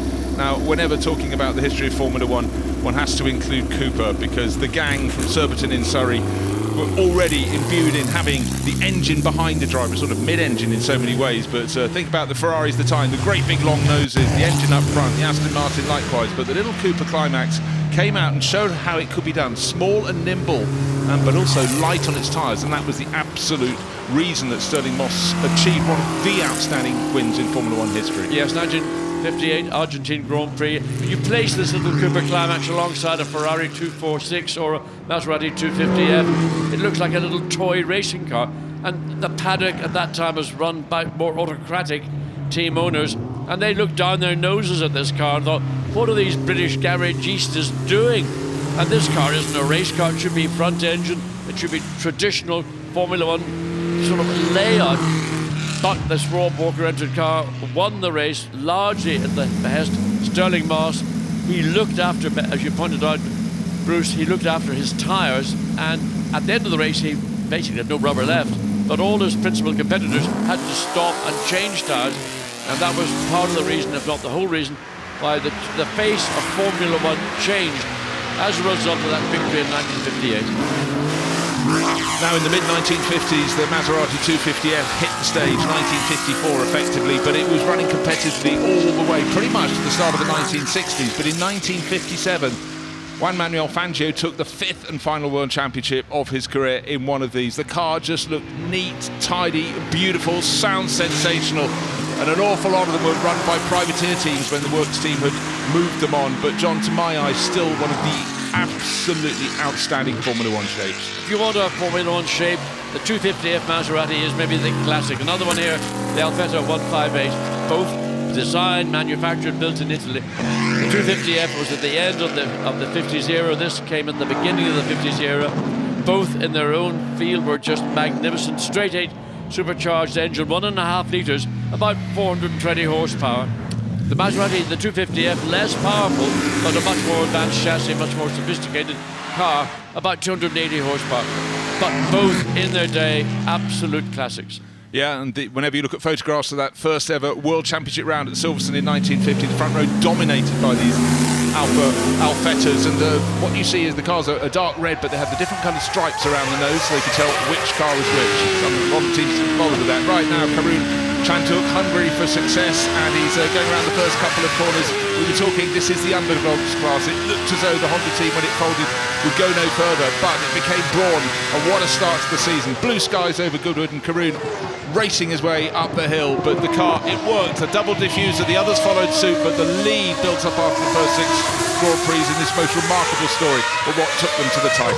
Indeed, so the double diffuser, it's an aerodynamic regulation that was look through the regulations, find how you can make it work, and Ross Brawn did that with this car, dominated the first half of the season comfortably. Karun Chanduk doing a good run up the hill. This is probably the best one he's had all weekend. I know that because he hasn't had time to take his hand off the steering wheel to wave to his fans. Holding it with his teeth, I'm sure. But anyhow, Karun up to the top of the hill, and Karun has driven a huge number of Formula One cars, and in that season he would have been lapping it all up because it really was one of the outstanding stories. Now, one of the cars that just has so much elegance, pre-war car, Maserati 8CM, and James Wood drives this with real fluidity, and it's great to hear the engine notes. And I love at the Festival of Speed when you see people looking and listening to a car so long before their time, possibly even before their parents' time, and just going, wow, that sounds super, super cool. Well, the Maserati represented probably the end of the 20s into the 30s, the classic style design of a Formula One car. Here is a car which is one of my all-time favourites, the Brabham BT44B. This was the third car Gordon Murray drive. There was an extension of the BT44, but little detail changes that made the car a serious championship contender. And look at the simplicity of the lines, the clean, sort of the visuals of the car, with the martini stripes just over the nose. Bernie Eccleston, when he was running this team, wasn't terribly fond of having too much sponsorship imagery on his car, but the martini blended into the sort of concepts of what Bernie and Gordon Murray had. I think it's one of the classic designs of all time in Formula One. I think an awful lot of people concur with that, but what makes a car beautiful, of course, is success as well. 3 Grand Prix victories, where the BT44, the 44B, in the days of Carlos Reutemann and Carlos Pache, great days there. But again, yes, you're quite right. Those martini flashes just make the car even more sleek in appearance. And in fact, any car you put the martini stripes on doesn't look any slower than it was before they were applied. Well, Patrick Freisacker, once again, I don't know how many sets of rear tyres he's gone through on this car. He's burned rubber. Let's sit here on Wednesday afternoon, Thursday morning. Continues to do donut upon donut upon donut. And in fact, it's not the Zingo Gel still running. Actually, Freisacker was doing it earlier. this car has suffered. I would dread to think what the gearbox and transmission and drive shafts on this car will be like at the end of this weekend's event at Goodwood, because that is what really hammers those components.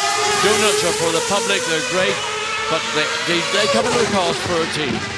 Certainly do, but that car's been saved for years, the RB7, to do precisely that. Patrick Friesacker, not the driver now, but he has been coming here to the Festival of Speed for years and always does it with great aplomb and a smile on his face.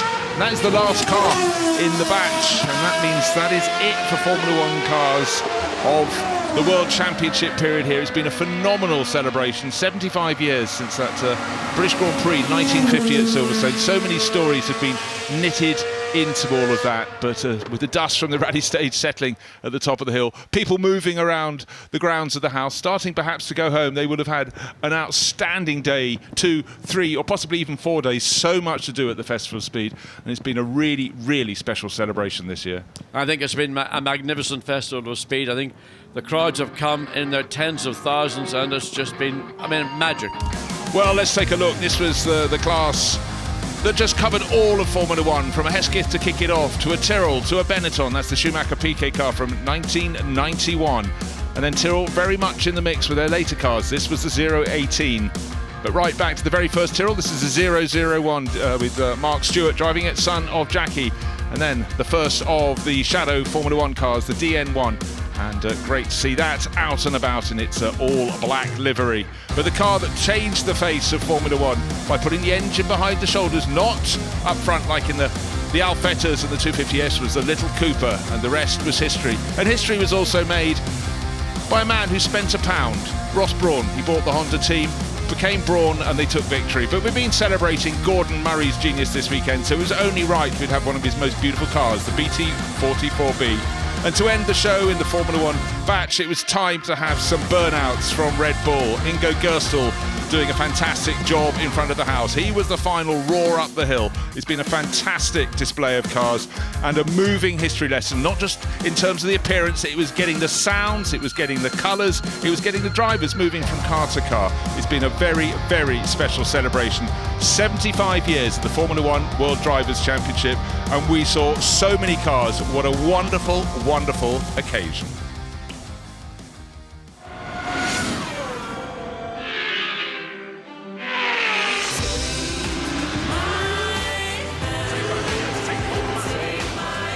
Sweet success, bitter failure.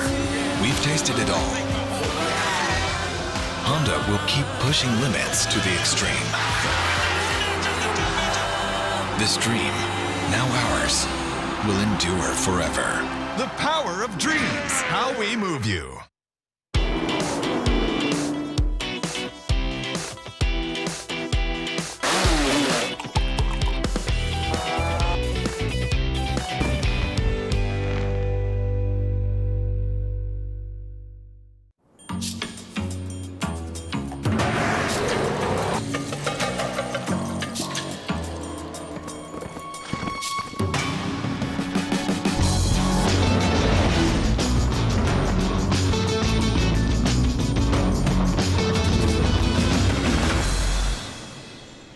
You found it then? Of course I did. Good boy.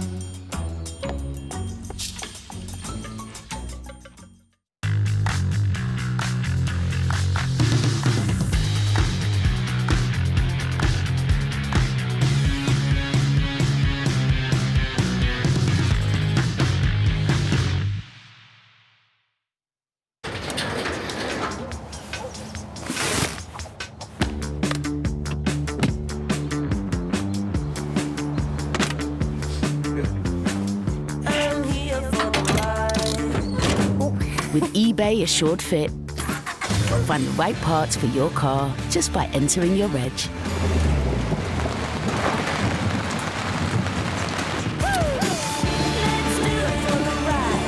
eBay, things people love.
producer's like, the little kid in me's just come out again. The return of the legend, only this time it's a hybrid.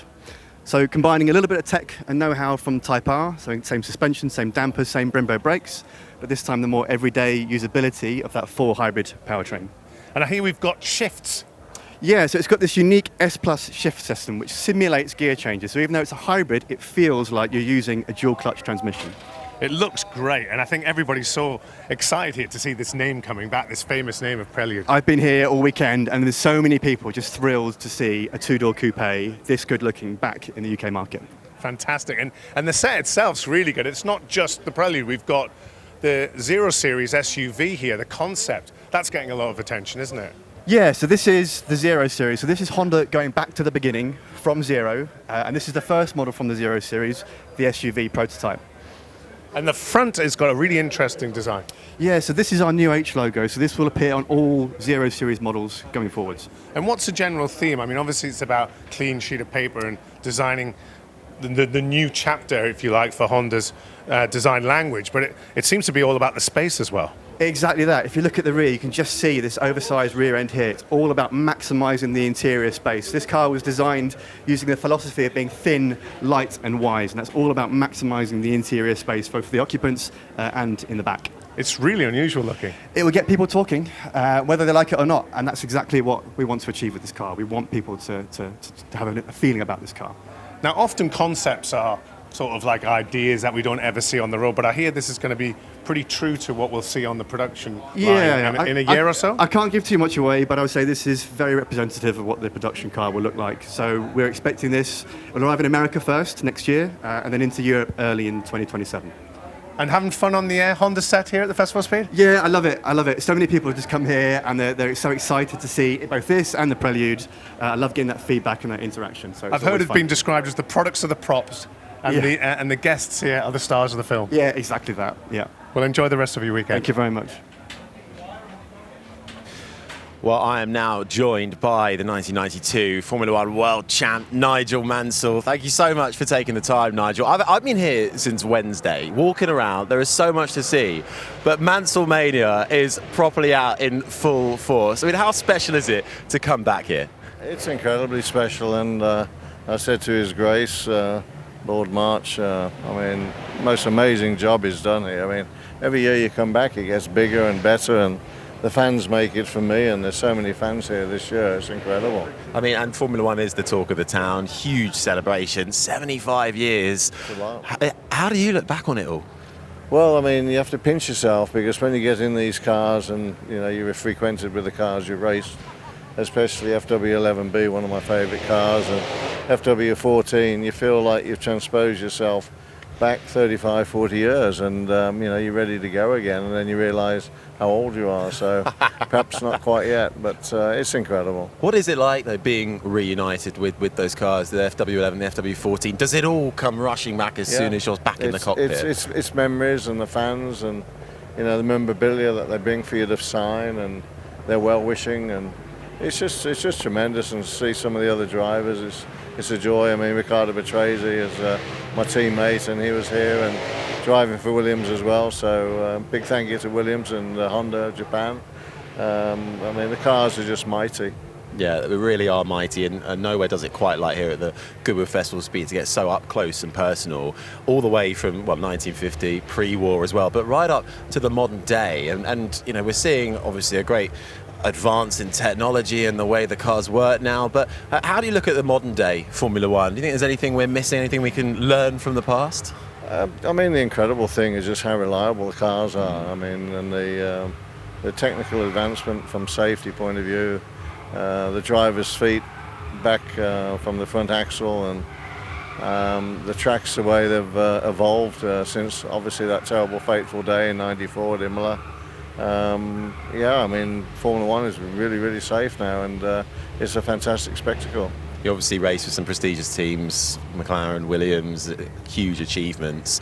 Looking at how they are doing now, let's start with McLaren in 2025. I mean, what would you be doing if you were running McLaren now with two number one drivers, Oscar Piastri, Lando Norris going for the title? I'd jump in the third car and show him how to do it properly. I heard you had a signed contract in your back pocket. I offered Zach 80% of my salary, but he's thinking about it. We'll wait for the winter break for that one. But also, you know, Williams, so much history, so much success, but it's been tough really the last decade overall for them. But it looks like they are back on the right track. It's no reason that they shouldn't bounce back now. They got the funding and you know, the leadership's there. They've had a couple of bad races again, but they've got the turn of speed. It's just a question of being, you know, on it every weekend. It's a 24 race program, and you can't make any slip ups. And you know, it's so easy to make a mistake, and there's a few teams that do. Absolutely. Well, we're really enjoying an amazing season. Do you think you were up for 24 races a year? Is that easy? No problem at all?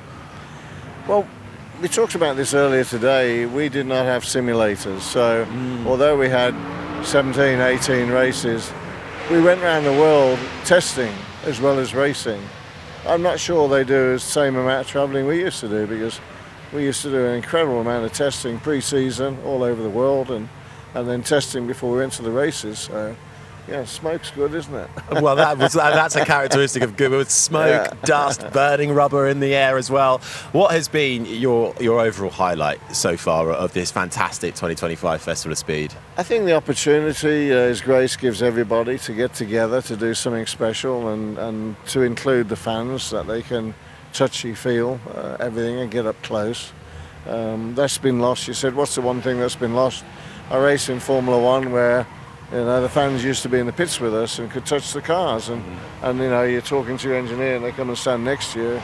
As difficult as that was, it was nice for them, and obviously there's no way that can ever be revisited, but it was extraordinary. And then some of the tracks years ago were incredibly dangerous, so you had to be very stupid and very brave to challenge the corners, and I'd like to see some of those corners come back with the safety, so that, you know, the barriers can be moved further back, but put a few more challenging corners out there with a small curb that you can't just run over and run back on the circuit with no penalty. Yeah, it's come a long way, hasn't it, the safety, but it's an absolute pleasure to celebrate where Formula One has come from over the last 75 years, and to celebrate titans of the sport like yourself. And I think it's got to be said as well, you know, congratulations for many years working hard with the FIA and all the manufacturers. Unparalleled progress with the safety cells, and obviously the circuits and the organisational skills. I mean, all the manufacturers, the whole teams, the Formula One whole circus, done a fabulous job. Congratulations. Thank you so much, Nigel Mansell, for taking the time to chat with me. Thank you.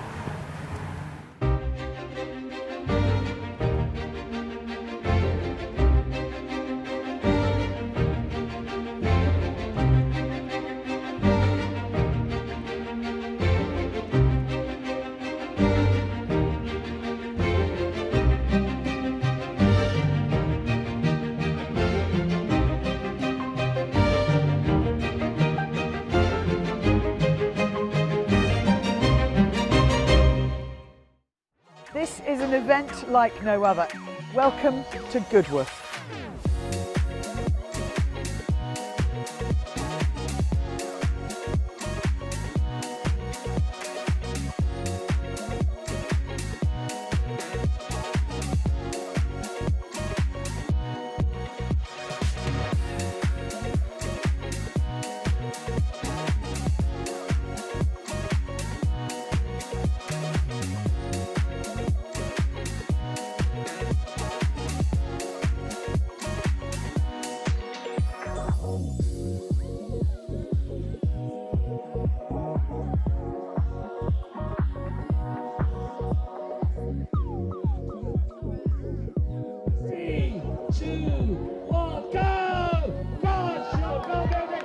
That is it from Goodwood. It's been amazing, hasn't it? Wonderful time.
Goodwood Festival of Speed, 4 days have nearly come to a conclusion. I'll almost weep when we leave. We've had the most incredible celebration in stunning weather. My name's Bruce Jones and Ben Edwards alongside. Invictus on the lawn, planes in the skies, and so much to see. Don't just focus on the hill climb, there is so much more. It seems amazing, you know, we're getting to the end of it because we've been here for 4 days and just soaking up so much from the machinery, the people here, the runs up the hills, and yet it's now coming to an end because we're getting ready for our final batch, which feels almost sad. You know, this is going to be our last run of machinery. It has been amazing. And one of the real treats walking around the site in between commentary stints is seeing how people react to everything they're seeing. We commentate all around the world. We see vehicles all the time, but it's such a special mix and such variety here that it really is super, super special. It is. No, it's absolutely stunning. And for those of you who've come along to Goodwood, I really hope you've enjoyed it. It's been a very hot time, but some amazing views to enjoy and so many areas that you can go into and explore. And what also I've loved seeing is the number of family groups that are here over the course of the weekend. Little youngsters who are also absorbing, learning, seeing what this is all about. I love the sort of family attention into all of this. And who was the luckiest boy of all? The one who was given Alain Prost gloves before the balcony moment. But, you know, again, looking down at the paddock, the fabulous Invictus, the Facel Vegas on the Cartier Style Lux lawn. It's been quite dusty, so a fair number of car care products were brought out to make the cars look super, super shiny down there just to the west side of Goodwood House. But the blue skies, yes, dust, but it's the dust of competition, that's what counts. Oh yeah, absolutely, quite right. And we've been very lucky. I mean, it's been hot, but we've been incredibly lucky with the weather this weekend. No major problems. The rain hasn't caused delays. There hasn't been any. It's been amazing. No, it's been outstanding and amazing road cars here to be enjoyed. But it's also, when you look at an event like this, you think the sheer logistical planning to get all the moving parts in the right places at the right times. And the cars we've seen, some of the supercars, I mean, their performance figures are not just off the clock, they're on another planet. And this TWR special, I really enjoyed seeing that. It actually went up in the shootout earlier. It did. A V12 supercharged engine. No one was complaining. One of the best sounds of the weekend. But going back to the early single-seaters, you have to find out where Formula One came from. Yeah. Grand Prix cars like from the 1930s, the ERAs, but the rally cars and the drift cars and every sort of car. That's what we come here for. And just a quick note that all of these companies that restore these machines after so many years, that they've put them together in such a good way. I mean, well, touchwood, I haven't really seen anything break down going up the hill, and yet some of this machinery in its day would break down quite quickly if something went wrong. It's brilliant, the work that gets done. It certainly would. The red arrows always adding colour and lustre and sound and genius to the display. And the big balcony moments have been fantastic too. On Saturday, 7 Formula One World Championships and Bernie Ecclestone, the man who made it happen for all of them out there. That was very, very special indeed. And it's just a fabulous occasion to come here and mix with like-minded people from all around the world. The languages you hear spoken as you move around. Huge. It is. No, and Gordon Murray too. The Gordon Murray Automotive celebration that has been up throughout the whole 4 days has been wonderful. And just seeing his face and seeing him with family, it has been a very special weekend for Gordon Murray, still producing some amazing road cars.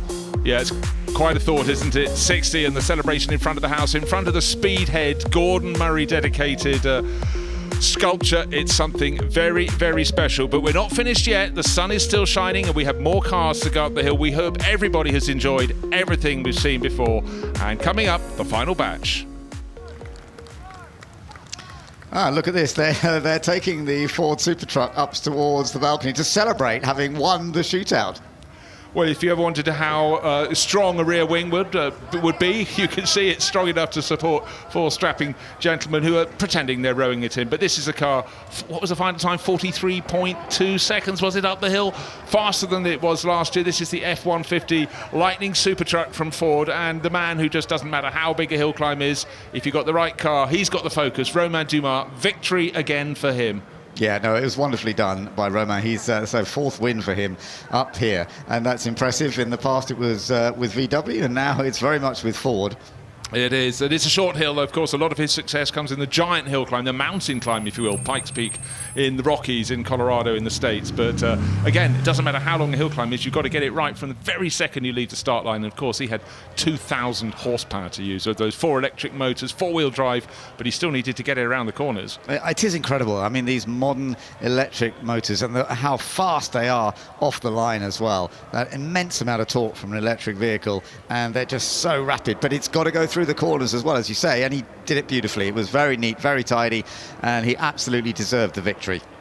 And again, the appreciation, the applause from the crowd, every car in the shootout, you know, people would look and know it was running in the class structure. If you're running a pre-war Grand Prix car, of course, you're not going to be challenging at the front, but you have your own battle. The battles were fought, the skill was appreciated. But what I loved through the last 3 days of the 4 was you had time practice, then you had the qualifying for the shootout, and you could see all the drivers just going a little bit closer to the straw bales at the top, a little bit deeper in the corners, but it's still one little slip up, your run would be over. But everyone kept it on the black stuff. For that we say thank you, and absolutely. So most certainly you weren't held up. But for the final time, James Hayden's just joined us in the commentary box, and sidecar racing. I know it's something that Ben Edwards probably doesn't want to do, but in your inside, I've always been. I always loved it. I've never been on a sidecar, but I've always loved it. James, sign him up. I'm sure we could get you out on one, and you wouldn't get out on a better one than these guys. And it's been just lovely to see the variety of stuff that we've had coming up the hill. It's great to see the sidecars, and we've got the Formula 2 sidecar here of the one and only Ben Birchall with his passenger Paddy Rosney. You know, these guys have put a brilliant display on over the whole weekend on their Honda CBR 600 outfit. 4 times world champions, 14 TT wins, and they really know how to hustle, and they're really enjoying this final run. But this is behind Miss Maria Costello. Lovely to see Maria out on her thing, Maria MBE, and her passenger as well, Alice Smith, the 20-year-old, and they're also on one of the shorter LCR Honda 600 Formula 2 outfits, screaming up the hill. You can see the passenger really getting down and over, weighting it all up. So important as they get to these turns so it doesn't tip over. Very, very skilled. And again, lovely to see Maria, who's been a stalwart of Goodwood for many years. Absolutely. And when they went to the Goodwood circuit and they did those timed runs and stuff, I really enjoyed it. That was great, wasn't it? Yeah. Yeah, so now we've got some of the superbikes. We've been celebrating everything superbike here this weekend, and we've had a really lovely display. We're looking now at Marco Melandri's 2014 Ducati 1199. The array of Ducatis coming over these decades of superbikes since it started back in 1988 has been tremendous, and we've seen some of the best, obviously, with Fogarty. We've seen Melandri's bikes. We've got some MotoGP bikes as well.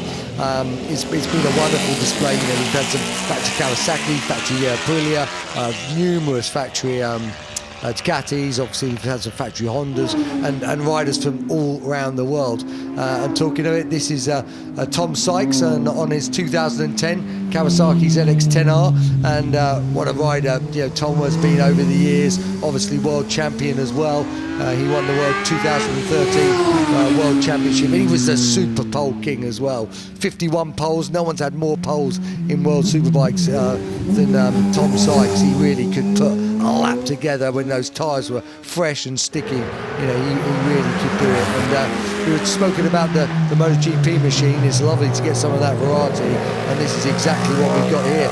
We've got Seti Gibernau's 2006 Ducati MotoGP bike, knocking out about 260 brake horsepower, weighing 162 kilos, rapid. They'll do 220 miles an hour, 0 to 60 in 1.9. Absolute animal. Needs a lot of what's quite nice about this, you see the back in 06, see how pure it is. It's got none of the fins or the aerodynamics that have slowly, unfortunately, started creeping into our sport. That's just starting to have a bit of a negative effect on the closeness of racing and tyre temperature and all the things that we don't want. And there's a real purity now.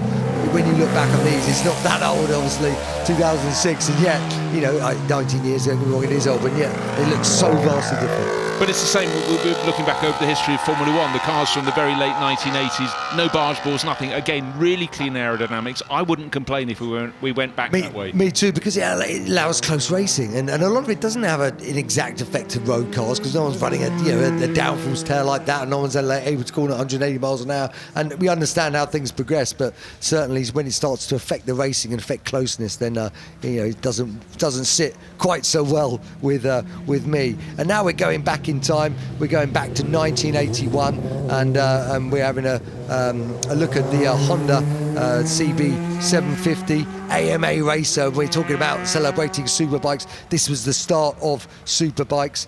This had basically started off as a CB750 Honda road bike, and then they heavily modified it, and they really lightened it up. They gave a lot of support for the chassis. They gave it dry sump, the flat slides, and put it up to about 90 brake horsepower. And Freddie Spencer, the famous Freddie Spencer, he finished second on that bike in the 1981 AMA Championship.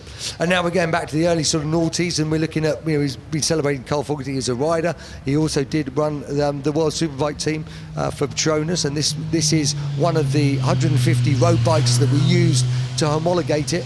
I rode for these guys for the first 2 years of that bike's development, so I was heavily involved in it in the early years. I got the first points in the world on it, actually, but it's good for you. Yeah. But it's a quite unusual sort of convention. The engine was actually designed by Sauber, and it was like a reverse cylinder triple.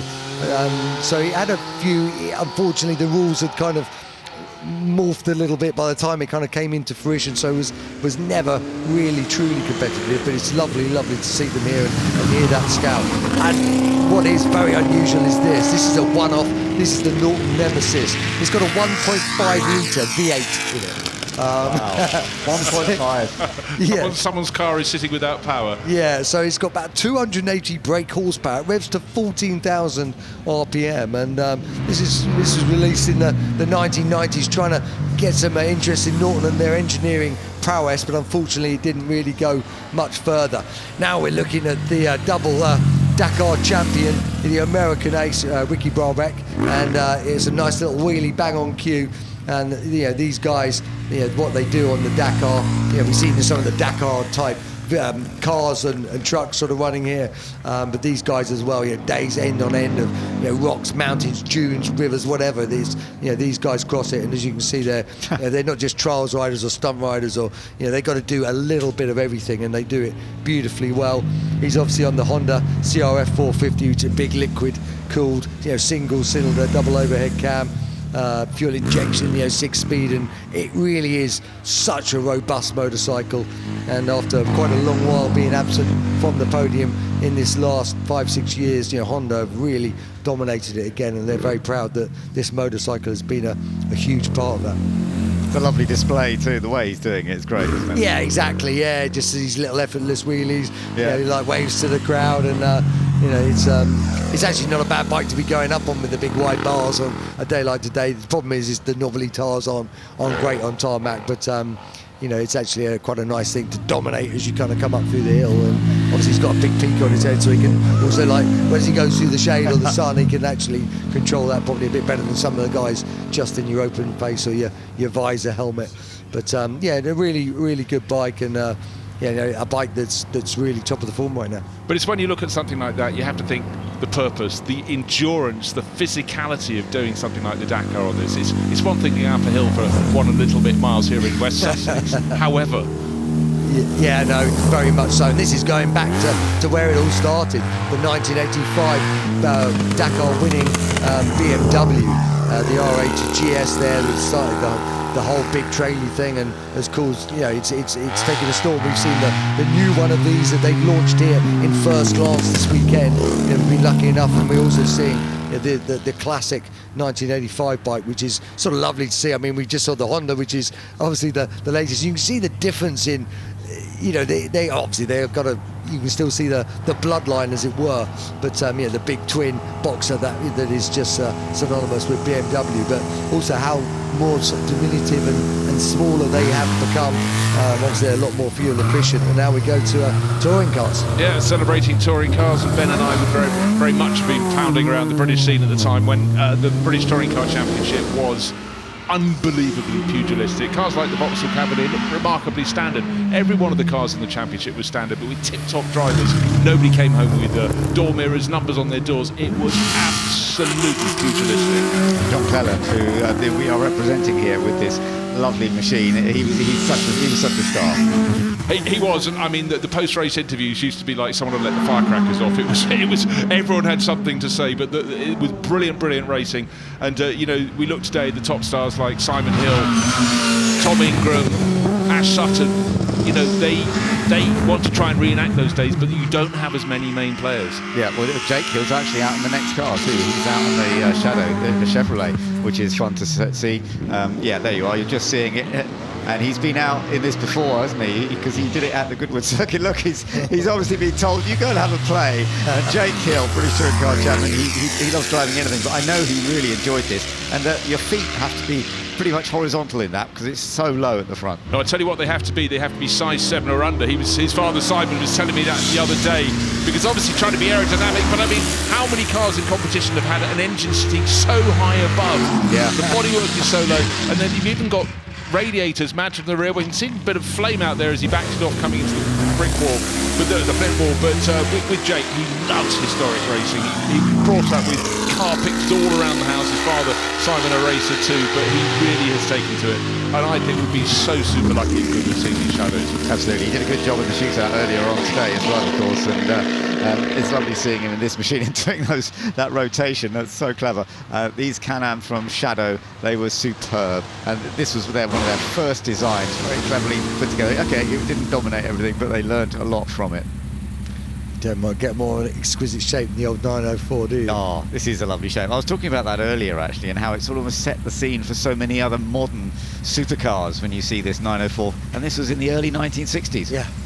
Absolutely, but when it went competing at Le Mans, it was still very early days for Porsche, but, they started picking off the lower engine capacity classes, but it's extraordinary. Nearly sort of 60 years later, this still, to me, with its mid-engine design, looks contemporary. Yeah. And then fantastic design of the livery by Daniel Arsham, and Tetsuya Ikuzawa's daughter Tetsu came and raced Formula 3 in the UK, came over from Japan, and there's the rising sun on the nose of that car, and then the wonderful straights of the sun sort of moving through its arc of the day on the side. But a lovely car. This is run by David Clark of Jota, and we had various people driving it up the hill. But of course, Jota then last year was running the works. Well, no, they were running the privateers Porsches at the top level of the World Endurance Championship. This year, they're running the works entries for Cadillac. So full marks for the team that started life not that long ago, just running a standard class Honda Prelude. There you go. Yeah, no, it is lovely to see. But wonderful to see this machine that won the Toga Florio in '64, effectively this tight. Anyway, and Class 1-2 at Le Mans, 7th and 8th overall, all very reliable. They won the Ream 64 as well. Class wins at lots of major events. As you say, it was class victories rather than the outright victories, but that's what Porsche then moved on to. Yeah, and to explain, Targa Florio not an event with us past the early 70s because it was being too dangerous. These were public roads all around Sicily. Stone wall drops off, you could drop down into an orchard. But people don't seem to care how close they go to the edge. That's seeming bravado because the expertise is extraordinary. And J-Rod, or Jarrod as I like it. He's here, he likes it, he's come to lick the lollipop again. Hey, it's so sweet I got a cavity. James the Machine Dean here, crushing some Guinness after this, and we were ready to absolutely put a line across the G. That's right, we're talking about James Dean. He doesn't have a G in his name, but he's got G-forces around those turns. Look at that thing, that Mustang RTR Spec 5 FD. This is our swan song, our Irish Wolfhound, Bloodhound at that, because blood is in the water or on the track. Well, hopefully not. We got carbon Kevlar and some evidence. Call the cops because this gentleman is killing it out here on track. Past that Flint wall, navigated like, again, a surgeon. He might have a PhD. He plays one on TV. Well, he's playing one right now. Again, multiple championships across the U.S. Formula Drift. He'll be in St. Louis next weekend. We're all catching a flight. We'll see you at the Gateway to the West. James the Machine Dean, the first ever 4-time champion. Now, Ryan Turk, not only did he hit that right back end of the 66 Toyota Stout, he's got the Rockstar energy drink lid on his hood. Mobile One, running through the veins of this vehicle. You can see him pulling the fever lever there, rocking a little 360 there, a donut. Yeah, we got breakfast for dinner, that's right, because we're going to be partying with the Duke of Richmond, giving out some champagne as well as some wreaths. You can see the Beltec suspension out back with that cantilever. Yeah, a 66 Stout with cantilever suspension out back. Look at this thing, shred it till we dead it. That's right. Again, I might be the Grim Reaper because, again, he is killing out there. He got some hay back in that right corner, not in the back, and then he smashed the back left side. And look at him past that flint wall in that cockpit. Look how tight that is. James, easy, relax. It's a family show, okay? I hear the moaning and groaning over here, and again, there's kids present, not including Bruce. No, just whimpering from my side. So incredibly exciting. Etched on my mind is Ryan Turk's phenomenal run past the flint wall yesterday. Today, yeah, hip and shoulder, he got away with it, but yet again entertaining. 1966 Toyota, not going to do much, is it? No, not much at all. Here's the thing, we could bring this to Revival. It's a 66. Yeah, I'll see you guys at Revival, baby! That's right. Thank you, Duke. I appreciate the invite. Lord March, Charlie, we'll see you there. Again, we have the button meter here as we party with Colin McRae and the vehicles. That was so cool, his daughter riding shotgun. I was leaving the booth here and heard that. I posted on my Instagram. Again, this is such an iconic collection of Subarus, and including that one Ford. But from the Subaru legacy, which, again, I love wagons, love the Subaru wagons, but these are just such iconic cars. Again, I know we got a few more drift cars here, but peppering in. I'll shut up. Go ahead and talk about Colin McRae and his vehicles there, Bruce. Well, Colin McRae just launched the World Rally Championship to an even greater level than you could have imagined. Suddenly, we had a hero. Everyone had a hero. A man who would jump, a man who would yump. And he took Subaru to a level it had never been at before.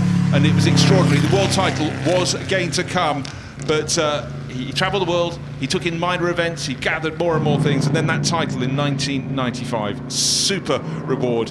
And the video games that went with it, it spawned a whole culture that the World Rally Championship had never had before.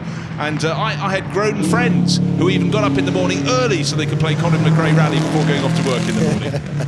Yeah, no, it was incredible. And I think that absolute all action, give it all 100% that just Colin was renowned for. You know, he was proper fighter. He left nothing at home. He was an incredible driver. Absolutely, it's so wonderful to have been celebrating Colin McRae over the course of this weekend with some of the machinery that he competed in. And Subaru was very much the thing for him, of course. It really worked for him so brilliantly well. And getting together with the Subaru four-wheel drive, turbo power, and they made it work so well for him.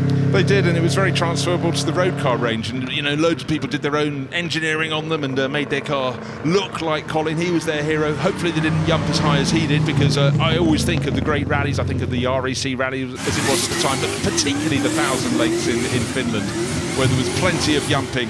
Now, Bagsy was just a boy when Colin McRae was taking his title 30 years ago, but he ain't a boy now. He is Bagsy Boy. He is on Instagram as well. But yes, a boy becomes a man. He is, you know, I mean, look at him. He is just absolutely developed. He is like a caterpillar coming out of metamorphosis, easy for me to say, as he does a little bit of landscaping there in front of the Goodwood house, where we'll be popping champagne, cracking some beers. But Bagsy Boy, again, this is a vehicle that I really love. His party car with that LS7 under the hood, single turbo. Saw his family down in the driver's lounge right there as they exit turn 1. They're already cracking some beers and celebrating. Look at the smoke cloud. Yeah, there's a storm coming, and it's coming up the hill. Bagsy Boy ripping down in that Monster Energy vehicle, the Liberty Walk wide body kit, the R35. This gentleman he's been competing in drifting for quite some time. We've been partying at Gymkhana Grid, Sunoco, fuel running through the veins, as well as, again, he's just such a fun dude. Him and his lady Naomi, we've had such a great time this whole week, from the ball drifting in front of the house on Thursday night. Everybody's in tuxedos, but they got dusted, looking like antique sculptures out there in the driveway. But Bagsy has put on one heck of a show, and he's been absolutely flawless, because, you know, here's Ryan Turk, gets into the wall. Yeah, he does it for the crowd. Bagsy, car's, I mean, shoot, doesn't even look like just scrubbed the tires. That's about it. No body damage. Wait, he's still got to hit the finish line. And we're okay. We got the checker flag. No, he's still got to get the top paddock. There'll be some antics when he gets up there, certainly. But off to IKEA, you'll see a little sticker on the back window, on the way to IKEA. Well, why not? Everyone loves the meatballs, but this Volvo is a Volvo with a bit of a difference. Speaking of meatballs, Axel Turbo is sending it here with his JDM wheels on the corner. The Swedish chassis with the Wankels under the hood. Talking about a rotor, you can see those scoops on the back windows, and that is because all the critical components, like the cooling system, is all out back. He chopped that thing out back. It's basically tube chassis, all carbon Kevlar under the hood. You can see the flames shooting out. This is something near and dear to Mad Mike's heart as well. So Axel Turbo, again, take a look at his other vehicles. He has a rotary Corvette just to really piss off those Americans. I'm not offended. I am absolutely here for it. I love the potpourri dish, all the smells, all the fragrances, and there he is cracking open the door because it looks like Cheech and Chong was riding shotgun with him. But Axel Turbo, he makes his way up the hill. A little slow pace here as he goes into Malcolm Corner. Catch my drift. I think everybody caught it. Would you agree? I think this time, well, don't forget earlier his run this morning, he was bouncing across the grass coming out of Malcolm, so he's keeping that dog in the boot just tethered. It's wonderfully done. I really enjoy seeing the Volvo that he's put together. It's such a funky, fun car. He said he bought this thing for 1,500 pounds, and I just got in on Wednesday, and I said, pounds? This thing weighs, oh, money, my bad. I was thinking weight of the car. I was like, that thing weighs 1,500 pounds. Just such a really cool, charismatic guy. Him and his lovely wife. He has his kids out here. If you haven't seen the vehicles, it's too late. You're going to join us next year. Bruce, again, it's been absolutely fantastic as here we are. Have you seen Chris the Force Forsberg yet in the Ultimaniac and the FDRX7? No, we got some up our sleeve, but no, we've got a Lancia Delta coming up next, so maybe they're holding the back, keeping the noise to the very tail of the pack. So we're flipping back to the world of Colin McRae. Of course, he'd been competing against the Lancia Delta Integrale. And Ben, this is the sort of car that appeals to you. It is, absolutely. The Lancia Delta was such a classic machine in its period, and it worked so well, didn't it? And it's lovely to see Emanuele Pirro. He loves driving just about everything, or riding bikes as well. We've seen him riding bikes, so now he's out in a rally car.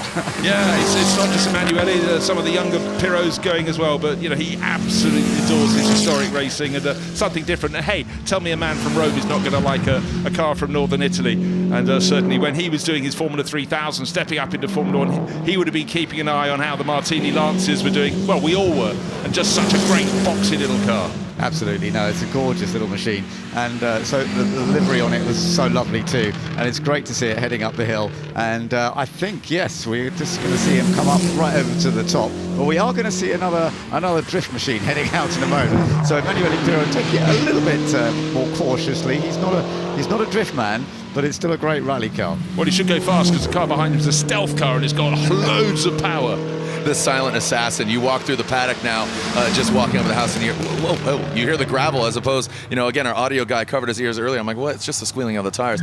I would love to ask the fans, what is the most iconic livery? Is it Golf? Is it Martini? Is it John Player's Special? Something simple like black and gold? Is it now most recently Papaya? I mean, there's so many iconic liveries. Martini's near and dear to my heart, but again, even just like we said, the Colin McRae livery of the blue, the 555. But you know what kills it is that all stealth, the black, the carbon, the black tires. I mean, this thing sleeps in the night, but wakes up right now here on the hill. This Hyundai Ioniq 6 and Drift. And from what I told from PR people, Hyundai likes Sunday, and that's where we're at. We are on Sunday, the final day of Goodwood Festival of Speed 2025, and this is how we end it. Put an exclamation point on a fantastic, fantastic 4 days. I'm going golfing tomorrow, Bruce. You want to join me? Why not? All right, let's go. Where is it? St. Louis? At the Downs. No, we're not going to St. Louis, man. That is not. It's hot. It's actually hotter there in St. Louis. I'm not looking forward to the heat, but I am looking forward to, again, Formula Drift.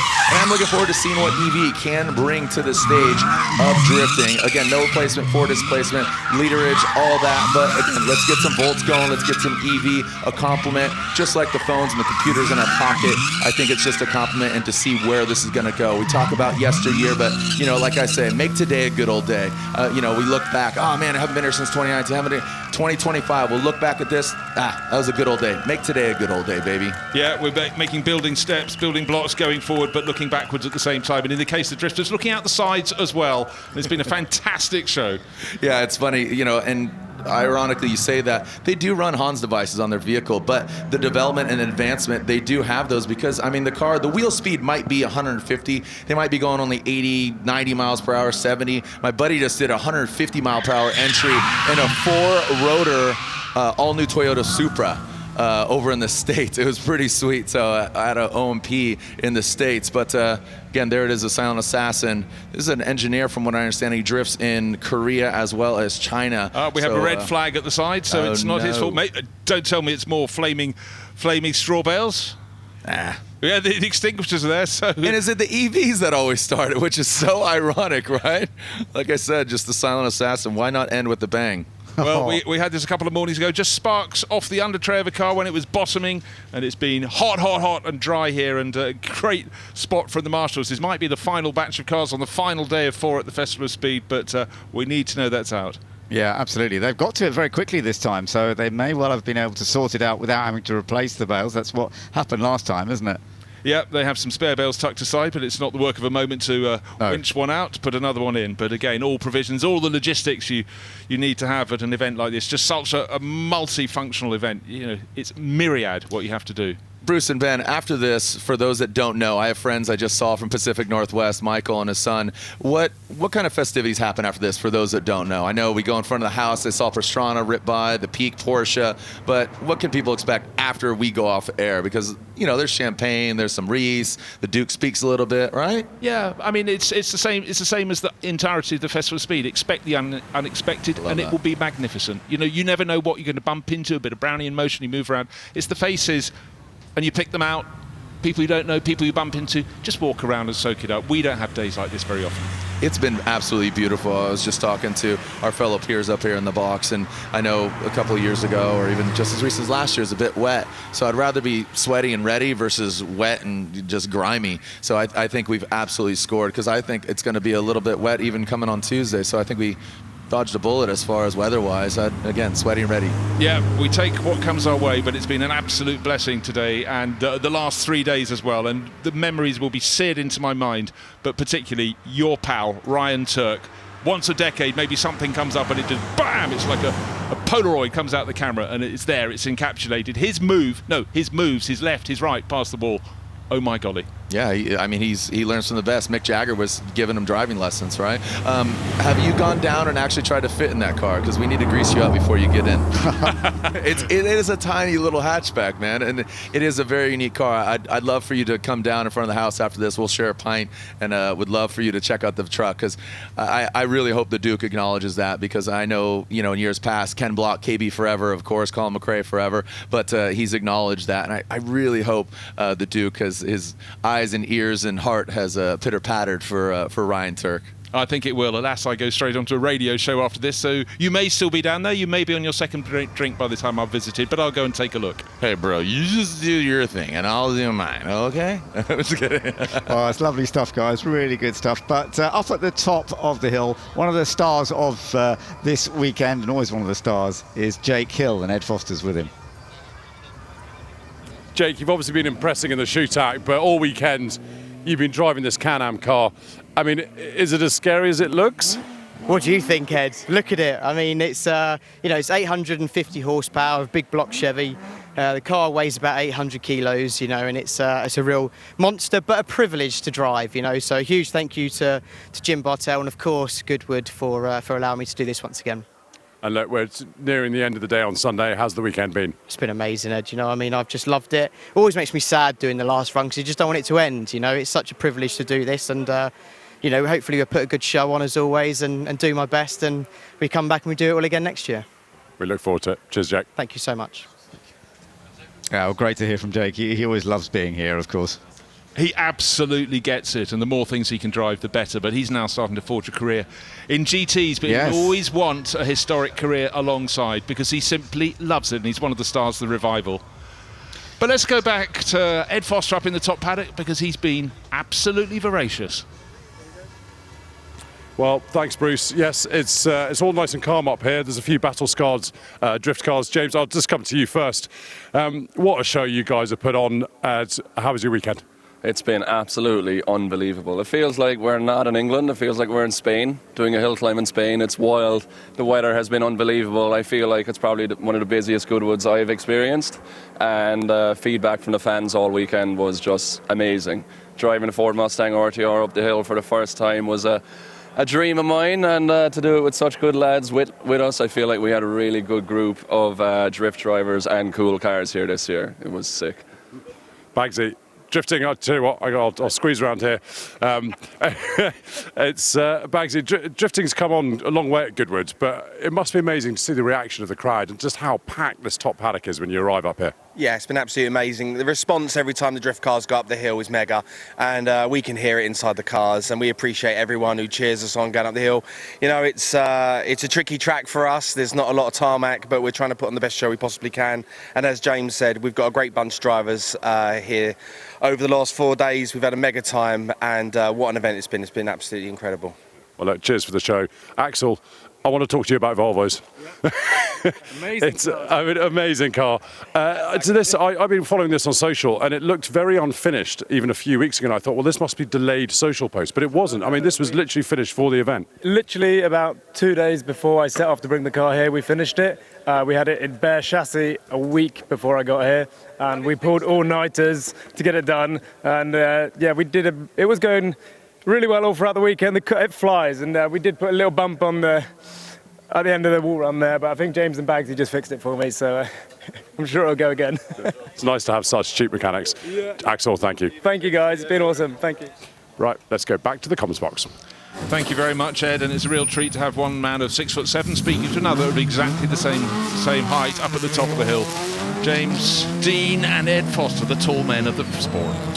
Well, looking at the Subaru just heading up yet again, another one of the Colin McRae machines from 1998 with the 2-litre flat 4 turbocharged, and it's the car he drove in the Ultra Tough Safari Rally in Kenya, where he reclaimed nearly all the time he'd lost through multiple punctures to be running second when unfortunately the engine actually let down on that occasion. But it's great history of Colin.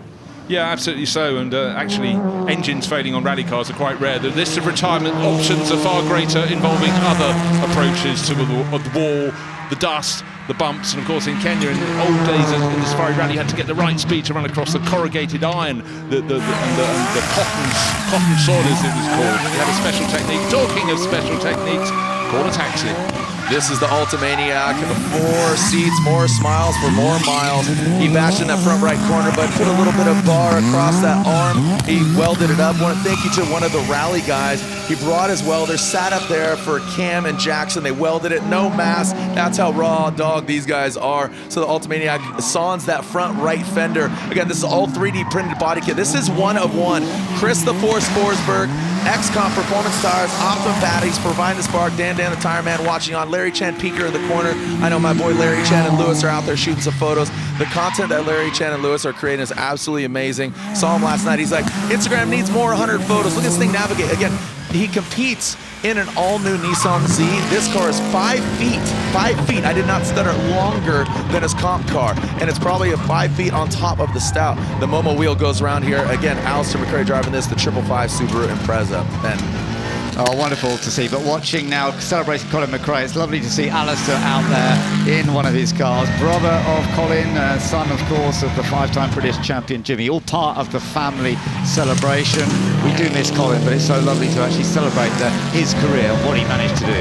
Yeah, and such a lovely, lovely family. Jimmy, always so super friendly. Alistair getting stuck in. Gosh, we're just going back in time. I just remember the onboard shots looking back at Alistair back in period, but concentrating there. Doesn't want, this is a very special car. Absolutely. Well, it is a special car for him to be out in, to represent Colin. For British Rally fans, one of the most famous Subarus of them all. The Impreza with Colin McRae and Derek Ringer won the 1995 RAC Rally. So that British Key Rally, holding off Carlos Sainz to secure that title. So it's just lovely to see Alistair out in that. Well, he needed to get a move on because the Ford Supervan 4.2 was chasing him up the hill, don't forget. And now we're looking at Randy Pobst, Hyundai Ioniq 5, but the important bit is the N, and the extra important bit is the Pikes Peak. Silly Hill, as the driver Martin Shanker called it long ago. And, red flag up ahead, so back it off. So, hold on, what was the last one up? It was the Supervan 4.2. Did the 0.2 get to the top? Ah, that's a good question. I wonder what's happened this time. So, we've actually been quite lucky throughout the course of the weekend. But is it these high temperatures, little brush against the barrier? Is that what has done it? Possibly on the right-hand side, quite hard to tell in that deep shadow.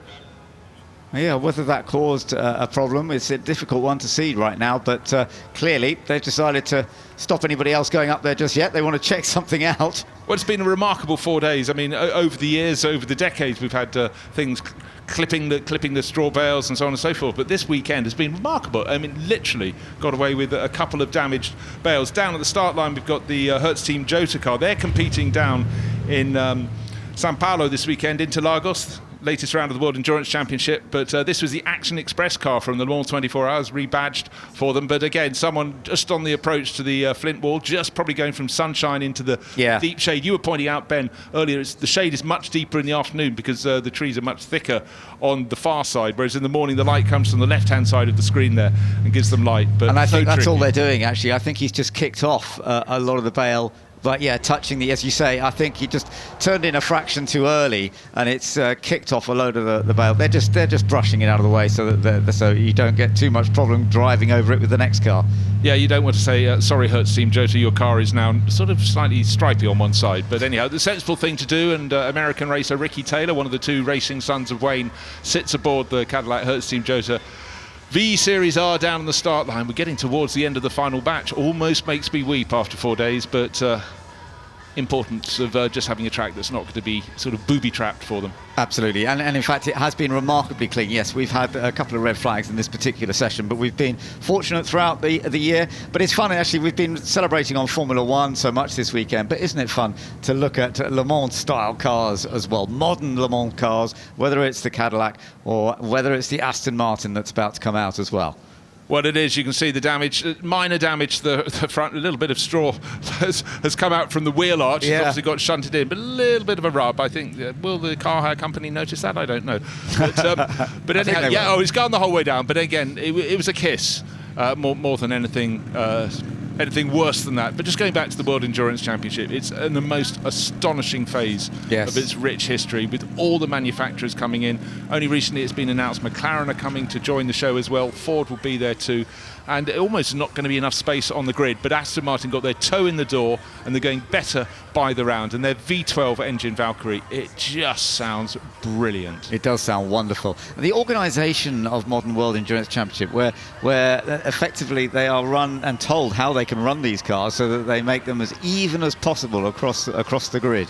Yeah, well, you know, we could go into the whys and wherefores of that, but that is the idea. And okay, Aston Martin are 3 years behind, or 2 years behind the Ferrari arrival, the return, etc., etc. The hill's about to be clear, but the whole idea is you have a fairly level playing field. And it's great to have all these manufacturers, as you say, to have so many of them. And also the deal is, if you enter the top class, you have to run a team in the junior class, which is GT3 as well. So it's driving the hand. Mind you, in fact, there are more manufacturers with GT3 cars ready to race and racing than there are spaces on the grid. But it's a fantastic time, and well, enjoy this. Enjoy seeing these brilliant current Le Mans style machinery.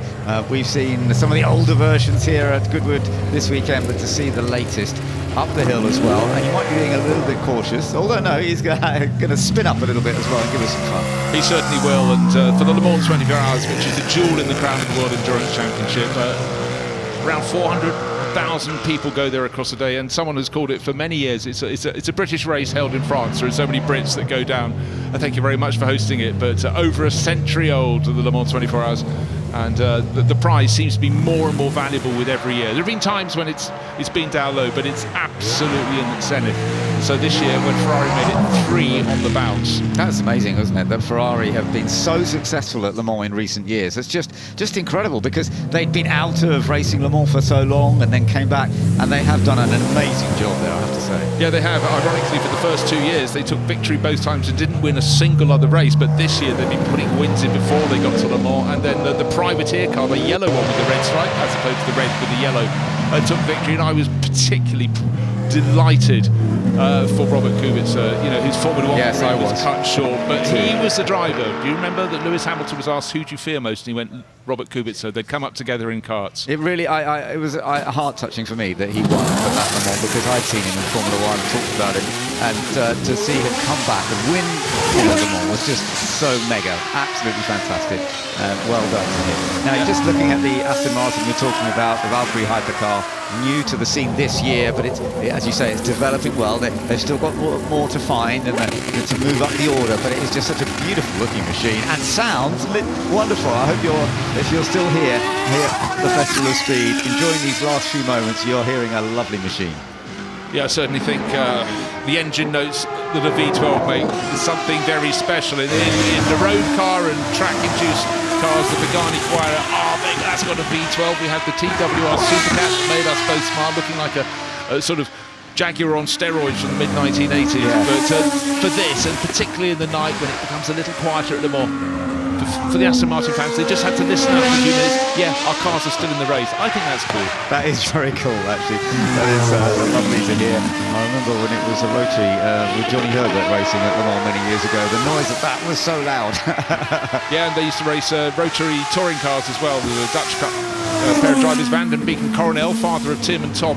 And actually, when you were staying up all night covering the Spa 24 Hours, you rather hoped it retired because it was head-splitting. It was. So, talking about Le Mans success, of course, Porsche's success was with both the 956 and the 962. And it's lovely that Henry Pearman, who has this remarkable collection of these machines, he's been part of celebrating Derek Bell this weekend because Derek, the multiple winner at Le Mans, this was one of the cars that he won Le Mans with. It certainly was, and this was from the Group C period of sports car racing. It was a fuel formula by which you only allowed a maximum amount of fuel, and Derek hated it to start with because the performance was there for the Porsche 956, but he and Jackie Ickx had to get off the throttle, pussyfoot to save fuel, but then gradually it wound up and Porsche sold loads of customer cars, and the 962 came through and the wind started really flowing for Derek, and paired so many times with Jackie Ickx, 5 victories in all for Derek, and a local lad from just down the road, and I think that's all why he's so frequently here, and he really is part of the furniture in the nicest way possible. But to have his balcony moment on Thursday, that was very special. It was very, very special, and lovely with his son Justin up there as well, and I raced against him as a youngster, but we both obviously had seen his dad do such an amazing job. Now, Johnny Herbert, I mentioned him a moment ago, he's driving a car that he's never raced, but he's in this Formula E car throughout the course of the weekend, and I think he's been enjoying himself. He enjoys anything he can get into and play with, and it's lovely to see Johnny going up in this Lola TW01. So they've been learning the Formula E way, but they're also going to go into other forms of motorsport with the Lola name under a new ownership into GT racing as well, I believe, aren't they? Well, pressing on. I haven't had official confirmation of that, but Till Bechtelsheimer, a driver who loves his historic racing, he's taken over the company about 3 years ago, but you never know when it's taken over, where it's going to go, but he's really pressing hard. And if lots of Formula E cars are sold, Johnny will have a smile on his face because he's a Lola ambassador. But I think, anybody who knows Johnny, he's so full of enthusiasm. He's a great man to have around. He is, absolutely. A great talent. And from his Formula One days, after he'd had a nasty injury, he was still able to do remarkable stuff. But that injury definitely did always affect him a little bit, but it's never stopped him trying just as hard and be so impressive. And Formula E was racing this weekend, of course, as well. But it's fun that we've been able to see one heading up the hill. No, it is, because a lot of people haven't been to, say, the Berlin Tempelhof Airport circuit where they've been racing this weekend. But for Johnny, don't forget, yes, he had those awful injuries that restricted his Formula One, but hey, 30 years ago at the British Grand Prix, who took victory for the first time? This man, Johnny Herbert with Benetton. Yeah, no, it was absolutely brilliant what he achieved. And he was in Formula One for a good long period as well, major part of his career. And it's great to see him having some fun with the Lola Formula E car. Right, we've got the Chevy Camaro now, Mike Whittitt in that car. That's amazing, yeah, and you can see the Chevy Camaro, Mike Whittitt. I mean, what a juxtaposition going from rotary to all-American. And you get to actually see Zilich on the door. He is racing an Xfinity in Sonoma this weekend, and he actually won. So a vehicle that looks very similar to this across the pond at Sonoma. You know Sonoma. I mean, what an iconic track. They're in wine country, and they're drinking champagne, drinking a bit of the bubbly here this weekend. So again, that 87, that Trackhouse vehicle, Mad Mike got to drive this car in Austria at the Red Bull Ring just last weekend. He put on a show in his drift car. It looked like a video game. Then they gave him the keys to this thing. He might have broke the transmission, but they gave him the keys back and said, go ahead, have a vlog at it and have some fun. But Mike, he can drive anything, man. He was over here, obviously you can see he built the McLaren, the Mad Max, the rotary McLaren. He's built the drift Lambo. He's always building something unique, but I'd love for, I invite you now, here's the official invite, Mad Mike's Summer Bash, first weekend of December, just outside of Auckland. I'll be there. It's one heck of a show, and it's just fun. It's a track day. It's really kind of just a lot of fun celebrating the Kiwi culture. There's a lot of unique cars. Tony Quinn threw his arm over Mad Mike many years ago and said, hey man, I love what you're doing. You, Tony, the kids. Lincoln, his son, is out there drifting. He's got a 6-rotor MX-5 over in Japan with TCP Magic. Again, Total Car Produce, but Mad Mike, can't wait to celebrate another Goodwood for him. And thank you again, guys. I don't think Mike's going to pull out his FDRX7, but he surprised me before, so you never know. Wait, hold on, an FDRX7's coming out of the trunk of the Chevy Camaro. I'm joking. Oh, it's been great having you, telling us all about the drifting. It's been absolutely superb. Thank you so much for being with us. My pleasure, like Chick-fil-A, closed on Sunday. Thank you very much, Jared. And it's been fantastic having Jared here. He's really brought, well, sack loads of enthusiasm, a truckload of knowledge, and he's got his hands full. Well, let's just see Johnny Cecotto going up in one of the BMW M3, the GTM. The 3 Series BMWs, so much success in touring cars. This was from the German touring car series, the DTM, and well, they were absolutely dominant at one stage. Johnny Cecotto was always impressive with it. Yeah, he was super smooth, and I guess it was probably like he was on bikes. You know, he had so much success so young, and if it hadn't been for the leg injuries, who knows? He was far faster than a lot of people realised in Formula One. Bear in mind, if your teammate is Ayrton Senna, well, you're not on a winner, are you? Absolutely. No, it was absolutely great to see him, Johnny Cecotto, heading up the hill with the BMW. And BMW is such a lovely part of this with the M3 Series. We're also going to be seeing Marino Franchitti heading up the hill with the great classic McLaren F1 GTR, the machine that won, the type that won the Le Mans in 1995. You know, and if you ignore the racing side, the McLaren F1 still now is considered one of the ultimate, if not the ultimate road car. Bear in mind, it's 30 years old. That central driving position, the packaging, all sorted out between Gordon Murray, who we've been celebrating here this weekend, with the BMW unit in the back. Exquisite, and it doesn't look old even now. But then, of course, when it went racing, got the racing cues, got the big rear wing.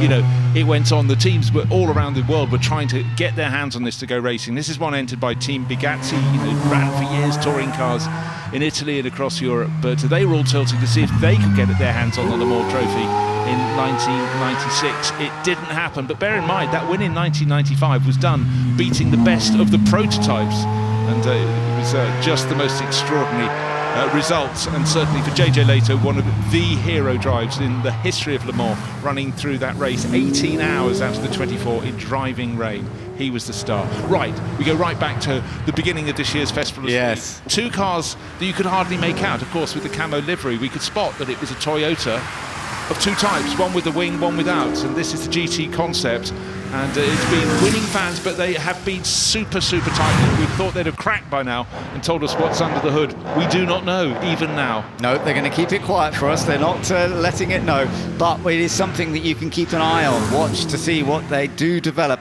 with this Toyota, because they have lots of potential plans. The GT concept and the GT racing concept, which is about to follow it up the hill.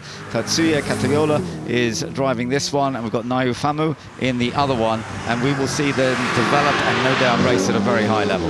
Yeah, you feel sure, but it's interesting when we heard from Ollie Behrman and Esteban Ocon, who both had 2 runs, one in each of the cars. They were saying the quicker one is the non-race one at the moment, because the other one is restricted to race in GT3, so there's going to be oodles of power in the road car.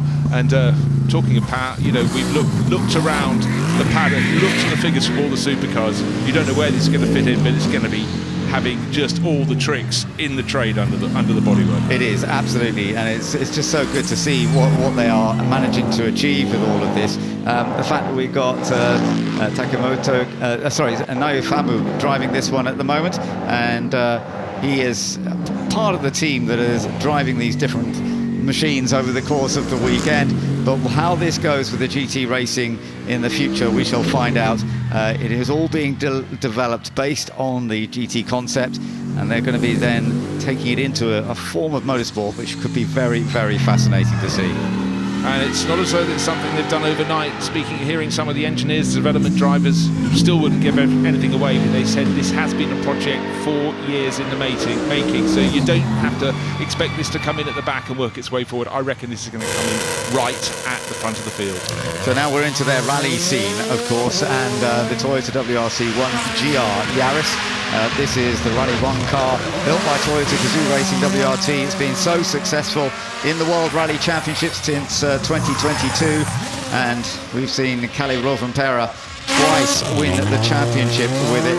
Very impressive, and that's 3 times now that they've won the Manufacturers' Championship. It is the World Rally Championship, such a difficult championship to win. I mean, every rally is more primed for failure than success. The terrain they have to go over. But then, Ben, we talked about this a lot this weekend. The quality of the suspension technology is phenomenal. You think about the jumps they have to do, and just look how nimble this car is. It is wonderful to see. And of course, Elfyn Evans, who leads by 9 points in the World Rally Championship at the moment, has started this season extremely well. His teammate Sébastien Ogier has gone well, so there's every chance they can go on for another title, but who knows, because there's still a long way to go. But look at the way that they could just, as you say, the balance it has is so immense, and they can just do whatever they like with it. Yeah, they can, and when the camera crews are looking down to record a spin, they know it's going to almost stay in an area the length of the car. It's just the way they can balance it. Look how the nose goes down, get the turning in with that little flick. Oh God, they just make it look so easy after the end of the wall.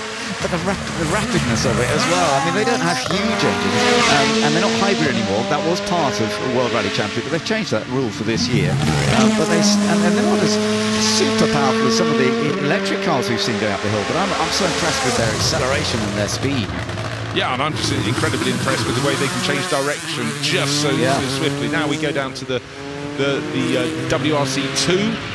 But again, this seems almost as dynamic as the sister car, rallying in the slightly lower level, but still the World Rally Championship. But down goes the nose, corner turns in. Yeah, it responds slightly differently. You can see the suspension setup is slightly different, but remember, it's more based on the production road car. It's not allowed to be as fully modified as the WRC1 that you've just been watching, but it's still doing a great job, this WRC2. 3 wins in the current series in Rally 2, and Oliver Solberg, who has been such a great one. He's the son, the Swedish man who's son of Petter Solberg, who won the WRC title back in 2003. But he's doing a really good job with this Toyota at the moment in the Rally 2 series. So we'll see how that goes for the rest of the year. Yeah, and the field in Rally 2 is just burgeoning. Yeah, it is. The ranks are huge, and a few years ago there might have been X, and now it's almost 3X in terms of the number of competitors. And also, the World Rally Championship supported by the European Championship a level below, but certainly with Jared Deander getting me very excited about the fact that the World Rally Championship will go to the United States, if next year, the year after. It's been too long to have been away. And lovely to see now the GR DKR Hilux Evo heading arms on here. First and second at the Dakar Rally at the beginning of this year in January. That was amazing time. It's the 4th time the Hilux-based machine has taken the win at Dakar, and Yazid Al-Raji has taken the other 3 wins achieved before this year. But just amazing. Sorry, it was the 3-time winner was Nasser Al-Attiyah. He had the 3 wins, but Yazid Al-Raji took the win this year. And the competition with this machinery from 2016 and other titles like the World Rally Raid they've won with it. So it's an amazing machine to watch. No, it really is. And of course, all the other competitors and people who've gone up the hill, whether on bikes or in cars, when they get to the top, they look at anything that's different. And this has been like moths to a light bulb. Everyone's going to look at the extreme degrees of everything that's put on this car. Yeah, it's got a big motor too, 3.4 litre V6 twin turbo, so it's got plenty to play with, and it delivers wonderfully on that off-road area. Now, we're going to be looking at something that, of course, is moving forward into the modern world. In a way, a similar style in that you've got this big, tall, 4-wheel drive machine, but this is hydrogen powered. Now, this is the start of Extreme H. Extreme E has, as some of you have been no doubt watching the Extreme E series with the electric powered off-road machines. but now they're going hydrogen powered. We don't know the actual schedule of it yet, but this is a really great example. This is what they're going to be like, and Clara Anderson currently taking it up the hill and giving us a bit of an example. Yeah, and you think that the World Rally Championship, that's on all surfaces. We've watched Extreme E, we've watched the Dakar Rally. These vehicles have to be able to go up absolutely incredibly steep incline, and the programme will tell you it's 52 degrees they can go up, but so clearly that's one element of these vehicles. But to me, the real interest is what they're going to be doing with their hydrogen cell technology, how they're going to go forward. The World Endurance Championship has definitely got its eye on it. A lot of motor manufacturers are looking at it. They were looking at it 30 years ago, but you need the technology around it to all be combined to get it to go forward. But I think we're very, very nearly at a breakthrough. So well done to the gang at Extreme H. Look to see how you develop in the years ahead. Absolutely. I think this hydrogen-powered Extreme H is going to be fascinating, and they always combine men and women drivers, and they're doing a fantastic job together. It really is helping everybody develop in all sorts of ways. That was a fun slide too, wasn't it? Yeah, it certainly was. And the way they do the championship, you're quite right, with the male and female crews, they have a format no one else has thought of before, and it provides plenty of excitement. And there have been some really fantastic drivers, particularly actually drivers from Europe, but it's great to have people from all around the world making their mark, and we'll see if that can carry on when E turns to H. Totally right. So more fun from the BMW 3 Series, which we've been watching throughout the course of this weekend. Dirk Adolf is in this 320i, and look at the aero side of it. It's fun when they get a great big rear wing on a saloon car, which still helps. Yeah, well, the model that BMW shone with before was the very elegant but larger, longer BMW 3-litre CSL. Those fantastic bashes, 73 and 74 against the Cologne Caprice, real warfare. But then when they decided that was too expensive, they looked around the product range, found the 320 and thought, well, look, hold on a second, what can we do? Big rear wing, yeah, turbo power, yep. Young drivers, hey, let's get some of those in. And that was started BMW having their young driver program that runs right through to even today. And they don't just teach them how to drive the car, it's how to behave, how to out of the car.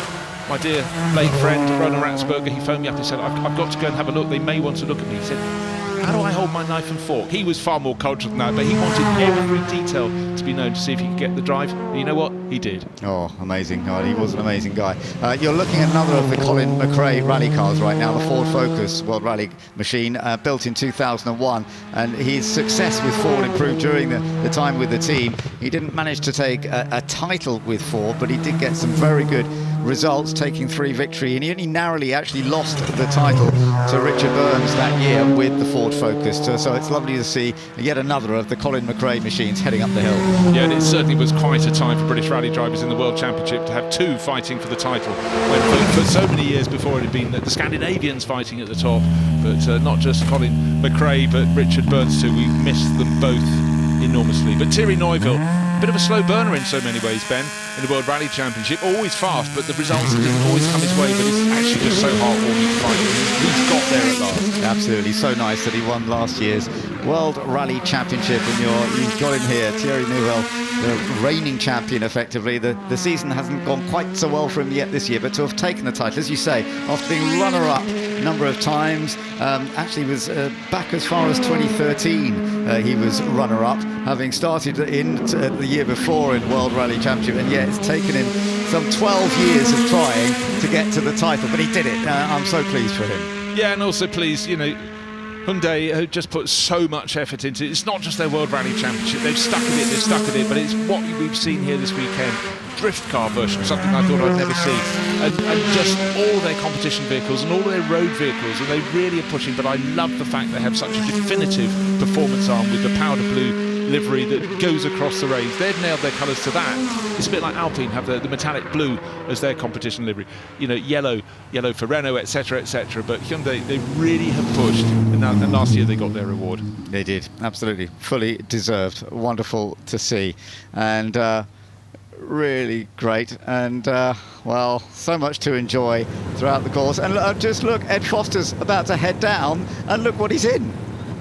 Well, I was told I couldn't fit in, but Ed, who's 3 inches taller than me, but then he's a farmer and he's determined to get some more pickups for the farm up in Scotland. Thumbs up. Will he still be smiling when he's come down past the Flint Wall? It's only because he's coming down to do the radio show. But Ryan Turk, Ed Foster, 2 of the stars of the Festival of Speed, and it's great to see that happen. But let's take a look back at the highlights of the final batch of Day 4. Yeah, we saw some classic Paris-Dakar bikes, and then John John's lovely old touring car. Yeah, absolutely. What a mixture. But seeing Jake Hill getting a bit carried away when he was in the Can-Am car, and then a beautiful Porsche from the 1960s. James Dean can put it on a sixpence. This car's 6 weeks old, but stunning for RTR. But then the truck, the Toyota truck, Yeah. the Toyota Stout, 1966, one of the stars of the show. Oh, I'm so pleased for Ed that he's coming down in that one. I wonder if it's going to come down quite like that, because it was showing such demonstration. I love the drift cars being here at Goodwood, and it was great to hear from Jared about how they work and about the drivers, and he went to interview them all as well. It was really beautifully done. There's nothing quite like them. And this Volvo, I mean, great memories of these Volvo estates on the road. This is somewhat different to the ones that we saw on the road. It certainly is, and they evolve all the time. We had them in the British Touring Car Championship long ago, but of course you can drift in all sorts of things. We have the Stars, the Hyundai electric one, but hydrogen powered cars, Extreme each. That's the one that's coming shortly, but the final batch, such diversity and entertaining us all the way through to the end of the action here on the Sunday afternoon, day 4 of the Goodwood Festival of Speed. It's been enormous fun. Let's go back to some earlier conversations that Ed had. That looked like just the lightest of kisses on the apex of the straw. Yeah, unfortunately there was one hay bale more far out than it was before. So, and you know, during the corner you cannot change the line anymore. So I think somehow they moved it a bit forward and it was a bit out, but it can happen. It's not a big problem. I mean, this thing is such a weapon, isn't it? No, it's just incredible. It's so much fun to go up here, you know, to experience that in a commercial vehicle, basically, you know. It's just unbelievable. It's a van, you know. I'm not sure how many deliveries you'd get done with this, though. A lot of deliveries, but we need to have a fast charger as well, you know. But no, it's good fun, and you know, the passengers I have all the time, they enjoyed it very much, and yeah, it's how it is, yeah. Fantastic, thank you. You're welcome. Johnny, you've now had a full weekend driving this Formula E car, and I have to say, I think the tyres might be finished. Yes, I think. Oh, yes, they are. Sorry about that, Mr. Lola. Yeah, it's been wonderful. Again, the whole experience once again, the amount of crowds that we've had, fans of motorsport. I think I've had a wonderful weekend, and I've had a wonderful weekend as well. So, you know, we load of cars, me, the Formula E car. First time I've driven one of these little electrical beasts. It's been a great experience, so I'll be back. Now, celebrating very much Formula One this year, you spent your life around Formula One, in Formula One, winning races. Are we going to see anything like this again? I think there is definitely a hunger for motorsport and Formula One especially, and I think there will be definitely a celebration down the line, because I think development will really change the face of Formula One, I'm sure, and that's where things will be entertaining. People will be talking about it, people will be wanting to see it, and I'll be wanting to see it, and events like this allow that to happen. And lastly, just to double check, you don't pay for the tyres, do you? Not that I'm aware of, but I must admit I didn't check the small print, so I've probably done myself in for that one. Cheers, Johnny. Thanks. This is an event like no other. Welcome to Goodwood.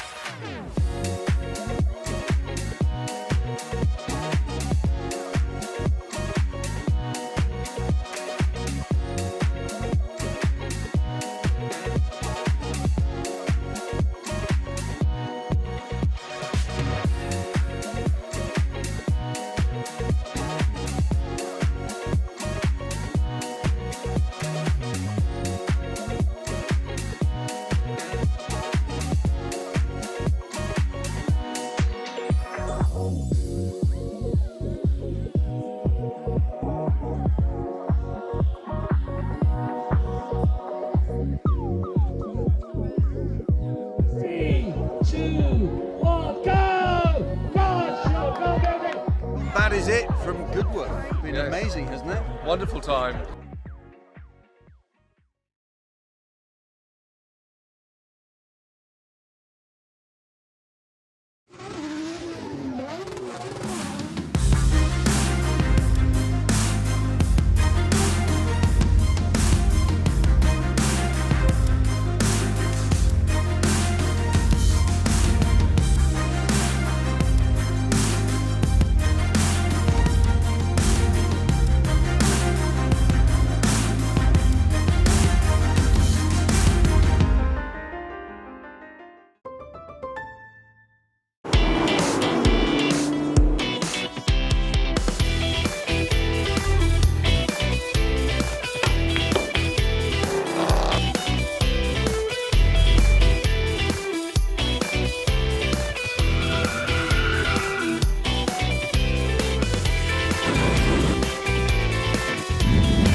Wow, the 2025 Festival of Speed has simply been phenomenal, and there we see our Ed Foster guys giving us a wave from the top of the hill there where he's been all weekend.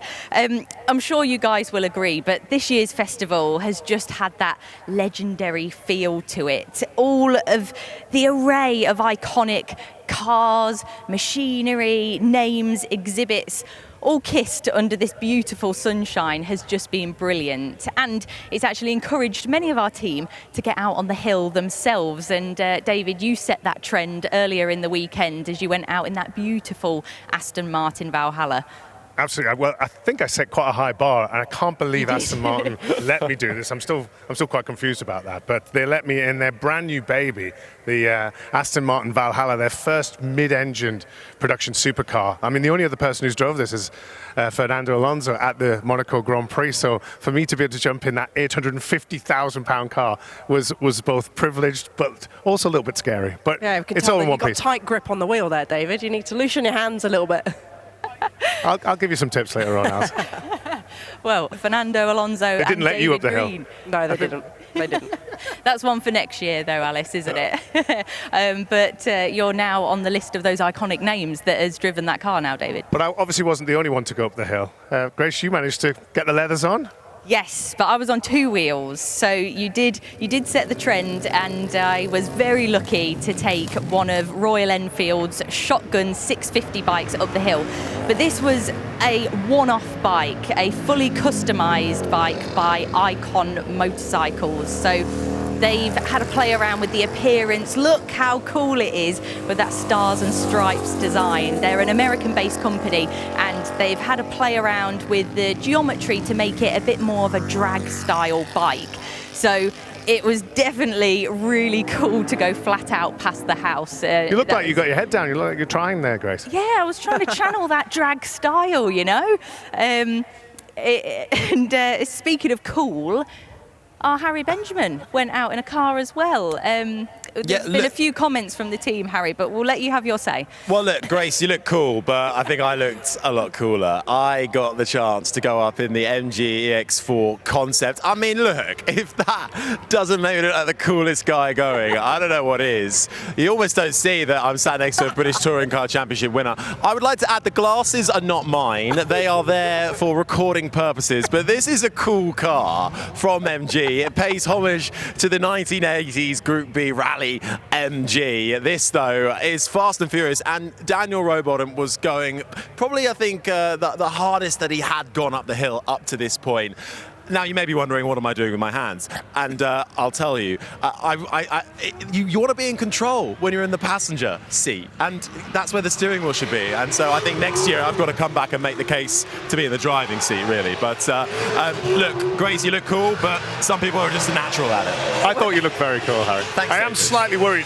The three of us went up the hill. Our Ed Foster is actually coming down the hill in that Drift Stout, and I still haven't seen him yet. So, oh, there he is. Yeah, hopefully he's holding on tight to that as well. Look at his face. Well, he's so tall, he's only sticking out the window. Well, that'll be a memory for Ed that I'm sure will be on one of his highlights from this weekend as well.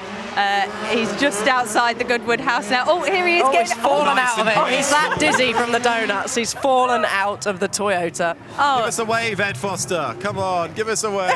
I don't think he's quite noticed he's on the 5 stars screen, to the Uber but driver there. I love how he's just getting his bag out casually, like he's gone to work. But that's one way to get a lift anyway. But anyway, enough about us. We love to rave and shout about our experiences on the hill, but there's been plenty else that's been going on around the festival, including this central feature celebration, Alice, that we've had going on all weekend. Yeah, celebrating 60 years of the Gordon Murray automotive design. I mean, what a man. Much cleverer than all of us stood here combined, I think. But that's just one of the most incredible celebrations, the fireworks, and we were pleasured with it every single day and seeing some of his iconic cars. And then, of course, we had the balcony moments. And the first one on Thursday was very emotional. Derek Bell, the most successful British driver at Le Mans. And then we moved over to two wheels. Carl Fogarty, 4-time World Superbike Championship. He took centre stage on Friday. F1 champions galore as well, celebrating 75 25 years of Formula One, even Bernie Ecclestone there as well. And we finish things off today with Alain Prost, the 4-time world champion, being celebrated. What a moment. Well, this year's Festival of Speed will certainly go down in the history books for many reasons. Thank you so much for joining us this year, whether it was on site or on screen, and we cannot wait to be back here at the Goodwood estate as we go back in time in September for the Goodwood Revival event. We cannot wait for that one, so we'll see you then, and goodbye.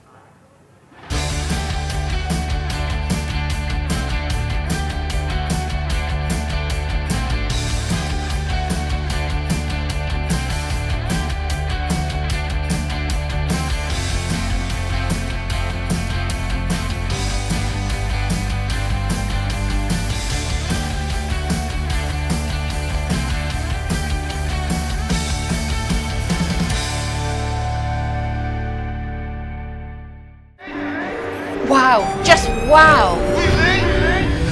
You can get close to the drivers, you can get close to the cars, you can really feel like you're involved in the action.